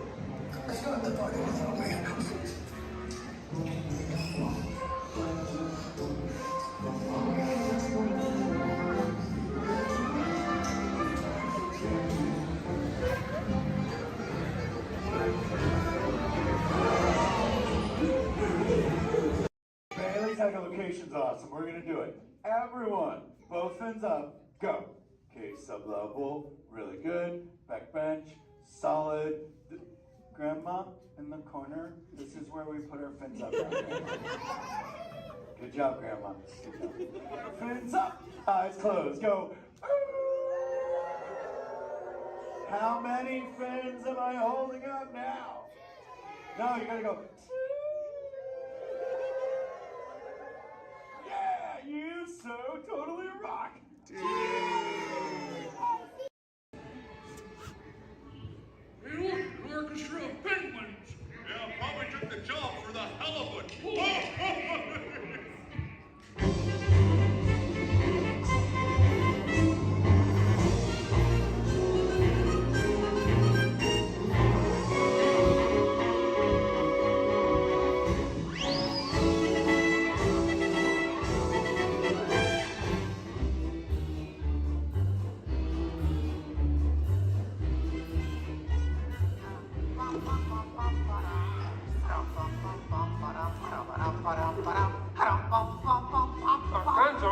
Gonzo? Oh. Sorry, boss. Hi-ho, Kermit the Frog here, and welcome to Muppet Vision 3D. Now, let me show you around our research center. See, here in this modern high-tech facility... Hey! Careful! Here in this modern high-tech facility, we have perfected Muppet Vision 3D. A new film process which we're about to demonstrate. Now, working the projector is an old friend of ours, the Swedish chef. Chef, everything okay? Exactly. And our demonstration includes a little song from Miss Piggy. Little? Did I say little? I meant to say it's a huge, show-stopping, major song from Miss Piggy. That's more like it. Good. And we've also got a big musical finale from Sam Eagle. Sam, what's it about? It's called A Salute to All Nations, but mostly America. Great. So it's going to be a swell demonstration, and at no time will we be stooping to any cheap 3D tricks. Did you say cheap 3D tricks?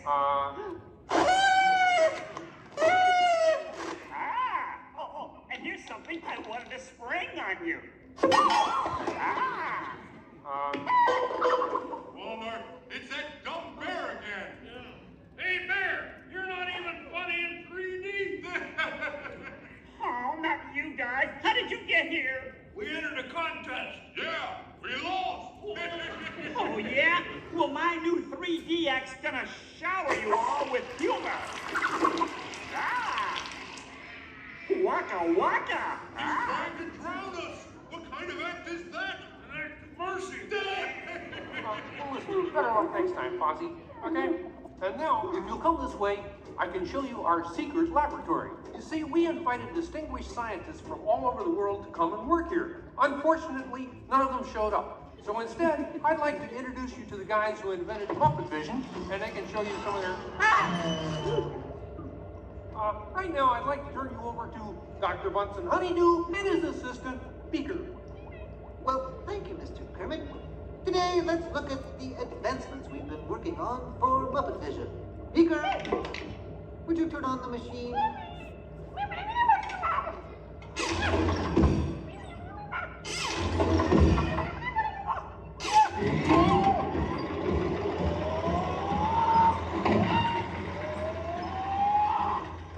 We at Muppet Labs have been able to grab hold of the future. The wheels of progress turn swiftly here as we strike upon ways to bring science safely to use. This user-friendly machine will now generate the first living 3D effect just by flicking a simple switch.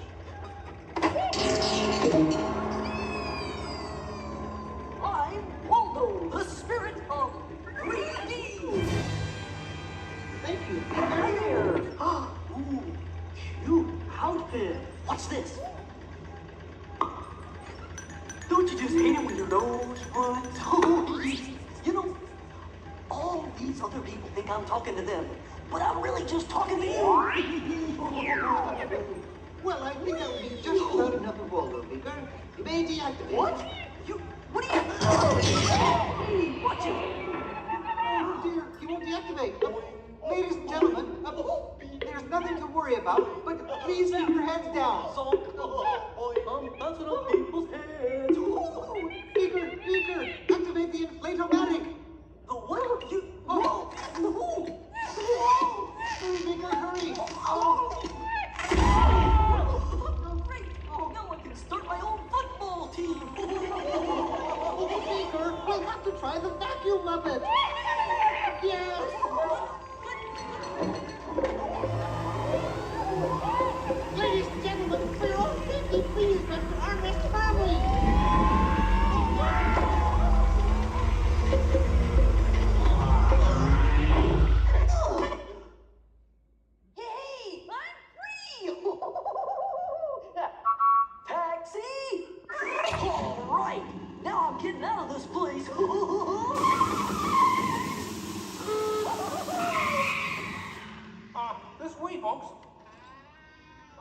sorry, but Muppet Lab seems to have been temporarily sucked up.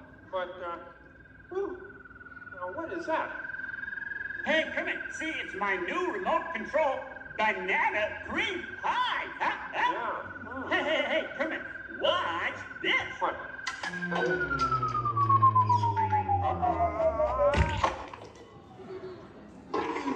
Ozzy, that's terrible. You're right. Needs more sugar. And now, ladies and gentlemen, for the first musical portion of our demonstration, we have Miss Piggy in a wonderful 3D number. That's you, penguins.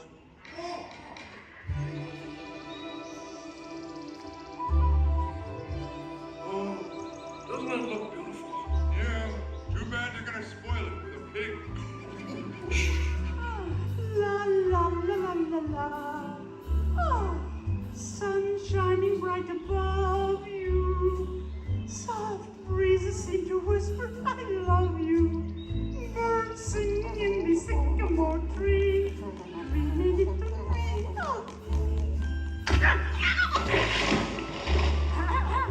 Look in my eyes and kiss me. Just hold me tight and tell me you miss me. While I'm alone and blue as can be. Dream a little dream of me. No troubles as life bubbles on, dear. Still craving a kiss. All right, that's it. Knock it off, penguin. Oh, but it was going so well. I will not work with the rabbit. But I was just doing 3D. Guess I won't be needing this. What's that? It was for the big water skiing finale. What?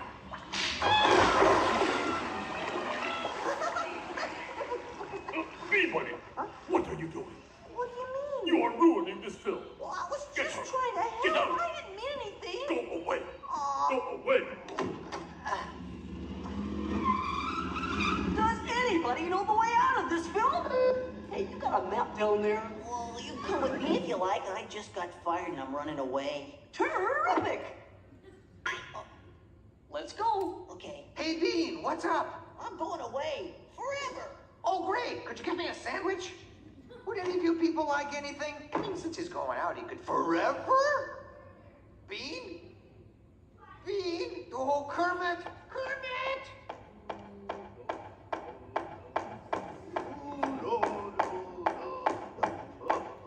Hey, sweeter, that's a great effect. Hey, Fuzzy, Kermit! What is it? Bean Bunny ran away! Oh, no. Yes, Hard riddance. Hey, we gotta find him. I know! All right, everybody spread out and look for Bean. Right. I'll go this way. Ladies and gentlemen, we'll continue the show in just a moment, but in the meantime, if you see a rabbit, holler. Bean. Bean?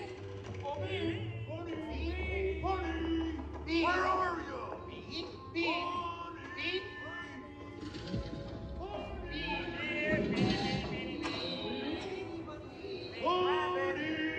Hey, what's all the commotion about? Bunny ran away. Well, you know what that makes him?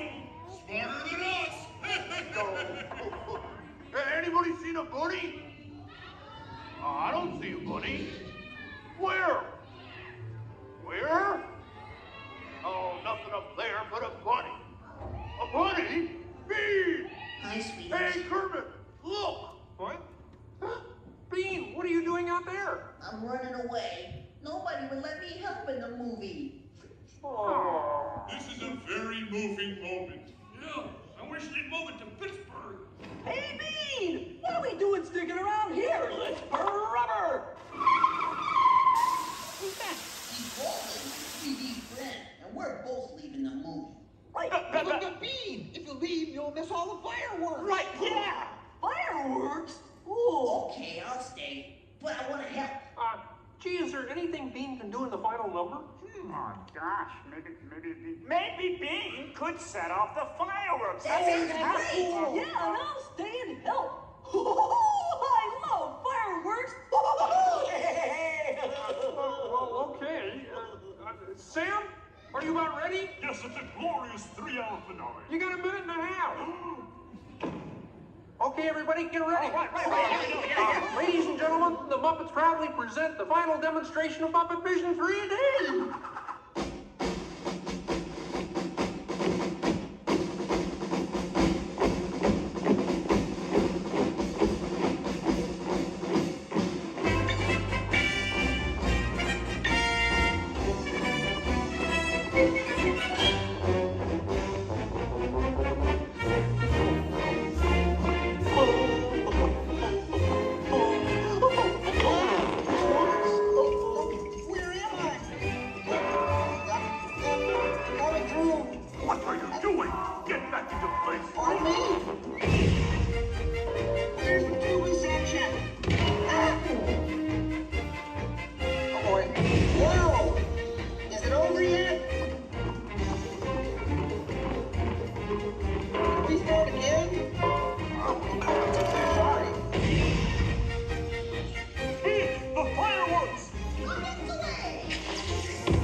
the fireworks? No, your chair's on my foot!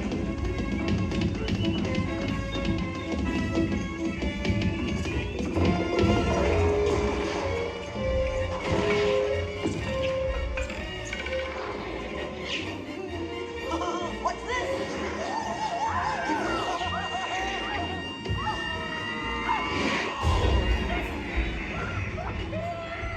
Stop the movie! Stop the movie, Chef! Hey, Chef! Can't you hear me? Stop the projector! You will hear from my lawyer! Hey, I'll save you, penguin! Take it easy! Oh, I'm sorry! Oh, no, wait! Don't shoot! Duck, everybody! Duck! No, not you! Them! Look out!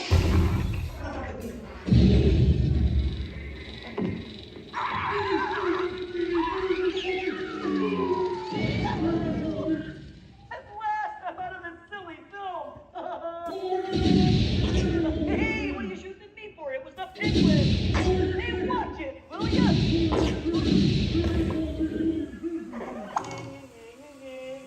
You could hit me with a cannon? Hey, everybody, he's got a cannon!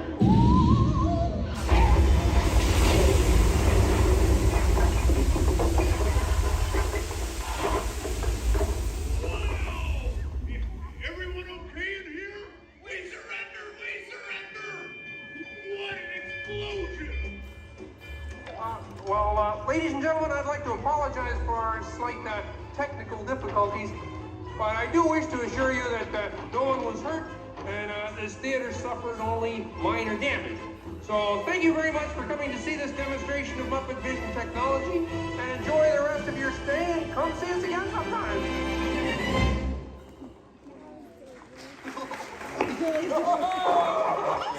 They'll never recognize me now. Forward!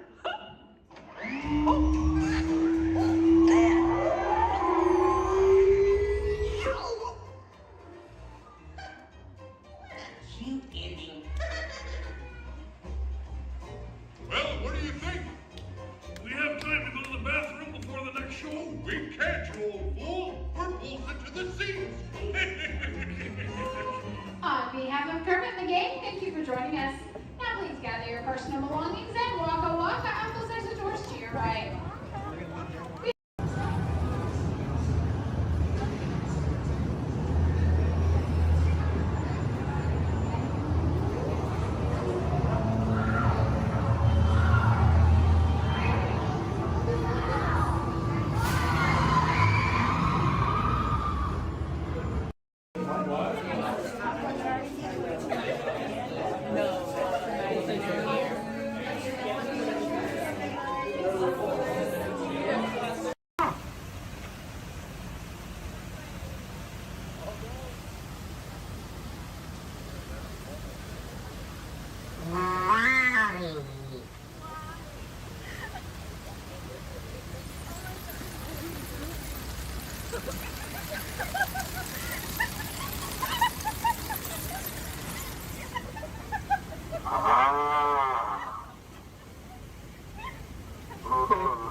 Uh-oh.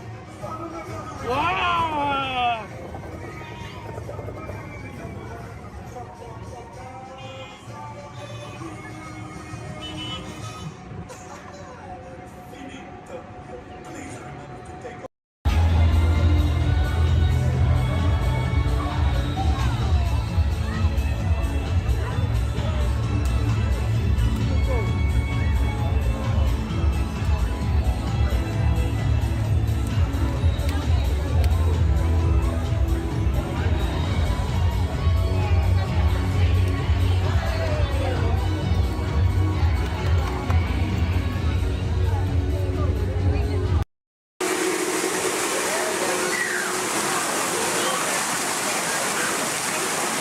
Hey, what are you doing here, William?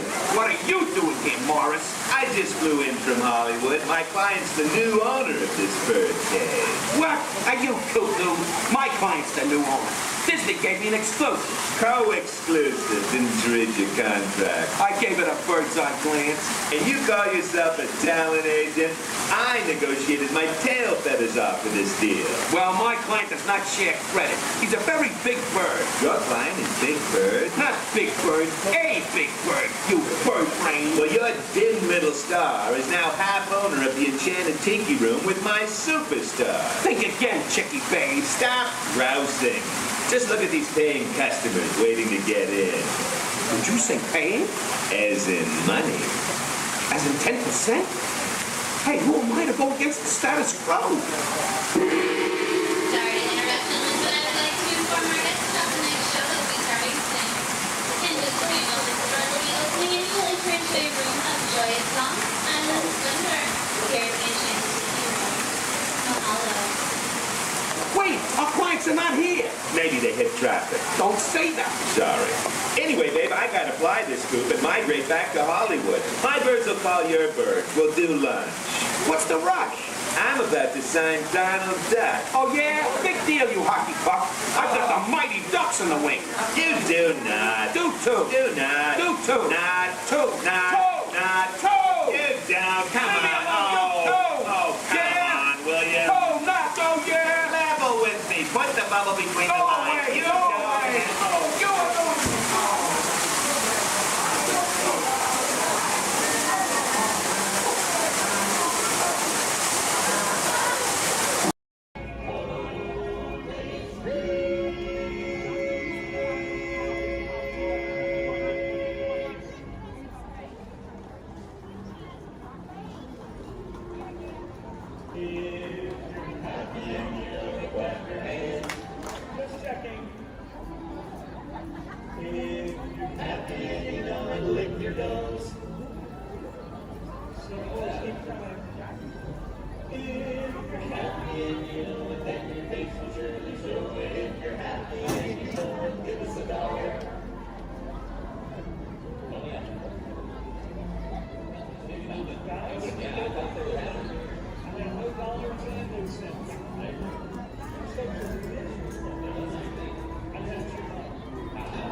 Their favorite song.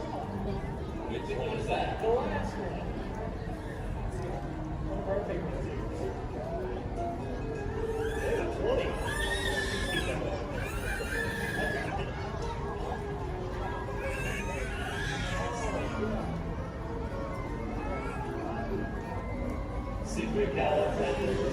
Supercalifragilisticexpialidocious. Even though it sounded like it's something about the gorgeous. If you say it loud enough.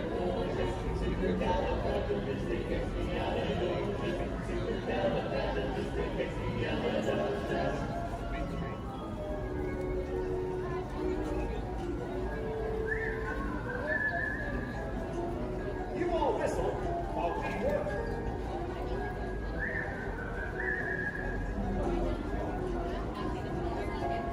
It's a small world after all. It's a small world after all. It's a small world after all. It's a small world.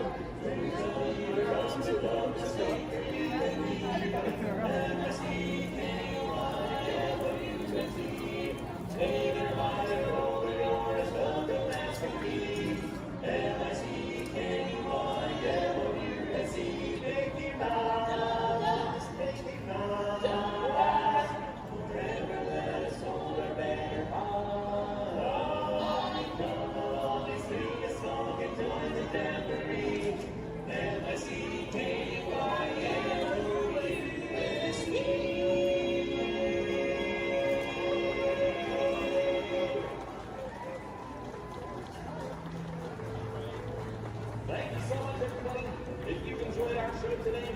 Dapper Dans of Main Street. But if you did not enjoy our show, then we are the Vienna Boys Choir. Oh, we'll sing a song and it will be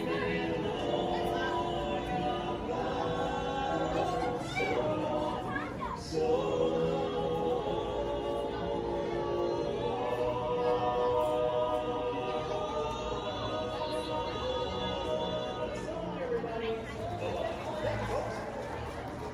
We'll get the line somewhere.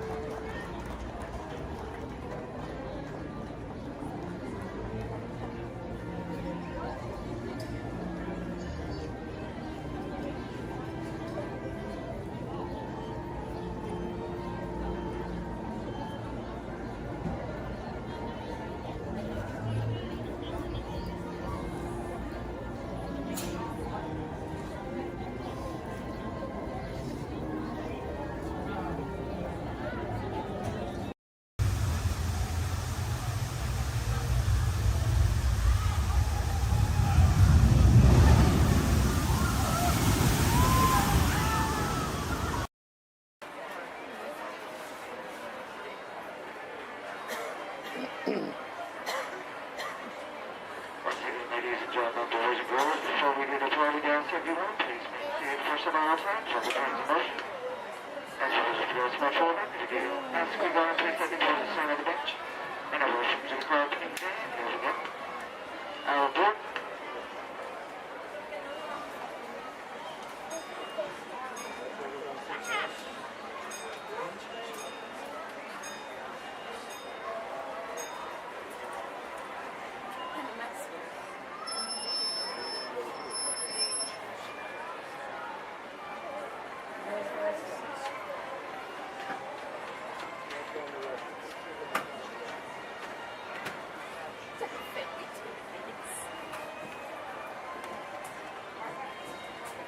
Hello, folks. Welcome aboard the Disneyland Railroad.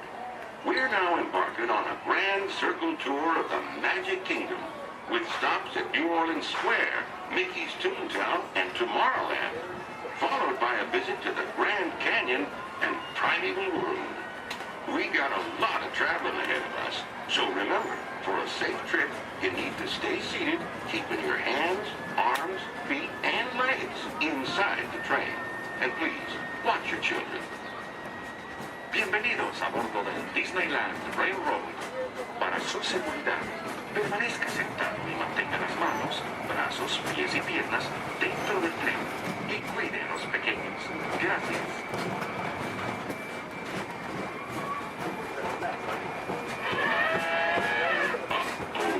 Did you folks hear that?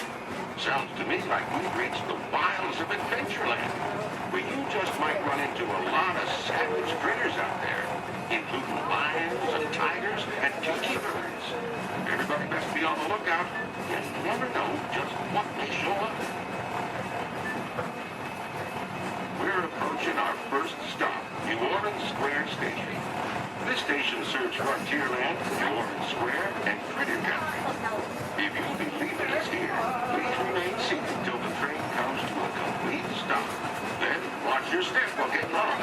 Have a good time at the Frontier, yeah? For those of you continuing onwards, we'll resume our journey in just a moment. This is New Orleans Square.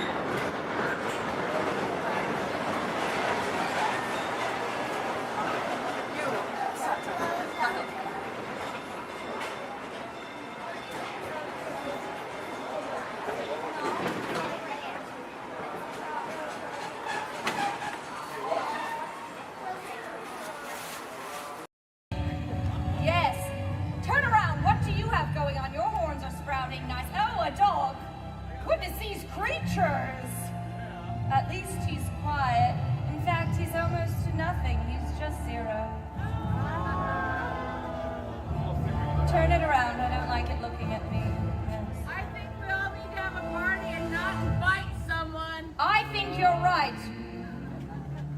And I know who it is, the Queen. She's not here this year. My, how the tables turn. I got the invitation. You know what's worse?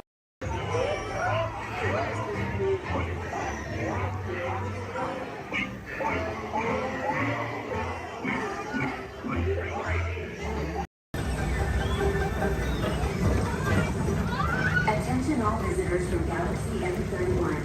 Please keep forward-facing tentacles clear of oncoming vehicles. Thank you.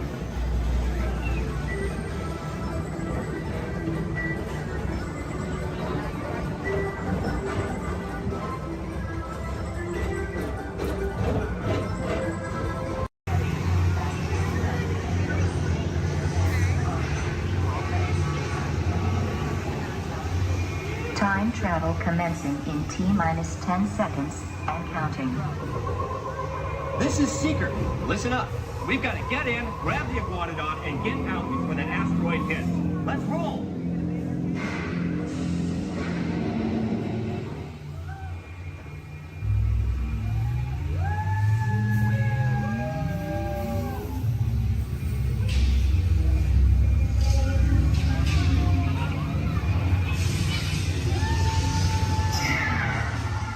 Okay, now, let's go get that dino. Computer, what are you tracking? Styracosaurus. Not our dino. Warning, meteor shower in range. Just little one. Oleoramus. Hadrosaur. Raptor. Time to get serious. Locking autopilot on homing signal now! Hang on! I'm tracking a big dino on the scope. Could be ours. Computer, full stop. Identified. Carnotaurus. Definitely not our dino. Go, go, go!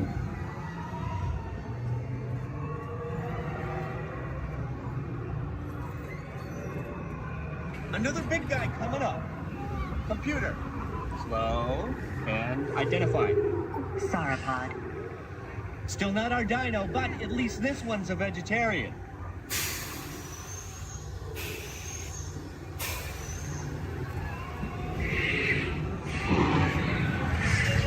Asteroid impact in 90 seconds. We better move it. Pterodactyl. Incoming!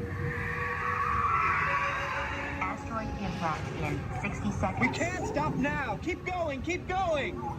Compsognathus. Computer, what's happening? Loss of traction. Four-wheel drive, move it! Warning, meteor strike. Evasive maneuvers! Left! Right! Left! Right! That was close. Computer, now what? Carnotaurus. That's it! Abort mission! Abort! Abort! Iguanodon. Forget it! Get them out now! Asteroid impact. Brace yourself! This is it! They're not gonna make it! They're not gonna make it! Mission accomplished. You made it! I knew you would, and guess who made it back with you? I better find him before security does. Thanks for everything!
And 2, you're going to be on blue.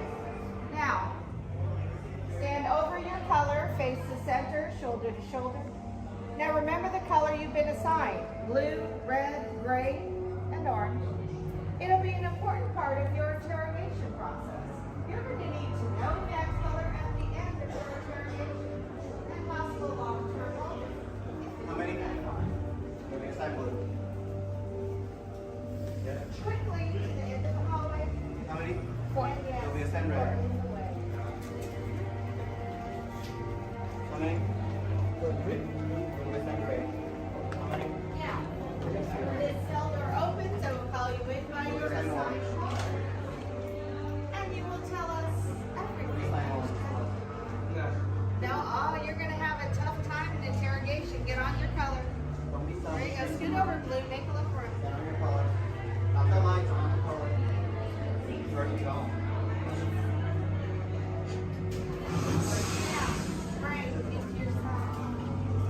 Everyone has to decide a color. Look down and memorize it. Do not forget it. This was the first interrogation.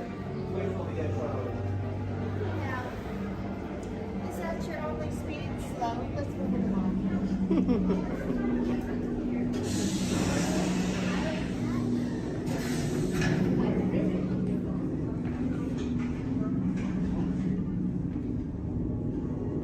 Leave us. Yes, General. Enemies of the First Order. We will soon snuff out your meager resistance. You chose the wrong side, and now you will pay. The Resistance prisoners. You have what I want. You know the location of the secret base, and I will take it from you. We're needed on the bridge. Keep the prisoners here. I will return to finish this personally.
Let's get you guys out of here.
train. Watch your children, and no smoking, please. Bienvenidos a bordo. Para su seguridad, permanezca sentado y mantenga las manos, brazos, pies y piernas dentro del tren y cuide a los niños. Por favor, se dirija a Gracias. We're now en route to our final stop, the Tomorrowland monorail station. Along the way, you can get a bird's-eye look at the downtown Disney district, Disney's Grand Californian Hotel and Spa, and Disney's California Adventure. To the left of the monorail is the main entrance of Disneyland, the happiest place on Earth. Disneyland is truly an American original. Since its opening in 1955, it has hosted more than 500 million guests from around the world, including presidents, kings, and celebrities. It is the original Disney theme park, created and enjoyed by Walt Disney himself. To the right is our transportation plaza, where you'll find taxis, hotel shuttles, and public transit stops. We're about to enter Disneyland. Some of the clearances are pretty tight up ahead, so be sure to remain seated, keeping your hands and arms inside the cabin.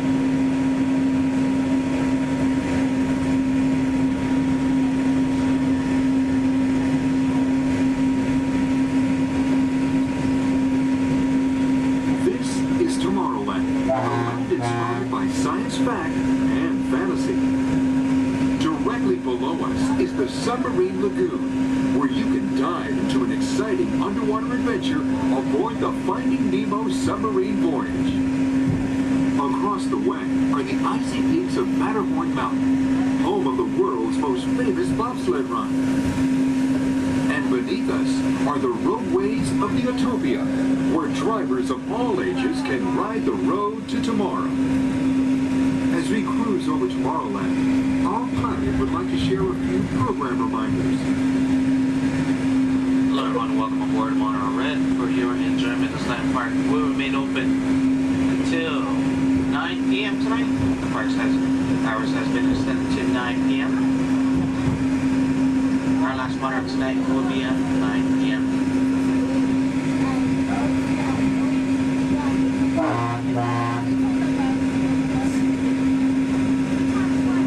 Later today we have Celebrate H Street Party stepping off at 5:30, coming from Main Street, USA, back up to It's a Small World. And later tonight we have Halloween Screams at 8 p.m. in front of Sleeping Beauty Castle. Hope you enjoy the rest of your stay here at Disneyland Resort. Thanks for Chronicles on that fabulous guy.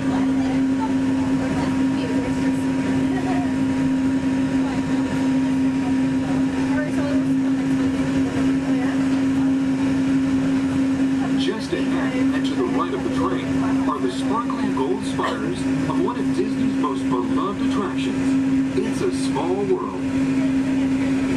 Beyond it is the wacky world of Disney's classic cartoon characters, Mickey's Toontown. We're now riding alongside the happiest kingdom of them all, Fantasyland, home to Pinocchio, Snow White, Peter Pan, and other storybook characters. Last time I went, one of the guys got really close to the little boys right here. They freaked me out, and I hit him, and I was like over it. I've never like, I don't think about that. I haven't gone to I think we'll look at those every day. We're now approaching the Tomorrowland monorail station, our final destination. Please remain seated until the monorail comes to a complete stop. Then, collect your belongings, watch your head, and step carefully from the train. On behalf of all of our crew, thanks for traveling with us, and we hope you'll have a happy and memorable visit here at Disneyland. This is the Tomorrowland monorail station.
Please stand clear of the doors. Por favor, manténganse alejados de las puertas.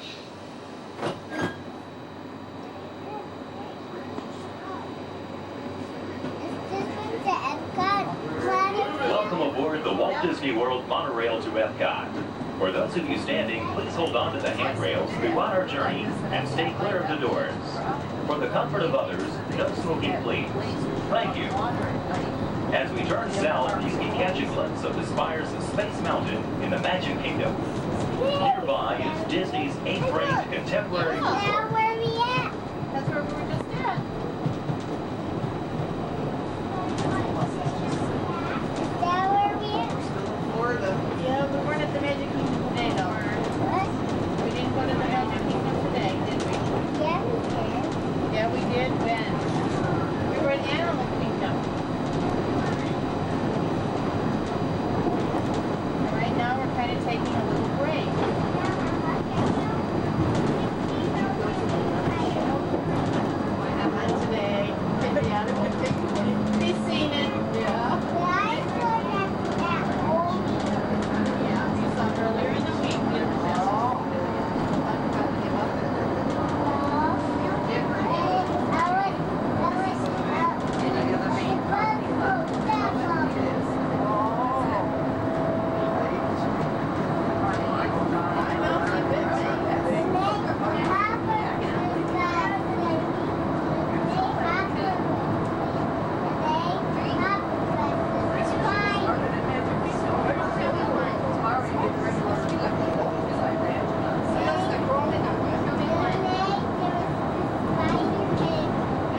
separated and apart.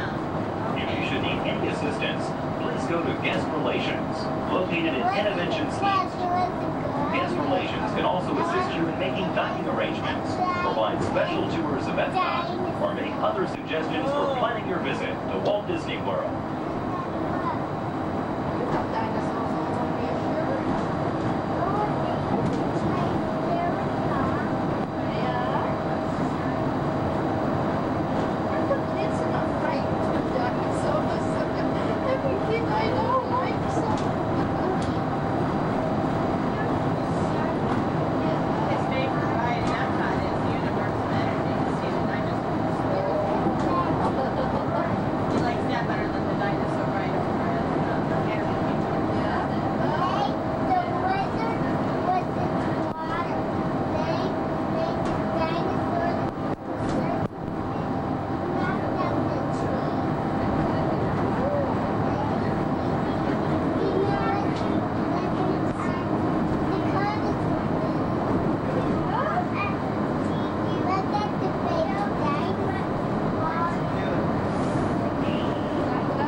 Traveling to Epcot, where nations celebrate human achievement and potential.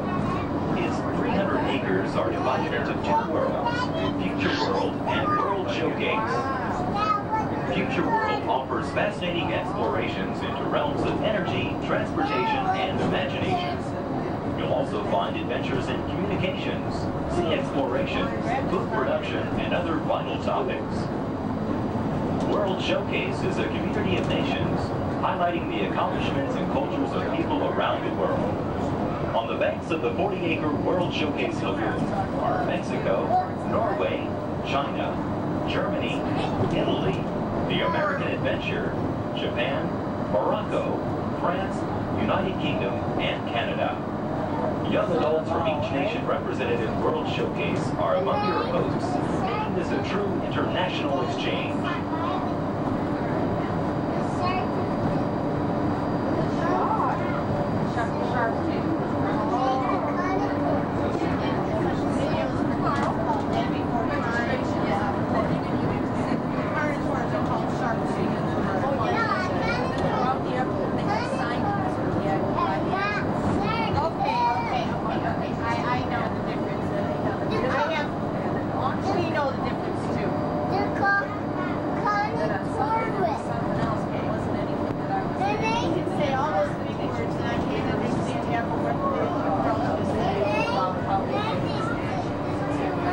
Beyond the trees ahead and to the right-hand side of our forward motion is Spaceship Earth.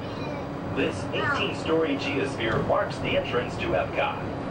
Inside Spaceship Earth, time machine vehicles take you through the evolution of human communications, from a distant yesterday to the dawn of tomorrow.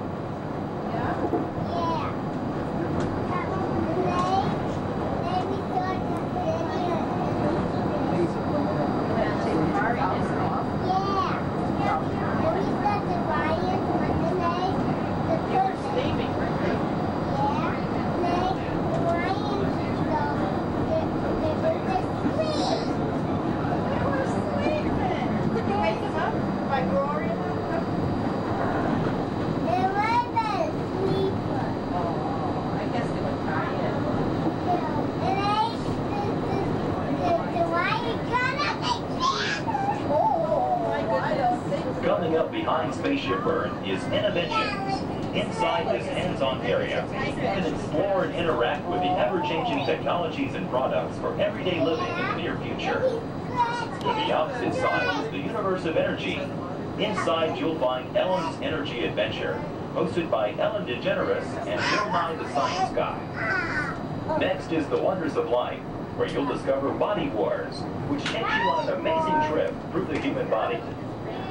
In Test Track, you can experience the exhilaration of test driving a vehicle on the fastest and longest ride ever created for Walt Disney World. Coming into view is World Showcase. Directly across from us on the far shore of the World Showcase Lagoon is our host pavilion, the American Adventure.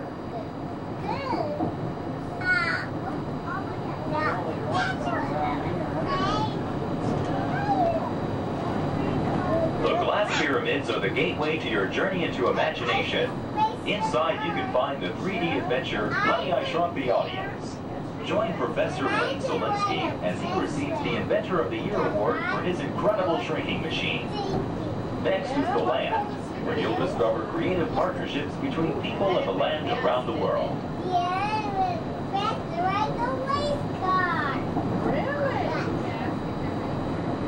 In the living seas, you can descend via hydrolator to Seabase Alpha and navigate the largest, most spectacular coral reef environment ever created by humankind. Ladies and gentlemen, we are approaching the Epcot monorail station. Smoking is not permitted at Epcot except in designated areas. Please consult your guide map or ask a cast member for the location of designated smoking areas. Please hold on to the handrails and stay clear of the doors until the monorail stops completely and the doors open. On behalf of the cast of the Walt Disney World Resort, we'd like to welcome you to Epcot. There's some of the signs there. I think we'll just watch and see somebody. I got one to go. Sit down. Sit down, please.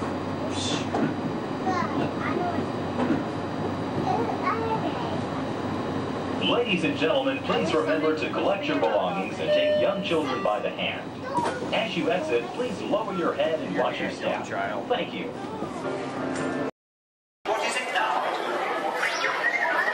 Let's get technical with the oil pressure. The fuel pressure. Well, why didn't you say so in the first place? Let me check.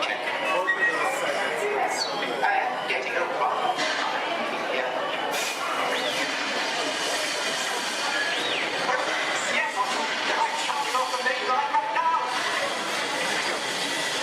Just reading that and fixing that motivator. Makes the transport to impossible.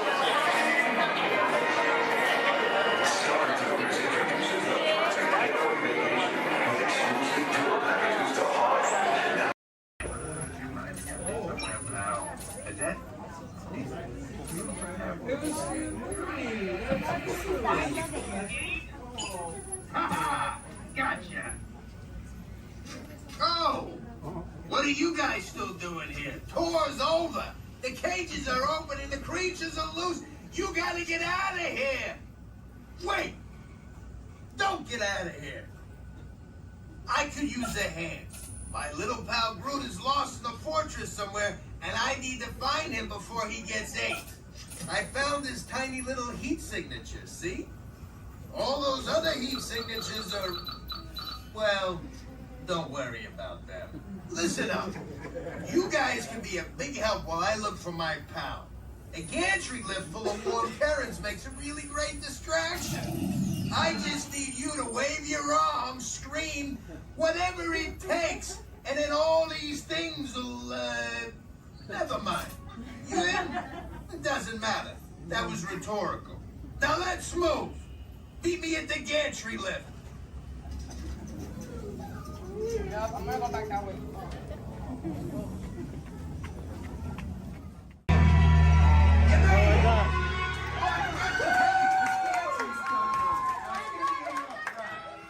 Remember, if you see a scary creature, scream real loud and look delicious.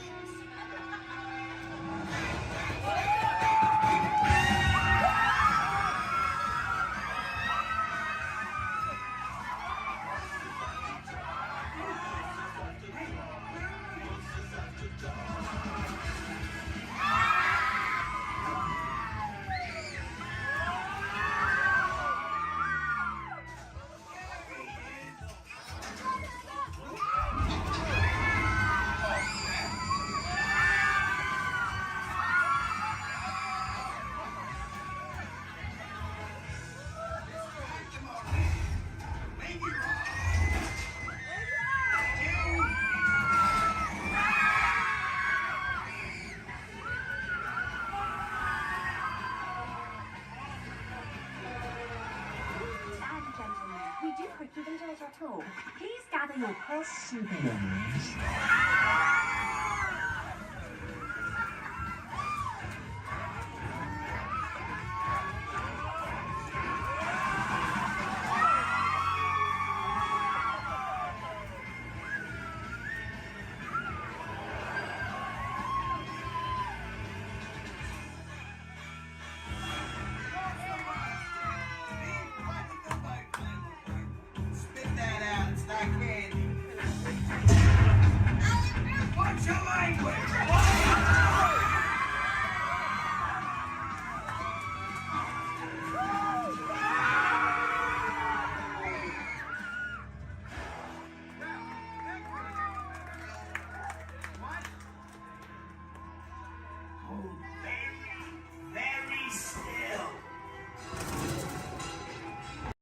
Pilot, push the flashing button to take off.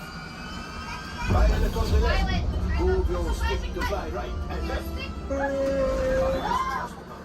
Pilot on the right. Pull back on the stick to fly up. And push forward to fly down. Oh, that's it. Julie, sorry. This will be easy, hey? Okay, I got it. Sorry. Let's go get that fly out. Pilot, make the drop to light speed.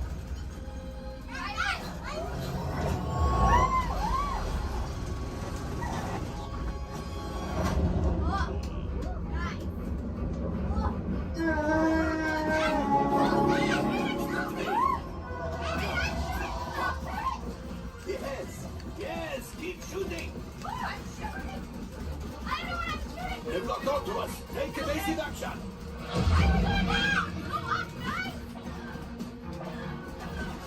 Gunners, we need to defend ourselves. Open fire. Gunners, blast away. Blast. Ah, there it is. After that plane.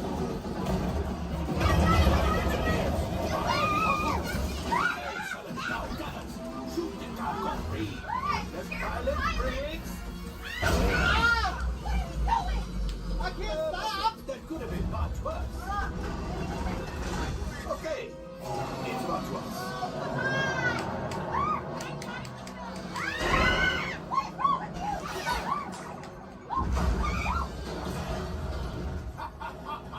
Yes, you got one. Excellent, my friends. Power up the ship. Well, I have the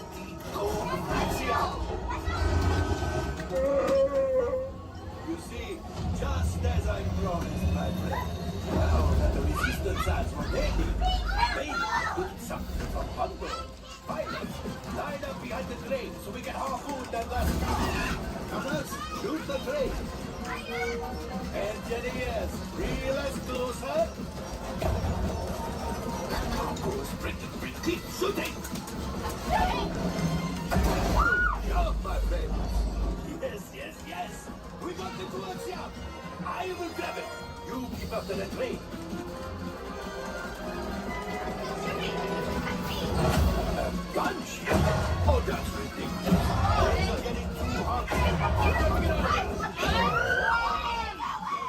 a distraction. Come on, we need to get the train. Hurry.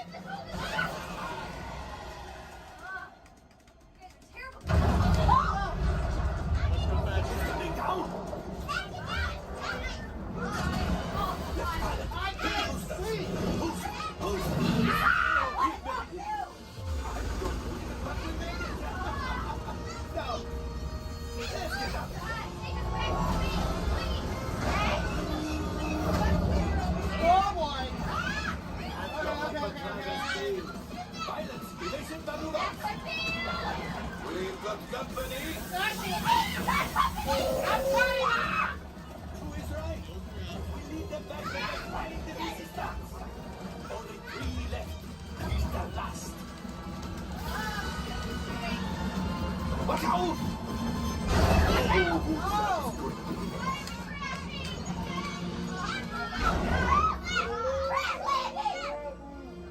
Yes, Chewie will pilot us. This would greatly help the resistance. You have heard the First Order and made Chewie proud. Now, after my modest profit, your cut minus what you owe me for damaging the Falcon. Hey, not bad. I was doing it better than that. You are 35%. This thing doesn't work well. Awful. I was doing better than that. Fired. That's not too bad. R5, damage report. I'm driving next Engine time. failure. All right. Hyperdrive leak. That is not too good. Multiple hull ruptures. Well, it could be worse. Life support failure. Okay, that's something. Yeah, I'm just going to cut you off there. It might be faster if you list the parts that are not damaged. You know, the ones that help us to breathe. All right, my friends. You brought the Falcon back in one piece, and I guess that is something. Not a lot, but something. Welcome back to Batu.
To those joining us, welcome aboard.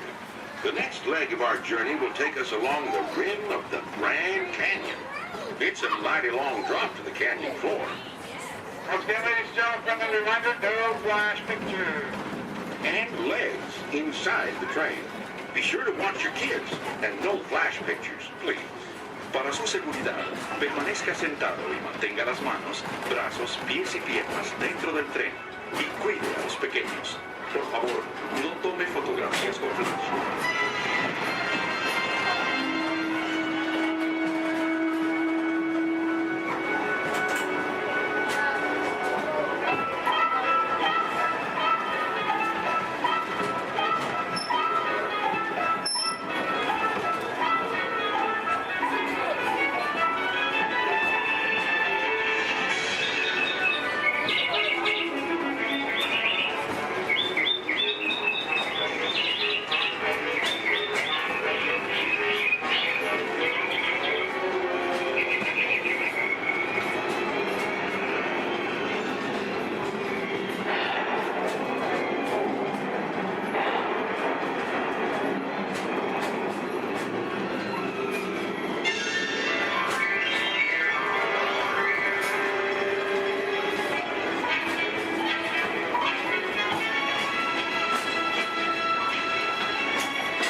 We're now steaming back to our own time and to Main Street Station, gateway to Disneyland. If you'll be leaving us here, stay in your seat till we come to a full stop. And remember to gather all your personal belongings, including the guns if you got any, and step carefully from the train. I'd especially like to thank those of you who've been with me for the Grand Circle Tour of Disneyland. We surely hope you enjoyed your travels with us and that you'll come back and see us again real soon.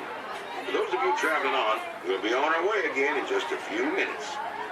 This is Main Street Station, Main Street, USA.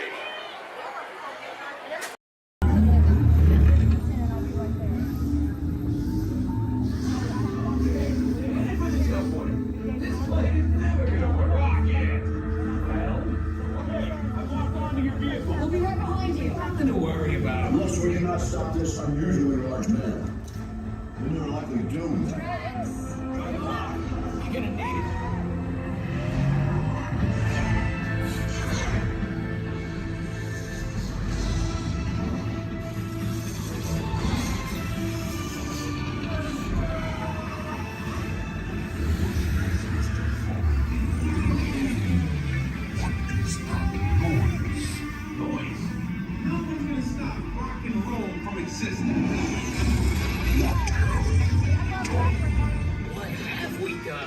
I think we're jumping back. All the way. Oh, Christ. We've got the big Let's see here. We gotta get that generator. It's the only way back. We got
Every picture tells a story. With imagination, we can relive the moments of our lives.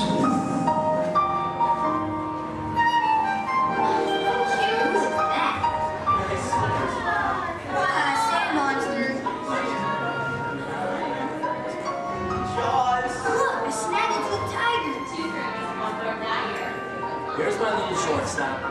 That's a big idea. She's got frog feet.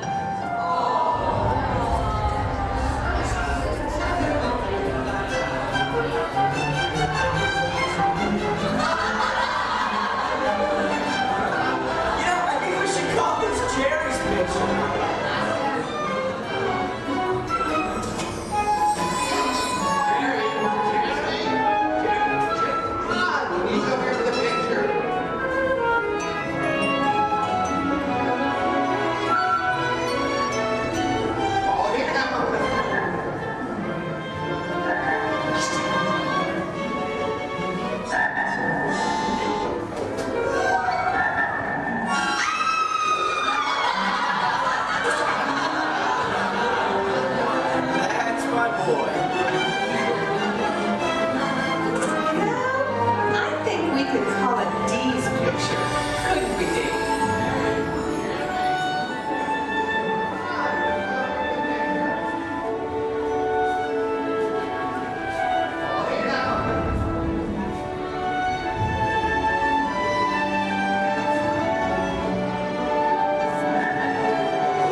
imagination, anything is possible.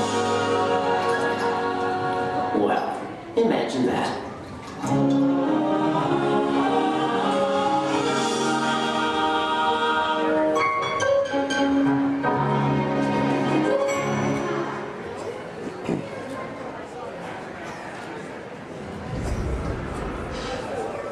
Testing. 1, 2, 3. I don't think this... Is this thing on? I don't think this thing is on. Can anyone hear me? Good, you can hear me. Hi, everyone. I'm Christy Smithers, an assistant here at the Institute.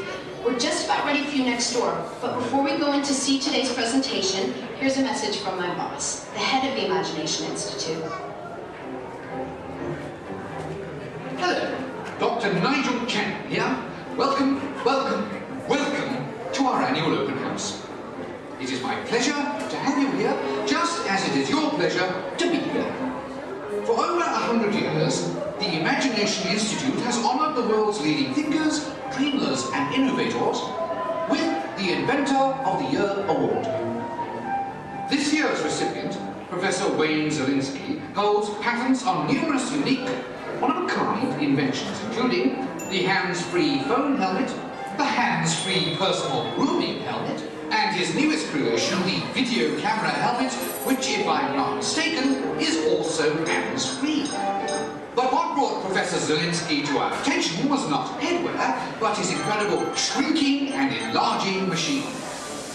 Although he's had some small setbacks, he has demonstrated a truly enormous gift for imaginativeness. Today, before receiving his award, the good professor will demonstrate for us his latest inventions, all developed right here at the Institute. Before we begin, I have one special reminder. Do remember, safety goggles must be worn during the presentation. But please, for your safety, do not put on the safety goggles until you are safely seated safely inside the theatre safely. Right. Now, please gather up your personal belongings and move all the way into the auditorium. See you in a few minutes. Cheerio.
Ladies and gentlemen, please remain seated.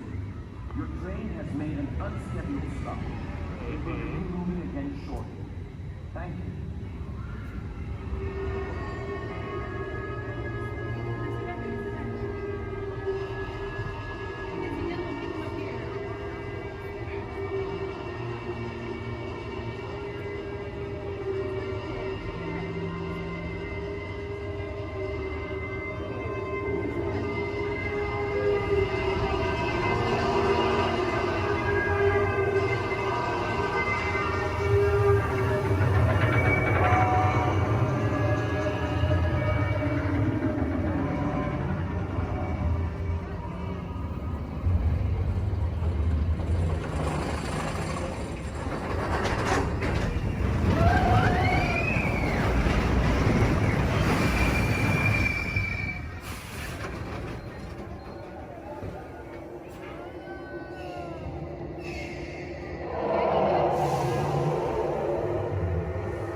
Para su seguridad, permanezca sentado y mantenga sus manos, brazos, pies y piernas dentro del vehículo. Y cuide a sus niños. Gracias. Please step carefully onto the moving platform, then step into the car. For your safety, remain seated at all times, keeping hands, arms, feet, legs, and other appendages inside the car. And please stay by the other. Stay clear of the doors. Please keep all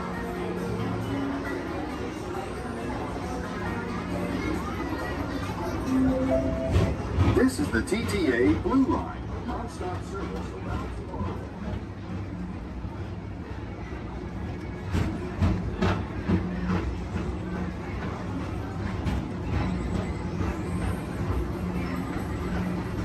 Greetings, intergalactic travelers. Welcome aboard the People Mover, presented by Enterprise. I'm Borak 5, your guide aboard this highway in the sky, the absolute best way to see Tomorrowland. And my stars, is there ever lots to see? From spacecraft to monster labs, there's really nothing like today in Tomorrowland. For your safety, if you have wings, jetpacks, or gravity polarizers, please do not take flight while on board. Thank you.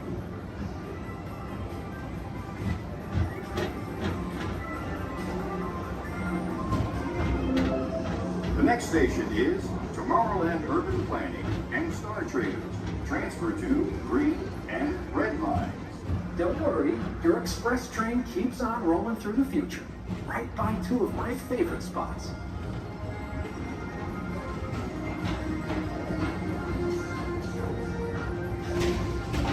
First up, Progress City, Walt Disney's amazing dream for a community of tomorrow. Did you know Progress City inspired Epcot? And a lot of the visionary ideas throughout Walt Disney World. Look, there's even a tiny people mover. I wonder if there's a tiny mover in there.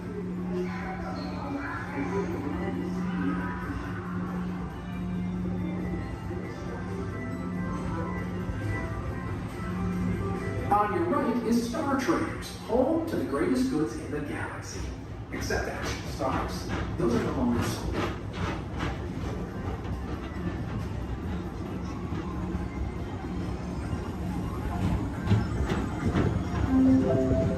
Now approaching Tomorrowland Speedway and Tron Light Cycle Run. I love a good circuit, and these are two of the best tracks in the cosmos for a bit of light, speedy competition.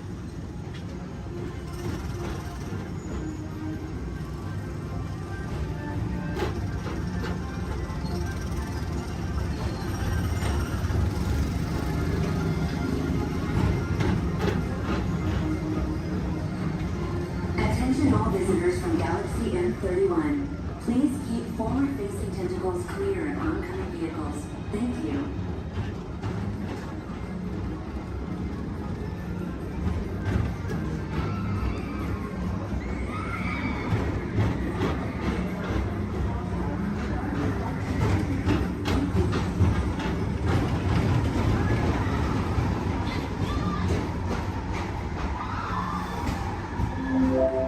This is Starport 75. Or as we locals call it, Space Mountain. Our high-speed rocket port to distant deep space destinations.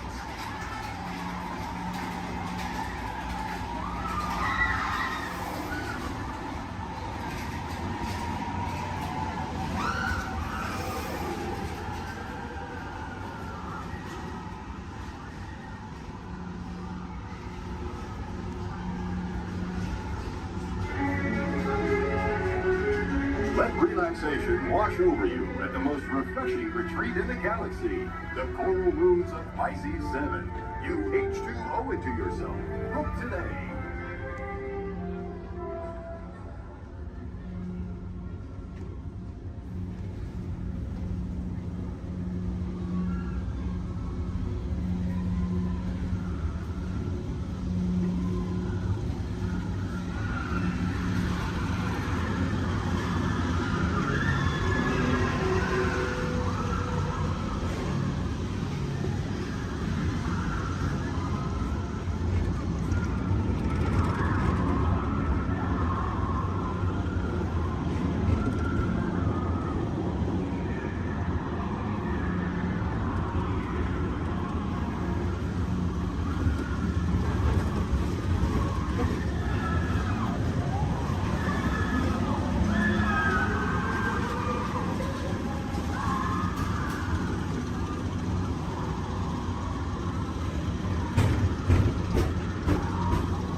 tomorrow, Mr. Tom Morrow. Please contact Mr. Johnson at the control tower to confirm your flight to the moon.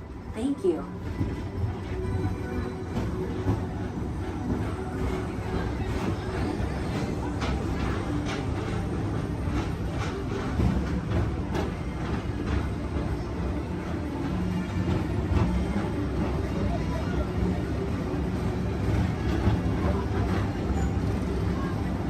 Attention all visitors from Galaxy M31. Please keep forward-facing tentacles clear of oncoming vehicles. Thank you.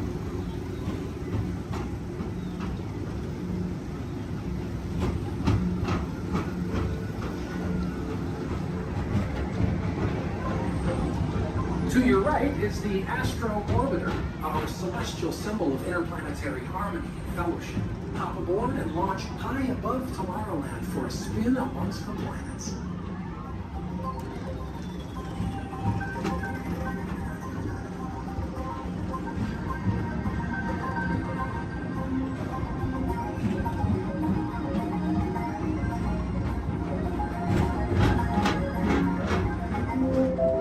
The next station is Walt Disney's Carousel of Progress. As usual, we'll keep moving ahead, and so does the carousel. Like progress itself, this theater never stops, inspiring new generations to dream of a great, big, beautiful tomorrow.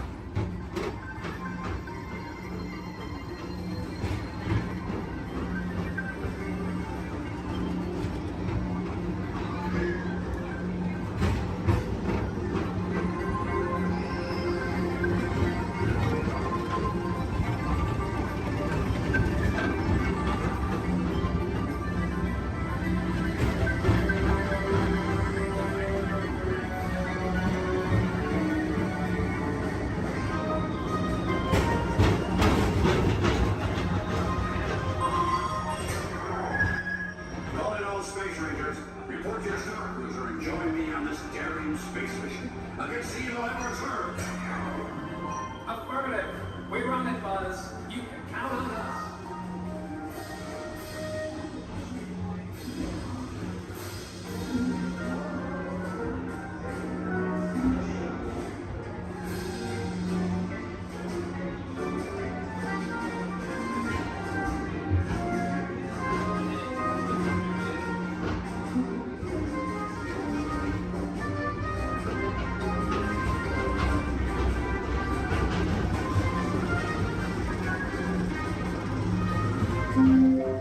Now approaching Monsters Incorporated Laugh Floor. Mike Wazowski has brought in some real monsters of comedy. Whether you have one eye or 9, take the time to see this show. Now approaching Tomorrowland Transit Authority Station. My fellow sentient life forms, our people mover journey has nearly come full orbit. Thanks for riding with us. It's been a pleasure to have you aboard. And even though we're concluding, this is always my favorite part. Because now is the time. Now is the best time to go out and explore tomorrow. Today. See you in the future.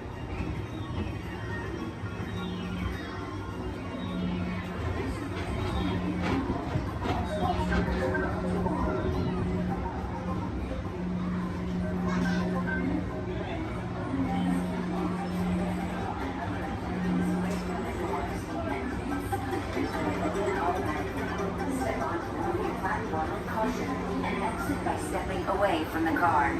Thank you. Please keep arms and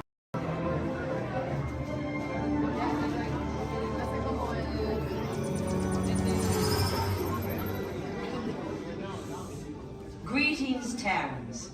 I am Nova Prime Irani Rayan, Commander of the Nova Corps. On behalf of all Xandarians, I hope you have enjoyed exploring the wonders of Xandar. As you have seen, your world and ours were born of the same moment, one which you refer to as the Big Bang. As such, we are all galactic neighbors in a vast universe which we and countless others share. For you to travel to Xandar would take 2.5 million years, assuming you had a ship that could fly at the speed of light. So we decided to come to you. But even we could not have reached you so easily were it not for the Cosmic Generator, an advanced piece of Xandarian technology that creates jump points, artificial tunnels that act as shortcuts, linking distant points in space. It is our desire to share this wondrous technology with your people so that together we might explore new worlds and create a brighter tomorrow. And now, as the culmination of the wonders of Xandar, you will be teleported to a Nova ship above your planet for a demonstration of the Cosmic Generator. I trust you will find it an unforgettable experience.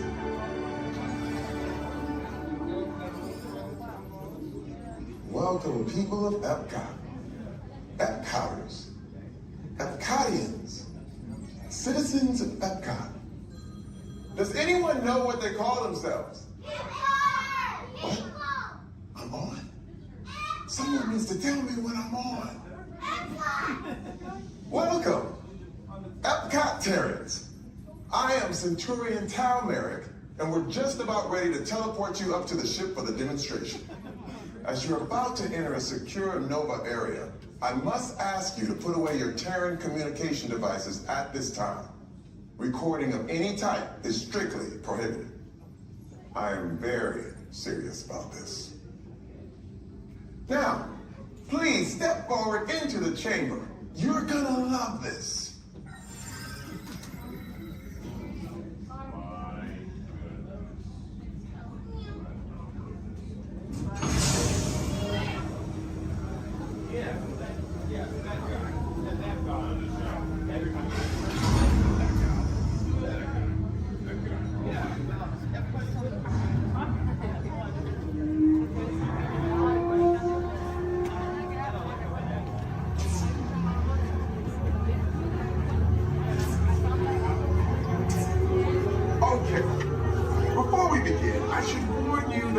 Never teleported Terrans before, but since your molecular structure is very similar to Xandarian's ancient work, it'll work. So long as you are standing inside the lighted ring. You do not want to know what happened last time someone did not stand where I told them to, okay? Please make sure you're all the way inside that lighted ring on the floor. We must teleport you till you're all the way inside that lighted ring.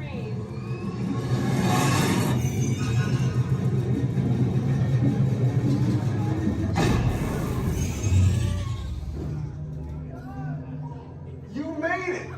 I mean, of course you did. Nova Prime, they're ready. Excellent. What you see before you is the Cosmic Generator. And in just a few moments, we'll be activating it so you can experience for yourself what's happening. I'm not sure. Our power's out. And the Cosmic Generator is gone. Cheerio, Monarch. Go to Code Red. Prepare the fleet. And call the Guardians. Now. There is no cause for alarm. Turn off that alarm. I've got an important transmission coming in. Hey, what's up, Nova Corps? Our Cosmic Generator has been stolen. What? How? Why didn't we think of that? That thing's gotta be worth a fortune. I am Groot. Good question. Yeah, who do you think took it? Perhaps that really big man outside your ship. Oh, that is a big man. I need to alert Nova Prime. I have been watching Terrans for dogs. That's not creepy at all. This species has failed. Wait, whoa. We didn't even know there was a test. He's got the Cosmic Generator. He's creating a new jump point. Jump point to where? Not where. When. It's some kind of mutant jump point. He's going back to the dawn of time. Dawn of time, why? To erase an error. Well, that doesn't sound good. Your time is over. Wait, what do you mean? What do you mean it's so vague? The jump point is closing. Hey, Nova Dude, you're Nova Corps need to follow that whatever it is until we get there. We can't. Our power is down, and I've got to get these Terrans onto evacuation shuttles. I got it. I reprogrammed the shuttles to follow them through the jump point. Wait, what? Look, they're our only chance of keeping track of that whack job until we get the Cosmic Generator back. Piece of cake. Wait! The odds are impossible. Yeah. But it's our only shot. Good luck. Are you sure you can control it? Come on, it's me. I got this. We're all toast. First it was cake, now there's toast. This plan is making me so hungry. Terrence, listen up. Awesome, thank you for volunteering for being our flotation devices. Does anybody think that the captain should go down with your ship? Raise your hand. Awesome, sir, what's your name?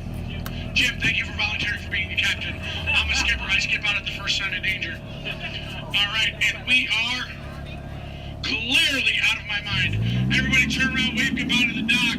Now wave goodbye to the nice people on the dock. Now wave goodbye to the skippers. Bye, skippers. You're never going to see them again.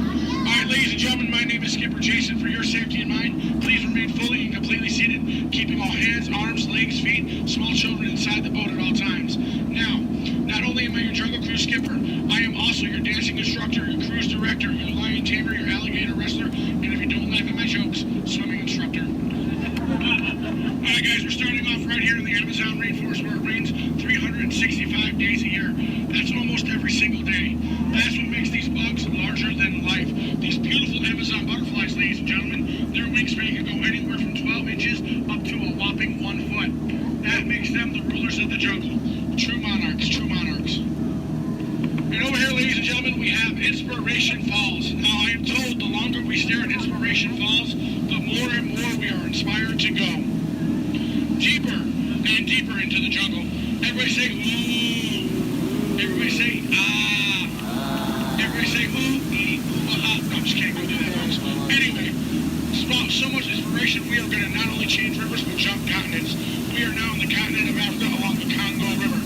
Now, we're going to see how far we can go in this boat with me behind the wheel. Who here wants to see the world-famous Jungle Book? Raise your hand. Awesome, everybody. Because there it is. Now, up here at the beach, ladies and gentlemen, I have arranged for you a welcoming pygmy party. There's going to be music, dancing, singing, eating, drinking, all sorts of fun, all sorts of game, all sorts of craziness, all sorts of... Oh, I can't see anybody canoe. Guys, the jokes are only going to get worse from here, I promise. I wonder what might have scared off my friends, the pygmies. Anybody see anything that might have scared them away? Yes, that giant python could have done it, princess. They can grow up to 33 feet in length, but don't get too close. They can develop a crush on you. They're really friendly. So let's stop by my base camp, guys, and pick up some supplies. Oh. This is what happens, guys, when you leave your door open in the jungle. You get unwanted house guests, and they break every single thing that you own. Good news, though, guys, they got my Jeep to turn over. I wonder if they used a monkey wrencher called 888. All right, ladies and gentlemen, we are now cruising along the Nile River. It is the world's longest river. It goes on for miles and miles and miles. If you don't believe me, you are in... False. You're in disbelief. We are on the Nile River. Right over here, ladies and gentlemen, is Jimbo. He's an African bull elephant. I taught him some tricks. Jimbo, speak. Jimbo, speak.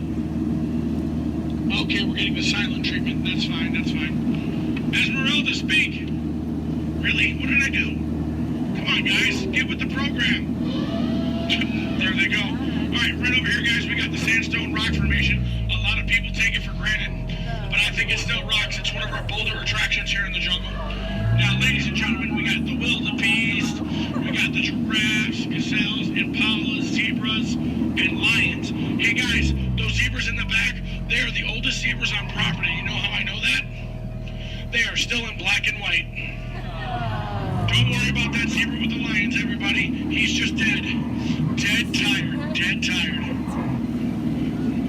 All right, ladies and gentlemen, over here we're going to say hi to one of my oldest friends in the jungle. Her name is Ina. So as we go by, I want everyone to wave and say hi to Ina for me. Here we go, everybody. Say it. Hi, Ina! By the way, Ina is the zebra in the back.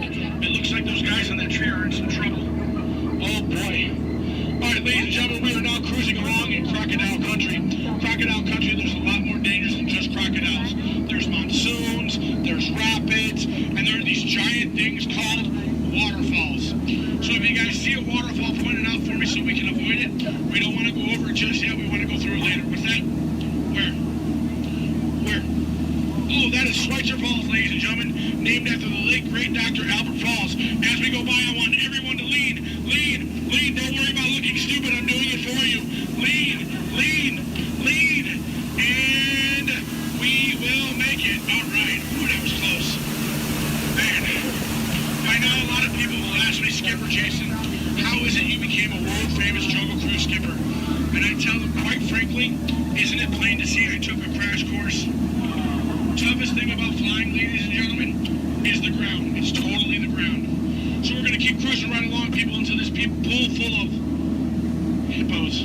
It had to be hippos. All right, guys, cover your ears. This is going to get loud. They gave me something to scare away the hippos. Cover those ears. Shoo, hippos, shoo!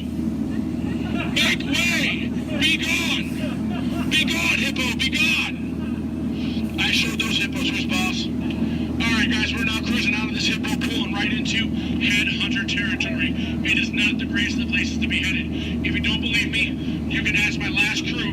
Those boneheads did not believe me.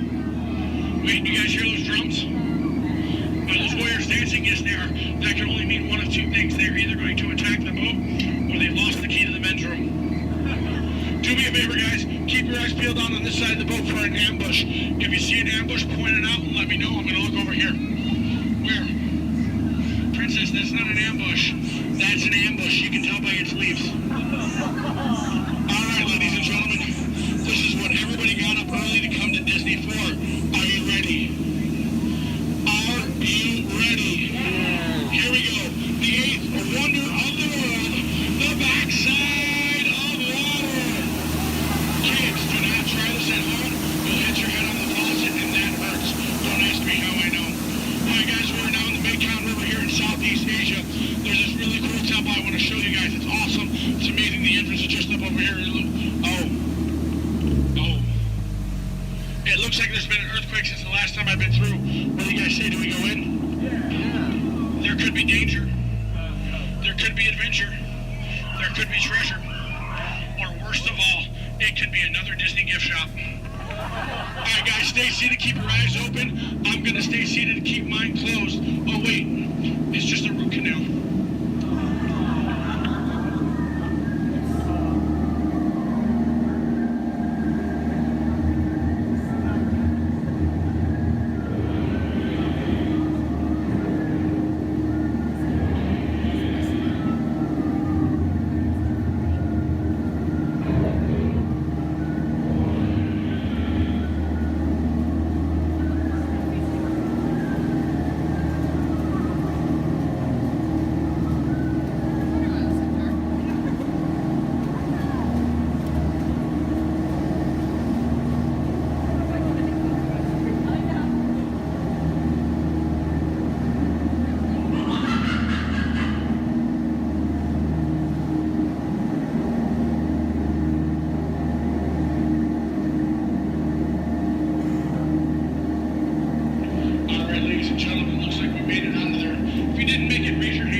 Trader Sam, ladies and gentlemen, is our head salesman of the jungle.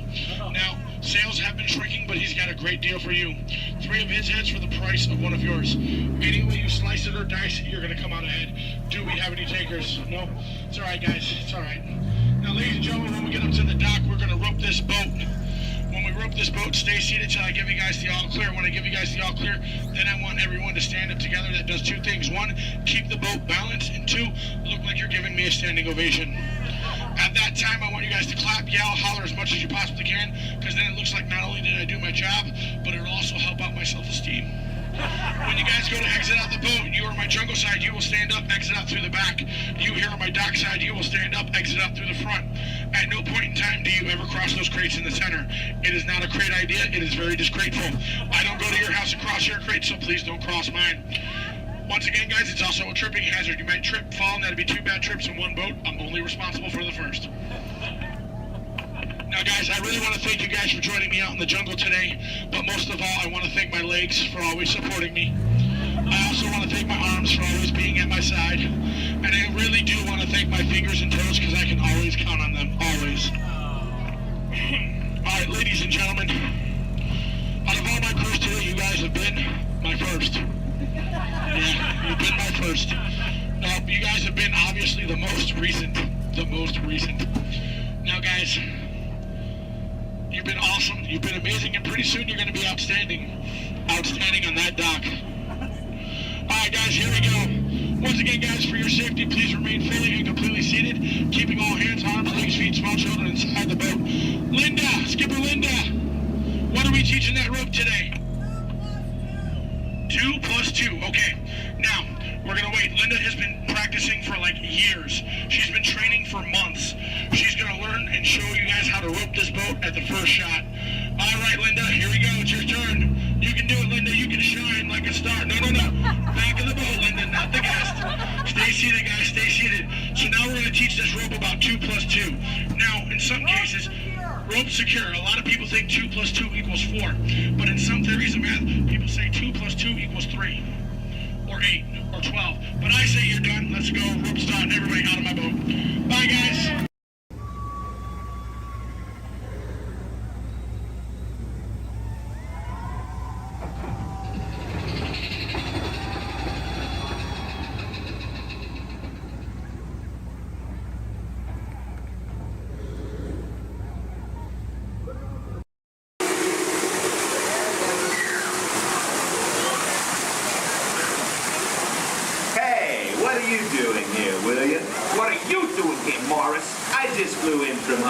My client's the new owner of this birdcage. What? Are you cuckoo? My client's the new owner. Disney gave me an exclusive. Co-exclusive. Didn't you read your contract? I gave it a bird's-eye glance. And you call yourself a talent agent? I negotiated my tail feathers off for this deal. Well, my client does not share credit. He's a very big bird. Your client is Big Bird? Not Big Bird, a big bird, you bird brain. Well, your dim little star is now half owner of the Enchanted Tiki Room with my superstar. Think again, Chickie Babe. Stop grousing. Just look at these paying customers waiting to get in. Did you say paying? As in money. As in 10%? Hey, who am I to go against the status quo? Sorry to interrupt, gentlemen, but I would like to inform our guests about the next show that will be starting soon. In just a few moments, the doors will be opening and you will enter into a room of joyous songs and splendor. Here's the Enchanted Tiki Room. Mahalo. Wait, our clients are not here. Maybe they hit traffic. Don't say that. Sorry. Anyway, babe, I gotta fly this coop and migrate back to Hollywood. My birds will call your birds. We'll do lunch. What's the rush?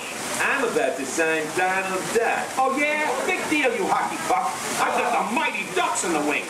You do not. Do too. Do not. Do too. Not. Too. Not. Toe. Not. Toe. You down. Come Leave me on. alone, Oh, come on, will you? Toe, not go, yeah. Level with me. Put the bubble between the Go lines. away, You go go away. ahead. Oh. Go alone.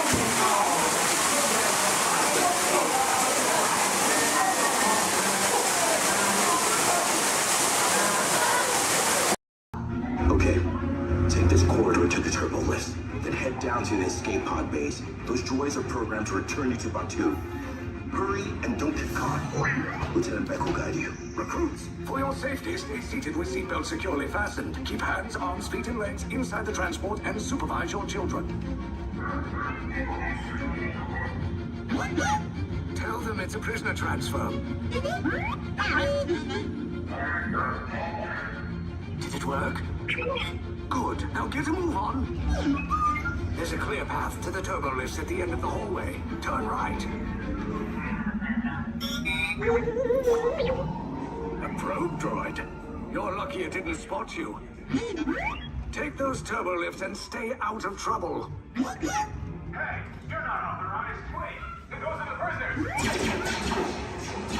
We have a breach in detention block 3. Your cover is blown. Find an alternate route. Who picked these two droids anyway?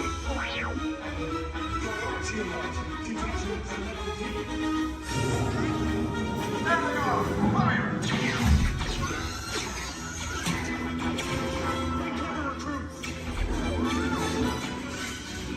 The escape pods just below us. Take the lifts down. Hurry! Hurry! No, not up! I said down!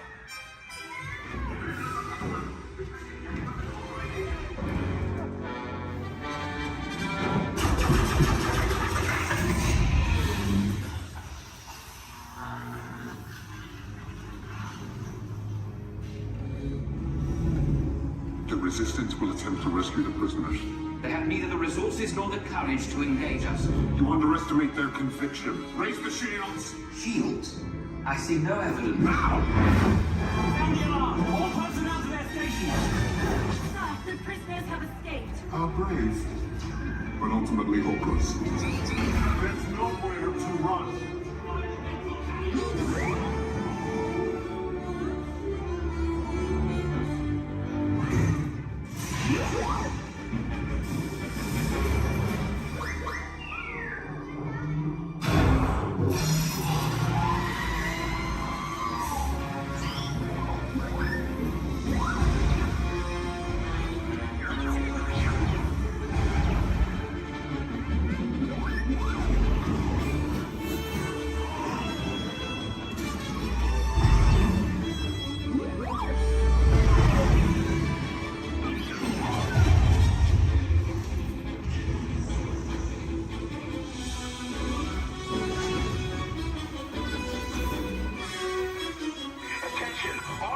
Personnel, abandon ship. I repeat, abandon ship. Just as short as about. There's no escape. You will tell me the location of the secret base, and then I will destroy you and the Resistance.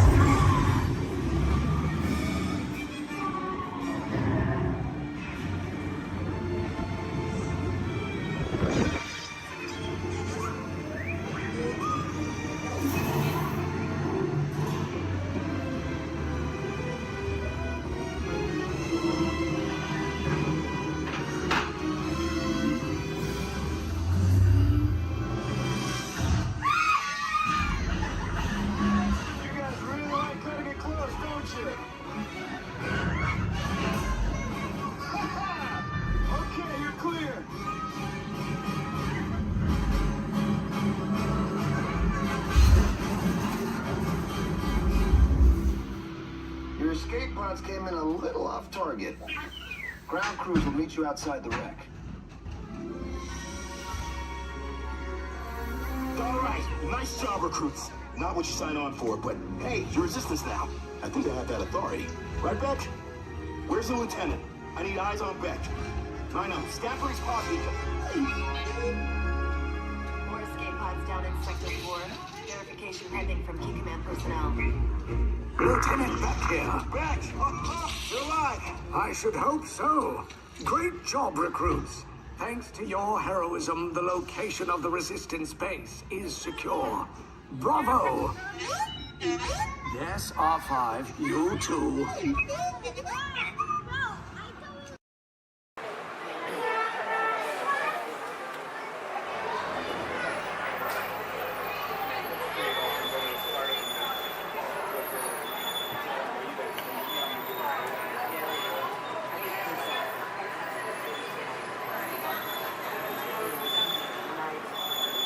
Hello everyone, my name's Don and welcome aboard.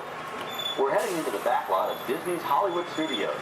This production area was built in 1988 as a Florida counterpart to the Walt Disney Studios in Burbank, California.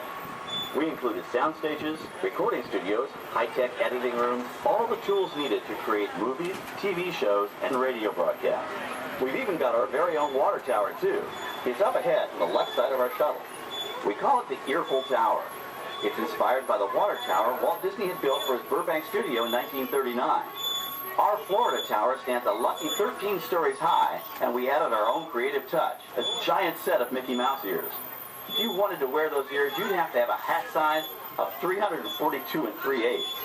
Up ahead, after the next bend in the road, you'll have a perfect opportunity to take a picture of this famous icon. In the world of entertainment, every project starts with a screenplay and a lot of creative ideas. A production studio is where the ideas of writers, producers, and directors are transformed into an on-screen reality. Within these huge spaces, filmmakers can literally create their own worlds. Our Florida sound stages are soundproof, weatherproof, and most importantly, air-conditioned, all vitally important for the cast, crew, and equipment. Many of the crafts needed for filmmaking are located right here on the lot. On the left, we have our own greens department. It grows flowers, trees, shrubs, and topiaries. A few well-placed plants can cover up empty spots in the set and add a touch of natural beauty to a scene. On the right are two of the aircraft from the 2001 blockbuster hit Pearl Harbor. These exact full-scale replicas of P-40 fighters were used in the special effect fight sequences. Of course, many of the planes you saw flying through the aerial battles or sitting on the ground weren't real at all. They were created entirely within a computer. Oh, keep your cameras focused to the right. We're coming up on that perfect angle of the Eiffel Tower I told you about. It's a true masterpiece.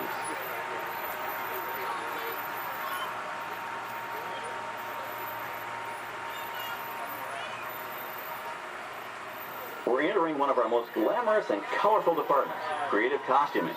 Every star has to have just the right wardrobe, and it all begins here with a designer's sketch. Our team of designers, seamstresses, and tailors can turn 1.5 million yards of fabric into over 25,000 costumes every year. Many of these costumes will become part of the shows and attractions of the Walt Disney World Resort. In fact, here in Florida, we have the largest working wardrobe department in the world. Why, Mickey Mouse alone has over 175 different outfits to choose from, while Minnie Mouse keeps more than 200 unique costumes in her wardrobe. On the left are costumes worn by the stars in recent studio productions. You'll probably recognize some of those costumes from the big screen. Every story needs a setting, and our design staff can create just about any place a script calls for, from an urban city street to a remote desert canyon. On the left is our scenic shop where large-scale sets and props are built. Our team of set designers, carpenters, artists, and engineers has created caves and caverns, game show sets, even replicas of the U.S. Supreme Court and NASA's Mission Control, all on our sound stages. The shop also provides sets and props for our shows and parades here at Walt Disney World. The same skill and craftsmanship that goes into a movie set can also be used to create magic for our parks. Either way, it's all about making dreams come true.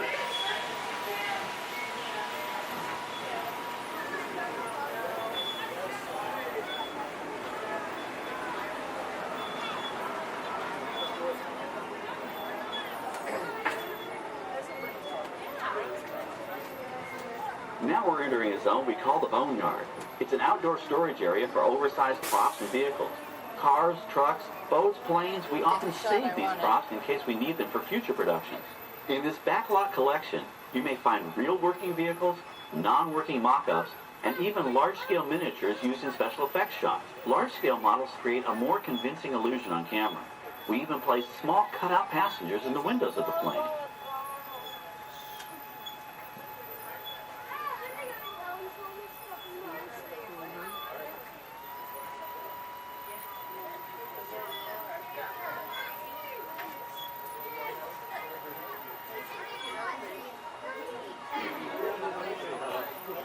We're now passing by the sets for our Lights, Motors, Action Extreme Stunt Show. On the left, you may catch a glimpse of the Mediterranean fishing village that sets the stage for this thrilling attraction. We'll get a closer look at it soon, but for now, we're approaching one of the largest standing sets on our back lot. It's over on the right. It may not look like much from this angle, but it's pretty spectacular on the other side.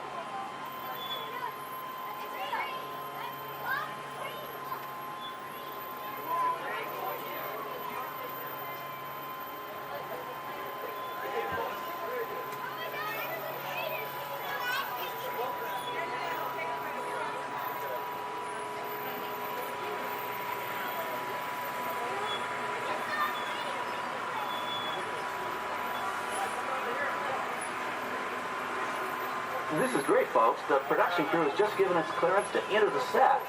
Hello, Backlot Tour. I'm Amy, a production coordinator here at the studios.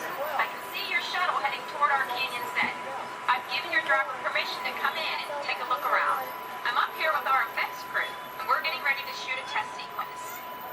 Oh, on the way in, you're going to be crossing a wooden bridge, and things may get a little bumpy, so please, hold on to your belongings, especially hats, cameras, and glasses, and keep an eye on any small children in your party. And of course, please remain seated at all times. Welcome to the set. As you can see, we brought the bare, dry deserts of Southern California to green, typically humid Central Florida. This set is based on real locations that our production designer took pictures of. Our set crew spent about 6 months building the canyon, but we've used it for a number of TV shows and specials over the years. For our upcoming production, the script called for a tanker truck. We found this one in our boat yard, but it was too big to drive into place. So we picked it up with a crane and set it down here. We're up on the overhead platforms, and I see our director has arrived. As soon as the rain effect is ready, we'll begin the sequence. This set and shower is really just a special effect. We rigged up a series of water nozzles just above your tram. The water sprays in a crisscross pattern to create a sense of depth. But this storm only covers the first few feet.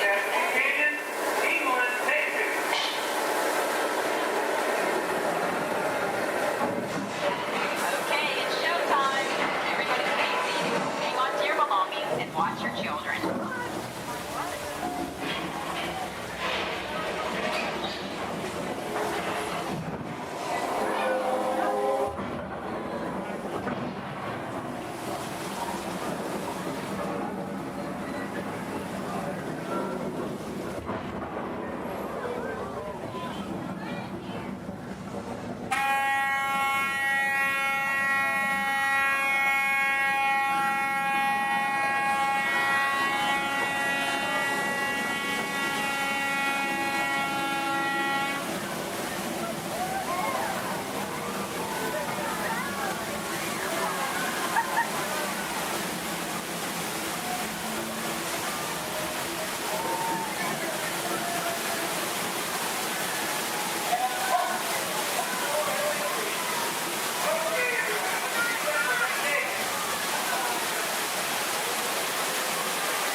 Now, let's go behind the scenes and find out how this spectacular sequence was created. The canyon itself is a facade, a steel structure covered with wire mesh and layers of concrete, sculpted and painted to look like natural rock formation.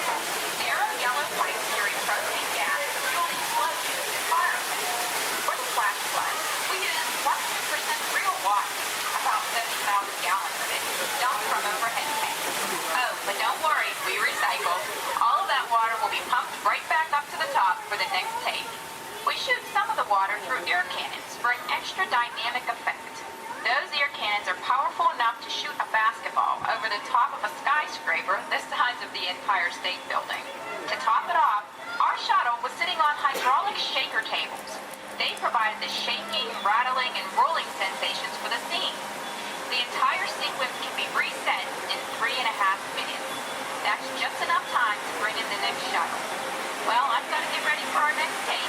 Thank you all for being part of the action. Hey, I'm needed back on the set, so enjoy the rest of your tour. Okay, well, thanks, Amy, for giving us access to the set.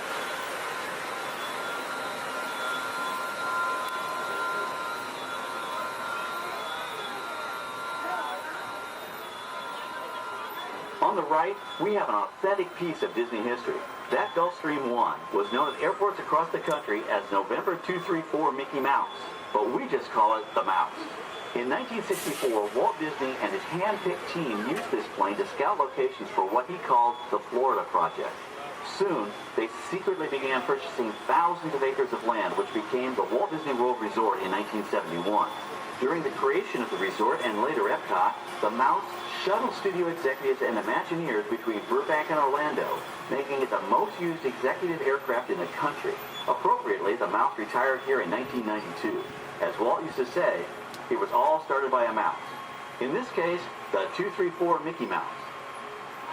On our right, we once again sweep past the magnificent Mediterranean village of our Lights, Motors, Action Extreme Stunt Show. This high-octane attraction is based on the hit show from the Walt Disney Studios Park in France. In this action-packed production, you'll feel like you're right there on the set during the filming of a spy thriller, complete with custom-built cars, motorcycles, even jet skis. You'll experience the split-second timing, coordinated driving, and fiery special effects that make action movies a real blast.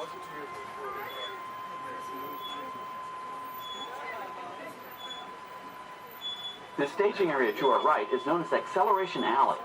Here, the custom-built stunt show vehicles rev their engines up to 70 miles an hour before making their high-speed entrances onto the stage for our Lights, Motors, Action Extreme Stunt Show. Of course, these are professional stunt drivers. We hope you'll enjoy their daring driving skills, but please, don't try them yourself.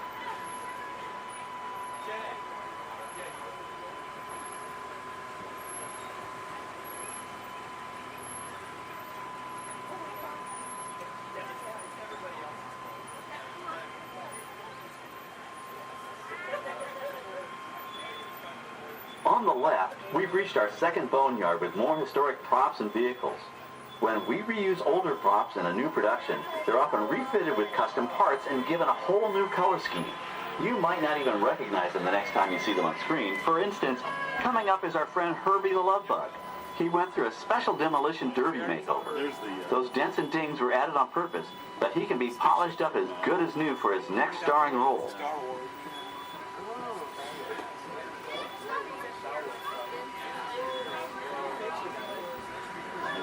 On our right, we now have a very different view of the fishing village set. From this point of view, you can see that there is no inside to the buildings.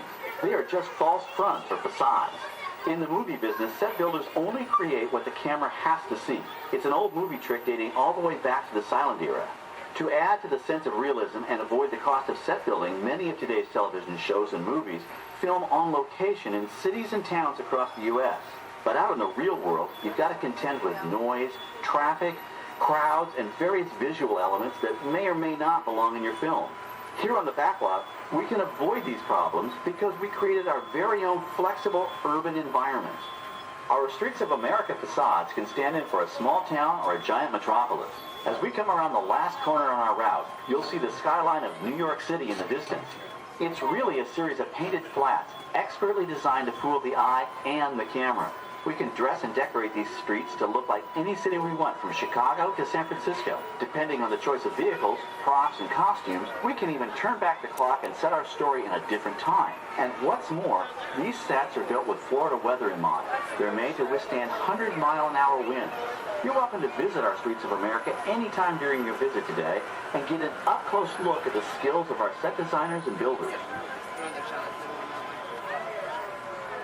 We've just about reached the end of our tour. Our final stop is the American Film Institute Showcase, where you can see the actual costumes and movie props used in some of Hollywood's most famous films.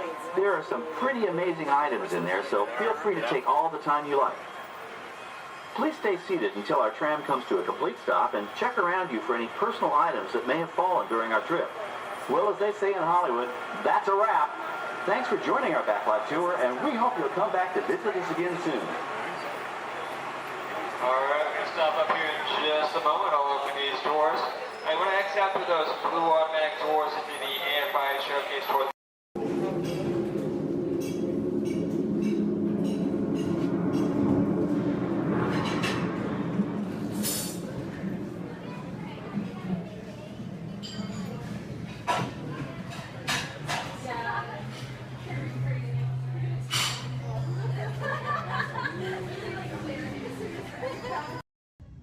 Welcome to Turtle Talk. My name's Andrew. Before we get started, there are a few things that I would like to go over with everyone. Now, here at Seabase, there is absolutely no eating, no drinking, no smoking or vaping, and no flash photography. Thanks, guys. Now this piece of equipment here is known as a hydrophone. It allows us to hear sounds from beneath the sea, and it's also going to allow us to hear from our very special guest today. Does everybody know who our special guest is? Please shout it out. Crush is coming to talk to us to learn more about the human world, and we're going to get the chance to ask him a couple questions about the turtle world. So little ones, be thinking of questions that you may get to ask Crush, okay? Now it does seem like Crush is off surfing at the moment. In order to call him out, we need to yell, "Hey, Crush!" on the count of 3, all right? 1, 2, 3. Hey, Crush! Well, righteous, dude! Well, awesome! Check it out, man! Hey, dude, look! Double barrel, 360, totally tubular. Whoa, look at the humans in the human tank! Hello, humans! Righteous, man! Oh, dude, speaking of most righteous, look at this, bro. Hatchlings, grommets, offspring, totally chillin' sub-level. Look at this, right next to you, you got a little dudette, blue shell, brown noggin, goggles, and extra ears. Yeah, right there on the coral. Hey, bud, what's your name down there, dudette? Bella. Hey, what's up, bud? Are you having a good day, man? Yeah. Awesome. Can you talk like a turtle? No. Oh, I got your back. It's really easy. Just say, awesome. Awesome. Nailed it. Try this one. Say totally. Put them together. Say totally awesome. Totally awesome. Give it up for that dude. That righteous. Good job, bud. Totally good. You talk like the turtle. Hey, I got a dude over here with a gray shell, curly noggin, and goggles too. Sweet. Hey, man, what's your name down there, bud? Gustavo. Hey, where are you from, Gustavo? Where are you from? New York. Whoa, dude. Who brought you here today? I went on my car. Oh, we'll find out together. Don't sweat it. Hey, dude, is there like maybe a parental unit, a life guardian of the Gustavo? If anybody's with them, right? Okay, let's talk to that chick and see what's up. All right, awesome. Hey, dude, what's up, bud? What is your name? Karen. Hey, Karen, what's up? How many kids you got? My English is not good. I'm from Brazil. Oh, I don't speak English either. I talk turtle. Karen, does it freak you out? Gustavo has no clue you're here. Don't worry, Karen. They come back when they get hungry. Karen, did you feel it, bud? Did you feel it? We're sharing a moment. Look at you, Karen. Awesome. Dude, my son Squirt, he's like this. He goes, Dad, what's up with all the humans? And I go, dude, I do not know. Human dudes, I need human help. Can all of you help out and answer Squirt's questions? If you want to help, say, Chaw! Righteous! You so totally rock, dude! Oh, wait a minute. Sorry, dude, my bad. Check this out. When a turtle says, you so totally rock, everyone says, dude! Here we go. You so totally rock! Dude! You so totally rock! Dude! Now all of you totally talk turtle. So, on to Squirt's question. Numero uno. He goes, Dad, if humans go to a beach, what do they do? I said, bro, I do not know. Humans, do you go to the beach? Yeah. Awesomeness. Okay, answer it for the Squirt dude. What does a human do at a beach? Shout it out. Swim.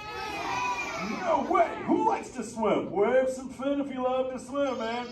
Oh, man, I got wavers. Look, even on the bench. What's up, wavers? Nice. Dude, want to see me swim? Say go Crush. Go Crush. Let's rock. Everyone yell. Rip it. Rip it. Roll it. Roll it. Punch it. Punch it. Rip it. Rip.